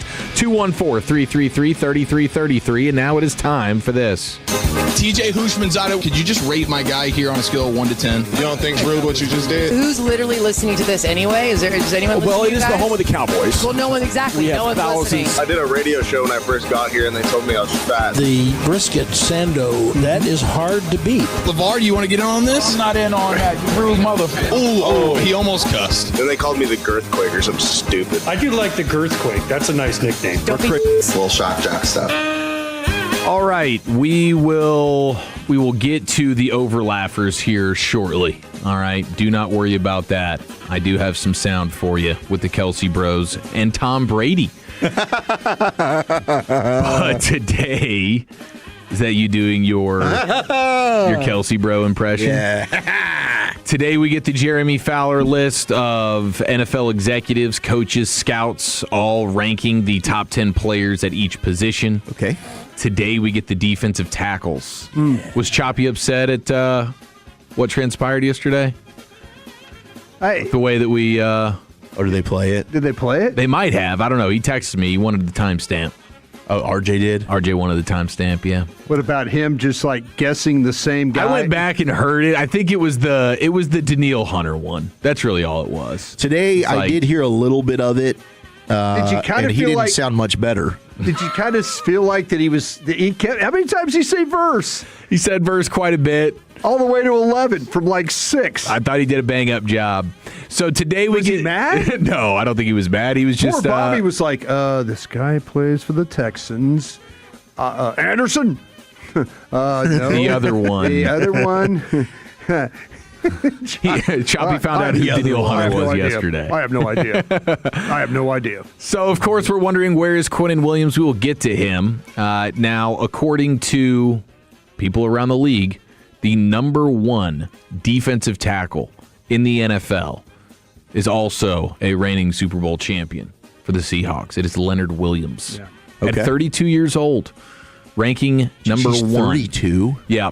That's actually a surprise. Yeah, I mean, you had an NFL coordinator saying he's the total package and he's the most important player on that Super Bowl team.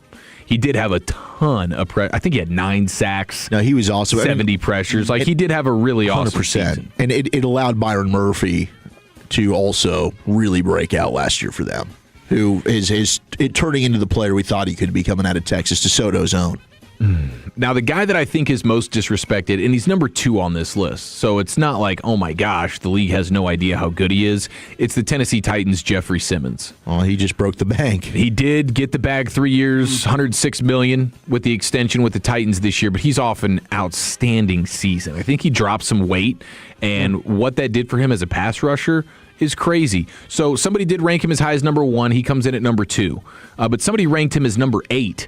And the most disrespectful thing is the NFL players that are, they're doing the top 100 and the players are the ones voting on that.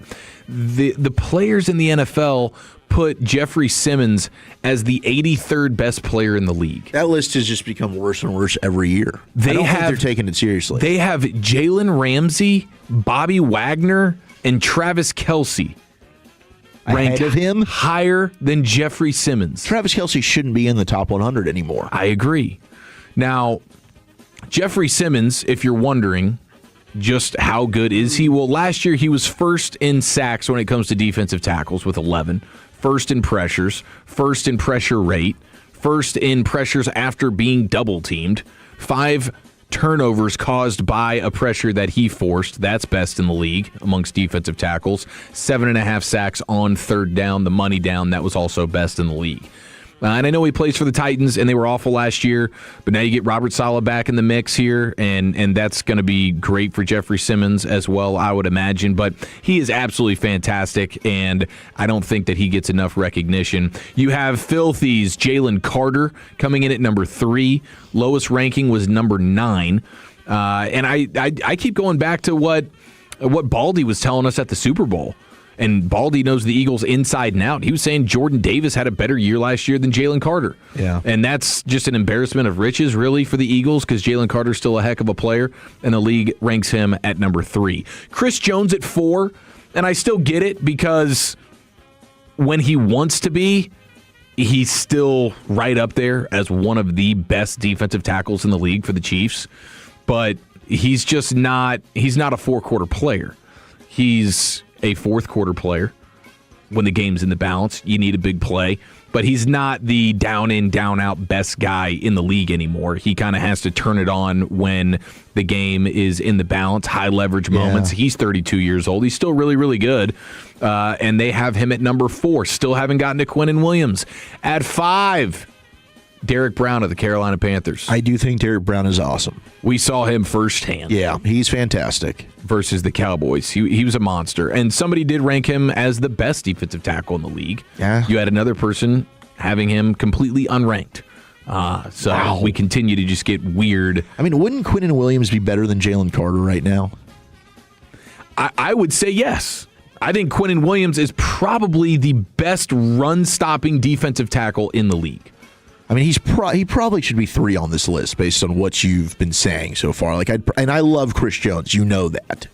But to your point of him not being able to sustain that type of level of play throughout a game anymore, given his age, and he's got to kind of pick and choose his moments, I think I'd slightly put Quinnen Williams ahead of him. Derek Brown, I get. I mean, hey, if you want to put Derek Brown ahead of him, I got love for Derek Brown, but I think Quinnen Williams should be maybe as high as 3 on this. I love it that as a pass rusher, 19 pressures in 7 games with Dallas, more than doubled his total in 8 games with the Jets before being traded. But as a run defender as well, like he's incredible. A veteran NFL offensive coach said, as far as skill sets, he's still so gifted and such a matchup problem. And he's the foundation, the most important piece on this Cowboys defense right now. We'll see if Caleb Downs takes that honor. But right now, Quinnen Williams is that dude. Now with the Bengals, you get Dexter Lawrence coming in at number 7 here on the Jeremy Fowler NFL Executives Top 10 defensive tackles in the NFL. So it is Dexter Lawrence, and he had the highest ranking of 3. Someone feels like he's still 3rd best in the league. And then his lowest ranking, also unranked. Jeez, that's ridiculous. Zach Allen with the Broncos. He's so underrated. He is. He is awesome.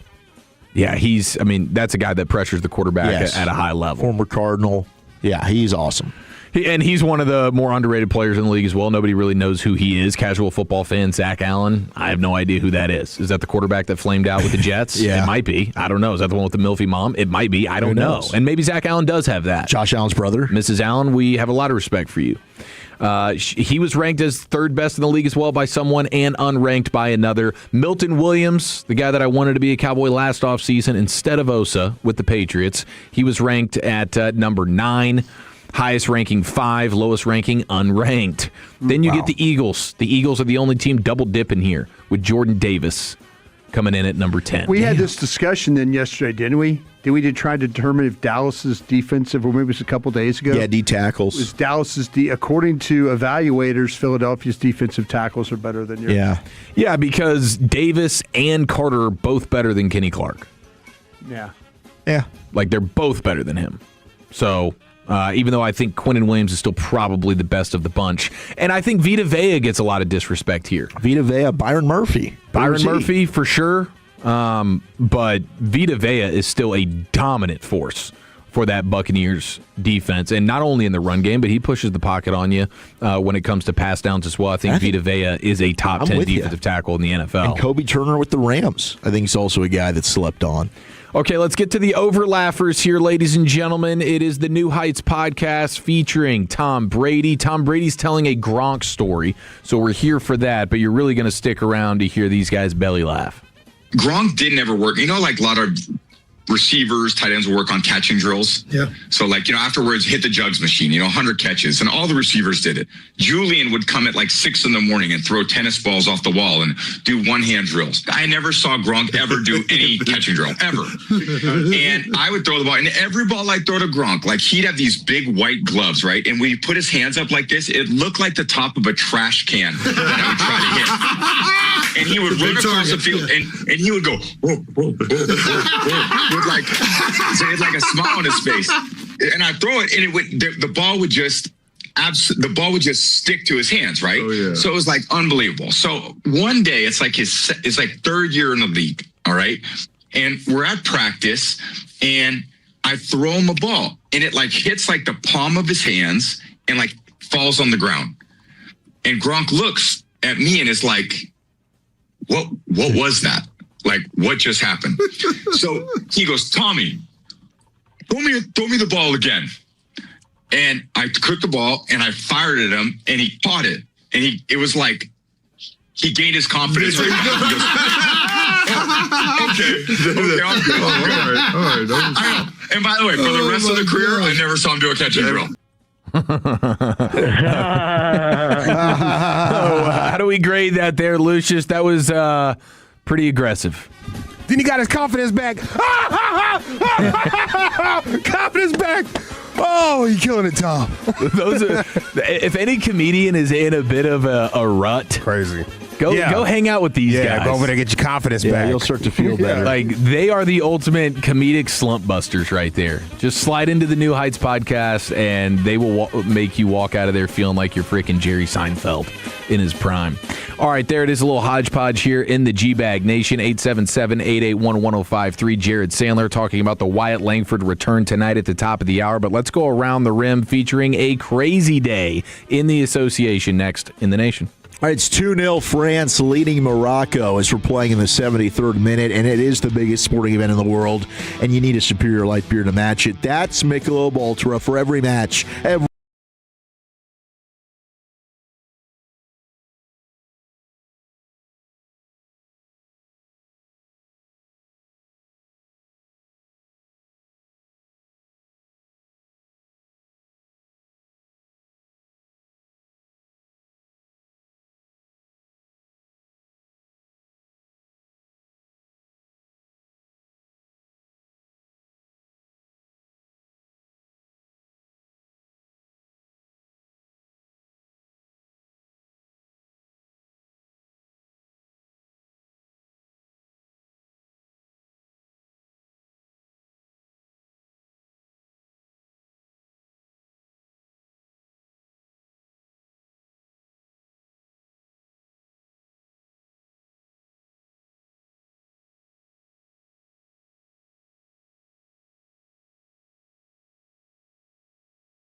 Chevys than anyone, and they're all price of sale.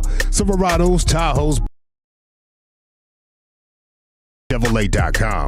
This is Texas. This is Classic Chevrolet. Together, let's drive, relax, and enjoy the difference. Based on new Chevrolet registrations 2023 through 2025.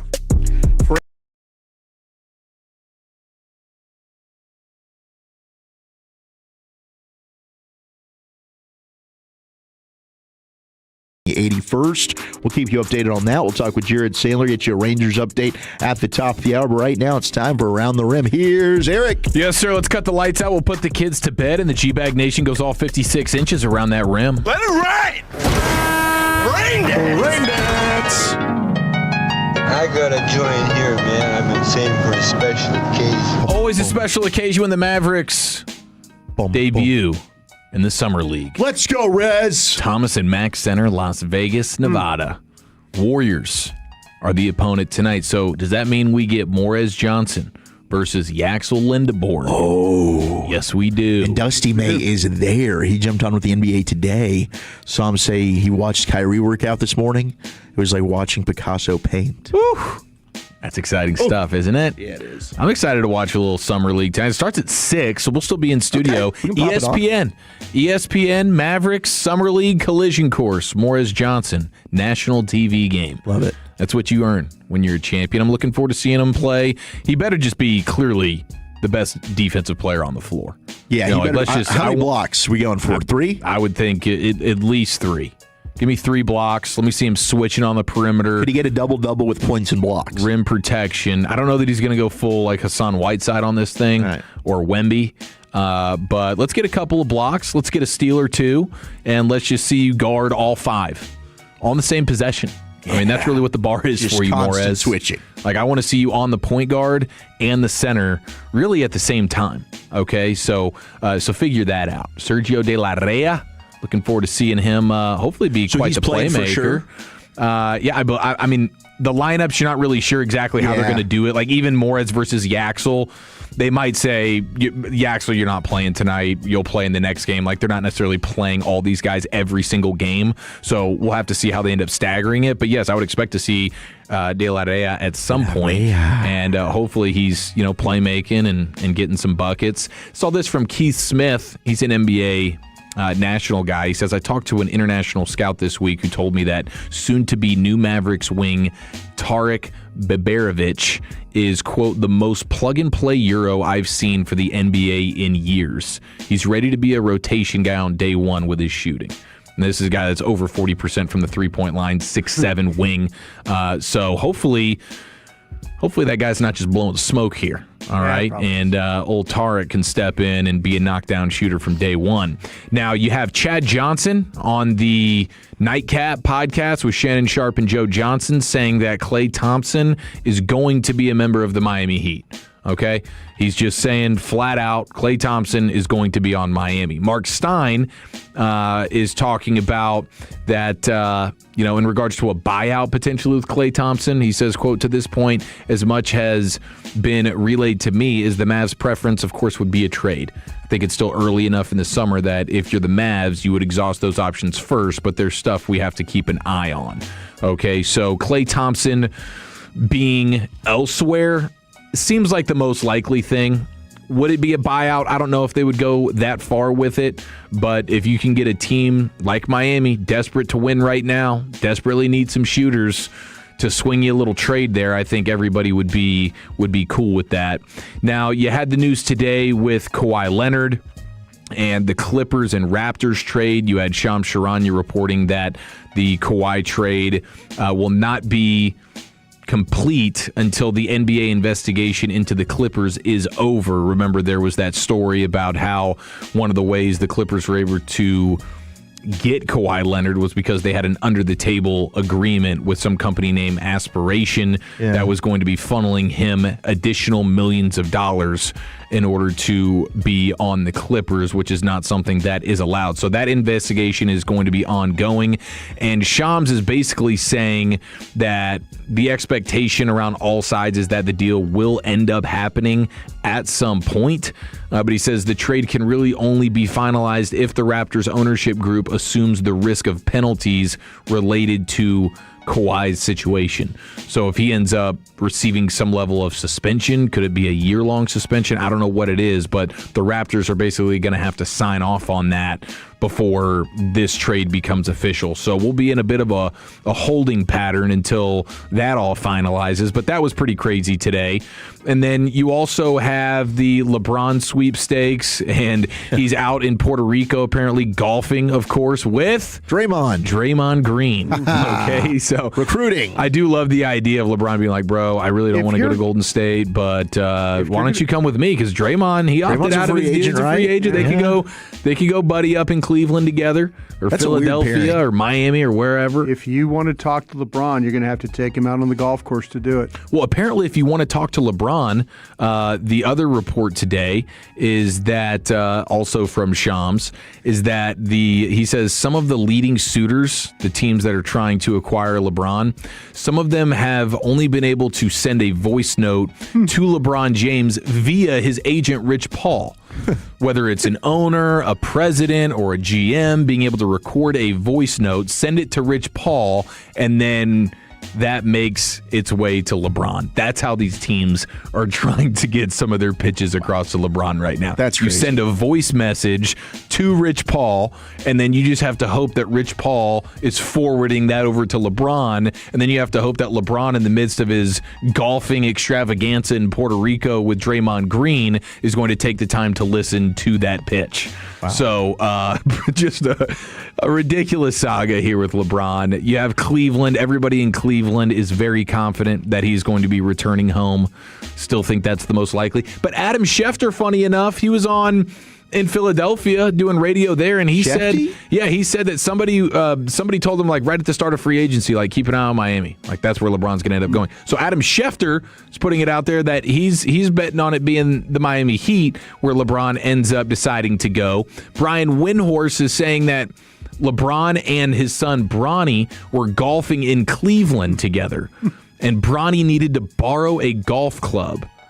And so the club was like, hey, we'll lend you this. But the quote is, his son Bronny was with him, and he borrowed a 3-wood with a promise to return it. Like, you can take this with you, but just promise me you're going to return it, in the sense that, like, when you end up here with the Cavs, Bronny, because you're going to end up being a package deal with your dad, you'll bring that back. Jeez. All right? You have the Cleveland radio host saying that they've already heard Which one? Is this the Dak Prescott trade guy? No, it's not that guy. I don't even know if he's a radio host. He might just be like a podcast guy. No, this is Bruce Emmett Golden, I believe. Yeah. He hosts ESPN Radio in Cleveland. He says someone reached out to me in the past who was right about LeBron coming back to Cleveland years ago, reached out to me yesterday, late last night, saying Bron and Bronny back to Cleveland. So it is definitely going to be a package thing. Wow. Where, like, Bronny's going to end up...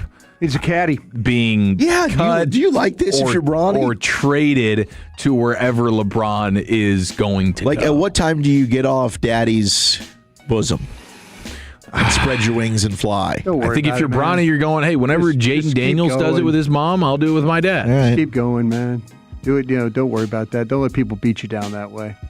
But if you take advantage of every situation you can. If you make another $2 million somewhere else. If you want Bronny if you want Bronny to be developed, though, isn't Miami the team that constantly pulls out these no-name dudes that end up being respectable? 100%. Like, if you're LeBron and you're thinking, who could actually develop my son in the best way possible? Maybe it's Eric Spoelstra, who's done it with like 10 different dudes who nobody knew who they were, and then ended up getting like a 4-year, $60 million deal. Here's Tyler disappearing Hero. Into nothing. Here's Max Strus. Like, that's what ends up happening there. So we continue to wait on LeBron. Now, the story that we had the other day, the Spurs play-by-play voice, Jacob Toby. Okay, yeah, you had the story yesterday. He cheated on his girlie, and she hacked him. He cheated on his girlfriend, allegedly, with the sister of one of the Spurs players. Okay, so this is a Spurs player who has a sister, and the play-by-play voice of the Spurs is shagging around with her.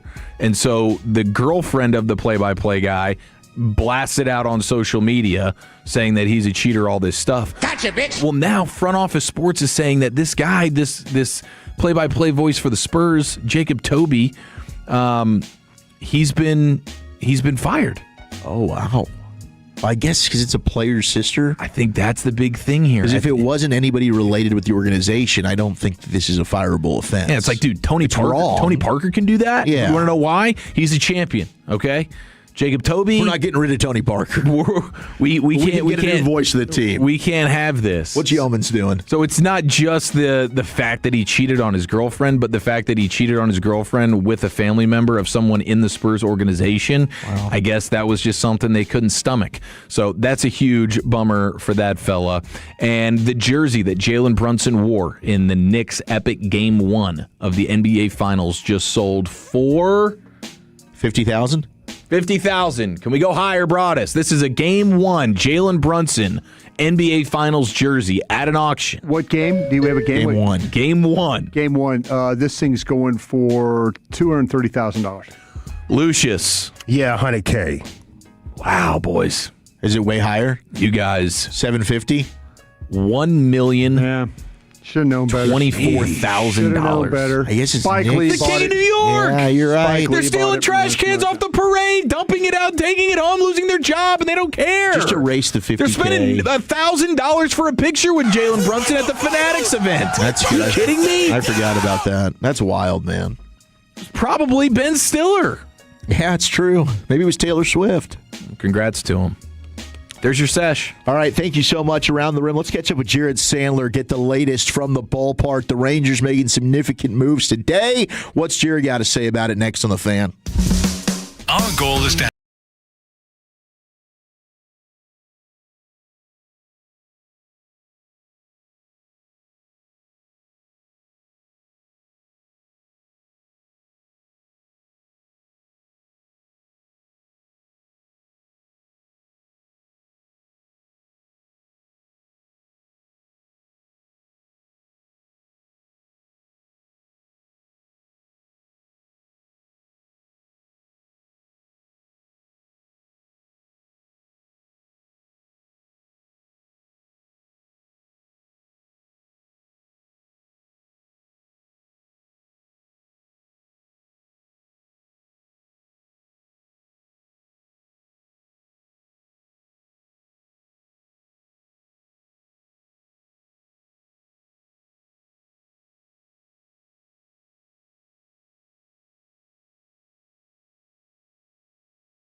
advance 2-0 in our first quarterfinal. They move on to the semis. I believe they'll play the winner of England and Norway, if I have the bracket correct off the top of my head. But I will fact check that, or I'm sure the Tolos will. 877-881-1053. It just like it said Spain and Belgium. I know they play tomorrow. But off is the that left who they side. play? I think it's off the left side there, yeah. So we'll get Spain-Belgium tomorrow. I read the brackets wrong, too. Sometimes that would make sense. I think it goes, sometimes you think, it goes all the way across. Yeah. And then it's like, no, it's on that side of the bracket. On the France-Morocco side of the bracket was Spain. So France-Morocco, with France winning today, we'll get Spain-Belgium at 2 o'clock tomorrow. And then on Saturday, the doubleheader, Norway and England at 4 o'clock. So Argentina-Switzerland at 8. So if the U.S. would have played Spain and won, would they have played France in Dallas? Yes. I believe so. Wow. Yeah. But my gosh, watching those two teams play today, it was like the U.S. team was playing another sport. It looked pretty night and day as it's hour number 4 here of the G-Bag Nation. 877-881-1053. I'm Zach Wolchuk. Thanks for rocking with us with my radio partner and wife, Eric Chiafalo. We got the Super Bowl winning scout, Brian Broaddus, Lucius Alexander holding it down, and then coordinating your video on YouTube and on the Twitch. It is Austin Nix.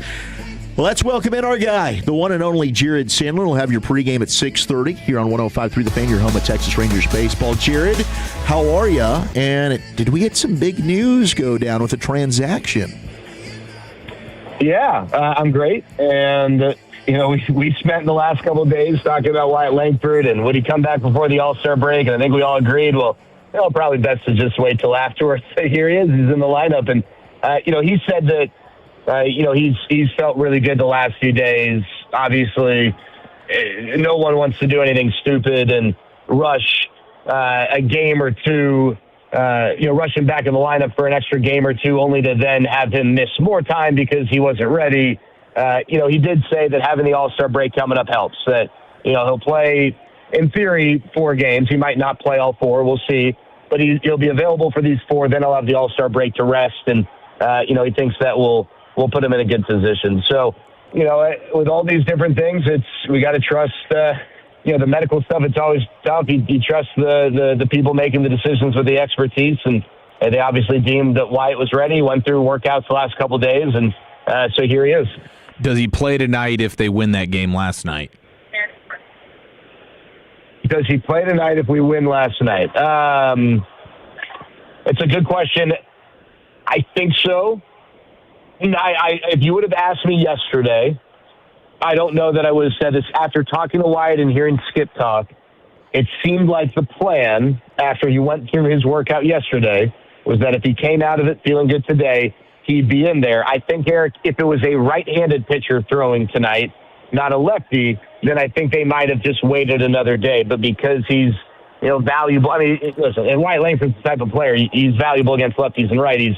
But because of, the way he would fit in against the lefty and be able to DH because Jock isn't going to start, I think they felt comfortable with starting him against a lefty tonight and DHing him. If it was a righty, might not have been the same equation. So speaking of the righty-lefty stuff, we know Foscue is just mashing against the lefties.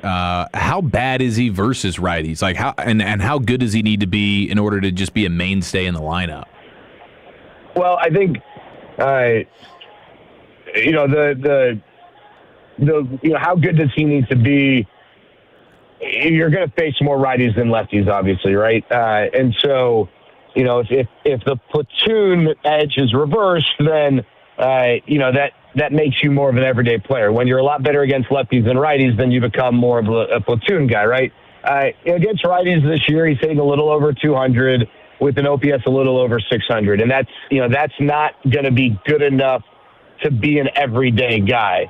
I think you'd like for Justin Foscue to be league average against righties, just because at that point, then maybe you can sit him against some and start him against others. And maybe if he's league average against righties and then you play matchups within different types of righties, then you can elevate his production against righties. I don't know if that makes sense. Yeah. But basically, now you're giving him some days off against righties you don't think he matches up well against, but he still is going to play enough to be basically an everyday player. Not going to be 162, but maybe starting 130 games, and that's an everyday player, right? But you look for the opportunities to give him a break against some righties who might not match up well or against whom he might not match up well. He's not there yet, but, we'll see as he gets more experience and he is playing more regularly, or at least, I should say, he is an everyday major league rostered player, which he hasn't been for this long of a stretch in his career. You never know when the opportunity might come up, and now he gets more chances against righties and see, how he can grow and develop against them. But he's not quite there yet. Obviously, his numbers against lefties, you can't keep him out of the lineup or, on the bench when there's an opportunity and a lefty on the mound. How's Corey doing? Is he? Is there any updates on him? Still just waiting till after the break to get him back? Yeah, I think so. I think that, you probably use the break to try and get the back right. And, hopefully right after the break can start to get onto, I wouldn't expect him to be in the lineup against Atlanta, but maybe get him on a path to coming back. I tell you this, guys, and you guys know how this works in all sports. You hear something, sometimes it doesn't always add up. Like if I've got a fingernail that I cut and I'm out for 3 weeks, like maybe there's a little more. I don't know, but my guess is Corey's not just dealing with a sore back, right? I think there's a lot that is being worked through, and maybe more so with the back than even Wyatt's hamstring. You just want to be sure that when he's back, he's back. Doesn't mean he's going to play every single game the rest of the season, but you don't want him to come back, take 3 swings in the first inning, and now, all of a sudden he can't keep going, right? So, I think he's working through some stuff, but I don't know that there's a definitive timetable. How hard was it for you just to measure your words? Yeah, not easy. I know, and I totally get where you're coming from, bro. Yeah, you can't reveal too much. I totally get where you're coming from, man.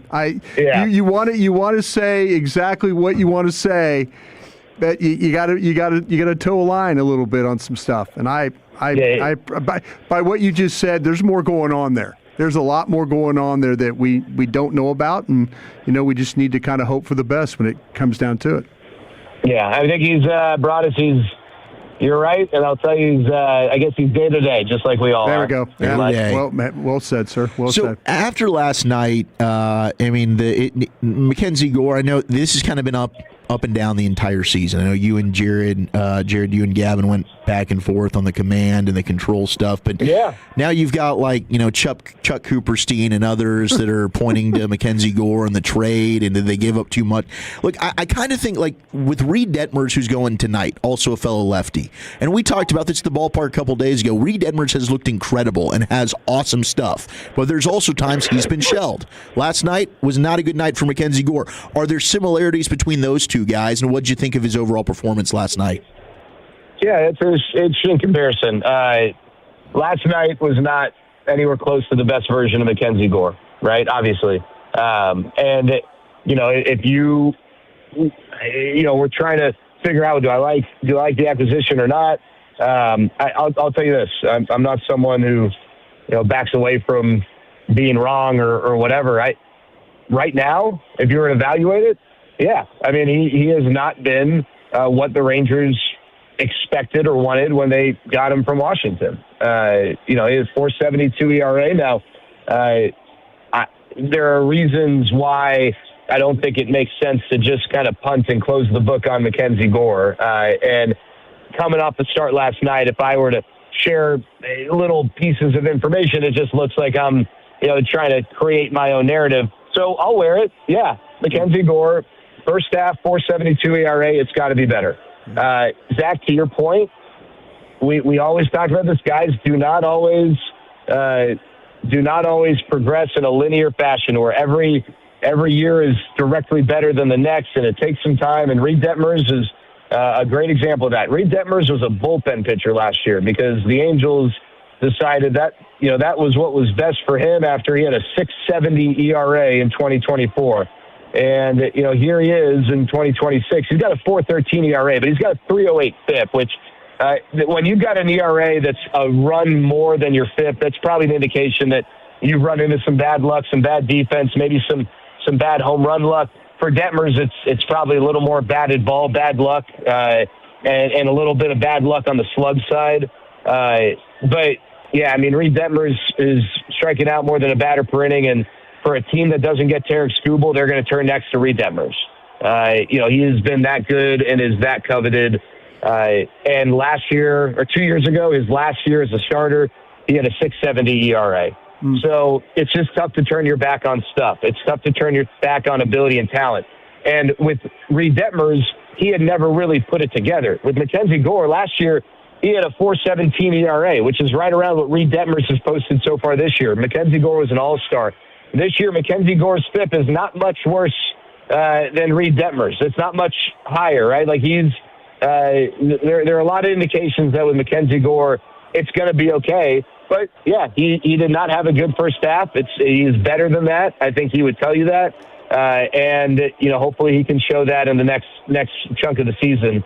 So I won't back away from that. But I'm also not going to, sell my stock on Mackenzie Gore. I was pretty ardent when I said I believe in him. I think he's a really good pitcher who is going to continue to grow. And at the end of the next year and a half, when his time contractually with the Rangers is up, I feel pretty good that people are going to like watching Mackenzie Gore pitch every 5 days. And if I'm wrong, you know where to find me. I'm not going to hide from that. But I just have a tough time turning back on talent and stuff that he's got. And he does have the makeup. There are guys who have the talent and stuff, but they don't have the makeup. He's got the makeup. He knows what's going on between the ears. It's just a matter of trying to harness it and put it all together. Hey, Jared, is Josh Smith kind of at the crossroads of the career now? With the Rangers, maybe, Broadus, yeah. And listen, things like this happen and guys turn things around. Sure. They get that next opportunity and they just run with it. It's like, heck, like Nicky Lopez, I don't think that not an apples-to-apples situation. I don't know, did we think Nicky Lopez was going to be this? No. Maybe a better example is Ezekiel Duran. Ezekiel Duran almost didn't make the team out of camp, and you're wondering what's his future, and now here he is, and we're talking about him as a guy who maybe deserved consideration as an all-star. Josh Smith comes back, and if he does, then maybe things turn. But yeah, I think getting sent down now. Structurally with the roster, they needed someone. They needed keep a right-handed bat. They needed someone who gave them some center field protection. And so I think there were some strategic reasons why. But I also think that, and Broadus, this, you make decisions like that. You send a guy down for a second time. Yeah. There's something more there. And with Josh, yeah. You got the trade deadline coming up here in a couple weeks, maybe a fresh start. I don't know. Sure. Maybe they definitely seem to view him differently, right, than they did at this time last year. And we'll see, we'll see how that evolves. Jared Sandler with us here on The Fan. You have Young and Langford back in the lineup tonight. How do they match up as a whole versus Detmers? Well, gosh, the Rangers as a team did not match up well against Detmers when he struck them out 14 times over 8 innings in Anaheim. Specifically those guys, Young 0 for 11 against Detmers, Langford 1 for 5. I think with the Rangers as a team, and we talked about this yesterday, right, Eric? I think wasn't you that asked about the Rangers versus lefties compared to righties? Yeah. The Rangers are actually now hitting lefties better than righties, which is a huge surprise. And not just lefties in general, but specifically their last 8 games against lefty starters, they're 6-2. They're scoring more than 4 runs per game off that starting pitcher, right? So they end up, in theory, scoring more than that.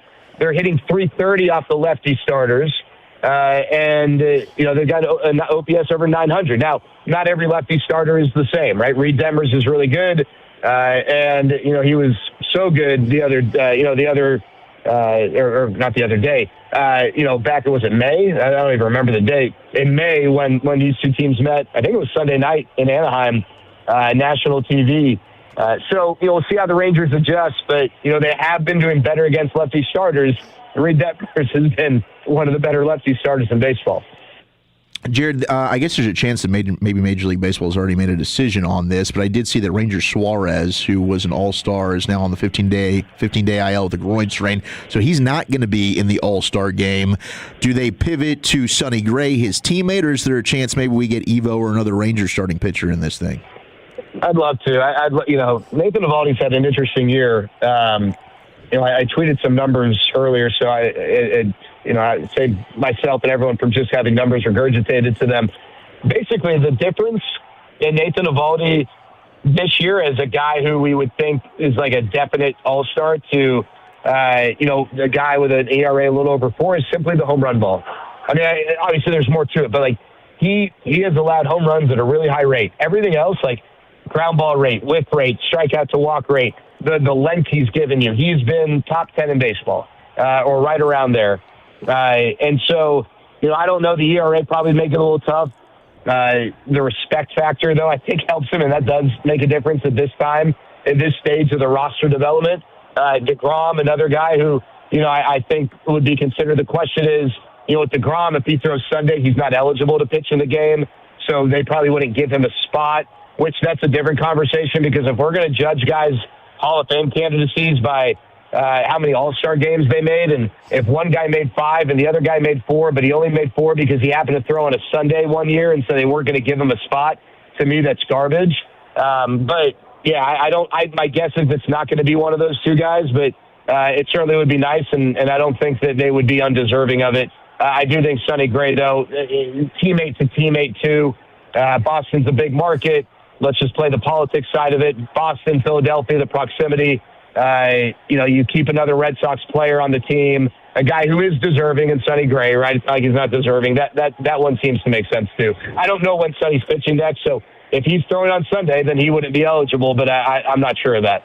Jared, you're the man. Have a great call tonight, and of course we'll be listening to the pregame show and the broadcast as well. We love you, brother. Yeah, I love you guys. Talk to you later. There he goes, Jared Sandler. Nathan Eovaldi getting the ball tonight against Reed Detmers as Wyatt Langford. The Gator is back, DHing and batting second. All right, let's hit your G-Bag of the day and LA Live as we hit the Expressway next on The Fan.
Here we go. Let's go commercial free, courtesy of the On-Time Experts, best in the business. Official AC heating and plumbing partner of the Dallas Cowboys and the Dallas Stars. Also the Love of the Star podcast. Might want to check it out.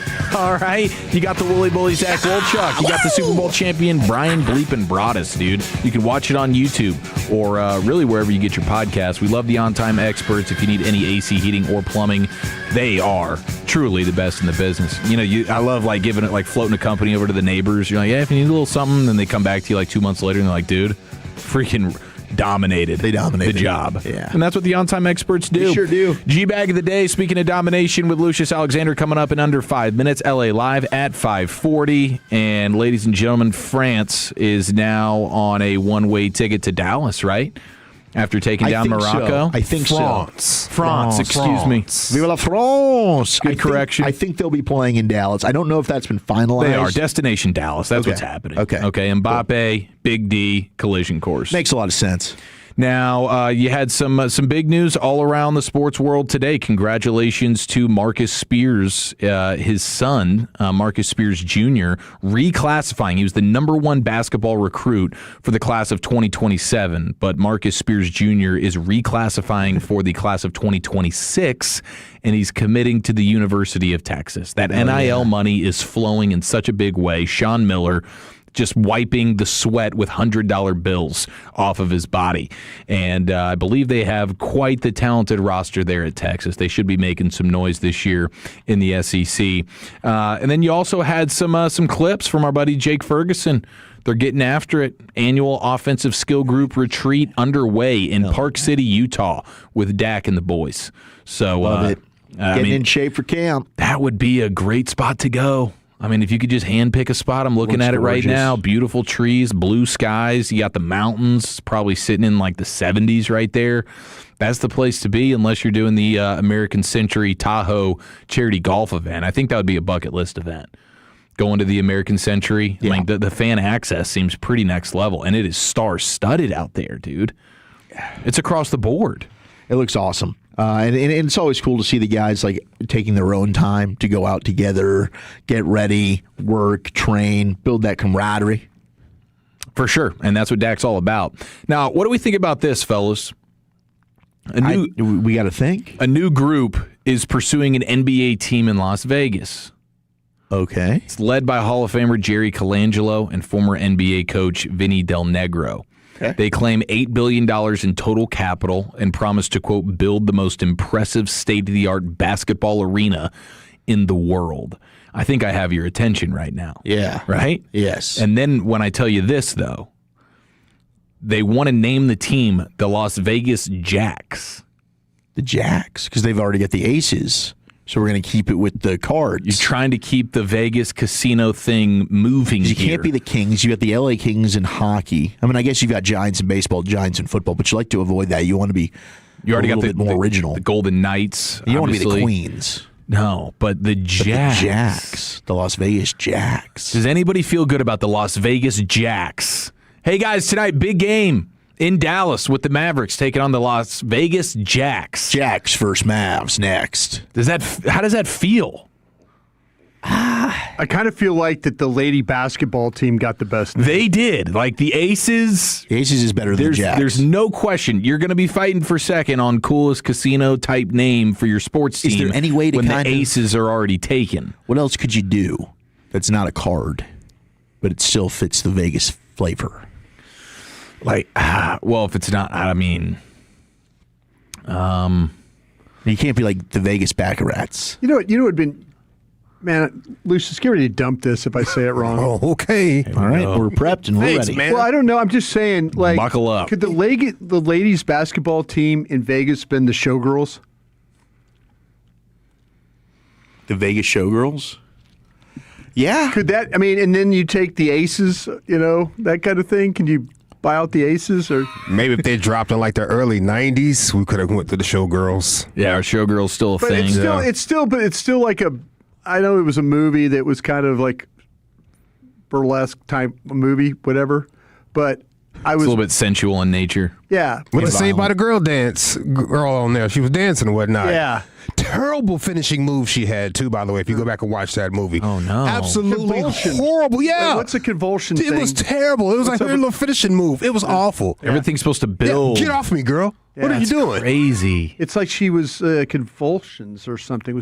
But I didn't know if that was if we were. But anyway, 817 the Las Vegas Outlaws, 469 the Las Vegas Royals, the Blackjacks. See the Royal Blackjacks. Blackjacks. That sounds a little better. Okay, Royal Blackjacks. Flush. Now we're talking. Yeah, we got a couple of Blackjacks. Royal Flush. The Spades, Royal Flush. the Vegas Spades. Vegas Royal Flush.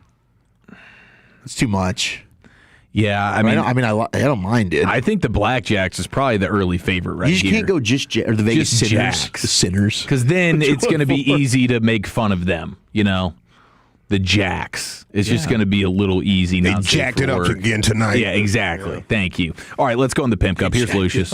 Yeah, jacked it up again, those darn Jacks. Can't believe I put my money on these fools. Hey, G, back in the day, we do it every weekday on the Fan. It's fueled by East Dallas Motor Cars. EastDallasMotorCars.com. Check them boys out. They got some heat.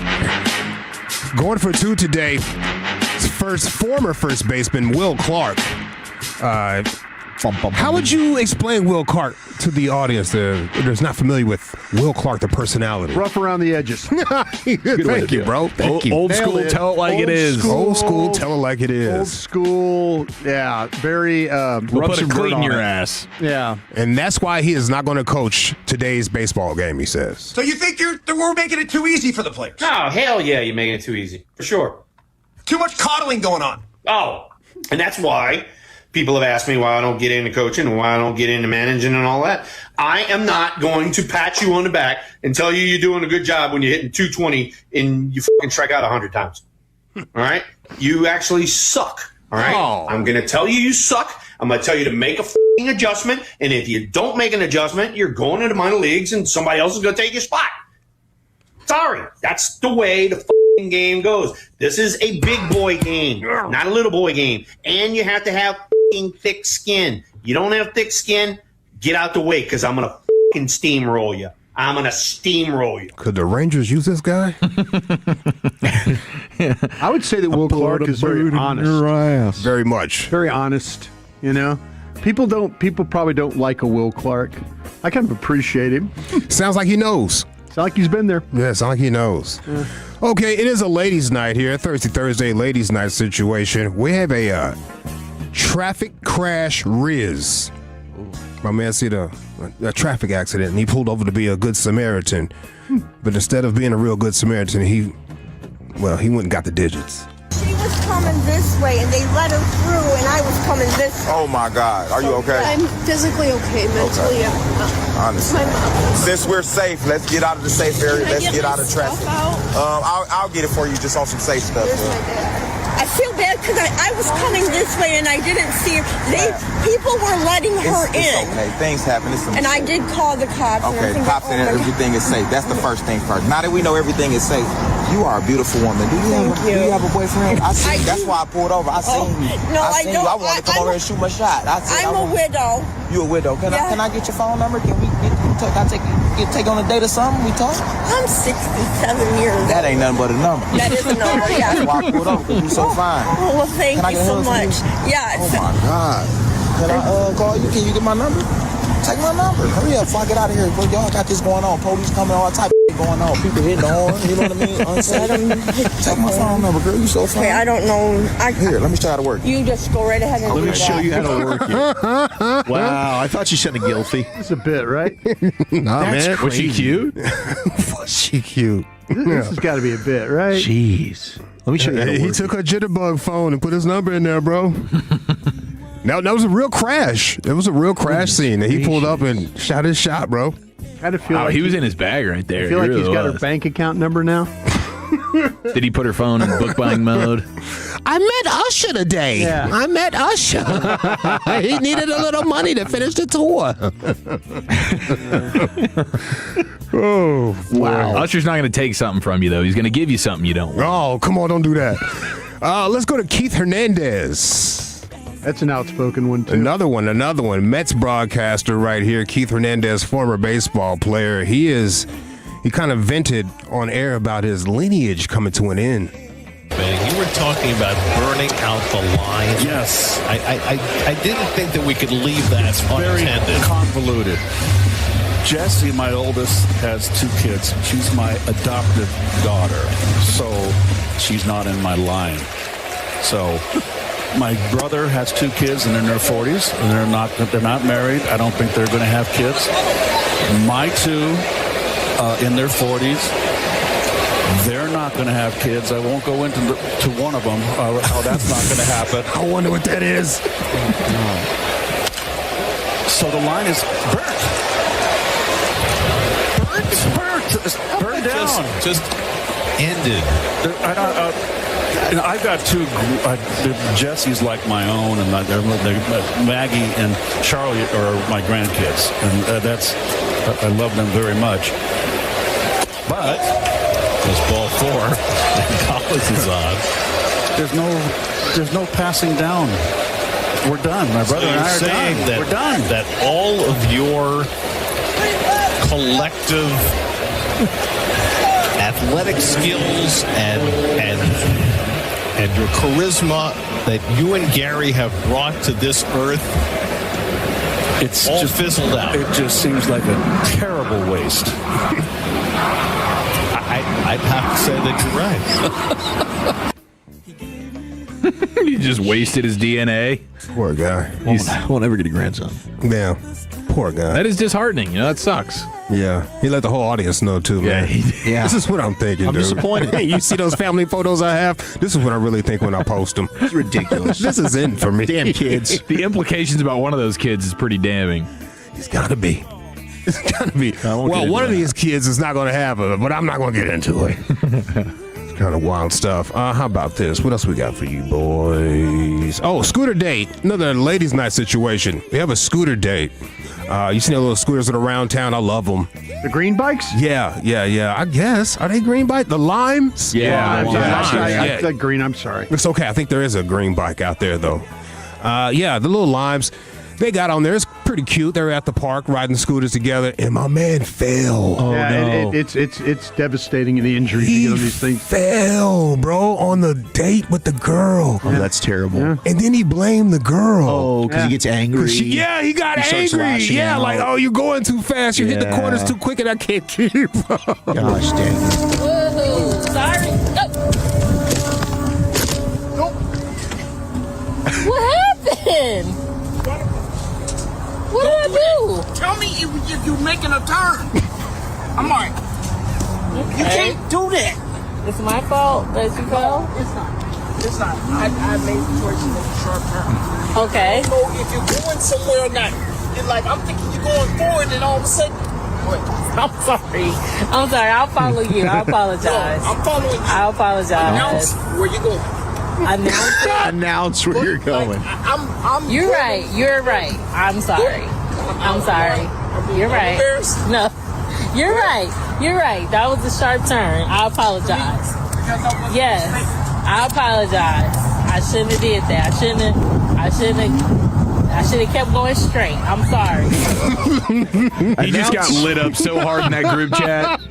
Announce where you're going. Announce where you're going. He's getting flamed right now. Announce where you're going. Oh, no. She is not going out with this guy anymore, right? No. She was laughing at him. Did he want the hand signal, or did he want her to shout, left, left, left? Turn your blinker on. Announce where you're going. Announce where you're going is such a great. Oh, man, he felt pretty bad, too. Hold on, I want to hear the initial fall. Woohoo! Sorry. God, there's a lot going on. There's a lot going on. Oh, it's a lot going on. Hey, yesterday's your church day. I pray you got your blessing. Shout out to my Reverend Dr. Pastor and politician, Mr. Frederick Douglass Haynes over there at the Wild Wild West Friendship West Baptist Church, Oak Cliff, Texas. I think this guy was just excited for some barbecue. Man, I'm sweating. Hey, go ahead and turn to someone next to you and tell them what you're most looking forward to putting in your mouth tomorrow. Oh. Food. Oh, I didn't intend to say that. What did you intend to say? What do you got going there, Pastor? Hey, go ahead and turn to someone next to you and tell them what you're most looking forward to putting in your mouth tomorrow. Food. No. I didn't intend to say that. That is a double dribble, turnover, ball's going the other way, sir. Oh, yeah. He wanted them to paint the glizzy picture, didn't he? Food. Food. That's an all-time one to get away. Clearly. Food. All right. Is it your one-time champ, Will Clark? He will steamroll your ass. Is it the traffic crash Riz with the older lady? Is it Keith Hernandez on air venting about his DNA no longer being in existence? The scooter date goes awry, or the church clip? All-time Freudian slip right there. Wow. I got to find out about Keith Hernandez's people. Yeah. Why would you do that? Yeah. Why would you do that? There's got to be a reason, right? What's the reason? God. I'm going to go with the scooter date, man. Lucius. Shoot, man. Come on, dog. Yeah. Hey, somebody said Las Vegas Showstoppers. I like that one. Showstoppers. Yeah. I like that name a Hey, lot. U-Squad was the Showstoppers. It was Yeah. named after a barbershop, though. Yeah. That's good. Yeah, scooter date, How about man. this? The Vegas, like the Rat Pack. Okay. I mean, kind of like its history a little bit. Yeah. I see where you're going there. We gotta name them something else, but with that theme. essence. Yeah, with the theme. But it's kind of, I was thinking the Rat Pack because it's the history, but the rats, like you could kind of play off it though, right? Maybe not. Well, I'm not playing for the Rats. No. I hate Rats. Nats. You got traded to the Rats, the Nationals, yeah. Yeah. We got the gamblers, the degenerates. Houston will always be the gamblers. High rollers. The High Rollers is good. High rollers, Vegas high rollers.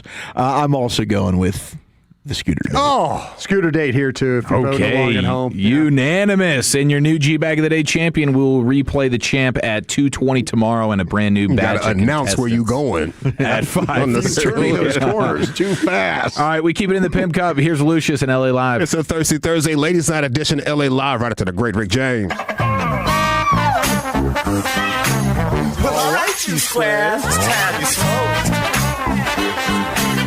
Fire up this funk and let's have a High rollers. Ooh, high rollers. I like high rollers. It'll make you dance to some of everything. Vegas players. Everybody get high. Well, Erica, that's true. And that rap song mess, they need to do away with that trash. Yes, but I say so. It is funny that our government is so much concerned about Medicare and everything else, but never does nothing. Well, if they get rid of that rap songs and all of that kind of trash, then they could do something, Erica. What's so bad about rap songs? Why, it's filthy. All of those dirty words, talk about under their clothes and everywhere else. Oh, that is a mess. Yeah. Good grief. Yes, I agree with you. Your butt and excuse me, they do. Yeah. Talk about the butt, the penis, and everything else. Right. True. Oh, I heard that one night, and I said, "Oh, come on now! Don't you tell me that's what we got to listen to." We didn't have that in the old days. No, we did not. No. We had decent songs and everything else. Right. Well, we had decent people. That's a lie, lady. It's a lie, but I appreciate you. Hey, this is LA Live for Thursday, July 9th, 2026. It is a Thirsty Thursday, ladies' night edition of LA Live. Welcome in, folks! Sing it again. Shout out to all the Tolo ladies that listen to this here station. I see you, bro. Oh, that was so funny. You are appreciated. Yeah, more on that hip-hop stuff a little later. More on that hip-hop stuff a little later. Good. LA Live is brought to you by Metroflow Plumbing. Shout out to those blue-collar ballers over there.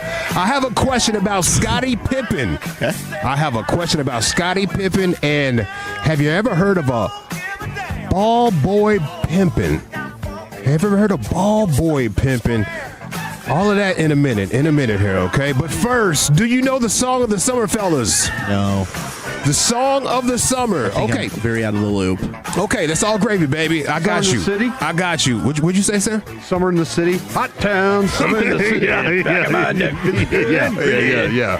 Yeah. I thought it was going to be French Montana featuring Max B, Ever Since You Left Me. I thought that was really going to be the song of the summer. Hey! Good song.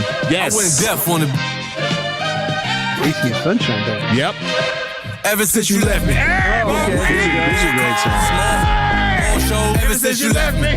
More diamonds, more gold, more motion. I went deaf on the. They did a remix version for this for the New York Knicks with Remy Ma on there. It's amazing. I thought this was going to be the song of the summer, but it's not. It's not. The internet and other entities, other unknown entities out there are trying to push Drake's Shebang on us as the song of the summer, because every time like a celebrity listens to the song, they end up going viral for some reason if they post it online. This one's funny, dude. Yeah. I like it. And this album has great replay value. It ain't song of the summer, though.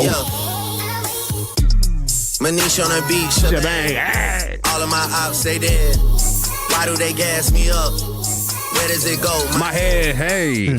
Yeah, great replay value on this album right here, but I don't think Shebang is the song of the summer. I love what he's like. It's not as good as that. Who should I take? Your girl. Yeah, exactly. Daddy. Now, It's a Hickory Dickory Doc. Have you seen that? Yeah. That remix? It's pretty good. Now, if you were to ask me, Drake's, was that STFU Janice? Yeah. That would probably be closer to the song of the summer from that album. They tryna cover it up like a quilt. Rari go skirt on a boy like a kilt. Kept it 100 on paper like Will. Tricking it off on a paying a bill. That's just how I do the sauce and the spill. These know how I pop it for real. These know how I pop it for real. Yeah. Look at that auto-tune, baby. That's the part. Yeah, this one in cheetah print, I like those a lot. I do like those. But fellas, the song of the summer is from a young lady named Young Miami. Young Miami. It's called Spin That. It's called Spin That. You guys have probably heard this. Hey. Turn me up. Hey. Some people love it. My kid money. Where are my salmon? Some people hate it. Spend that money fast. 20s, 50s, 100s cash. Boy, going that go, y'all back. Others say it's the worst thing created in the downfall of our society right here. Because this song basically bigs up scammers and boosters. Yeah. You know what it is. Okay. Scamming is real big in our society right now. It is. Boosting has always been big. I've always respected the boosters. When I was in high school, my dad owned a barbershop, and the boosters used to come through on the weekend, bro. Oh, and because my dad owned a barbershop, if you wanted to sell your stolen goods over there by my dad's situation, you had to give us something. There you go. Well, I stayed poloed out, dog. Is that Purple Label LA? Sure is. Sure is. Where'd you get it? Sure is. Yeah, don't worry about where I got it. Yeah, there's been think pieces about this. People are trying to ban radio stations from playing this. They don't want DJs to play this song. But this song is so viral. So viral. Let's go to the state of Florida. They have no choice but to be nutty down there in Florida. Broward County, we have a school board meeting where the district official, his name is Delvin King, he uses Young Miami's Spin That to publicly call out an alleged, some corruption within the school board members. Apparently, the school board members were allegedly pocketing cash payments and Zelle payments to rent out the school's gym, and the money didn't go back to the school. So he decided to use this song to call out the scammers on the school board. I'm reminded of a song by Young Miami. Don't do it, bro. Don't do it. And if Young Miami was here today, Please don't do it. she would say, where all my scamming school board employees at? Spending that money fast. 20s, 50s, 100s cash. Bad idea. Rachel Daly go in that go yard bag. Boosting employees, where y'all at? Stuffing those facilities in y'all bags just to flip it and pop some tags. Rachel Daly go in that go yard bag. Spin that shh. Spin that shh. Spin that shh. in that shit. School board meeting, bro. My man got up there and flipped the song of the summer, the toxic song of the summer, and talk about some people stealing from the school board. This is where we are. But yeah, that's the song of the summer, just to let you know. Young Miami. She was with Diddy? He kept it topical. She sure was. And people were beating her up, because she's involved with Diddy. And now she got the song of the summer, and it's hella toxic. So they're still beating her up, in a sense. Yeah. Hey, speaking of young ladies, have you seen Scottie Pippen's new girlfriend? I have not. No. Scottie Pippen is 60 years old. Is he going full Larsa? And he was spotted out there on vacation, some videos and some photos with his new girlfriend. She's allegedly 23 years old. Ooh. Scottie's 60. Is he honoring MJ with that? I think there's a 37-year age gap right there. And Scottie Pippen Jr. is 25 years old. So I have a girlfriend basically younger than my son, bro. That is weird. In his 60s. He's been through so much with Larsa, though. He has. So have those kids, I'm thinking. Yeah. Because now my pops is popping out with a girl younger than me. My mom had a guy my age. He could have been on my team. Yeah, well, and the Future stuff. Didn't one of Pippen's sons say, he was being trolled at school with a bunch of Future music being thrown into his face and stuff? Yeah, Gucci flip-flops. Gucci flip-flops, man. Now, if you're going to go date younger, I thought it was like half your age plus 7. Okay. Yeah, I think that's the standard. It's not that. No, this is definitely not that. How would you guys feel if one of these cowboys now that you're covering pops up with one of your daughters later in life? Hey, here's my... Oh, my gosh. I don't know. I don't think... 37-year age gap, and you have to... No, brutal. You got to shake his hand at the door. Hey, how you doing? All right, how you doing, Pops? Yeah, no. I mean, right now I'm at the point where, I don't even want my daughters dating. For sure. Well, at 3 years old, they probably should. Ever. Yeah. Yeah, they're living at home until they're 50. No, to be the dad of this girl is less than ideal right now. Maybe he's pumped. Maybe he's a big Scottie fan. Is it the money? Maybe. You think it's the money? She'll be taken care of, But, God, it is weird. She's going to be on her own at 45. With a lot of money. Yeah. Potentially. That's like the positive that maybe this dad could be thinking. I think it's strange. Let's date your age. Yeah, at least closer. Yeah. At least closer. Yeah, I mean, it's crazy. He's in his 60s? 59. She's 23? 23. That's big. Oh, gosh. A lot of girls kind of go that way these days. From your experience? Yeah, all my experience. Yeah. I think David Arquette's doing the same thing, though, isn't he? Didn't that just come out recently? David Arquette? Yeah, one of these guys. Or maybe it was Owen Wilson's brother. Oh, yeah, Luke Wilson. Luke Wilson is living old school in real life. Yeah, he's like documentary style this thing. Like, he's also dating somebody that's more than half his age. Well, now it's a baby mama. He's got like a 24-year-old baby mama. Wow. How old is he? He's got to be in his 50s. Yeah.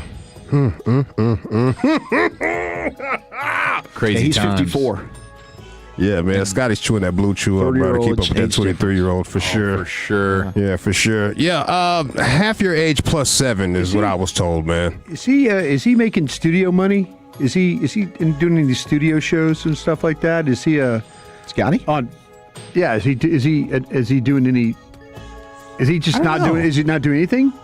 Or is he? I mean, I could say, is he in studio with one of these cable companies? I don't know. I only see him come out just to hate on Jordan. I think so. Yeah. Can we get a hot opinion about Jordan from you, Scotty? He's not doing any studio work then, huh?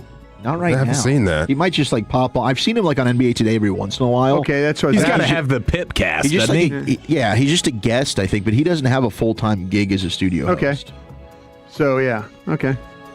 More time for Blue Chew and 23-year-olds. I was just thinking, what's her end game on this one? Then that's what I was trying to. That's what I'm thinking. It's got to be that paper, right. bro. Yeah, that's what I was thinking. It's got to be that paper, man. Like I was trying to think, okay, what's she trying to get out of this? Then there's an angle here. There's got to be an angle. Have you heard of ball boy pimping? Ball boy pimping. Is this for ball boy pimping, for at baseball parks? and stuff like that. It could happen at a baseball park. Okay, I was thinking maybe the ball boy pimping thing would be like you get a ball and then there's like cute girls in the crowd. I like that. And you kind of hand them the ball. I like that. That's not it. That's not it, but I like that. I like that.